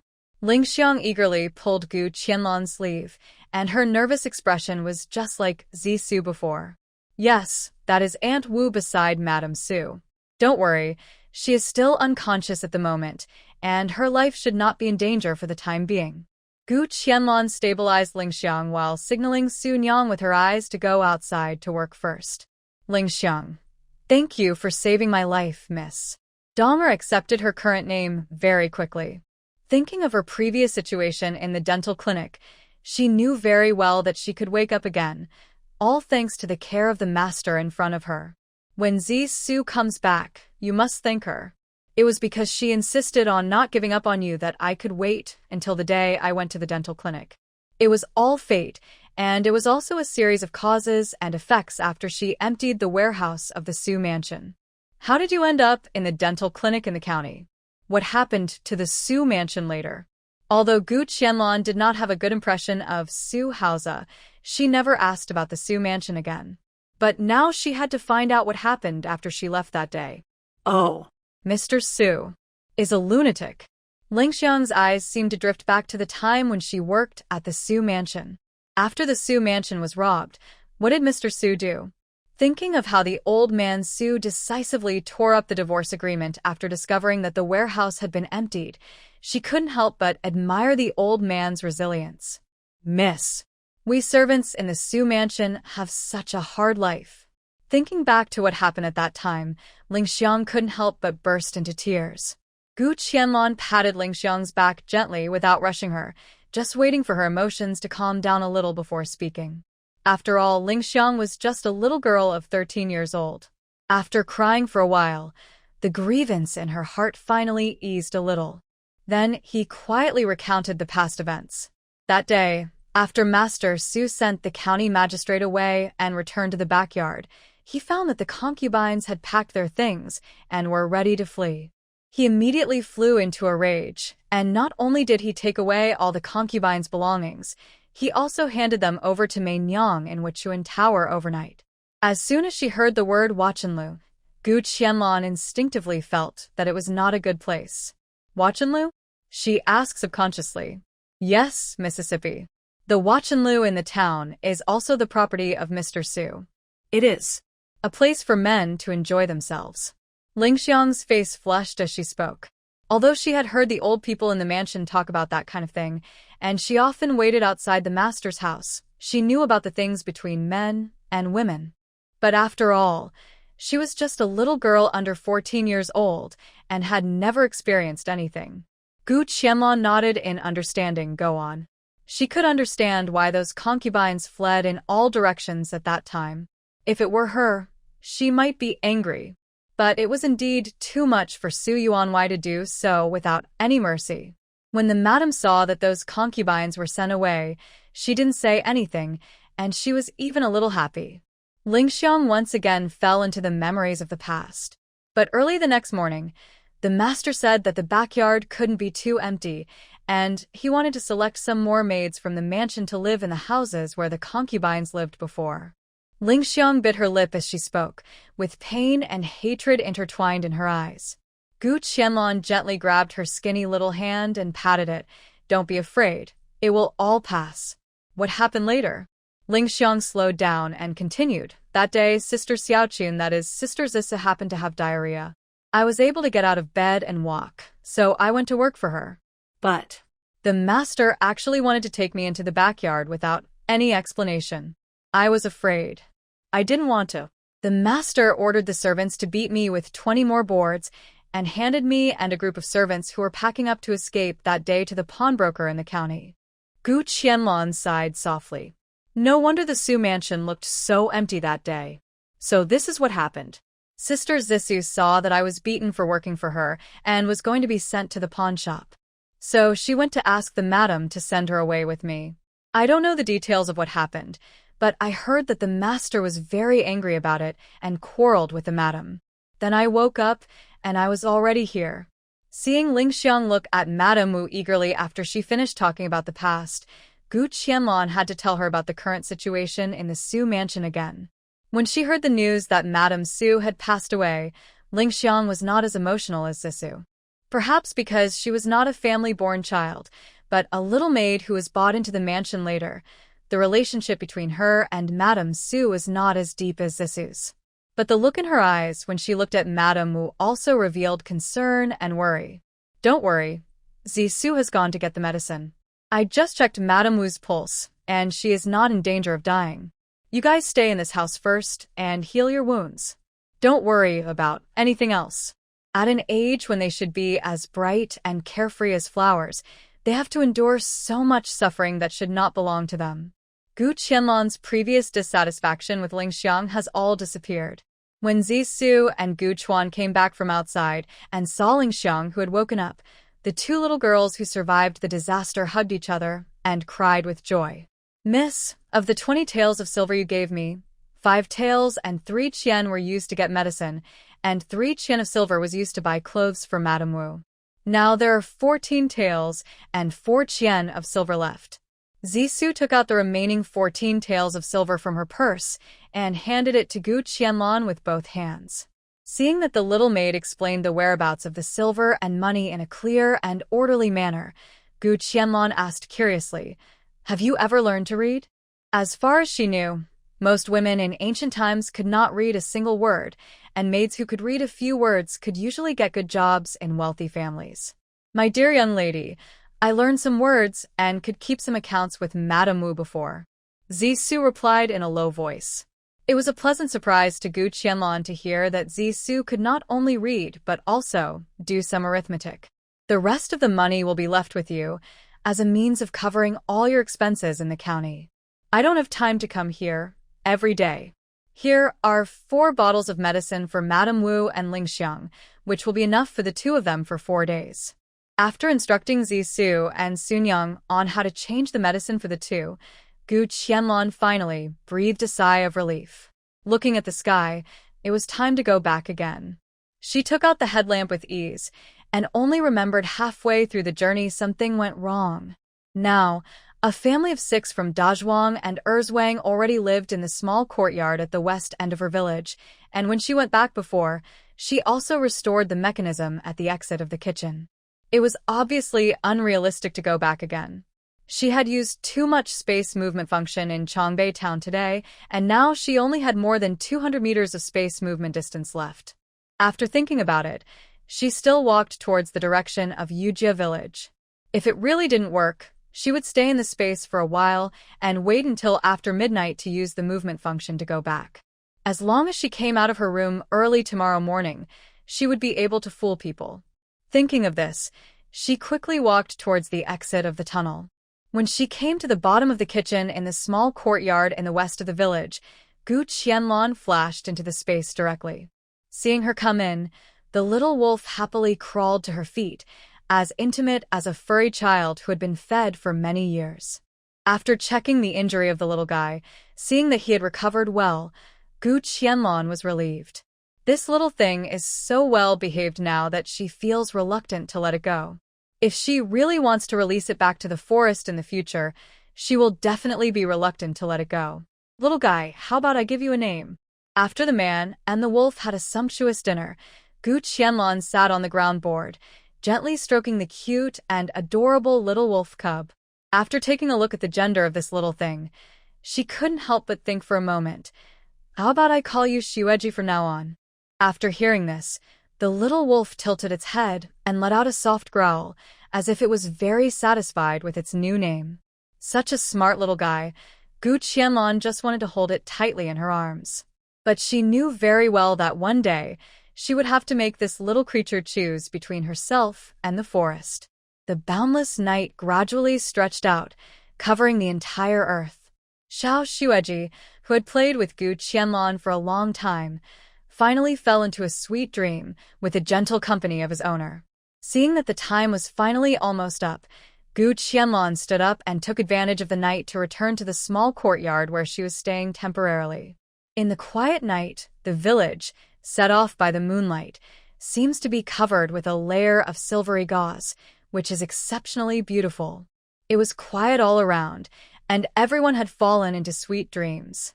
In this extremely quiet night, it seemed as if any slight movement could make a loud noise. Gu Qianlan quietly lay down on the bed and fell into a deep sleep. At this moment, she could never have imagined that there was a group of people who were running non-stop all night just to see her. A ray of morning light rose from the eastern sky with brisk steps, and the earth was covered with a golden coat. "Uncle Hung, did the eldest lady come back last night?" Dague's slightly anxious voice came from the yard. No. I slept late last night and didn't wait for the eldest lady to come back. Goo Hung replied with a frown. In his opinion, why should servants like them find out the whereabouts of their master? The eldest lady didn't say anything when she left, so they just waited patiently. It didn't make sense for servants to care about their master's whereabouts. But Dague's family has been with the eldest lady for a longer time, and judging from Nanny Chin's appearance, they are also closer to the eldest lady. Goo Hung didn't dare to think so in his heart, but he didn't show it at all on his face. Dague frowned tightly. There were a lot of rumors in the village today, all about the eldest lady. For a moment, he didn't know what to do. Dague. What happened?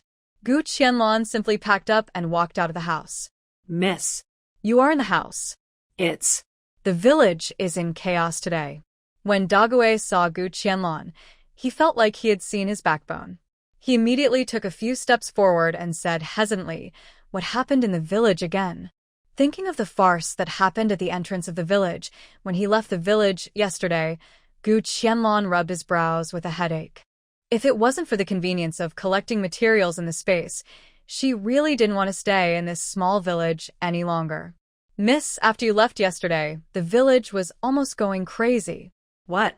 Does this mean that the godson's troubles are not over yet? Her face instantly turned cold. Humph. Nonsense.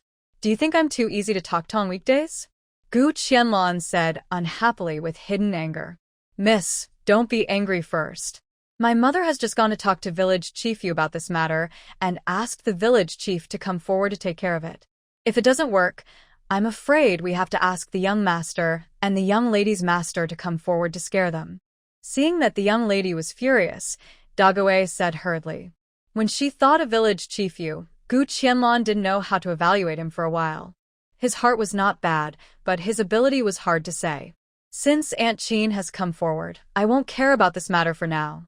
The new house is basically completed today. It's a good time for everyone to go over and clean up and fumigate the house with mugwort. Now that the houses have been built in our village, do we have to treat everyone to a meal? I have been in the village for such a long time, but I have never seen anyone's family hold a wedding and invite neighbors to a banquet. The most recent one was when Gu Guda got married. I went to have a feast and watch the fun. Of course, we have to treat people. If we built 2 or 3 adobe houses, it wouldn't be a big deal.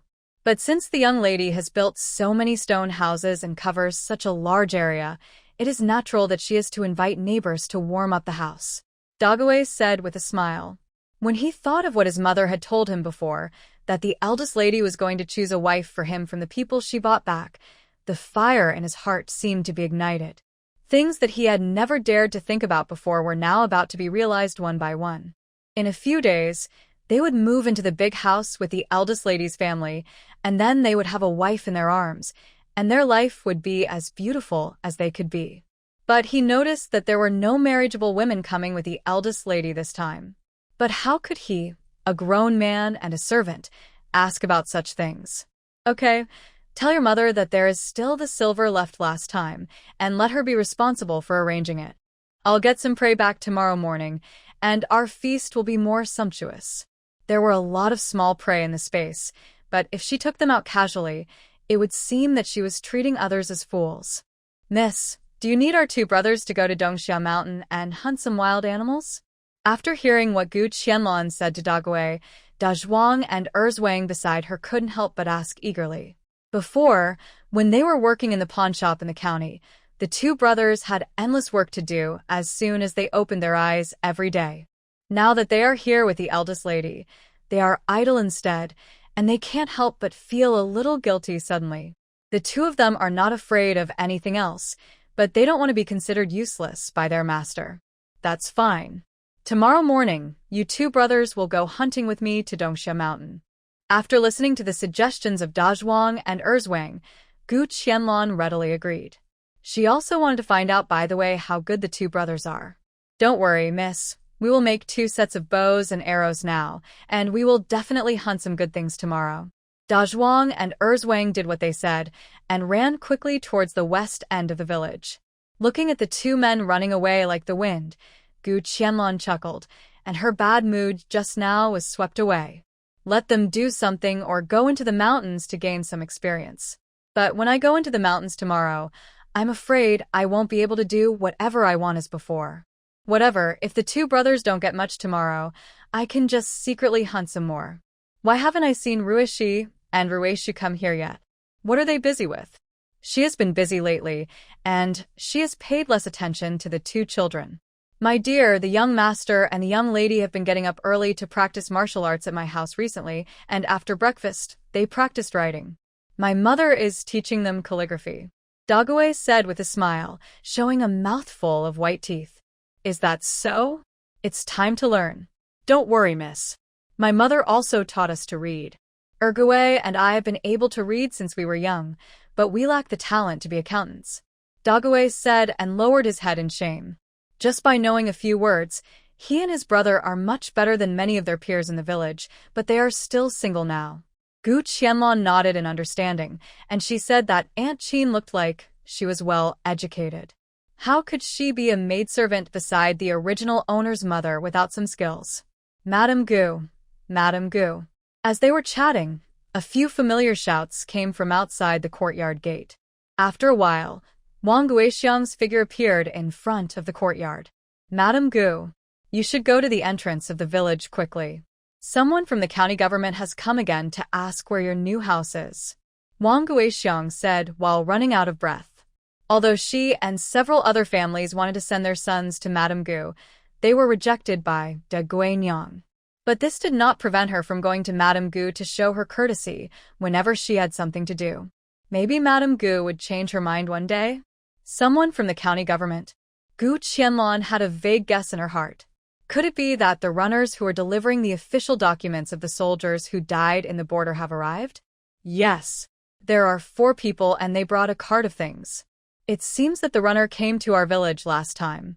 When he arrived at the entrance of the village, he asked us where your new house was built and whether you were at home. Didn't I rush over to tell you when I saw that it was someone from the county? Wang Guixiang said, with a flattering face. After hearing what she said, Gu Qianlan was sure that the person who came was Constable Shi Er. In that case, thank you, Aunt Wang. As she said that, she casually took out a handful of maltose from her pocket. Give this to your children to sweeten their mouths. Oh. Thank you so much, Madame Gu. You are such a generous person. Wang Guixiang quickly took the maltose and smiled. The shopkeeper who came to the town in a carriage last time only gave her 2 maltose. Although she was a little out of breath after this trip today, she got a handful of maltose. How much is this? She must count it carefully when she goes back so that the kids can eat it sparingly. She held the maltose in her pocket tightly, and her determination to curry favor with Madame Gu became more determined. Shi Zhongliang drove the carriage slowly into the village. Early in the morning, the county magistrate handed him the official documents from the border and asked him to deliver them to Madame Gu in Yujia village. It just so happened that his father-in-law had also finished some furniture, so he volunteered to drive a batch of them over first. Mrs. Gu's new house was very easy to find. It was next to the small courtyard at the west end of the village where she lived before. There was a large piece of land not far from her previous courtyard, which was said to be hers. Shi Zhongliang drove the carriage slowly, fearing that the furniture on the car would be damaged. Although it was wrapped when it was loaded, he still tried to be careful after such a long journey. From a distance, he saw a high courtyard wall that surrounded more than 20 acres of land at the west end of the village. The spectacular degree was not inferior to some wealthy families in the town. Mrs. Gu was really generous. Although it was all made of stone, it was not cheap in the countryside. After getting the news from Wang Guixiang, Gu Qianlan left the small courtyard where she lived and met Constable Shi Er at the intersection. Thank you for your hard work, Constable Shi Er. Why did you come here in person? Shi Zhongliang came here for official documents. Pulling this truck of furniture could only be considered a private job, so he was not in a hurry to unload the furniture. Of course, I have to do the things about Madame Gu's family myself. Is the village chief here? I came here to deliver the official documents to the border, and I have to notify him first. Shi Zhongliang naturally knew the contents of the official documents. When he thought that the young and beautiful lady in front of him had become a widow, he felt a pity in his heart. I'm here. Constable brother, thank you for your hard work, but is there anything important? Village chief, you came late, and asked panting. I'll have to trouble village chief you to call Taita's family from your village. I'll read the official documents when everyone is here. Knowing that Madame Gu's family had been cut off from marriage, he didn't need to notify Yu Jianzhong's parents and relatives now that she was here. It was enough for Madame Gu to be present alone. Yu Jian was stunned for a moment and had some guesses in his mind, but he did not ask more. Instead, he turned around and shouted to the villagers who were watching the excitement, "Who of you can go to Taita's house and notify them to come over?" Immediately, the enthusiastic villager ran out of the crowd. Wang Chun'er, who got the news, stumbled over from the field. Ever since the head of the family left for military service, she was most afraid of this day. But in the end, has this day finally come? Although she hasn't heard the specific news, her eyes are already full of tears, and she is trying hard not to let the tears fall. Now that everyone is here, I will read the official document. Shi Er carefully took out the official document from the carriage. Yu Jianzhong, a native of Yujia village, Xiachengbi town, Huai'an County, was killed in battle. A special compensation of 50 taels of silver is issued, and 20 taels of silver that Yu Jianzhong himself brought with him, a total of 70 taels, are handed over to the widow Gu Qianlan. After Shi Er finished speaking, he took out the 70 taels of silver that had been prepared long ago, raised his hands and solemnly handed it to Madame Gu. Gu Qianlan took the 70 taels of silver unexpectedly and incredulously, only to feel that her hands were heavy. This silver made her feel heavier than ever before. At this moment, she really realized that the husband whose appearance she could not even remember would never come back. But how could he carry 20 taels of silver with him? With this money, why would he serve in the military? Where are Taita's family members? There is news about him here. Shi Er looked at the tearful woman in the front of the crowd. The young lady was the last one to come forward, and she started crying as soon as she came. She must be the wife or relative of Taitu. Here I am. Officer, I am Taita's wife, Wang Chun'er said with sobs. According to the news sent by the border, Taitu was seriously injured in the war and can no longer continue to serve in the army.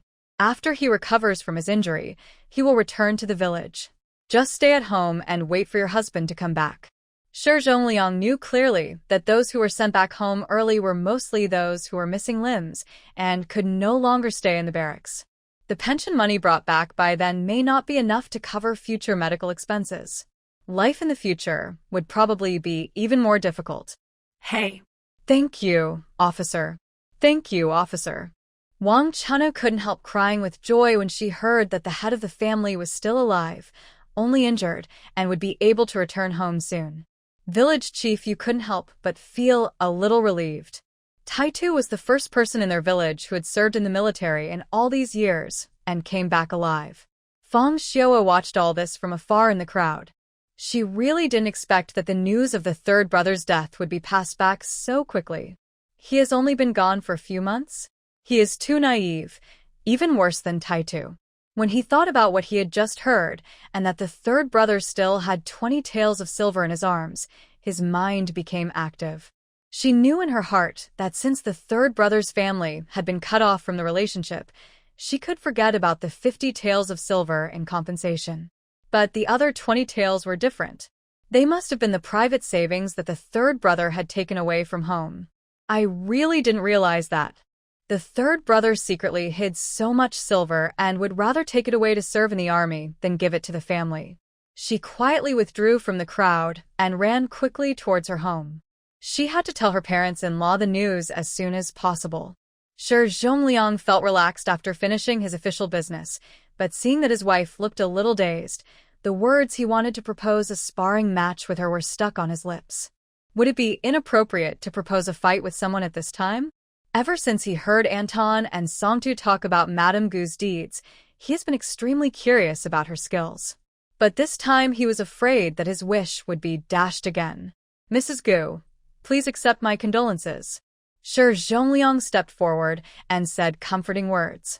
In fact, Gu Qianlan was not sad about Yu Jianzhong's death. She just thought of her past and felt emotional. Thank you for your hard work, Constable Shi Er. This is a small token of my appreciation for the trip. I'd like to invite you brothers to have some tea. Please accept it, Gu Qianlan said, and took out 4 taels of silver from her purse and handed it over. This. How can I be so embarrassed? Shi Zhongliang blushed and took the silver very embarrassedly. The brothers were all living a tight life, and Madame Gu was generous. It would be difficult for him to refuse in front of everyone. Don't be polite. Please go to my new house and have a seat. It's just that we haven't moved in yet, and the house is empty. Please bear with me. Gu Qianlan politely invited several yamen runners into the house. Seeing this, Gu Zhou quickly prepared tea and a few plates of snacks and brought them over. Mrs. Gu, please stop working. I brought a cart of finished furniture with me on this trip. Take a look and see if there is anything you are not satisfied with. The moment the oilcloth was lifted, Gu Qianlan's eyes lit up. She had asked shopkeeper Zhu to customize simple and practical furniture, but the new furniture in front of her surprised her. Where was the simplicity you promised? These round stools were even carved with flowers. Can a stool be so complicated? What made her happiest was that policeman Shi quickly brought 5 large bathtubs. Apart from anything else, she must have a special bathtub in the inner room of her own bedroom. We came here in a hurry this time, and some large pieces of furniture could not be loaded on the car. I will wait for my father-in-law to find a bullock cart to pull them over. Seeing Mrs. Gu's satisfied eyes, Shi Zhongliang said with some pride, Don't bother shopkeeper Zhu so much. This time, I'll have to trouble Constable Shi to go back and tell him. Once the simple furniture is ready, it will be transported directly to the house I rented in the county. I will find time to arrange for someone to bring it back. Waiting for shopkeeper Zhu to bring all the furniture over is not only time-consuming and slow, but some large pieces of furniture will have to be assembled by the master and apprentice, which will be even slower. Just like the Wangwali wood step bed of the original owner's mother, it was transported into the house bit by bit and assembled together. It is completely unrealistic to really carry such a step bed as big as a room into the house. I'm afraid that only those large pieces of furniture will need to be arranged by shopkeeper Zhu and his apprentice to transport them. After all, they still need to be assembled. Gu Qianlan originally wanted them to transport all the furniture to the house in the county, but then she thought about it. Now there are 5 people living in the house, including Madame Wu. If they bring large items back to the house so blatantly out of thin air, it will be difficult to hide it from others. Hearing what Madame Gu said, there wouldn't be too much furniture to be transported to Yujia village. Most of the furniture needed for a small farmyard is simple in style and not so exquisite in workmanship. Okay, I'll go back and talk to my father-in-law and ask him to send those furniture that don't need to be assembled to your house in the county tomorrow. Shi Zhongliang said with some regret in his heart. In this way, his wish to learn martial arts from Madame Gu may become a distant dream again. The small pieces of furniture were unloaded quite quickly, and seeing that Madame Gu was so generous, the yamen runners were also very happy to help. In addition, the Gu family had several servants themselves, and everyone moved the furniture into the new house one by one. Suddenly, the empty house seemed to have a bit of life. Constable Shi, please have your meal here before you leave. It's already noon. Don't let the brothers go back hungry. Seeing that it was almost noon and several people had been helping to move furniture, Gu Qianlan asked to keep a few people for a quick meal. It would also let these villagers see the relationship between these yamen runners and themselves, and stop them from gluing their eyes on her all day long. That's good. I've heard Anton talk about Madame Gu's good cooking skills. Before coming here today, I was wondering if I could have the honor to taste it. Shi Zhongliang's eyes lit up when he heard it. If he couldn't compete with Madame Gu, it would be good to taste the food. After hearing what Constable Shi said, Gu Qianlan smiled slightly. It seemed that she had to show off her skills for lunch today. Feng Xiu'er squeezed out of the crowd and trotted back to the Yu family. Hey. Second brother's wife, are you back from watching the fun? Come and tell us all. What's new? As soon as she entered the door, Qian Finfeng shouted at her in a yin-yang tone. After hearing what the eldest daughter-in-law said, Mrs. Qian glared at the second daughter-in-law coldly. This lazy woman only knew how to slack off all day long. Mother. Sister-in-law. I'm really exhausted from running around. Let me drink some water and take a rest first. Seeing the attitude of her mother-in-law and sister-in-law, she was no longer anxious. Anyway, she would bring up the matter later and see who was more anxious. Yu Xingwang raised his eyebrows slightly in surprise. Has the second daughter-in-law become more capable? He knocked the pipe in his hand on the ground unhurriedly. What did the second daughter-in-law hear? Is it related to our family? In the end, the old man is still the best. As soon as old man Yu opened his mouth, he got straight to the point. For the second daughter-in-law to dare to use this attitude, something good must have happened to the family. After hearing what the old man said, Mrs. Qian also came to her senses and looked up at the second daughter-in-law. Feng Er took a few sips of water, cleared her throat, and said, Dad, Mom. The county yamen messenger came to the village entrance to deliver the border documents. It said that the third brother was killed in battle, and they gave him 50 taels of silver as compensation. What did you say just now? Upon hearing the news that the third brother was killed in battle, Mrs. Qian was the first to jump up from the bench, walked to the second brother's family in 2 steps, and grabbed her wrist. Tell me again? What did you say happened to the third brother? After all, he was her own flesh and blood, and he was also the most capable son. It would be a lie for Mrs. Qian to say that she didn't feel sorry for him. Looking at her mother-in-law staring with a pair of red eyes, Feng Er shivered with fear. She only thought that the third brother's family had long been separated from her, but she didn't expect that her mother-in-law still cared about her third brother. Mom. The messenger from the county yamen said that the third brother was killed in battle. Feng Er looked at her mother-in-law, who looked like a mad lioness. Her heart was beating, and she stammered. After hearing what the second brother's family said, Mrs. Qian loosened her grip on her hand and howled, My poor third brother. She pounded her chest with her hands sadly, sat down on the ground, and kept shouting the third brother's name. Feng Er looked at her mother-in-law, who was crying, and her father-in-law, who was silent, at a loss. For a moment, she didn't know whether to say the following words or not. Qian Finfang glared at the second brother's wife unhappily. This lazy woman with no sense of propriety did stupid things every day. The family was already jealous of Jianzhong's family building houses and buying people. But she told her parents this bad news.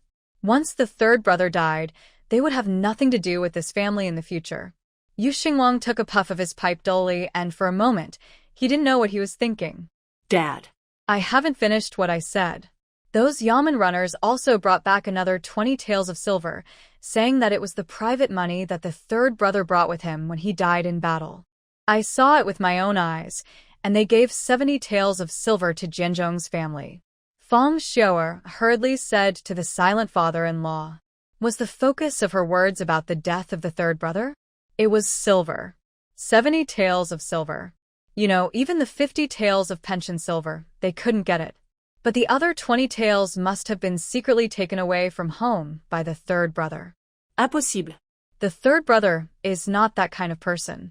If he really had 20 taels of private money, how could he go to serve in the army?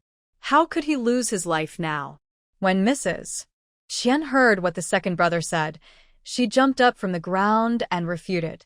It's true. How can the runners of the county government tell lies? Feng Er muttered in a low voice. No. Impossible. The third brother can't. But after hearing what Feng Er said, Mrs. Qian's rebuttal was much smaller. The expression on her face was unpredictable. For a moment, it was hard to believe that the third brother, whom she had trusted for so many years, would do such a thing. Not to mention the hidden money, it was such a large sum of money. A full 20 taels.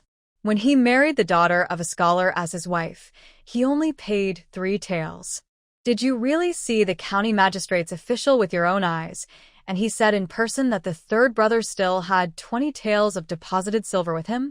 Yu Xingwang couldn't sit still after hearing this. No matter what, the silver belonged to his old Yu family, and there was no reason to hand it over to an outsider. Let's go to the village chief's house to sit down. Yu Xingwang said, and then he raised his legs and walked towards the direction of the village chief's house. Now he has finally learned his lesson and will not run to Jianzhong's house and confront her head-on. What's more, Jianzhong's family is no longer the same as before. Just look at her generous purchase of more than 10 servants, and you can tell that she is not short of money now. Alas, if I had known that she could get to where she is today, I really shouldn't have done that. Yu Xingwang looked towards the tall wall at the west end of the village. It is said that there are big, solid houses built with stones inside. And even the blueprints are strange. I heard from the villagers that the toilet and bathroom built were amazing even for Yu Jianxi, the knowledgeable man from the fourth uncle's family. If it hadn't been for the previous incident, would he and his wife be able to live in this big house in a few days? It's a pity that he could only look towards the west of the village, and he didn't even have the opportunity to enter the yard. As soon as he walked to the door of Yu village chief's house, he heard the sound of things being thrown and hid in the house. There was a faint sound of a bowl falling to the ground. I knew it. You must dislike me, Tian Xing'er cried and said relentlessly. Hearing the noise in the house, Yu Xingwang was in a dilemma for a moment. He didn't expect that the village head and his wife, who seemed to be in love and sweet on weekdays, would also quarrel. Reason told him that he should go back first and wait for a suitable time to talk. You woman, what's the matter with you today? Yu Jiankai looked at Tian Xing'er with disheveled hair and sallow face with impatience. Why don't you look at yourself in the mirror? How long have you not washed your face? And the clothes you are wearing are all smelly. Can't you smell it yourself? Yu Jiankai looked at Tian Xing'er in front of him and almost doubted his life. She was not like this before.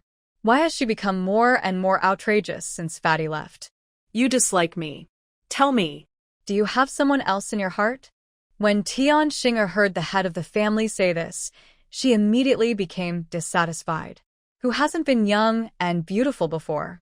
When she first got married, she was also a beautiful and charming flower. Who is it that made her suffer every day and night, causing her back and waist to ache? At that time, she had just given birth to Fatty, and he was so impatient that he got involved with her and did whatever he wanted. Otherwise, would she have hurt herself and found it difficult to get pregnant again? But what about now? You! What nonsense are you talking about? Yu Jiankai gritted his teeth in anger. Unconsciously, the stunningly beautiful face of Madame Gu appeared before his eyes. Thinking of the notice of death of the third son of the Yu family that she had just received today, his heart couldn't help but become excited. Madame Gu is a widow now. In 3 years at most, she would be able to marry again. Even if she is willing, she can remarry after a year. Does he have this opportunity too? Thinking of this, his dark face couldn't help but flush a little. Great. You really have it? Tell me. Who is it? Who is this little witch? After all, she was the woman who had lived with Yu Jiankai for more than 10 years. When she saw the expression on his face, what was there that Tian Xing'er didn't understand? He immediately rushed up like a madman and scratched Yu Jiansai's face with his claws. Yu Jiankai stepped back narrowly and avoided her clutches. What a joke. He was the head of a village, but he was scratched by an old woman. How could he face people? What nonsense are you talking about? Where is the woman? I don't know what's going on in your head. Yu Jiankai angrily pushed Tian Xing'er away and looked at her lying on the ground with disgust. What's in my head? Don't I just want to get well and give you a baby? Tian Xing'er looked at the resentful eyes of the head of the family and felt sad. Let alone having a baby, the head of the household hasn't touched her for a long time. If he said he didn't have anyone in his heart, she wouldn't believe it. What's the condition of your body? Don't you know it? And you've recovered. How can we cure it? Do you still want to go to the Jimin Hall in the county? We can't even afford the travel expenses and entrance fees to the city, let alone medical treatment and medicine. Yu Jiankai looked at Tian Xing'er's sturdy face and thought that this woman was really dreaming. If he had the money, he would bet whether the doctor could cure the middle-aged woman. It would be better to marry a few older men and bring home a girl of 17 or 18 years old. If you can find someone like Madame Gu, it would be even better. Master. I just want to give you another son, don't I? Tian Xing'er said with sobs, and her tone softened. Don't worry about the son's affairs. Just take good care of our family. Look at how you have messed up the house every day. I came back from working in the fields and couldn't even have a proper meal. What Yu Jiankai couldn't stand the most was that Tian Xing'er stayed in Fatty's room crying all day long. The meals he cooks every day are just a mess. Since Fatty passed away, he hasn't had a proper meal. That's it. This dirty woman still wants to have another son with him. Boss, you can't blame me for this. How many pounds of food are left at home? Don't you have any idea? When this matter was mentioned, Tian Xing'er's confidence came back instantly. Since Fatty left, the boss has not given her a penny. The family's food is about to run out, but the boss seems to have forgotten about it and has not given her even a penny.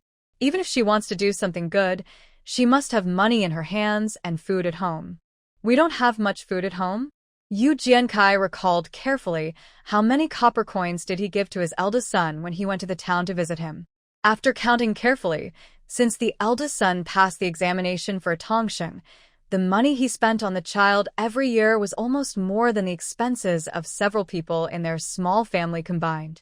But even so, the child always had a faint expression towards him. Yeah. There isn't much food left, and I don't have any money. What can I do every day? Tian Xing'er supported the head of the family's efforts for the eldest son. If she could get the child back, it would be even better. But in this way, life at home would become even tighter. Head, is our family out of money? Seeing the head of the family's expression changeable and not saying a word for a long time, Tian Xing'er couldn't help but ask in a low voice. Well. Yujia nodded with a slight blush. Money is really easy to spend but hard to earn. Originally, he thought that he could ask his eldest brother for some help, but last time his eldest brother came over in a hurry, said those words and left. After listening to his eldest brother's words, he completely forgot about borrowing money. Now, he is really short of money, and he can't even take out the few copper coins to hire a bullock cart to go to town. Boss, why don't you go and borrow some money from Madame Gu? We can pay her back when we have money after the autumn harvest. Anyway, her family has plenty of money to buy mule carts and servants. I heard that the county yamen runners came today and gave her 70 taels of silver. You are the village chief. She will not refuse if you ask her to borrow some money. Speaking of this, Tian Xing'er's heart seemed to have overturned a bottle of seasoning, with mixed feelings. How come all the good things happened to Madame Gu? It is said that even her husband who died in the battle left her 20 taels of silver in private money, which made the original 50 taels of pension silver suddenly become 70 taels. Borrow money from Madame Gu? Yu Jiankai was moved when he heard his wife say this. However, as a village chief, it might not sound good for him to borrow money from a young widow. No. How can I ask a grown man like me to borrow money from her? You can go, I won't go anyway. He still had some thoughts about Madame Gu, and he couldn't let her have a bad impression of him now. But if you ask me to borrow money from Madame Gu, I'm afraid she won't agree. When Tian Xing'er thought of the previous unpleasantness, she was terrified to even think about asking Madame Gu for money. Seeing this, Yu Xingwang outside the courtyard decisively knocked on the door of Yu village chief's house. The courtyard was suddenly quiet, and after a while, Yu Jian finally shouted, "Who is it?" "It's me, nephew. I'm your uncle Xingwang." Yu Xingwang responded outside the courtyard. Yu Jiankai opened the door hesitantly, not knowing how much of what he had just said to his wife Uncle Xingwang had heard. How did Uncle Xingwang find time to come here? What happened? Yu Jiankai asked awkwardly. "It is true that I have something to trouble you, nephew. Let's go into the yard first and talk about it." Yu Xingwang was the first to walk into the courtyard, but he stopped in his tracks when he saw Tian Xing'er, who was covered in dust. I have to say that the village chief's wife is really disgusting. Even his old wife is not as sloppy as this young wife. He couldn't help but glance at Yu Jiankai, giving him a sympathetic look. "It's Uncle Xingwang, come in and sit down. I'll go boil some water." Tian Xing'er gathered her scattered hair, said hello somewhat embarrassedly, and hurriedly retreated to the kitchen. My nephew's life is not easy. After Tian Xing'er's figure completely entered the kitchen, Yu Xingwang sighed and patted village chief Yu's shoulder gently. Just with this sentence, Gu Wencai was so moved that his eyes instantly turned red. After so many days, he finally met someone who could understand him. Uncle. I, Gu Wencai lowered his head and sat down at the small table in the yard. Nephew, I'm sure you have guessed the reason why I came here now. It's all because of my third child who passed away early. Yu Xingwang said with a sad face. The third son of the Yu family? Didn't Uncle Xingwang already cut off all ties with him? Even the severance documents and household registration have been completely separated, so what is the meaning of saying this now? Seeing the puzzled look on village chief Yu's face, Yu Xingwang continued, You must have known that the county runners came with the 20 taels of private money that Lao San had hidden. That was what he took away from home, so it should have been the money from his previous family. This private money should also be public money, but he stole it away. Now that the silver has been sent back, it should belong to our Yu family. Yu Xingwang said, with an inexplicable light in his eyes. This. Uncle Xingwang, this is not right. Gu Wencai felt something was wrong when he heard what Uncle Xingwang meant. Was this asking him to come forward and ask Madame Gu for the silver? To be honest, he really didn't have the guts. After seeing Madame Gu's kung fu, how could he dare to touch her head? Asking him to ask Madame Gu for the silver, how different is that from pulling teeth out of a tiger's mouth? Don't worry, nephew. No matter how this matter goes, our family is right. How dare Jianzhong's family not give the silver? Besides, I'm not as hard to talk to as she is. When the silver is returned, if your family is in trouble, I can borrow as much as you need to borrow to ease the pressure. Yu Xingwang said, forcing a smile that was uglier than crying. After hearing this, what was there that Yu Wencai didn't understand? It turned out that Uncle Xingwang had heard everything about the conversation between him and his wife just now. Although he always felt that there was something wrong with this matter, seeing Uncle Xingwang's confident look and the empty pockets of his own family. Gu Qianlan's new house was very lively at the moment. Nanny Gu and Gu Zhou were busy in the kitchen, cooking meals for more than a dozen people. And she finally learned from Nanny Qin what she should do after receiving the news of Yu Jianzhong's death. Uncle Heng, you go to my house in the west of the village with Dagui and the others. Since we have received the death notice sent by the county government, I believe the shed must be set up as soon as possible. Let's wait and see about the warm house in the new house. We have to prepare for the villagers to come and worship. Although she didn't even know what the third son of a Yu family looked like, she still had to follow the procedures. Nanny Qin assisted with all the things needed to set up the shed, and the two children changed their clothes and wore white flowers on their heads. Because she wanted to entertain Constable Shi Er and his party to stay for lunch, she specially invited Yu Jianqi to accompany her and took out some food from the space. The feast was naturally extremely rich. Every dish on the table was a hard dish, full of oil and water, and the taste was impeccable. Gu Qianlan followed Nanny Qin and her party and was busy in the house in the west of the village. After these few days, she will be a completely free person in the future. Whenever she thought of this, she couldn't help but secretly laugh. When the time comes, he also needs to change the name of the title deed and land deeds of this house. Even if they are not in his name, it would be good to put them in Rui'er's name. Accompanied by village chief Yu Xingwang walked all the way here and first went to take a look at Jianzhong's new house, but did not see the owner. After asking, he learned that she and the children were in the old house in the west of the village, so he went straight to the destination. The closer he got to the west end of the village, the more uneasy Yu Wencai felt. The county runners hadn't left yet. He saw clearly just now that Yu Jianqi from his fourth uncle's family was eating and drinking with them, and they seemed to be chatting and laughing. He could smell the rich aroma of the dishes on the table from a long distance away, and he was salivating. His mouth was watering and his stomach was growling with hunger. Especially in recent days, he had never eaten such delicious food day by day, and even bran was almost out of stock at home. He thought that as the head of the village, he was hungry, but he was not the one who accompanied the yamen runners to eat and drink. When he thought of this, he suddenly felt uncomfortable and couldn't help but complain a little. This Madame Gu really didn't know how to do things. How could she, the village head, be absent for such a thing as accompanying the yamen runners? Hearing that Jianzhong's family lived in the old house in the west of the village, Old Man Yu breathed a sigh of relief. To be honest, he was a little scared to ask Jianzhong's family for money in front of these yamen runners. Although the reasons were fair and sufficient, but in the end, he was still worried that Jianzhong's family would refuse to give. As they approached the west end of the village, they saw a white banner hung at the gate of the courtyard. Old Man Yu was lost in thought for a moment. Yes, his third son had died in battle, so it was right to build a shed and a tomb for him.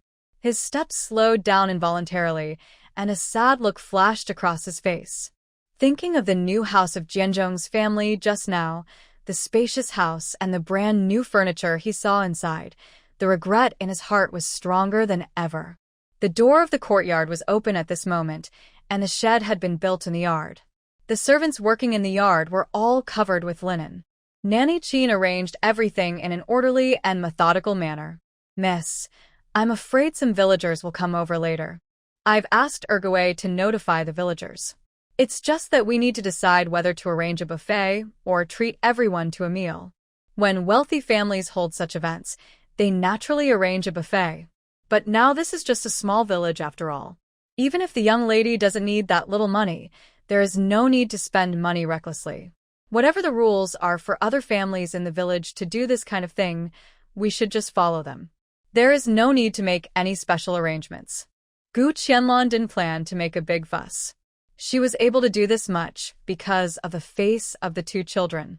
In order to avoid the villagers' gossip, she could spend a few dollars to do a face-saving project to avoid rumors. Alas, "I know what to do. Everything should be done according to the rules of the village. We won't do anything out of the ordinary." Nanny Chin took the task and was about to continue working when she saw Village Chief Yu and Old Man Yu standing there in front and behind the gate of the courtyard. For a moment, the master and servant looked at the two people at the gate of the courtyard, and a little warmth arose in their hearts. "This is coming to help. I really didn't expect that the head of the old Yu family would come here at this time." Looking at the white flag raised at the door, Gu Wencai couldn't move a step. He shouldn't have listened to Uncle Xingwang and accompanied him to ask for money at this time. Seeing how things have turned out, he must not ask for it later, or he would lose face in front of Madame Gu. It's true that friendship is revealed in times of trouble. I didn't expect that the head of the old Yu family would come here at this time. Please come into the yard and talk. Aunt Chin hurriedly stepped forward and greeted Old Man Yu. I didn't realize that. There are still sensible people in their old Yu family. Yu Xingwang looked at the shed that had been built and walked into the yard in a trance. Jianzhong's family, do you need any help from us? It's time now, don't be polite to us. Old Man Yu looked at the thin coffin placed under the shed, and tears flashed in his eyes. The thin coffin was bought by Dagwei from an elderly person in the village after he got the news. The material used for the coffin was not good, and it was prepared by the villagers for their elders in their spare time. That's it. And it cost the eldest lady 5 taels of silver. There were a few clothes that the third son of the Yu family had worn before in the coffin, so that was the meaning. When Yu Xingwang asked this, Village Chief Yu was relieved immediately. Fortunately, it was okay. Uncle Xingwang at least knew not to ask for money right away, otherwise his face would be ruined. There is nothing that needs help. There are enough people at home now, and there is no shortage of people to do everything. Gu Qianlan replied calmly. This was also the reason why she was in a hurry to buy a batch of servants even though the house was not fully built. When she needed people at a critical moment, she couldn't hire some people from the village and cause trouble for herself. It's good that there is no shortage of people. It's good that there is no shortage of people. Looking at the orderly arrangements of several people, Old Man Yu was in a dilemma for a while. But he had no intention of staying here to help. Although the third son was also his son, the relationship between the two should be completely severed. What's more, the third son actually dared to hide 20 taels of silver in private money without making a sound. How could he, as a father, tolerate this? He couldn't let it go when he thought that his third son, whom he had always trusted, had done such a thing behind the back of the whole family. He even forgot that his family needed to arrange a funeral for him when he died in battle. Before he could think of what to say, the voices of the old woman and the eldest daughter-in-law came from behind him. "Old man, what's the matter? Is Jianzhong's family unwilling to give it?" As soon as Mrs. Qian entered the yard, she saw the old man standing face to face with the village chief and Jianzhong's family. She didn't know how the discussion went. She asked anxiously. Looking at Jianzhong's expression, it didn't look like he had taken out the silver. What's the point of not wanting to give it? Gu Qianlan had a trace of doubt in her heart. It seemed that this old man you didn't come here to help. It was a pity that she thought the old man suddenly had a change of heart. Yes, Dad. Why doesn't Jianzhong's family want to give it? That's our family's money. Qian Finfang followed behind and added hastily. After hearing this, what else did Gu Qianlan not understand? After all the fuss, the people from the Yu family came here to ask for money. They are really dreaming. Village Chief Yu, Uncle Yu, do you two have anything to explain? Gu Qianlan sneered and looked at the two people whose faces were embarrassed at the moment. What? Old man, you haven't said it yet. Mrs. Qian shouted after realizing it belatedly. Okay, let's talk about this another day. Yu Xingwang still had some face after all. Looking at the morning hall set up in the yard, it was really difficult for him to open his mouth to ask for money at this moment. What day do you want to change? What day do you want to change? After today, she said that she had spent all the money. I don't know who you can ask for it from.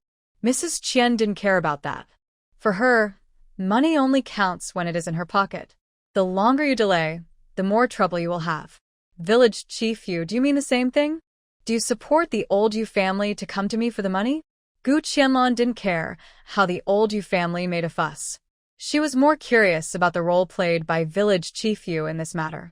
In the past, he didn't look like an unreasonable fool. Why did he stand with the old Yu family today? This. Madam Gu, this is something you discussed with the old Yu family.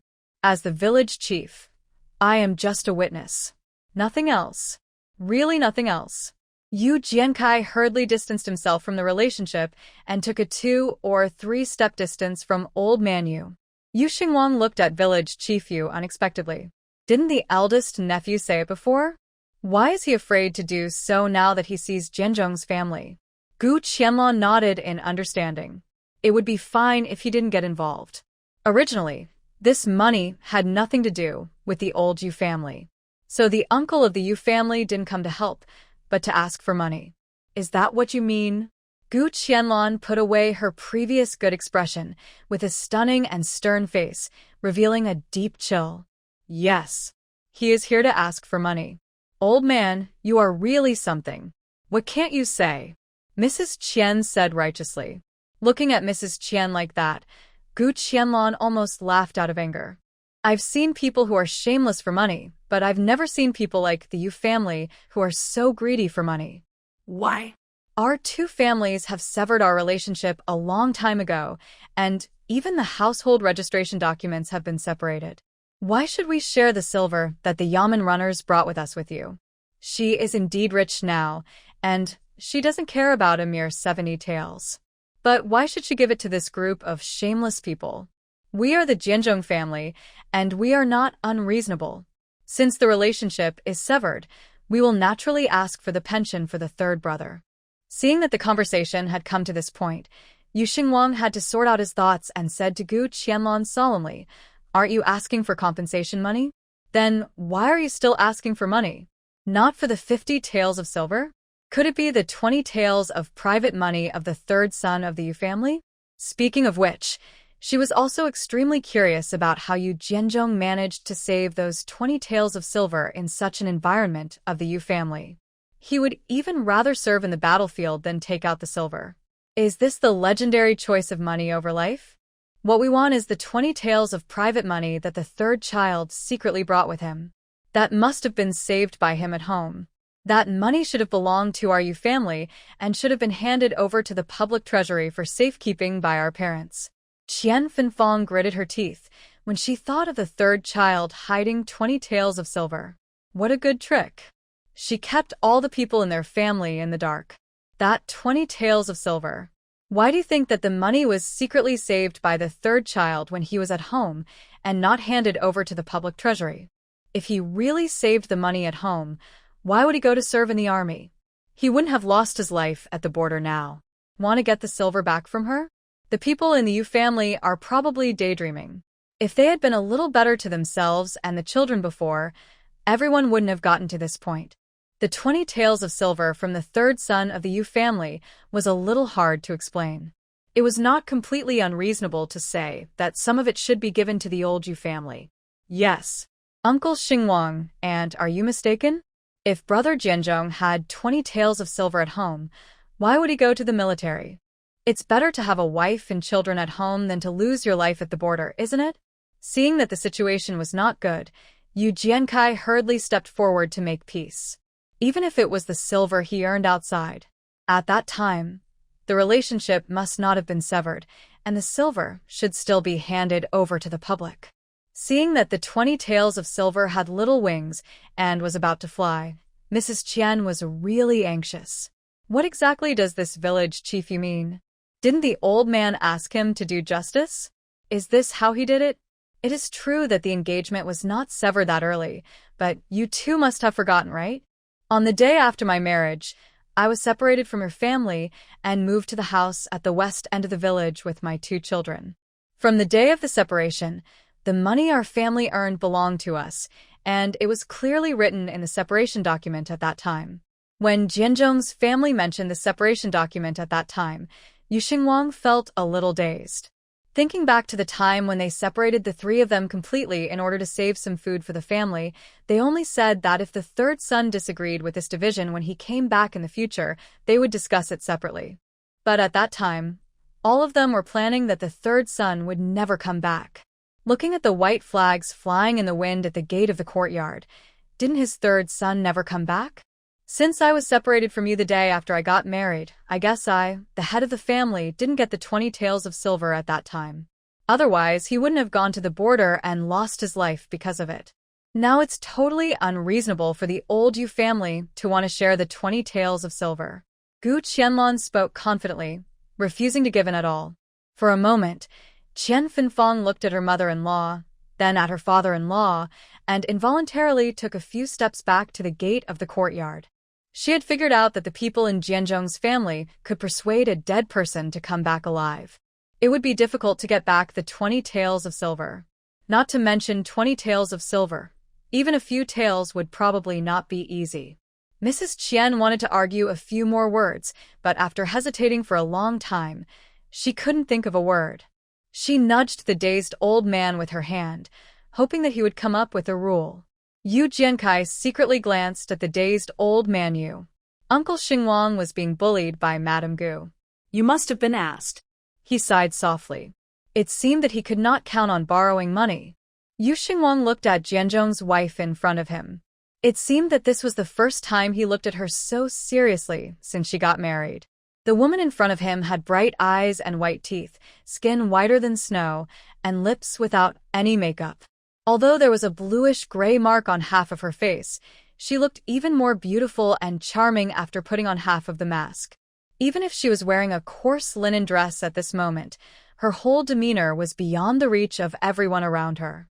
With such a daughter-in-law, if the third son really saved 20 taels of silver at home, he would probably not be willing to serve at the border. After all, his son was not blessed. He sighed slowly, without saying a word, turned around, and left the yard with his hands behind his back. Boss. Boss. Wait for me. When Mrs. Qian saw the old man leave without looking back, she hurriedly followed him. Seeing that her parents-in-law had left, Qian Finfang did not stay for a moment and ran away dejectedly behind them. Oh. Madame Gu, look at what this has done. Wencai hesitated for a long time, thinking about the food reserves at home and his empty pockets. Finally, he spoke. I came here today to borrow some silver from you. After Wencai finished speaking, his old face turned red. If he didn't ask this, would Madame Gu misunderstand that he came here to support the Yu family? It would be better to let him lend the money. Seeing that village chief Yu asked for a loan, Gu Qianlan was very surprised. A village head who lived in the only blue brick and tile house in the village was so poor that he needed to ask her to borrow money to live. How much do you want to borrow? The village chief asked for money, so there was no reason for her to refuse. No wonder their family didn't send Fatty to the hospital for treatment in time when he got into trouble last time. Alas. After all, it was all because of poverty. Gu Wencai thought about it and stretched out a finger. He originally wanted to borrow 100 coins, spend them frugally, and it would be enough to last until the autumn harvest. Gu Qianlan took out 10 taels of silver from her purse and handed it to village chief Yu. Here are 10 taels of silver. You can use them first. Return them to me after the autumn harvest. Gu Wencai stared blankly at the 10 taels of silver in his hand and was so shocked that he couldn't even speak. Oh my God! This is 10 taels of silver. It had been a long time since he had touched so much silver, and Madame Gu was so generous in her spending. These 10 taels of silver are enough for their whole family to spend for a long time, and she just gave it to herself so easily. Seeing Madame Gu's indifferent expression, Gu Wencai felt his heart trembling. Hey. Thank you so much, Madame Gu. Thank you so much, Madame Gu. I'll write a note and bring it back to you when I get home, and I'll pay you back after the autumn harvest. This is 10 taels of silver. Gu Wencai felt that his heart was burning like fire at this moment, and he was thinking about how to spend this money. He put the silver in his arms and ran home happily. When village chief Yu had already disappeared, Nanny Chin walked to Gu Qianlan and whispered, "Miss, village chief Yu is probably only going to ask you to borrow 100 coins, or at most 1 or 2 taels of silver." Nanny Chin pursed her lips and explained to Gu Qianlan with a smile on her face. After hearing Nanny Chin's words, Gu Qianlan opened her mouth slightly. Is that so? Thinking back to village chief Yu's expression of surprise and great joy just now, it is really possible that this is the case. But it's okay. Didn't village chief Yu say that he would write an IOU and send it over? We don't care how much we lend him. We just ask him to pay the money back when the time comes. As the head of a village, he would not owe 10 taels of silver and not pay it back. But she didn't expect that the life of village chief Yu's family would be so difficult. Villagers began to come to pay their condolences one after another, and the things they sent were all vegetables grown in the fields of farmers. The most impressive gifts were from Tian Huaihua and Lu, who sent 10 eggs. Wang Chun'er was the only one from Lu's family. This time, she sent half a winter melon, which was one of the more expensive gifts in the village. Nanny Chin wrote them all down, and she would have to return the gifts later. What surprised Gu Qianlan the most was that Wang Guixiang, who had no dealings with them before, also sent gifts. There were also a few completely unfamiliar names that jumped out of the paper. Fortunately, these families only sent a few pounds of vegetables grown by themselves, and there was nothing special about them, so she left it to Nanny Chin to handle. Yu Jianzhong's funeral was very decent and lively in the village. The next day, even Anton and Song Tu, who worked in the town's government, came in person. Madame Gu, please accept my condolences. Anton clasped his fists and looked at Madame Gu, who was dressed in mourning, with a look of heartache on his face. How could such a capable young lady become a widow? In the future, if Madame Gu has any problems and needs my help, just ask. Anton said this with full sincerity. Thank you, Master Anton, for your trouble. Now the family has bought more than a dozen servants, and life is still okay. Rui'er, you two have been guarding here for almost a day. Go back to Nanny Chin's house and rest for a while. Gu Qianlan walked to the 2 children kneeling by the brazier and said softly. Rui'er raised her tearful face and looked up at her mother. At this moment, her heart was full of panic. Mom, do you not want Rui'er and me anymore? The little girl asked in a crying voice. Why do you have such an idea? You two are my good children. How could I not want you? Gu Qianlan asked the little girl with tears in her eyes in surprise. Who is this person who gossiped in front of the 2 children and scared them like this? But Daddy is gone. The little friends in the village all said that you will definitely get married again. When the time comes, you will no longer care about me and my sister. Rui'er said with sobs, tears all over his face. It was unknown how long the 2 children had been sad. What a little fool. You two are my sweethearts and the most important people in my heart. Don't listen to those outsiders' nonsense. When you grow up, I will send you to school. What are these naughty children who are afraid of chaos in the world talking nonsense in front of the two little brats? Is what mother said true? You really won't abandon us? The two children asked in disbelief with their big watery eyes and heavy crying voices. Of course it's true. If you don't believe it, let's make a pinky promise, Gu Qianlan said, stretching out the little fingers of both hands. She hooked her fingers on a child's hand and said a nursery rhyme she had heard recently. Pull the pinky promise and hang it, and don't change it for 100 years. It must be said that this familiar nursery rhyme has really not changed for thousands of years. It was also very popular among the children of her time. After holding their fingers, Rui'er and Rui'er burst into laughter, sweeping away the sadness and gloom on their faces. They threw themselves into Gu Qianlan's arms, one on the left and the other on the right, and hugged their mother's neck happily. Mom, that's great. We will never be separated again, the children said happily, with a satisfied and happy smile on their faces.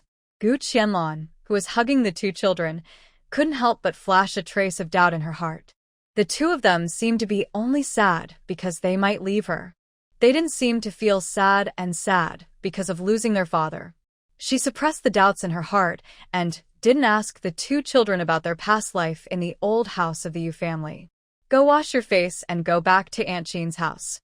When the furniture of our new house arrives in a few days, you can move into your own room. When the house was built before, Gu Qianlan had reserved separate rooms for the two children. In the future, things at home will be arranged slowly according to the model of a wealthy family. The two children ran to the backyard hand in hand.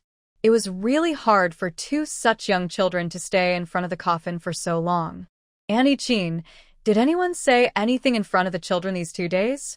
Looking at the children's backs as they walked away, Gu Qianlan turned around and found Auntie Jean to ask about the two children. Auntie Jean sighed and said helplessly, yes. I don't know what the villagers think. After they stopped the eldest lady's mule cart that day, they started gossiping in front of the children. Gu Qianlan was surprised to hear what Auntie Jean said. Seeing that she couldn't get anything done, he wanted to do something bad to the children? Is it really that good to be her son? Don't be surprised, miss. It's just that everyone in the village has a hard life, Nanny Jean said, her voice lowering. Before getting the help from the eldest lady, she already had one foot in the gate of Hades. Now she can have such a comfortable life, with no worries about food and clothing and wearing new clothes every day, which was something she never dared to imagine before.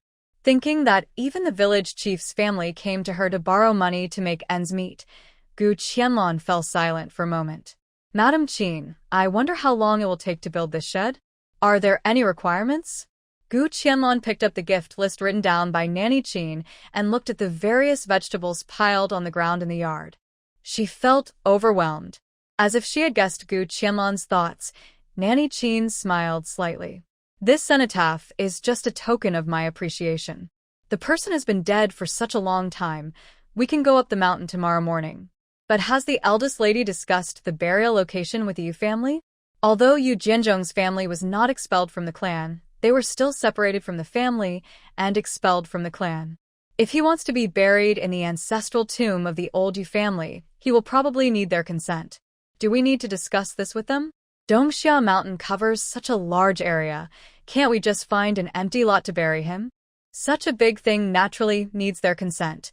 Or Miss can spend a few more silver coins to buy a small piece of mountain land and make a separate cemetery for her family.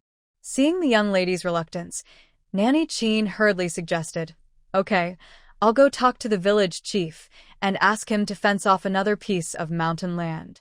She would avoid dealing with old Yu's family, if possible. It's good for everyone to live in peace with each other.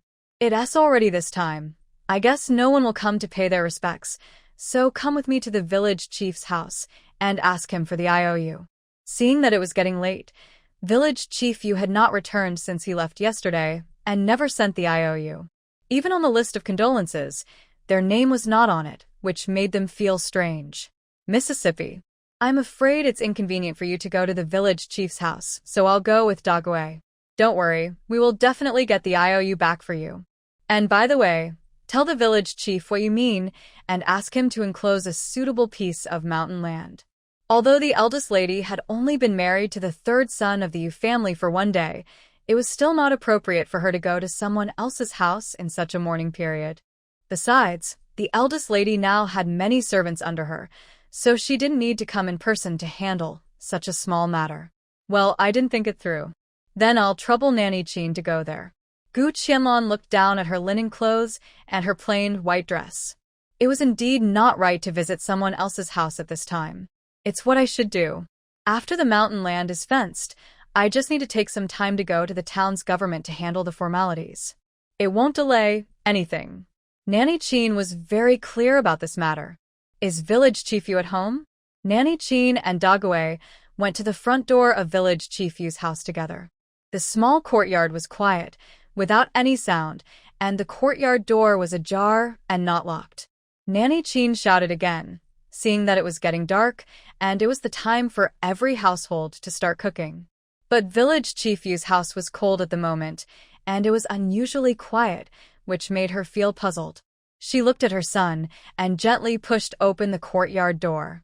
There were clear traces of broken bowls and plates on the ground in the courtyard, and the house was also quiet. Is village chief Yu home? She called again and motioned Dague to go inside the house. Mother, I've looked everywhere, but there's no one in the house. Dague searched in several houses, but didn't see a single person. Aunt Chin frowned after hearing this. Dague, go ask every household in the village to see if anyone knows where the village chief and his wife are. I'll go back to the west end of the village and report to the eldest lady, so she won't worry. Dague realized that things might not be that simple after hearing what his mother said, so he hurried to ask every household in the village. Upon learning that the village chief and his wife were missing, Gu Qianlan fell into deep thought. Last time, their family went to town in a bullock cart, but this time it was obviously not the case. Now, they could only wait for Dague to come back after getting the news in the village, and then they could make another plan. Eldest lady, we're back. As the sun was setting, Dazhuang and Erzwang returned from hunting in Dongxia Mountain with happy faces. Originally, Gu Qianlan agreed to go with them, but something went wrong and she could only stay at the morning hall and couldn't leave.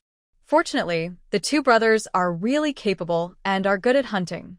Dazhuang and Erzwang each had 4 pheasants and 2 hares hanging around their waists, and each of them had an adult roe deer in their backpacks. You two have a pretty good harvest. It can be said that you have returned with a full load. Looking at the prey they brought back, Gu Qianlan's eyes lit up. Tomorrow, when the coffin of the third son of the Yu family is on the mountain, the hard dishes for the villagers will be settled. It just so happens that everyone has sent a lot of vegetables over, and with these prey, they can treat everyone to a sumptuous meal. It's all thanks to the eldest lady's blessing that there are so many wild animals on this mountain. We brothers didn't walk far, but we hunted so many. We saw that it was getting late, so we brought these prey back first.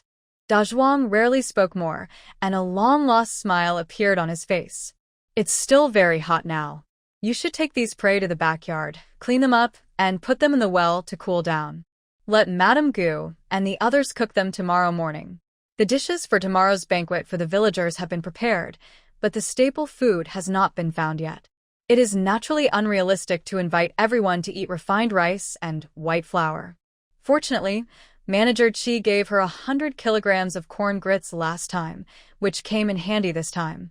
In this day and age, when even the village chief's family needs to borrow money to survive, if she invites the whole village to eat refined grains such as refined rice and white flour, she is afraid that she will bring more unnecessary trouble to herself. Dazhuang happily took his prey to the backyard, while Erzwang still had a cold face and mentioned the prey seriously. When passing by Gu Qianlan, he whispered, "Miss, I found something wrong in the mountains when I went into the mountains today. It seems that a group of people just entered the mountains, but they don't seem to be going hunting. I don't know what those people's purpose is. Should our family be more careful?" After Erzwang finished speaking, he looked at the eldest lady seriously. Although in his eyes, the eldest lady was a woman, he never dared to look down on her. He will never forget the night when he was robbed by 7 big men, and it was the eldest lady who dealt with all of them by herself. Gu Qianlan unexpectedly raised her eyes to look at this usually taciturn man. She didn't expect him to be such a careful person. Okay, I get it. Can you tell how many people there are on the other side? Gu Qianlan lowered her eyes and fell into deep thought. Who were the people coming?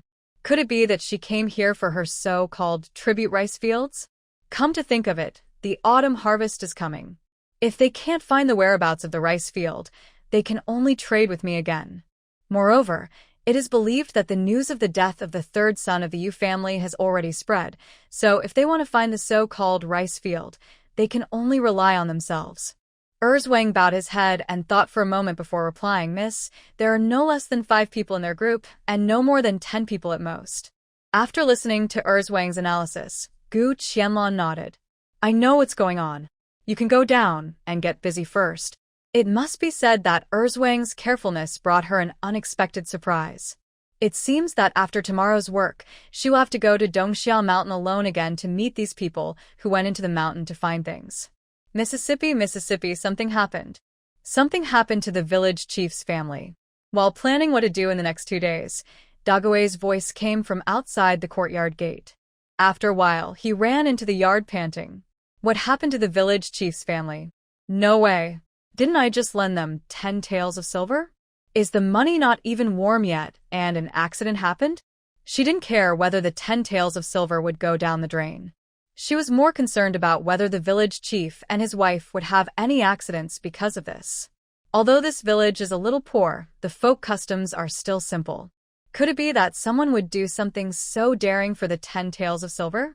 Mississippi Dague must have run back across the entire village, and he was out of breath when he arrived in front of Gu Qianlan. Don't be in a hurry, take a breath and talk slowly. Dague was sweating profusely, and his lips were pale. If it weren't for the fact that everyone's meals had been very nutritious during this period of time, he would have been exhausted by now. It's not good, Mississippi. The village chief's wife is crazy. She's crazy. Dague's face was full of anxiety and fear, and his words were even more shocking. What's going on? Tell me in detail. Is the village chief's wife crazy?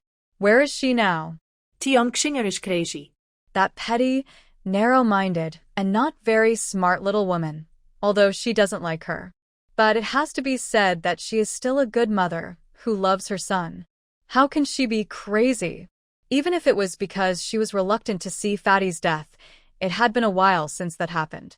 Miss, this matter has something to do with the 10 taels of silver you lent out. The village chief's wife is now at Dr. Wu's place at the east end of the village. He asked me to come back and call you to come over quickly. The setting sun was like a red rose dripping with blood, blooming a sea of red flowers on the horizon.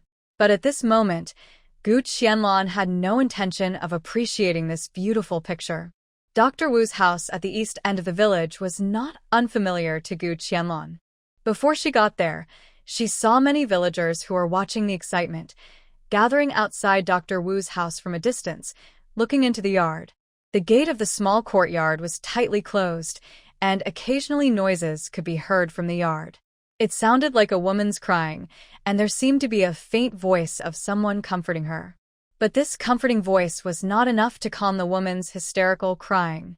The crying sounded like it came from the depths of her soul, and Gu Qianlan could deeply feel the woman's sadness when she heard it. Gu Qianlan walked forward and patted the gate gently. Dr. Wu, open the door. When Dr. Wu heard Mrs. Gu's voice outside the gate, he hurriedly opened the gate as if he had seen a savior. For a while, there were crowds of people outside the gate, and the curious villagers stood on tiptoe and looked into the yard. Gu Qianlan hurriedly squeezed into the yard and quickly turned around to close the door. Before she could stand firm, she heard a gust of wind in her ears, and Dr. Wu shouted anxiously, "Be careful."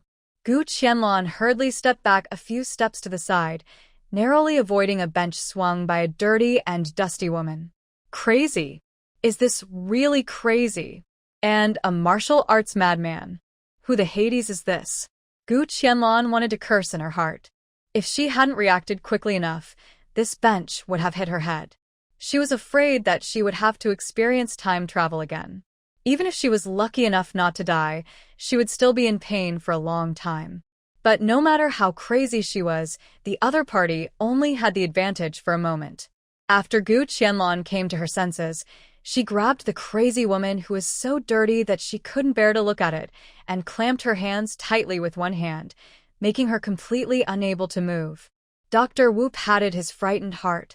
Fortunately, Madame Gu dodged it. Otherwise, I would be guilty of a great sin. The crazy woman was still struggling, shouting and trying to bite the white and soft hands that were holding her. But how could Gu Qianlan give her this opportunity and let this crazy woman succeed? Dr. Wu, this woman is the village chief's wife. Thinking of what Dague said before, the village chief's wife was crazy. Gu Qianlan finally associated the woman in front of her who was so dirty that she was almost unrecognizable with her impression of Tian Xing'er. Let me go. Gu Qianlan, that I'm going to beat you to death. I'm going to beat you to death. Tian Xing'er kept screaming and struggling desperately, trying to break free from the restraints on her hands. Oh. Isn't she crazy? You still recognize her. Gu Qianlan widened her eyes and looked at the extremely dirty woman in front of her. She really didn't understand how she had offended her again. Hey. Madame Gu, don't mind. She calls your name to everyone she catches. Otherwise, can I ask Dague to find you quickly? Dr. Wu sighed helplessly and explained to Madame Gu. After hearing what Dr. Wu said, Gu Qianlan felt very upset. How did she offend this woman? Why did she just go against the two of them? This, Dr. Wu, swear to God. I have no grudges against her in the past or in the present. We don't even deal with each other much in normal times. Why does she hate me for no reason? Besides, this woman is too unreasonable. Apart from anything else, I carried her fat head back from Qianxi Mountain. When this matter was mentioned, Gu Qianlan became furious. She rescued the child, but not only did she not receive any thanks from the couple, but now she is in trouble. Poverty was certainly one of the reasons why Fathead lost his life. But isn't their family's indifference the fundamental reason? She just didn't believe that as the village chief, she really didn't have the money to give to Dr. Wu to treat Fatty. Could Dr. Wu still turn the child away? Even Dague's family owed Dr. Wu a lot of money for medicine not long ago. Oh, my Madame Gu. Don't mention Fatty anymore. Sure enough, as soon as Dr. Wu finished speaking, Tian Xing'er seemed to go crazy and started to tear and bite even more desperately. Seeing that Tian Xing'er was completely out of control, Gu Qianlan didn't care about anything else and slapped her on the back of the neck. Suddenly the courtyard became quiet, and Tian Xing'er slid down softly and fell onto Gu Qianlan. Seeing this, Gu Qianlan unkindly stepped back slightly and just supported her sliding body with her hands, letting Tian Xing'er collapse to the ground. Dr. Wu and his wife both breathed a sigh of relief. God knows they had been tormented by the village head's wife and were completely helpless. Dr. Wu, what's going on? Why didn't you see the village head? His wife was so crazy, but he, as the head of the family, didn't know where she went. It was really wrong. Alas, it's my fault that Tian Xing'er became like this. Chen, the old woman from Dr. Wu's family, spoke with some embarrassment. Hearing the old woman's self-blaming words, Dr. Wu sighed and patted the old woman's hand to comfort her. Today, our old man received a villager who was bitten by a snake. The symptoms were almost the same as Fatty's before, but the symptoms were milder than Fatty's, and he had not started to have a fever yet. I then said something else, saying that Fatty was delayed in the first place. If he had come and applied medicine in time, he might have been saved. Who would have thought? It was such a coincidence that the village head's wife happened to hear it. Chin really didn't expect that a few words of gossip behind closed doors could be heard by the parties involved. When the village head's wife heard what my old woman said, she kept asking what happened to their Fatty at that time. I couldn't hide it, so I told her everything. I thought that she should have let it go after so many days. But Dr. Wu felt his scalp tingling whenever he thought of Tian Xing'er's hysterical look. The village head's wife said that our old man watched her Fatty die without saving him and didn't even use any medicine. Later, she began to blame Madame Gu, saying that it was Madame Gu who harmed her. Chen said with a guilty look on her face, squatting down and trying to help Tian Xing'er, who had collapsed on the ground, to lie down in the house. Seeing that Chen was too old and powerless, Gu Qianlan had to resign herself to her fate and went forward. This room was the hut where Dr. Wu usually saw the villagers. The wooden bed placed in the room was for the convenience of some villagers who needed to lie down for treatment. It was really just a place for people to lie down, and it was impossible to be comfortable. Gu Qianlan suppressed the nausea in her heart, dragged Tian Xing'er into the house, and put her on the wooden bed. Soon the hut was filled with an unpleasant odor. "I'll go get some water to wipe the village head's wife." Alas. Chen's eyes were filled with pity. As a woman, she could understand Tian Xing'er's pain. But even though she understood, she didn't understand why Tian Xing'er didn't care about her body and humiliated herself to this state. Before this, at least she was mentally sound. How could she let herself become so sloppy?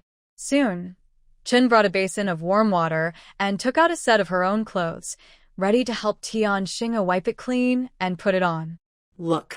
Looking at Tian Xing'er, who had made her like this, Gu Qianlan felt complicated and puzzled. She had clearly lent 10 taels of silver to village chief yesterday, and logically, he should have come back to live a good life with Tian Xing'er. How come at this time, there was no sign of him? She and Chen silently washed Tian Xing'er's body and changed 4 large basins of black water before they finally cleaned her up. After washing, Tian Xing'er's face was dull. Her complexion was pale, her eyes were blue, and her face was thin and pointed with almost no flesh. "Dr. Wu, what's the matter with Tian Xing? Can it be cured?" Dr. Wu withdrew his hand that was taking the pulse and looked at Gu Qianlan meaningfully, which made her quite puzzled. "Speaking of which, this heart disease needs to be treated with heart medicine. Whether it can be cured or not, it's hard to say. It mainly depends on how well our village chief takes care of her." Tears kept falling from the corners of Tian Xing'er's eyes on the wooden bed since some time ago. "Speaking of which, do you know where village chief Yu has gone? My family has something urgent to do with him." Thinking of the grave that had not been fenced off in time, Gu Qianlan couldn't help but feel anxious. Tomorrow the 3rd son of the Yu family should be carried up the mountain. But she doesn't even know where to bury him. Does she really have to go to the old Yu family to discuss and bury him in the Yu family's ancestral tomb? Asking her to ask those people for this is really a daydream and wishful thinking. When Dr. Wu heard Madame Gu mention the village chief, his face completely sank. "Madame Gu, doesn't she know where our village chief has gone? He left the village with the 10 taels of silver you gave him," Dr. Wu said in a deep voice with some annoyance. "He left the village? Come to think of it, he hasn't given me the IOU for the 10 taels of silver I lent him. Did he mention when he can return to the village? My family really has an emergency." Hearing Madame Gu mention that the silver was lent to the village chief, Dr. Wu's face instantly looked much better. Madame Gu said that the silver was lent to the village chief. He asked again, uncertainly. "Yes." "What's the matter?" Gu Qianlan was a little confused. It was just 10 taels of silver. As everyone knew, she had just received 70 taels. Besides, it was just a loan, not something that she didn't have to pay back. Is it necessary to make such a fuss? Alas. Why did you lend 10 taels of silver to the village chief, for no reason? Dr. Wu said unhappily. Where did you get the idea from, Dr. Wu? It's really unreasonable. The village chief said that his family was having a hard time and asked me to borrow some silver. Now everyone knows that I have silver in my hand. Who would not lend it to him? Gu Qianlan retorted righteously. At this point, she would never admit that she had misunderstood the village chief's meaning at that time. He just wanted to borrow 100 coins, or at most 1 or 2 taels of silver. After hearing what Madame Gu said, Dr. Wu sighed heavily. "Oh. Do you know what village chief you said? He said that he was going to the pawn shop to buy another wife to live with," Dr. Wu said angrily. After hearing this, Gu Qianlan's intuition was that she didn't believe it. Did village chief you say this? I'm afraid it wasn't a quarrel between the couple, and they said it in anger. How can this be taken seriously? After hearing what Madame Gu said, Dr. Wu temporarily suppressed his doubts. Maybe they really misunderstood? Are you saying that village chief you took the silver and went to the pawn shop to buy someone? This can't be. It was agreed that the 10 taels of silver were only lent to him for emergency, and it's not like he doesn't have to pay it back. Now he's in a hurry to buy someone back, and he spends it happily. But after the autumn harvest, what will he use to pay back the 10 taels of silver? Anyway, that's what village chief you said when he left before. Dr. Wu was still angry. Looking at the skinny village chief's wife, he shook his head and sighed. She was already stimulated by what her own wife said.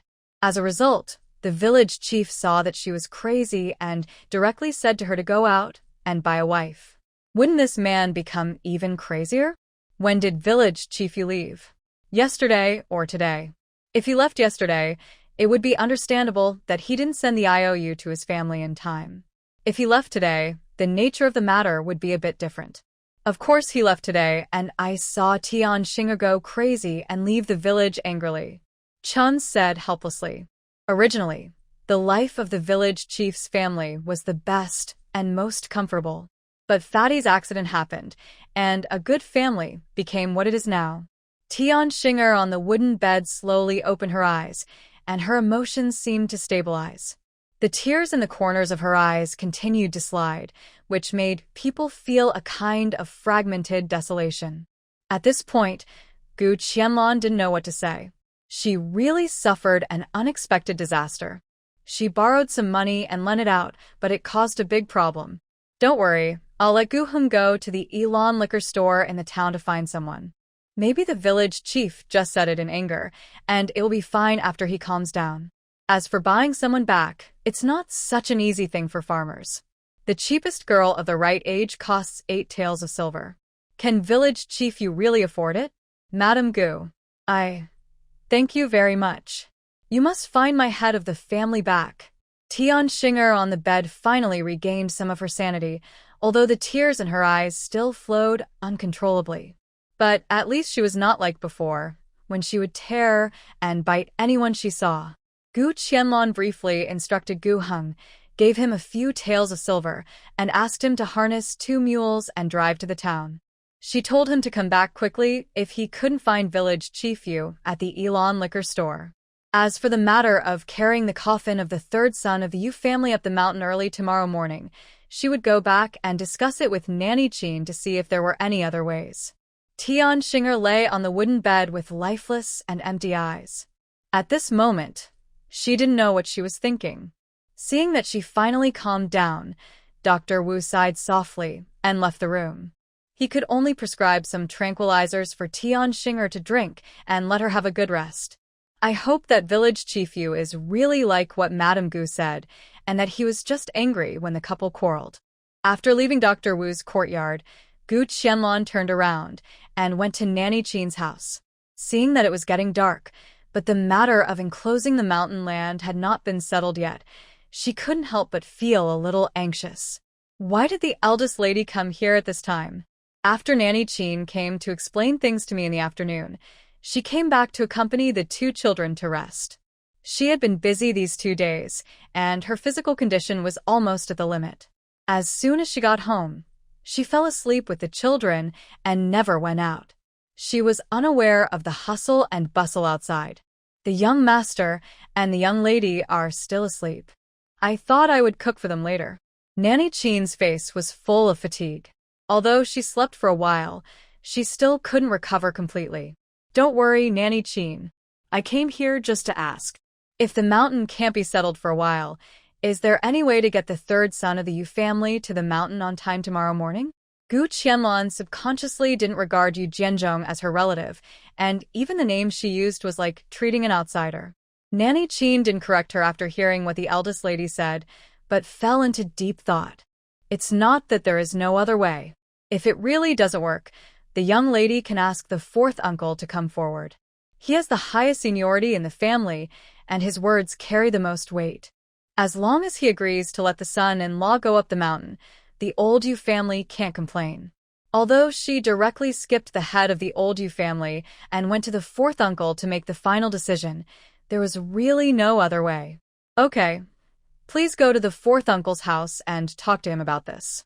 If it really doesn't work, even if you pay some silver, it's okay." As she said that, she took out 20 taels of silver from her sleeve, actually from the space, and handed it to the hands of the Qin Mama. Thinking of this terrible secular rule, she can't even go to the fourth uncle's house now. Only Dr. Wu has to see patients every day, so he doesn't mind these things. But even so, she didn't enter the main house of Dr. Wu's house just now. "Don't worry, young lady, this old servant will definitely get it done for you. It won't delay the son-in-law going up the mountain tomorrow morning." Madame Qin took the silver and left the yard, and Gu Qianlan finally breathed a sigh of relief. After the matter of the third son of the Yu family was settled, she had to rush to the county town to see the 2 injured people living there and see how they were doing these days. It was completely dark, and Gu Qianlan simply lit a fire in Madame Qin's kitchen to cook dinner. It had been a long time since she had cooked properly. She had already studied the soy product processing workshop that was newly added when the space was upgraded.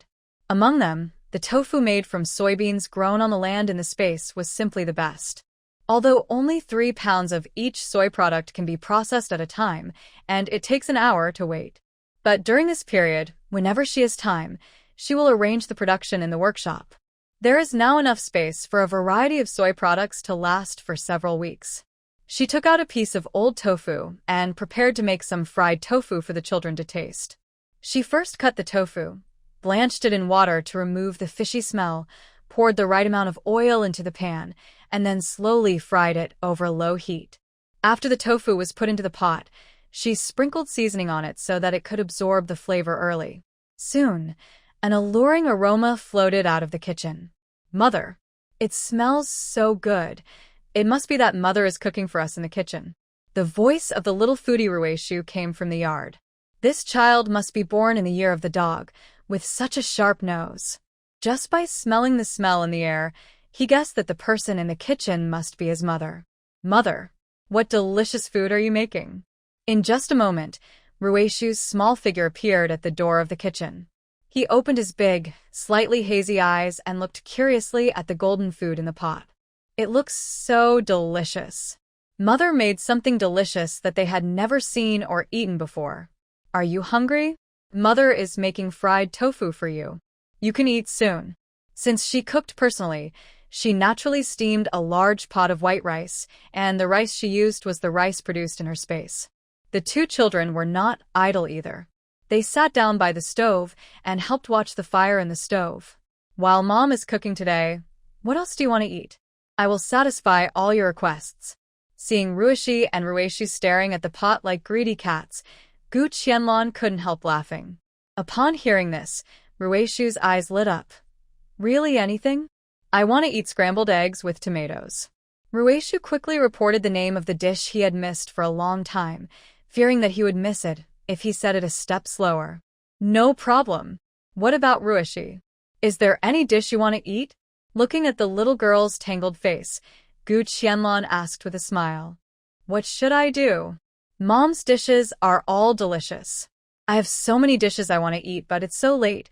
I'm sure I can't make them all, and I can't eat so much." Rui'er frowned tightly and was a little undecided for a while. "Then tell me what you want to eat the most, or what dish you haven't eaten for a long time." "I want to eat the fish cooked by my mother. No matter how my mother cooks it, it is very delicious and not fishy at all. Nanny Qin and Nanny Gu can't make the taste of my mother's cooking."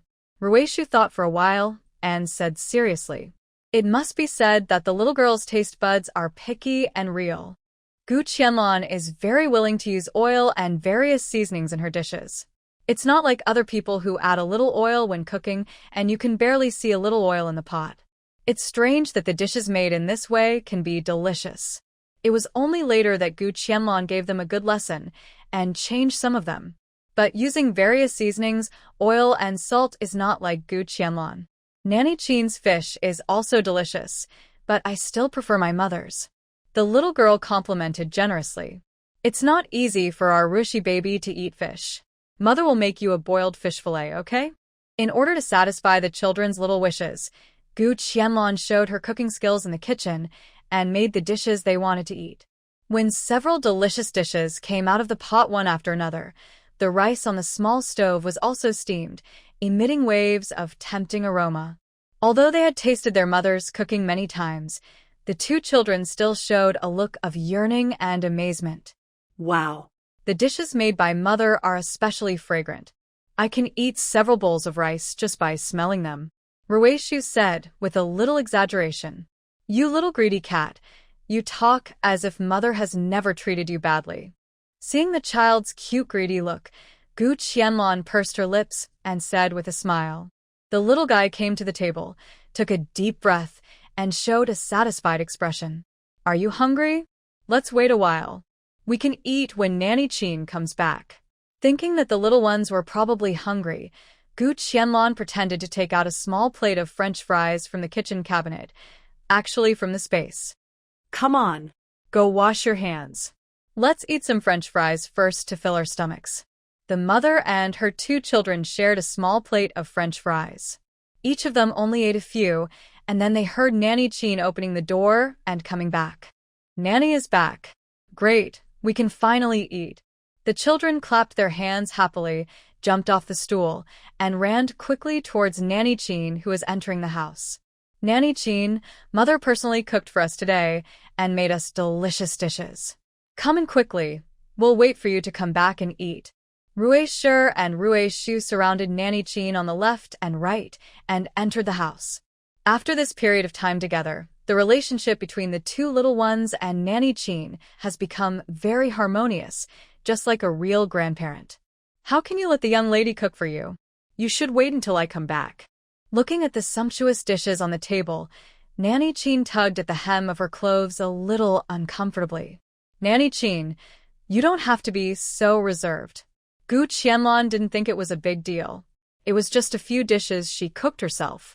She didn't expect that Nanny Qin would become so nervous. Oh. Yes, young lady. Nanny Qin sat down uneasily and took out 10 taels of silver from her sleeve and handed it to Gu Qianlan. Young lady, everything you asked me to do has been done. I have donated 10 taels of silver to the Yu clan to repair the ancestral hall. Fourth uncle and his men have discussed and allocated a small piece of land to us.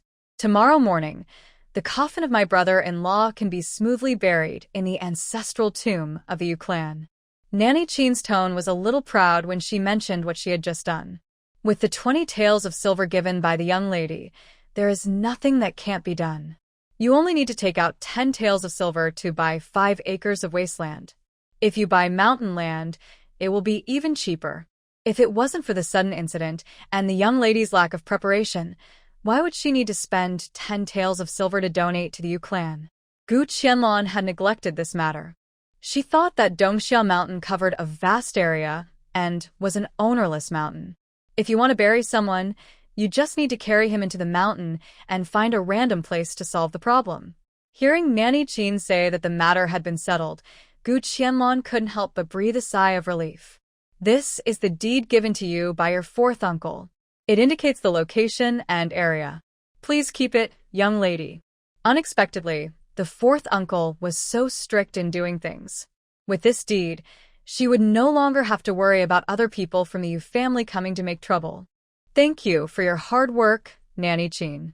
Let's eat together. It won't taste good if it gets cold.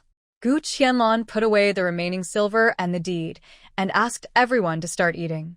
The two children immediately picked up their small bowls happily. They had been waiting for this moment for a long time. Didn't you see Rui'er's saliva? He almost took half a bowl.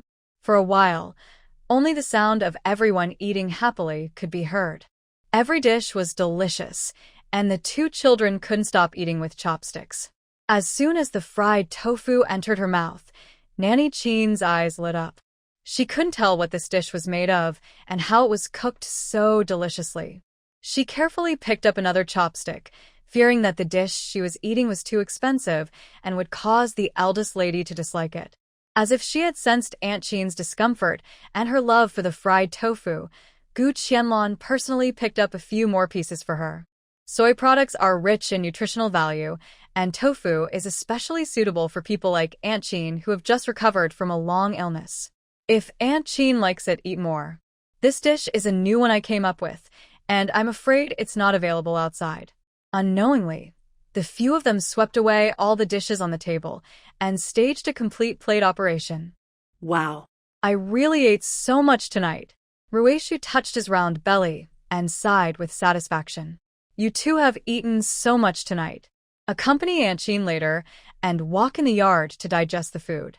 Don't get food accumulated at night and complain of stomachache." Gu Qianlan smiled and touched the little guy's round belly, saying softly, "Don't worry, Mississippi. "I have prepared some hawthorns. I will boil some water for the young master and the young lady to drink. Everything will be fine." Seeing the children regain their former liveliness, Nanny Qin was sincerely happy. The night was getting darker and darker. The night in the village was full of tranquility and peace. The moonlight slowly climbed up the treetops, covering the earth with a layer of silver. Seeing the children and Nanny Qin go back to their rooms to sleep, Gu Qianlan walked towards the entrance of the village in the night. Gu Heng was ordered to go to the town to find village chief Yu in the evening. He has not returned yet, and no one knows what the situation is now. Standing under the big tree at the entrance of the village, she closed her eyes slightly and listened quietly to the various sounds coming from her ears. There were cicadas, unknown birds, leaves rustling in the wind, and her own shallow breathing. Finally, after a long time, she heard the sound of carriages and horses moving in the distance. She slowly opened her eyes and stared at the direction of the road in the moonlight. It sounded like Gu Heng was driving a mule cart back. She breathed a sigh of relief unconsciously, took out the horse headlight from the space, stood up, and went to the intersection to meet him. The light of the horse headlight illuminated a mule cart gradually approaching from afar. When he saw Gu Qianlan, Gu Heng hurriedly stopped the mule cart and jumped off the cart.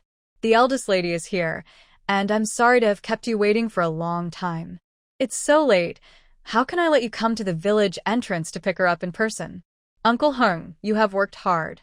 Did this trip go well?"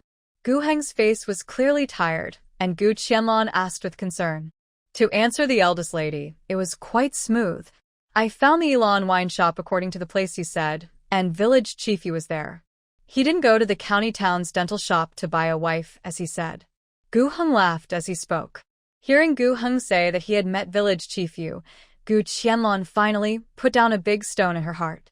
If he really took the 10 taels of silver that I lent him and brought a wife back from the pawnshop, then I would be guilty of a great sin. It's good that you found the person. Did you tell him about the situation in the village? Gu Qianlan glanced at the carriage behind and confirmed that village chief Yu did not follow Gu Heng's mule cart back to the village. His wife was so sick, how could he be at ease? What was so good about the town that made him ignore his sick wife at home? Oh. I told him. How could I not tell him? I told him about his wife's situation, but he didn't say anything after listening. He just said that he had something else to do and didn't have time to go back to the village. Look, he gave me the IOU he had written and asked me to pass it to you, miss. Gu Heng said, taking out a square folded paper from his arms and handing it to Gu Qianlan. Did he carry this IOU with him before, or did he write it in town? Gu Qianlan asked casually while taking the IOU. If it was written in the town, she would really question the character of village chief Yu. She opened the IOU and quickly glanced through it. It was written clearly and there was no problem, so she folded it up again and put it away. Village chief Yu is carrying this IOU, but is there anything wrong with it? Nothing. Have you mentioned it to him? I plan to buy a mountain to use as a tomb. The new word tomb was something she heard from the village recently. The ancients said that these things were quite particular. I mentioned it. How could I not mention it? But village chief Yu still insisted that he was busy and couldn't go back to the village with me, so we had to find another way. Gu Heng got angry when he mentioned this. Village chief Yu's attitude towards his wife was really amazing to him. Okay, I know everything. Fortunately, the matter of the third son of the Yu family going up the mountain tomorrow has been resolved. Village chief Yu can't come back because of something, so we don't have to force it. Gu Qianlan said lightly. Uncle Heng, please park the mule cart and go back to the courtyard to rest early. It's so late, there's no need to guard the house at the west end of the village. Dazhuang and Erzwang are there, they will take care of it. Since later today, No one has gone to the house in the west of the village to pay their respects. Originally, their family was separated from their relatives, and this time they just built a tomb. Everything that needed to be arranged has been done, so there's really no need for so many people to waste time together. As soon as the sky was just getting light, Gu Qianlan got up early to clean up. The group finally carried the tomb of the third son of the Yu family up the mountain. The fourth uncle's family sent several sons to guard the mountain and help mark the circled tomb. Mrs. Gu, from now on, the 2 acres of land here will belong to your family. My father has already explained to several heads of the Yu clan, and also told them about your family's donation of 10 taels of silver. Everyone is grateful for this. Yu Jianxi walked up and greeted. Thank you for your hard work, Brother Jianxi. Yu rushed to the mountain to help early in the morning. Gu Qianlan was sincerely grateful for the enthusiastic help from her fourth uncle's family. Think about the group of people from old Yu's family. They only showed up on the first day, and they came to ask for money. But it is really despicable. This person is too different from others. It is what we should do. No matter what, Brother Jianzhong is also our brother of the same clan. He was a poor man who couldn't even bring back his body, so it's only right that we should do our part. Yu Jianxi said earnestly. As the saying goes, there is strength in numbers. With the participation of several strong laborers from fourth uncle's family, Yu Jianzhong's coffin was soon buried. Gu Qianlan breathed a sigh of relief. Finally, she was a completely free person in this era. She tried hard to suppress the joy in her heart and put on a calm face. If she could, she really wanted to laugh out loud 3 times. Carrying the free marriage document issued by the county magistrate himself. In this ancient time, she no longer had to worry about being sold like an object by some short-sighted relative. In the Elon liquor store in Changbei town, village chief Yu sat silently at a small table in the backyard with his head lowered. His good brother Yu Jianfeng was scolding him with a helpless look on his face.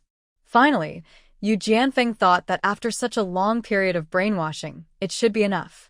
He directly advised, "Second brother, you should go back and comfort your second brother's wife first, and get through this period of time first. You can't really take a little one home to have a baby while Fatty's body is still warm. How embarrassing would that be? Don't you think so?" Yu Jianfeng was confused. His second brother didn't look stupid on weekdays. Why did you suddenly lose all patience with your second brother and his wife? He was so persistent in finding him a younger one right away, but where could he find one all of a sudden? After all, Fatty's Chi-Chi hasn't passed yet. If they find a little one to take home so soon, the villagers will laugh at their family. Brother, it's not that I'm cruel to her, it's really. Alas. Haven't you seen what Xing'e looks like now? How can she look like a normal person? They're just like the crazy women and beggars on the street. Whenever Yu Wencai thought of Tian Xing'e, that crazy face made him feel sick. He really didn't expect that Tian Xing'e, who was once sweet and cute, would become what she is today. Wasn't she fine the last time we went there? Did you say something in front of her that upset her? It's not that he is reluctant to spend the few taels of silver to find a girl for his second brother. Things like this always have to be done slowly, to find someone suitable and easy to give birth to and raise, preferably an orphan with few relatives in her natal family. There was no hope that when his family's Qingji became successful in the future, some inexplicable poor relatives would come to him. She knew about it before I came out this time. Thinking of what happened before, Yu Wencai felt uneasy and spoke hesitantly. Got it? What did she know? He insisted on speaking in sections for a matter of just a few words. He was really going to be anxious to death. After hearing what his second brother said, Yu Jianfeng was stunned. What does this mean? After all the fuss, if the fatty kid had been treated in time, he could have saved his life? He was so angry that he punched Yu Wencai hard. Yu Wencai, who was sitting on a stool, was hit so hard that he leaned back and almost fell. You really are. What can I say about you? Isn't Fatty your biological son? If he dies, what good will it do you? Look at what you have done. Yu Jianfeng hated his second brother in front of him so much that his teeth were itching. No wonder he received the news that the uncle in the village who drove a mule cart came to find him, but he would rather give up the free car and refuse to go back. After all the fuss, he didn't dare to go back. I'm afraid he didn't know how to face Shi Er, who knew the truth. Yu Jiankai sat there and stammered for a long time without saying a word. It was also because he was confused that day. He just thought that without Fatty, his elder brother would definitely return his eldest son to him, so he ignored Fatty's injury. In fact, he looked at Fatty's condition at the time and thought it was not a big deal. But he didn't expect. Alas. It's too late to say anything now. At this moment, Yu Jianfeng, who was as shrewd as a man, had guessed what his second brother was thinking before. If it weren't for his wife's cleverness, he had used the matter of taking a concubine to stabilize his second brother. Now he and his second brother's wife might not know how to make trouble with them. You go back to the village first. No matter what, your second brother's wife has given birth to 2 sons with you. Talk to her about how to comfort her. Besides, there are a lot of things in the village waiting for you to go back and deal with. The autumn harvest is coming soon, and the crops in the fields must be taken care of. How can you ignore them for a long time? Yu Jianfeng was so angry that he didn't even want to call his second brother anymore. He didn't even want to see such a second brother who calculated his excellent son. As for the matter of taking a concubine, just relax. Big brother will definitely handle this matter to your satisfaction. Yu Jianfeng closed his eyes while speaking. He really didn't want to look at this man who could even abandon his own son. But at this moment, he was very clear-headed and understood that the matter of taking a concubine for his second brother had to be done as soon as possible. Otherwise, something bad would happen again sooner or later. After hearing what his big brother said, Yu Jiancai's expression relaxed. He thought that one day, he would be able to hold that stunning woman in his arms. No way. He would just find someone who was a little more ordinary and easy to handle, and it would be best if she could give him a few more sons. Someone like Madame Gu would be good, but unfortunately she was too powerful. Then, when can Big Brother give me a definite answer? My family can also prepare. Yu Jiankai looked at his big brother with expectation. He really gave up the idea of taking Qingji back. Yu Jianfeng rolled his eyes at his second brother in annoyance. Just go back and wait. It will take at most a month. I will definitely find you a beautiful young wife and send her home to you. For the sake of his family's future stability, he could only endure it now. With his eldest brother's approval, Yu Jian finally showed a long-lost smile. He rubbed his palms happily and said to his eldest brother a little embarrassedly, "Since you have agreed, I will go back to the village first. It's just, I'm a little tight on money recently. You see, Shi Er is still sick. Can you help me a little first?" Yu Jiankai did not reveal at all that he had already borrowed 10 taels of silver from Madame Gu. He hasn't figured out how to spend the money yet, not to mention that he has already given out the IOU, and he still has to pay the money back to Madame Gu in the future. Yu Jianfeng glared at his second brother unhappily, took out a tael of silver from his purse, and threw it directly at Yu Jiankai. "Take it, spend it carefully. Don't stay too long. Go back to the village early." Yu Jianfeng looked at his second brother with disdain after getting the money, who was overjoyed. If it weren't for Qingji's face, he wouldn't bother to care about this family's mess. He would just think of this money as spending it on Qingji. "Don't worry, brother, I'll go back to the village now." Yu Jiankai smiled so hard that his teeth were exposed, and he didn't think about Tian Xinger, who was crazy at Dr. Wu's house at all. "It's just, brother, it's hard to get change for this tael of silver on a bullock cart. How about you give me another 20 cents? Thinking that the way back to the village was still so far, Yu Jiankai simply asked his eldest brother for more money. Thinking about what he had spent on Qingji in previous years, it was more than just this little bit of silver. "Why do you have to come back slowly?" He also looked through. Oh. "Brother, I went back, told me to tell Qingji, and when I was busy, I came to see him again." Yu Jiankai took the car with a cheerful step. Listening to his daughter-in-law, Yu Jianfeng was loose. Who said it wasn't? But after this person is chosen, my wife still needs to give me some rules. Yu Jianfeng said, bowing deeply and making a long bow. Seeing the head of the family doing this, Hong burst out laughing. "Okay, head of the family, just rest assured. We must be cautious when this person is chosen. If it really doesn't work, Spend 10 taels of silver and go to the pawn shop in the county to pick one. Hong said generously. In her opinion, any problem that can be solved with a few small amounts of money is not a problem.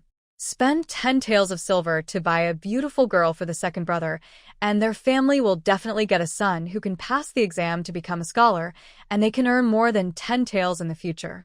Spend 10 taels of silver to buy one? Will it? I heard that in the village now, marrying a wife, the cheapest one only costs 3 or 5 taels of silver. Spending 10 taels at once is too expensive. It can allow the second brother to marry 2 or 3 more wives. The head of the family doesn't understand this, right? The girl we bought is just a captive, and she can't do anything. In the future, she won't bring back a bunch of poor relatives for our Qingji, so it's easier. Hong's words really touched Yu Jianfeng's heart. Otherwise, why would he say that his wife is so powerful? The couple almost thought the same thing. Yu Jiancai returned to the village in a bullock cart. Thinking that he would be able to hold his beautiful bride in his arms in a month at most, he couldn't stop smiling. The bullock cart slowly stopped at the entrance of the village, and before he jumped off the cart, he saw Dr. Wu with a dark face, staring at him closely. Thinking of what he said to Tian Xinger when he left yesterday, Village Chief Yu couldn't help but freeze his smile, and all his good mood disappeared. Village Chief Yu, you are finally willing to come back. Dr. Wu put his hands on his waist, and his face looked a little red because he had been outside in the sun for so long. If he hadn't gone to Gu's house to ask Gu Heng and confirmed that Village Chief Yu didn't return to the village because he had something to do at the Elon liquor store in Chongbei town, he wouldn't be able to let the village chief's wife continue to stay in his home with peace of mind. It's Dr. Wu. Is there something wrong? Seeing Dr. Wu's angry expression, Yu Jiancai's heart was pounding. Could it be that something big happened to his wife? Dr. Wu is guarding him here. Is he here to ask him for money? His hand subconsciously touched the pocket where the silver was hidden, a full 11 taels of huge money. It must not be lost. After hearing what Village Chief Yu said, Dr. Wu was almost furious. It turned out that this man didn't even think about the fact that his wife was still being supported by him. Something's wrong. Of course it's something big. Do you still want your own wife? She was so sick yesterday, and you didn't even bother to take care of her. You just left her at my place and disappeared. It's a good thing that I went to the Gu family to ask, and I know you didn't really go to the dental clinic in the county, otherwise I would still be so polite now. Dr. Wu is also a person with a bit of temper. After all, he is the only doctor in several nearby villages, and it goes without saying that he is respected by the villagers. Something was urgent yesterday, so I hurried to the town first. Is our Xinger okay? Thinking of Tian Xinger's sloppy and crazy appearance, Yu Jiancai's heart was terrified. If you want to know if she is okay, don't you go to my house to take a look? Dr. Wu said solemnly, put his hands behind his back, and walked towards his home, regardless of whether Village Chief Yu followed him. Yu Jiancai hesitated for a moment, but still sighed and caught up with Dr. Wu. Even though that woman was dirty and lazy, she was still the mother of his son. If he really doesn't care, how can he survive in the village in the future? I'm afraid he will be criticized. In Dr. Wu's small courtyard, Tian Xinger was helping Chen pick vegetables. At this moment, she looked clean and peaceful, and there was no trace of the madness she had yesterday. Aunt, this vegetable is so beautiful. One can make a whole dish. If you have a chance, you must teach me how to take care of it. Let me learn it well, so that our head of the family can't always despise me for being lazy. Tian Xinger was holding a large cabbage in her hand, which was as big as several fists. Fatty loved this vegetable very much. Just add a little salt to a stir-fry dish, and the kid can eat a big bowl. It's crisp and refreshing with a hint of sweetness. The child is the easiest to feed, and is not picky about food. Looking at the cabbage, Tian Xinger's thoughts drifted to her youngest son again. She didn't know whether he could eat this vegetable over there, or whether he would be hungry. Thinking of this, tears could not stop falling from her face again. This vegetable is the easiest to take care of. When you go home later, I will pick a few for you to take home and eat slowly. Chen lowered her head and picked the vegetables in her hand. She did not notice Tian Xinger's abnormality and said casually, Old woman, look who I brought here? Dr. Wu's voice sounded from outside the courtyard gate, breaking Tian Xinger's drifting thoughts. Chen looked up and saw that village chief Yu was following the old man and entered the yard reluctantly. Tian Xinger raised her misty, tearful eyes and looked at the man approaching her. She felt that the grievance in her heart became stronger and more turbulent. Oh. It's the village chief. Is he here to pick up Xinge? Is there anything that can't be talked about when a young couple quarrels? Stop fighting and take your wife back. Chen pulled Tian Xinger up beside her, and then she found that this girl had burst into tears without knowing when. She patted Tian Xinger's hand with heartache, motioning her to go back to the side of village chief Yu. Yu Jiancai was a little surprised to see his wife dressed so neatly. How long had it been since he had seen Tian Xinge like this? It seemed that this woman had not washed properly since Fatty left. Thank you so much. I'll take Xinge home now. Village chief Yu smiled at Dr. Wu and Chen and pulled Tian Xinger's sleeve. Don't be angry. Let's go back. I'm hungry. Yu Jiancai patiently took another step towards Tian Xinger. Only then did he realize that the unpleasant odor on her body was no longer there, and he couldn't help but breathe a sigh of relief. Fortunately, it seems that he was right to keep her yesterday, otherwise he would have to continue to face a stinky woman all day long. Wait a minute, take this cabbage back to eat. I think Xinger seems to like it very much. Thinking that the village chief's family might not have any preparations for lunch, Jin quickly handed the cabbage to Tian Xinger. Oh. Thank you, Auntie. Tian Xinger said softly, looking at the dish in her hand. Why, thank you. It's just a vegetable. If you like it, I'll pick a few more and send them to you later. Chen thought about her slip of the tongue and made Tian Xinger make a big fuss yesterday, and she felt very sorry. If sending a few vegetables can make up for it, she doesn't mind sending them more times. Tian Xinger didn't say much, just nodded and followed Yu Jiancai away. From beginning to end, village chief Yu didn't ask how much money Tian Xinger spent on medicine here and the clean clothes she was wearing. Dr. Wu shook his head as he looked at the couple walking away. He always felt that village chief Yu seemed to have changed after returning from the town this time. But what was wrong? He couldn't tell for a while. Old man, how much did the village head's wife spend on medicine in our house? When only the old couple were left in the yard, Chen asked quietly. Dr. Wu sighed. Never mind. It's not much. Just think of it as our family's inappropriate words that irritated her, and just think of it as compensation for the medicine. But you haven't been willing to wear the clothes she took away. It's so big on her that you have to use a belt to tie it several times outside. Didn't you say when you would return the clothes to us? Chen also felt sorry for her clothes, but when she thought that it was because of her wrong words that caused Tian Xinger to go crazy, her heart was filled with guilt. Fortunately, she looks much better now. As long as she is not stimulated again, she should be fine. I'll deliver some cabbages later, and take the clothes back, by the way. The fine cotton dress was made by the old man with the money owed by the Dagway family. She herself was reluctant to wear it, so how could she really give it away for free? It's okay for you to know the situation. After all, this matter can't be blamed on us. They can do it. Are they afraid of us saying it? Dr. Wu felt uncomfortable when he thought about it. Who can he blame if they were heard talking in their own home?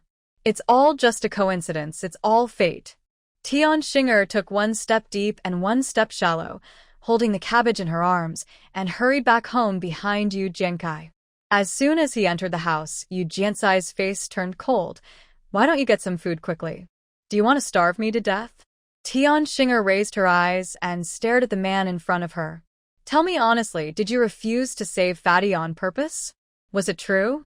Seeing Tian Xinger's somewhat cold eyes, Yu Jiancai's heart skipped a beat, but he straightened his neck and said, You know Fatty's situation. He looked fine when he came back. I just saw that he was fine, so... Who else would spend that money to send him for treatment? After listening to Yu Jiancai's explanation, Tian Xinge laughed instead of getting angry and curled her lips and said, Do you dare to say that you didn't let him get sick, and that's why he died? In order to get back our promising eldest son, you would rather sacrifice my Fatty. Because only you have no son, you have a better chance to get Qingji back. Am I right? Tian Xing'er looked coldly at the dark-faced man in front of him. It was clear that in everyone's eyes, he was a good man who often considered the interests of the villagers. But only she knew best how selfish this pillow man was. What nonsense are you talking about? Am I that kind of person? After hearing what Tian Xing'er said, Gu Wencai rushed to her in a rage, with his hands raised high. Tian Xing'er raised her chin without fear, staring at Gu Wencai's raised palm. I'm too lazy to talk to you two. I tell you again, go cook. Seeing Tian Xing'er's resolute look, Gu Wencai softened instead and left in a hurry after saying a word. Looking at the head of the family, who slammed the door and left, Tian Xing'er's face was gloomy. After a long time, she curled her lips and walked towards the kitchen. After finishing Yu Jianzhong's funeral, Gu Qianlan took Goo Hunzi to the county town in a mule cart. As for the banquet for the villagers, it was fully handed over to Nanny Qin. After this incident, she was more than once glad that she bought this batch of servants early. It's true that you only regret not having enough people when you need them. At the critical moment, these people helped her solve big problems. Uncle Hung, please find someone to pick a date that's close to home, and then move some of the furniture back to the village, so that we can move into the new house. Since Dezhuang's family moved into the old house at the west end of the village, it became inconvenient for her to travel back and forth to the county town through the tunnel. It was better to get them all to move into the new house as soon as possible. Don't worry, young lady. I know how to find someone to pick a date for moving. I will definitely pick a date that's close to home. Now he and his grandson live in the same small courtyard with the young lady every day. Although the young lady is easygoing and everyone has their own room, he, as a servant, is too constrained. It will be fine after moving into the new house. The servants have their own set of servant rooms, and there are also high-end toilets and bathing rooms. This is a treatment he has never enjoyed in the past. When we get to the county town later, go find someone to pick a date first. I'll go buy some things and then come back to the courtyard. Come to the courtyard to find me when you've picked a date. After entering the county town, Gu Qianlan gave a few instructions, then jumped off the mule cart and strolled around casually. She walked and strolled along the way and bought anything she liked or thought would be useful in the future. Some small items were put into the space, and the larger items were sent to the house in the county town. She actually spent nearly 3,000 taels of silver while walking and strolling. Unknowingly, she walked to the street where the Jimintang clinic was located. Thinking of the injuries of Wu Ma and Ling Xiang, she simply walked into the clinic and planned to ask Dr. He about the situation. Excuse me, lady, are you here to get medicine or see a doctor? The medicine boy at the door greeted politely. I'm looking for Dr. He. Is he here? A patient at home asked him for treatment and medicine a few days ago. I came here today to ask about the situation. The medicine boy understood as soon as he heard it. Madam, please line up outside and wait for a while. There is a patient in Dr. He's room who is changing the medicine. As he said that, the medicine boy handed a sign with the 3 big characters Dr. He written on it and put it in Gu Qianlan's hand. Looking at this simple wooden sign in her hand, Gu Qianlan couldn't help but smile slightly. Is this the primitive version of the ancient call number sign? I didn't expect to see such advanced things in this Jimintang medical clinic. I wonder how long I have to wait? She asked curiously. About a quarter of an hour. When the patient inside comes out, it will be fine. The medicine boy explained politely. After hearing what the medicine boy said, Gu Qianlan did not sit down on the chair he arranged, but walked to the counter and admired the rows of medicine cabinets behind. But a moment later, a man about 8 feet tall, limping a little, and about 40 years old walked out of the room where Dr. He was seeing patients. Thank you for your hard work, Dr. He. How long do you think it will take for my injury to heal? The man walked out a few steps, turned around, and asked, Your injury is really strange. I can't tell what kind of sharp weapon you were injured by. I have used all the medicines that should be used. Now I can only go back and recuperate slowly. As for when I can recover as before, I'm afraid it will take more than a month. Dr. He raised his hand and touched his beard, estimating an approximate date in his heart. The man nodded helplessly, as if he accepted this statement. When the man turned around, he met Gu Qianlan's curious eyes. There were 2 deep and long scars on the man's right cheek, running through half of his face. She quickly retracted her gaze, pretending to be a little scared, and continued to look at the medicinal materials behind the counter as if nothing had happened. The tall man looked deeply in the direction of Gu Qianlan, and then limped away with heavy steps. At this moment, Gu Qianlan didn't care about looking for Dr. He for a consultation. After seeing the man leave the clinic and walk to the street, she hurriedly followed him. In order to avoid attracting attention, she finally found a corner away from people and slipped into the space.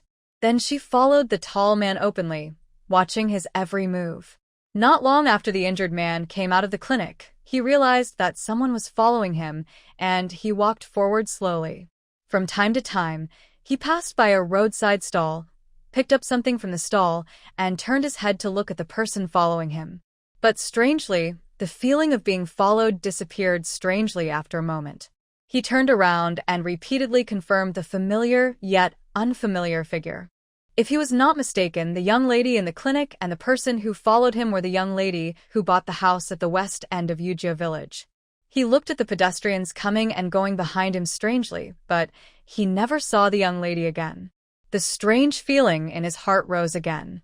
I remember that in the forest of Dongxia Mountain, I also followed the young lady from a distance. But after passing a big tree, she suddenly disappeared. And this time, he did not give up and bypassed a few streets and walked into a secluded alley. The pedestrians behind him became fewer and fewer.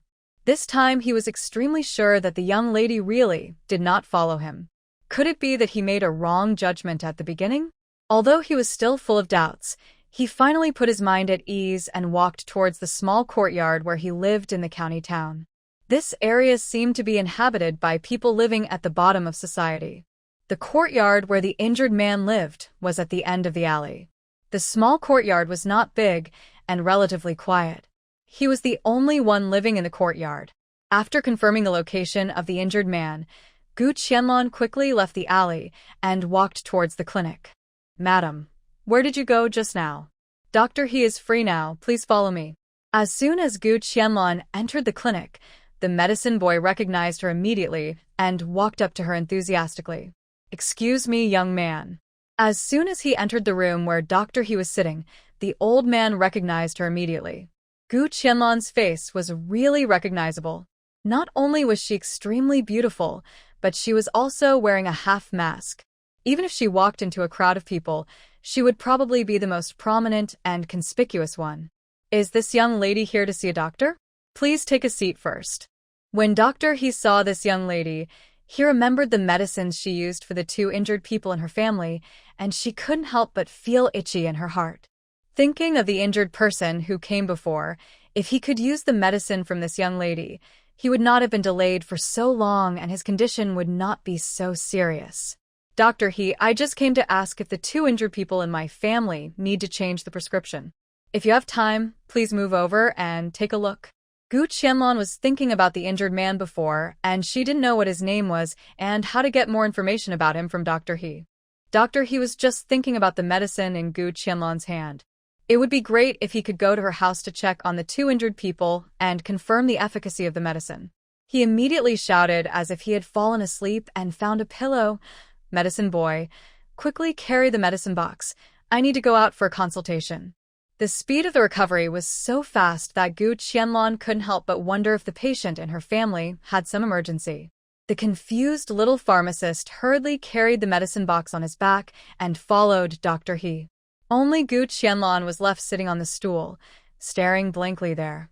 This is because there is no wind in the room. If there is a little wind outside, she will be blown to pieces by the wind. If she hadn't seen Dr. He's quick temper before, she would have really suspected that something had happened to the 2 injured patients at home, and they were going to be in serious condition. Dr. He walked to the door of the clinic and turned around to look back. "Young lady, hurry up. What are you doing?" He was really anxious to death. He felt like a cat was scratching his heart, and he couldn't wait to confirm how the 2 injured people had recovered. "Hey, I'm coming. I'll be right there." Gu Qianlan was almost exhausted by this Dr. He, but fortunately she recovered quickly and hurried to catch up. After a few days of recuperation, Aunt Wu had woken up from her coma, but she was still a little groggy and could only sit on the bed and eat a little light food. Occasionally, she needed to get out of bed, and she had to be supported by 2 people to walk a few steps. But even so, seeing Aunt Wu awake, Dr. He still walked around her from head to toe several times, constantly exclaiming in amazement. He muttered, "Oh my God, she's really alive." Dr. He thought that the old lady would not make it, but he didn't expect that when he came again, she was still breathing. And she was still in a state of opening her eyes and speaking a few words. "Dr. He, please sit down and take Madame Wu's pulse to see how she is recovering now." Zissou quickly brought a stool and asked Dr. He to sit down. She looked at Dr. He's slightly narrowed expression with a nervous face and was so scared that she dared not breathe. Dr. He took the pulse carefully, feeling the strong beating between his fingers, and he could not hide the surprise and shock in his heart. "Come, open your mouth for me to see." Madame Wu opened her mouth as he was told, and stuck out her tongue for Dr. He to check in detail. "Next, look at my fingers moving, and don't move your neck." After looking at the tongue, Dr. He raised another finger and asked Madame Wu's eyes to move along with the movement of his fingers. Seeing that the injured in front of him could all complete according to his instructions, Dr. He could not help but be amazed. Today, he said that he would not leave no matter what. If he didn't figure out the medicine in the young lady's hand, he would never sleep in the rest of his life. "Dr. He, how is Madame Wu recovering? Is her life still in danger? The medicine at home can be taken for another 3 days. Do we need to change the prescription after that?" Zissou looked at Dr. He nervously and asked 3 soul-searching questions. "You are quite nervous, little girl. Don't worry, your madam is no longer in danger of life." Seeing Dr. He say this, Zissou breathed a sigh of relief. You know, when the eldest lady just sent Madame Wu over, the wound on her head looked really scary. Her clothes were stained with blood, and people were really worried that she would never wake up again. Fortunately, the eldest lady did not give up on treating Madame Wu. She still spent so much money and had special medicine for her and Lingxiang. I don't know how many lifetimes they have cultivated blessings to meet such a good master like the eldest lady. Looking at Lingxiang lying on the other bed, Dr. He felt a little regretful. Unfortunately, the girl's injury was in the wrong place, and he didn't have the opportunity to check it carefully to see how miraculous the effect of the medicine used by the young lady was. But since the girl followed the young lady, her injuries have improved visibly. This is an indisputable fact. He couldn't help but ask himself, he couldn't do this no matter what. The girl's previous injuries and the fever that couldn't be reduced had left him helpless. Gu Qianlan looked at Dr. He's unpredictable and tangled look, and a trace of doubt arose in her heart. What's wrong with this old doctor? If you have anything to say, just say it directly. In her opinion, the injuries of Aunt Wu and Lingxiang have been controlled and basically stabilized, and all they need to do now is to rest well. Why is this old doctor still in trouble? Dr. He, you can say whatever you want. Although we are all women, we are not people who can't stand it. The most dangerous days have been survived. What will happen next? Dr. He's old face flushed slightly, and he said uncomfortably, "Their injuries are indeed much better, and it seems that their lives are not in danger now. But that their wounds still need to be changed on time." Dr. He said hesitantly, "Dr. He, don't worry, the eldest lady has left some medicine here. Even if she is not in the county sometimes, Sun Yang and I can change the medicine on time." Hearing Dr. He's instructions, Zissou hurriedly stepped forward to reply. "Excuse me, young lady, where did you buy those medicines for injuries? I have been practicing medicine for decades, and I have never seen such a miraculous medicine." Dr. He finally couldn't help but ask the question that he had been holding back for so long. It's not a holy medicine, but a secret medicine handed down from the family. It's just that our family has encountered some changes, and the family members are not allowed to practice medicine.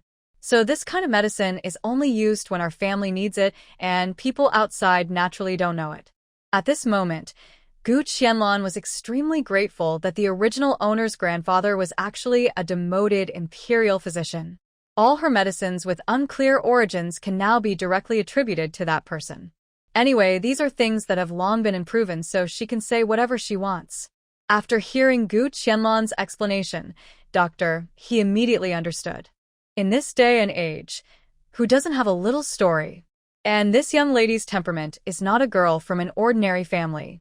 Although she always wears a very ordinary cotton dress, her temperament and cultivation are not something that a small family can cultivate.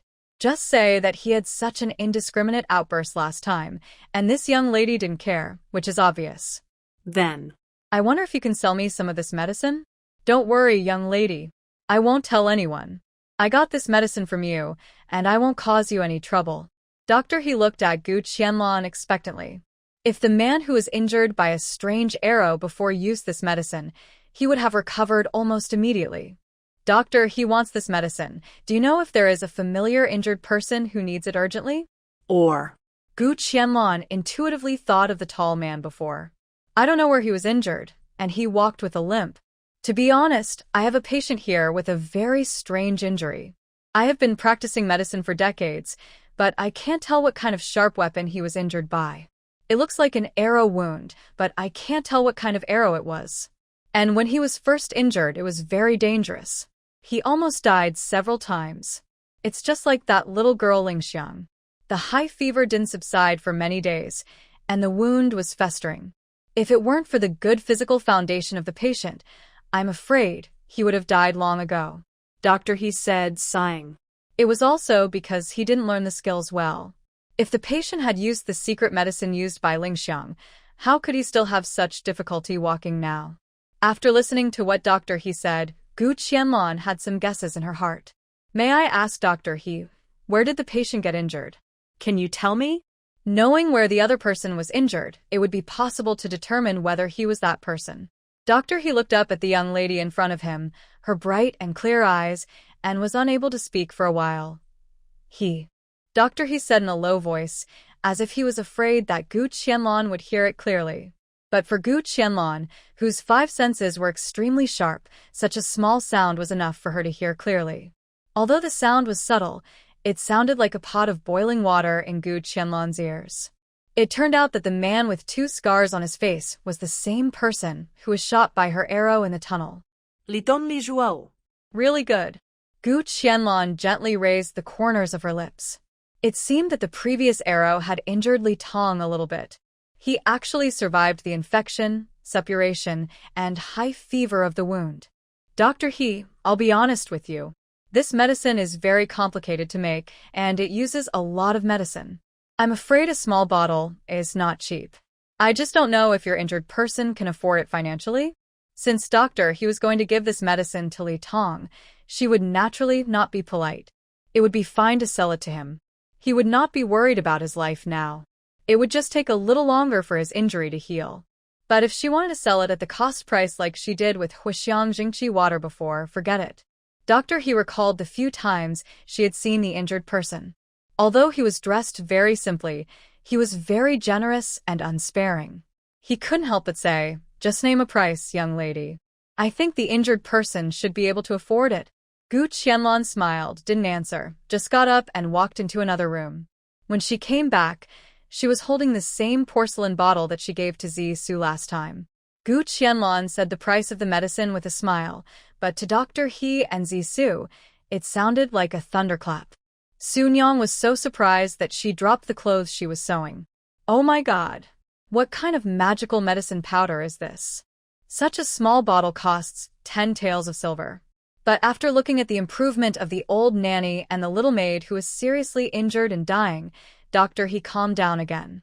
That's right, for such the miraculous holy medicine, even if this young lady asked for a higher price, it would not be worth mentioning in front of curing diseases and saving lives.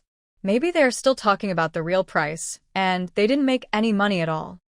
He touched his long beard and calmed down. Young lady, can you show this medicine to me first? He looked at the small porcelain bottle in Gu Qianlan's hand eagerly, wishing he could stare a hole in it and see into the bottle. Just take a look. No matter how many times he showed this old man, he couldn't see anything. Gu Qianlan smiled and handed the medicine bottle to He. The old doctor couldn't wait to open the medicine bottle, and immediately a strong smell of medicine rushed into his nose. He took a deep breath, carefully distinguished the medicine he smelled, and carefully identified the ingredients. But no matter how hard he tried to identify, he couldn't be sure what medicinal materials were there. He took the medicine bottle in his hand, smelled it again, and finally poured out a little bit and tasted it with his tongue. After studying it for about a cup of tea, he finally returned the medicine bottle to Gu Qianlan reluctantly, with a look of regret. Alas, I am not talented enough to identify the ingredients and medicinal properties of this medicine. The elder of the young lady's family is really a talented person. He sighed lightly and said helplessly, "It's just that I'm short of money and can't afford the money to buy the medicine. But I believe that the injured person will definitely be willing to pay for the medicine." After hearing what he said, Gu Qianlan handed the medicine to Zissou. It turns out that Li Tong is quite rich. If she had known earlier, she could have offered a higher price for the medicine. She poured 4 small bottles of Yun Baiyao powder into this small porcelain bottle of medicine, and it actually cost her 4 taels of silver in total. Then there's no rush. I'll leave the medicine with Zissou. If He's injured person needs it, you can send a medicine boy to buy it at any time. But please keep it a secret for our family. If that person feels that the medicine is not worth so much money after using it, or wants to cause trouble for our family, please don't tell our family about it, Dr. He. Gu Qianlan said solemnly. She still understood the principle of being guilty of possessing a treasure. She knew very well that if other people discovered the value of the powder and passed it on to the hands of those in power, she will never have a peaceful life in the future. Those powerful people will ask her for the prescription. But even if she hides the medicine well and deeply, she and the original owner's mother will still live under the surveillance of certain people for many years. There are some things that she must face since she took over this body. Young lady, just rest assured. I swear here today that I will never reveal the source of the medicine to others. If you violate it, you will not die a good death and go to the 18th level of Hades after death. He made a solemn oath, so fast that Gu Qianlan didn't even have time to stop him. He, you do and have to do this. Nothing in this world is more important than human life. Since Gu Qianlan dared to sell the medicine to Li Tong, she had already prepared herself mentally. She just didn't want the other party to find out about her so easily. If one day, someone threatened He with his life in order to get the whereabouts of the medicine, she didn't want the old doctor to have any accidents in order to keep a secret. There is no need to say more, young lady. A man's word is as good as gold. He will definitely do what he says. He said seriously. After taking the medicine for 3 days, I will come back. After carefully looking at the powder and asking about the price, he picked up the medicine box and left, without even mentioning the cost of this home visit. Both Madame Wu and Ling Xiang have recovered well. He will come back to check on the progress in a few days. At that time, he will recheck the pulse and change the prescription. In the future, he only needs to take good care of his body. As soon as He left with the medicine boy, Madame Wu and Ling Xiang got off the bed with the help of Zissou and Sunyang and knelt down in front of Gu Qianlan. Miss, I will never forget your life-saving grace. I will work hard for you in this life to repay your kindness. Madame Gu, I will never forget your life-saving grace. I will work hard for you in this life to repay your kindness. The two said the same words in unison, which made Gu Qianlan a little at a loss. What are you two doing? Your wounds haven't healed yet. Why are you so anxious to get off the bed and kneel to show your determination? And you too. What if your wounds split again after accompanying them in such nonsense? Gu Qianlan looked at the 4 women in front of her with a bad temper and sighed helplessly. After hearing what the eldest lady said, Zissou and Sunyang stood there at a loss, not knowing what to do for a while. Hurry up and help them back to bed and heal their wounds. This is a kind of repayment for me. Now, she doesn't feel sorry for the money she spent on buying medicine, but just hopes that they can take care of their bodies. These ancient people who kneel down at every turn sometimes really give her a headache. Madame Gu, I'm sorry to bother you. Although Madame Gu is not Wu Ma's master, in Wu Ma's eyes, The woman in front of her has saved her life. Thinking of the delicate relationship between her and the lady, it is not an exaggeration to call herself an old captive. Madam Wu, don't say that. As the saying goes, when you see injustice, you should help it. Although we don't know much, how can I watch you die in the wilderness? Thinking of her own experience and the lady lying in the mansion, Wu Ma's tears suddenly flowed down her face. Madam Wu, don't think too much for now. Stay here and heal your wounds before making plans. Gu Qianlan said, as she helped Wu Ma sit on the bed. Madam Wu, you can't do that. Hurry up and keep the silver note. I didn't save you for the money. Gu Qianlan quickly stuffed the silver note back into Madam Wu's hands. Now that you've woken up, it's just right to return it to its original owner. Madam Gu, this thing was actually kept by the lady. I hope that one day in the future, it can be handed over to you. As if she had made up her mind, Madam Wu grabbed Gu Qianlan's hand that was about to be withdrawn and said something shocking. Gu Qianlan looked at Nanny Wu in front of her in surprise. As long as you have that, you don't have to worry about Mr. Su having any bad intentions. Nanny Wu patted Gu Qianlan's hand gently and said meaningfully, The only thing that I am worried about now is Madam. I don't know how she is now. Thinking of Madam lying alone in that house, and not even a funeral was held when she passed away, Nanny Wu couldn't help but burst into tears. I've been busy building a tomb for my late husband in the village these days, and I haven't had time to go to the town to inquire about the situation of the Su mansion. When I go back this time, I will ask someone to ask. After all, Su Yuanwei is a wealthy family in the town. It stands to reason that his wife's death should not be so quiet. As he was talking, Gu Heng's voice came from outside the courtyard gate. Gu Chuan, has the eldest lady arrived? Gu Heng's voice sounded a little anxious. Could something have happened in the meantime? What's wrong with Uncle Heng? The eldest lady is talking to Aunt Wu in the inner room. It is rare for Gu Chuan to see Gu Heng like this. In his impression, this uncle has always been calm and without too many emotions. What happened? Gu Chuan looked at Gu Heng with a puzzled look and asked. Gu Heng opened his mouth, but did not reveal it to Gu Chuan. He just walked to the door of the main house and respectfully greeted the eldest lady. Then he stood quietly outside the door, waiting for Gu Qianlan to come out of the house. Uncle Heng, what happened? Did the date selection go wrong? This shouldn't be the case. Gu Heng walked forward, looked around, and saw that no one else noticed this side. He leaned closer to Gu Qianlan and whispered, Miss, something big has happened. Seeing Gu Heng's cautious look, Gu Qianlan interrupted him and said, Let's go to the room over there to talk. In the utility room of the small courtyard, there were a lot of small pieces of furniture sent by Manager Zhu. Gu Qianlan casually found a round stool to sit down, looking at Gu Heng in front of her with a nervous expression, and asked, What happened? Miss, on my way back just now, I saw a group of yamen runners dragging the bodies of the 7 people towards the county government office. Those few people were discovered. It's all our fault that we were too careless at the time, Gu Heng said in a panic, and even a little incoherent. When she heard about this matter, Gu Qianlan was not panicked. So, what if they were found out? In this era, there were no surveillance cameras or video recording equipment. Who could prove that the affairs of these people had anything to do with her? Uncle Heng. Sit down. Looking at Gu Heng, whose legs were shaking in front of her, Gu Qianlan asked him to sit down and calm down. I dare not. Gu Heng trembled and dared not sit down, but finally calmed down under Gu Qianlan's calm gaze. Uncle Heng, it's okay. Even if those people were discovered, it's no big deal. So many days have passed, and many traces have been erased. Besides, who would know that the deaths of those people were related to us?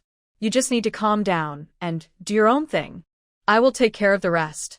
Gu Qianlan's words easily calmed Gu Heng's uneasy mood. Yes, those people were solved one by the eldest lady, without anyone noticing. He paid attention to it when dealing with the corpses. The wounds of those people were very small, and it was hard to tell what weapons were used. Besides, the weather was hot now, and they had been exposed to the wind and sun for the past few days. I think the bodies had become unrecognizable. Yes. Miss, I was thinking wrong. Those people are strangers to us and have nothing to do with us. No matter what, The Yamen runners can't find anything on us. Gu Heng breathed a sigh of relief and said softly, Uncle Heng, please relax. Let's do what we need to do. Gu Qianlan said softly, I asked you to find someone to pick a day for moving. Have you chosen it? Seeing that Gu Heng was still a little absent-minded, Gu Qianlan simply changed the subject. Sure enough, when he mentioned the matter of picking a day, Gu Heng's expression was obviously relaxed. I picked a few days, all of which are suitable for moving into the house. I brought them back. Please take a look. Mississippi Gu Heng took out a square folded paper from his pocket and handed it to Gu Qianlan with both hands respectfully.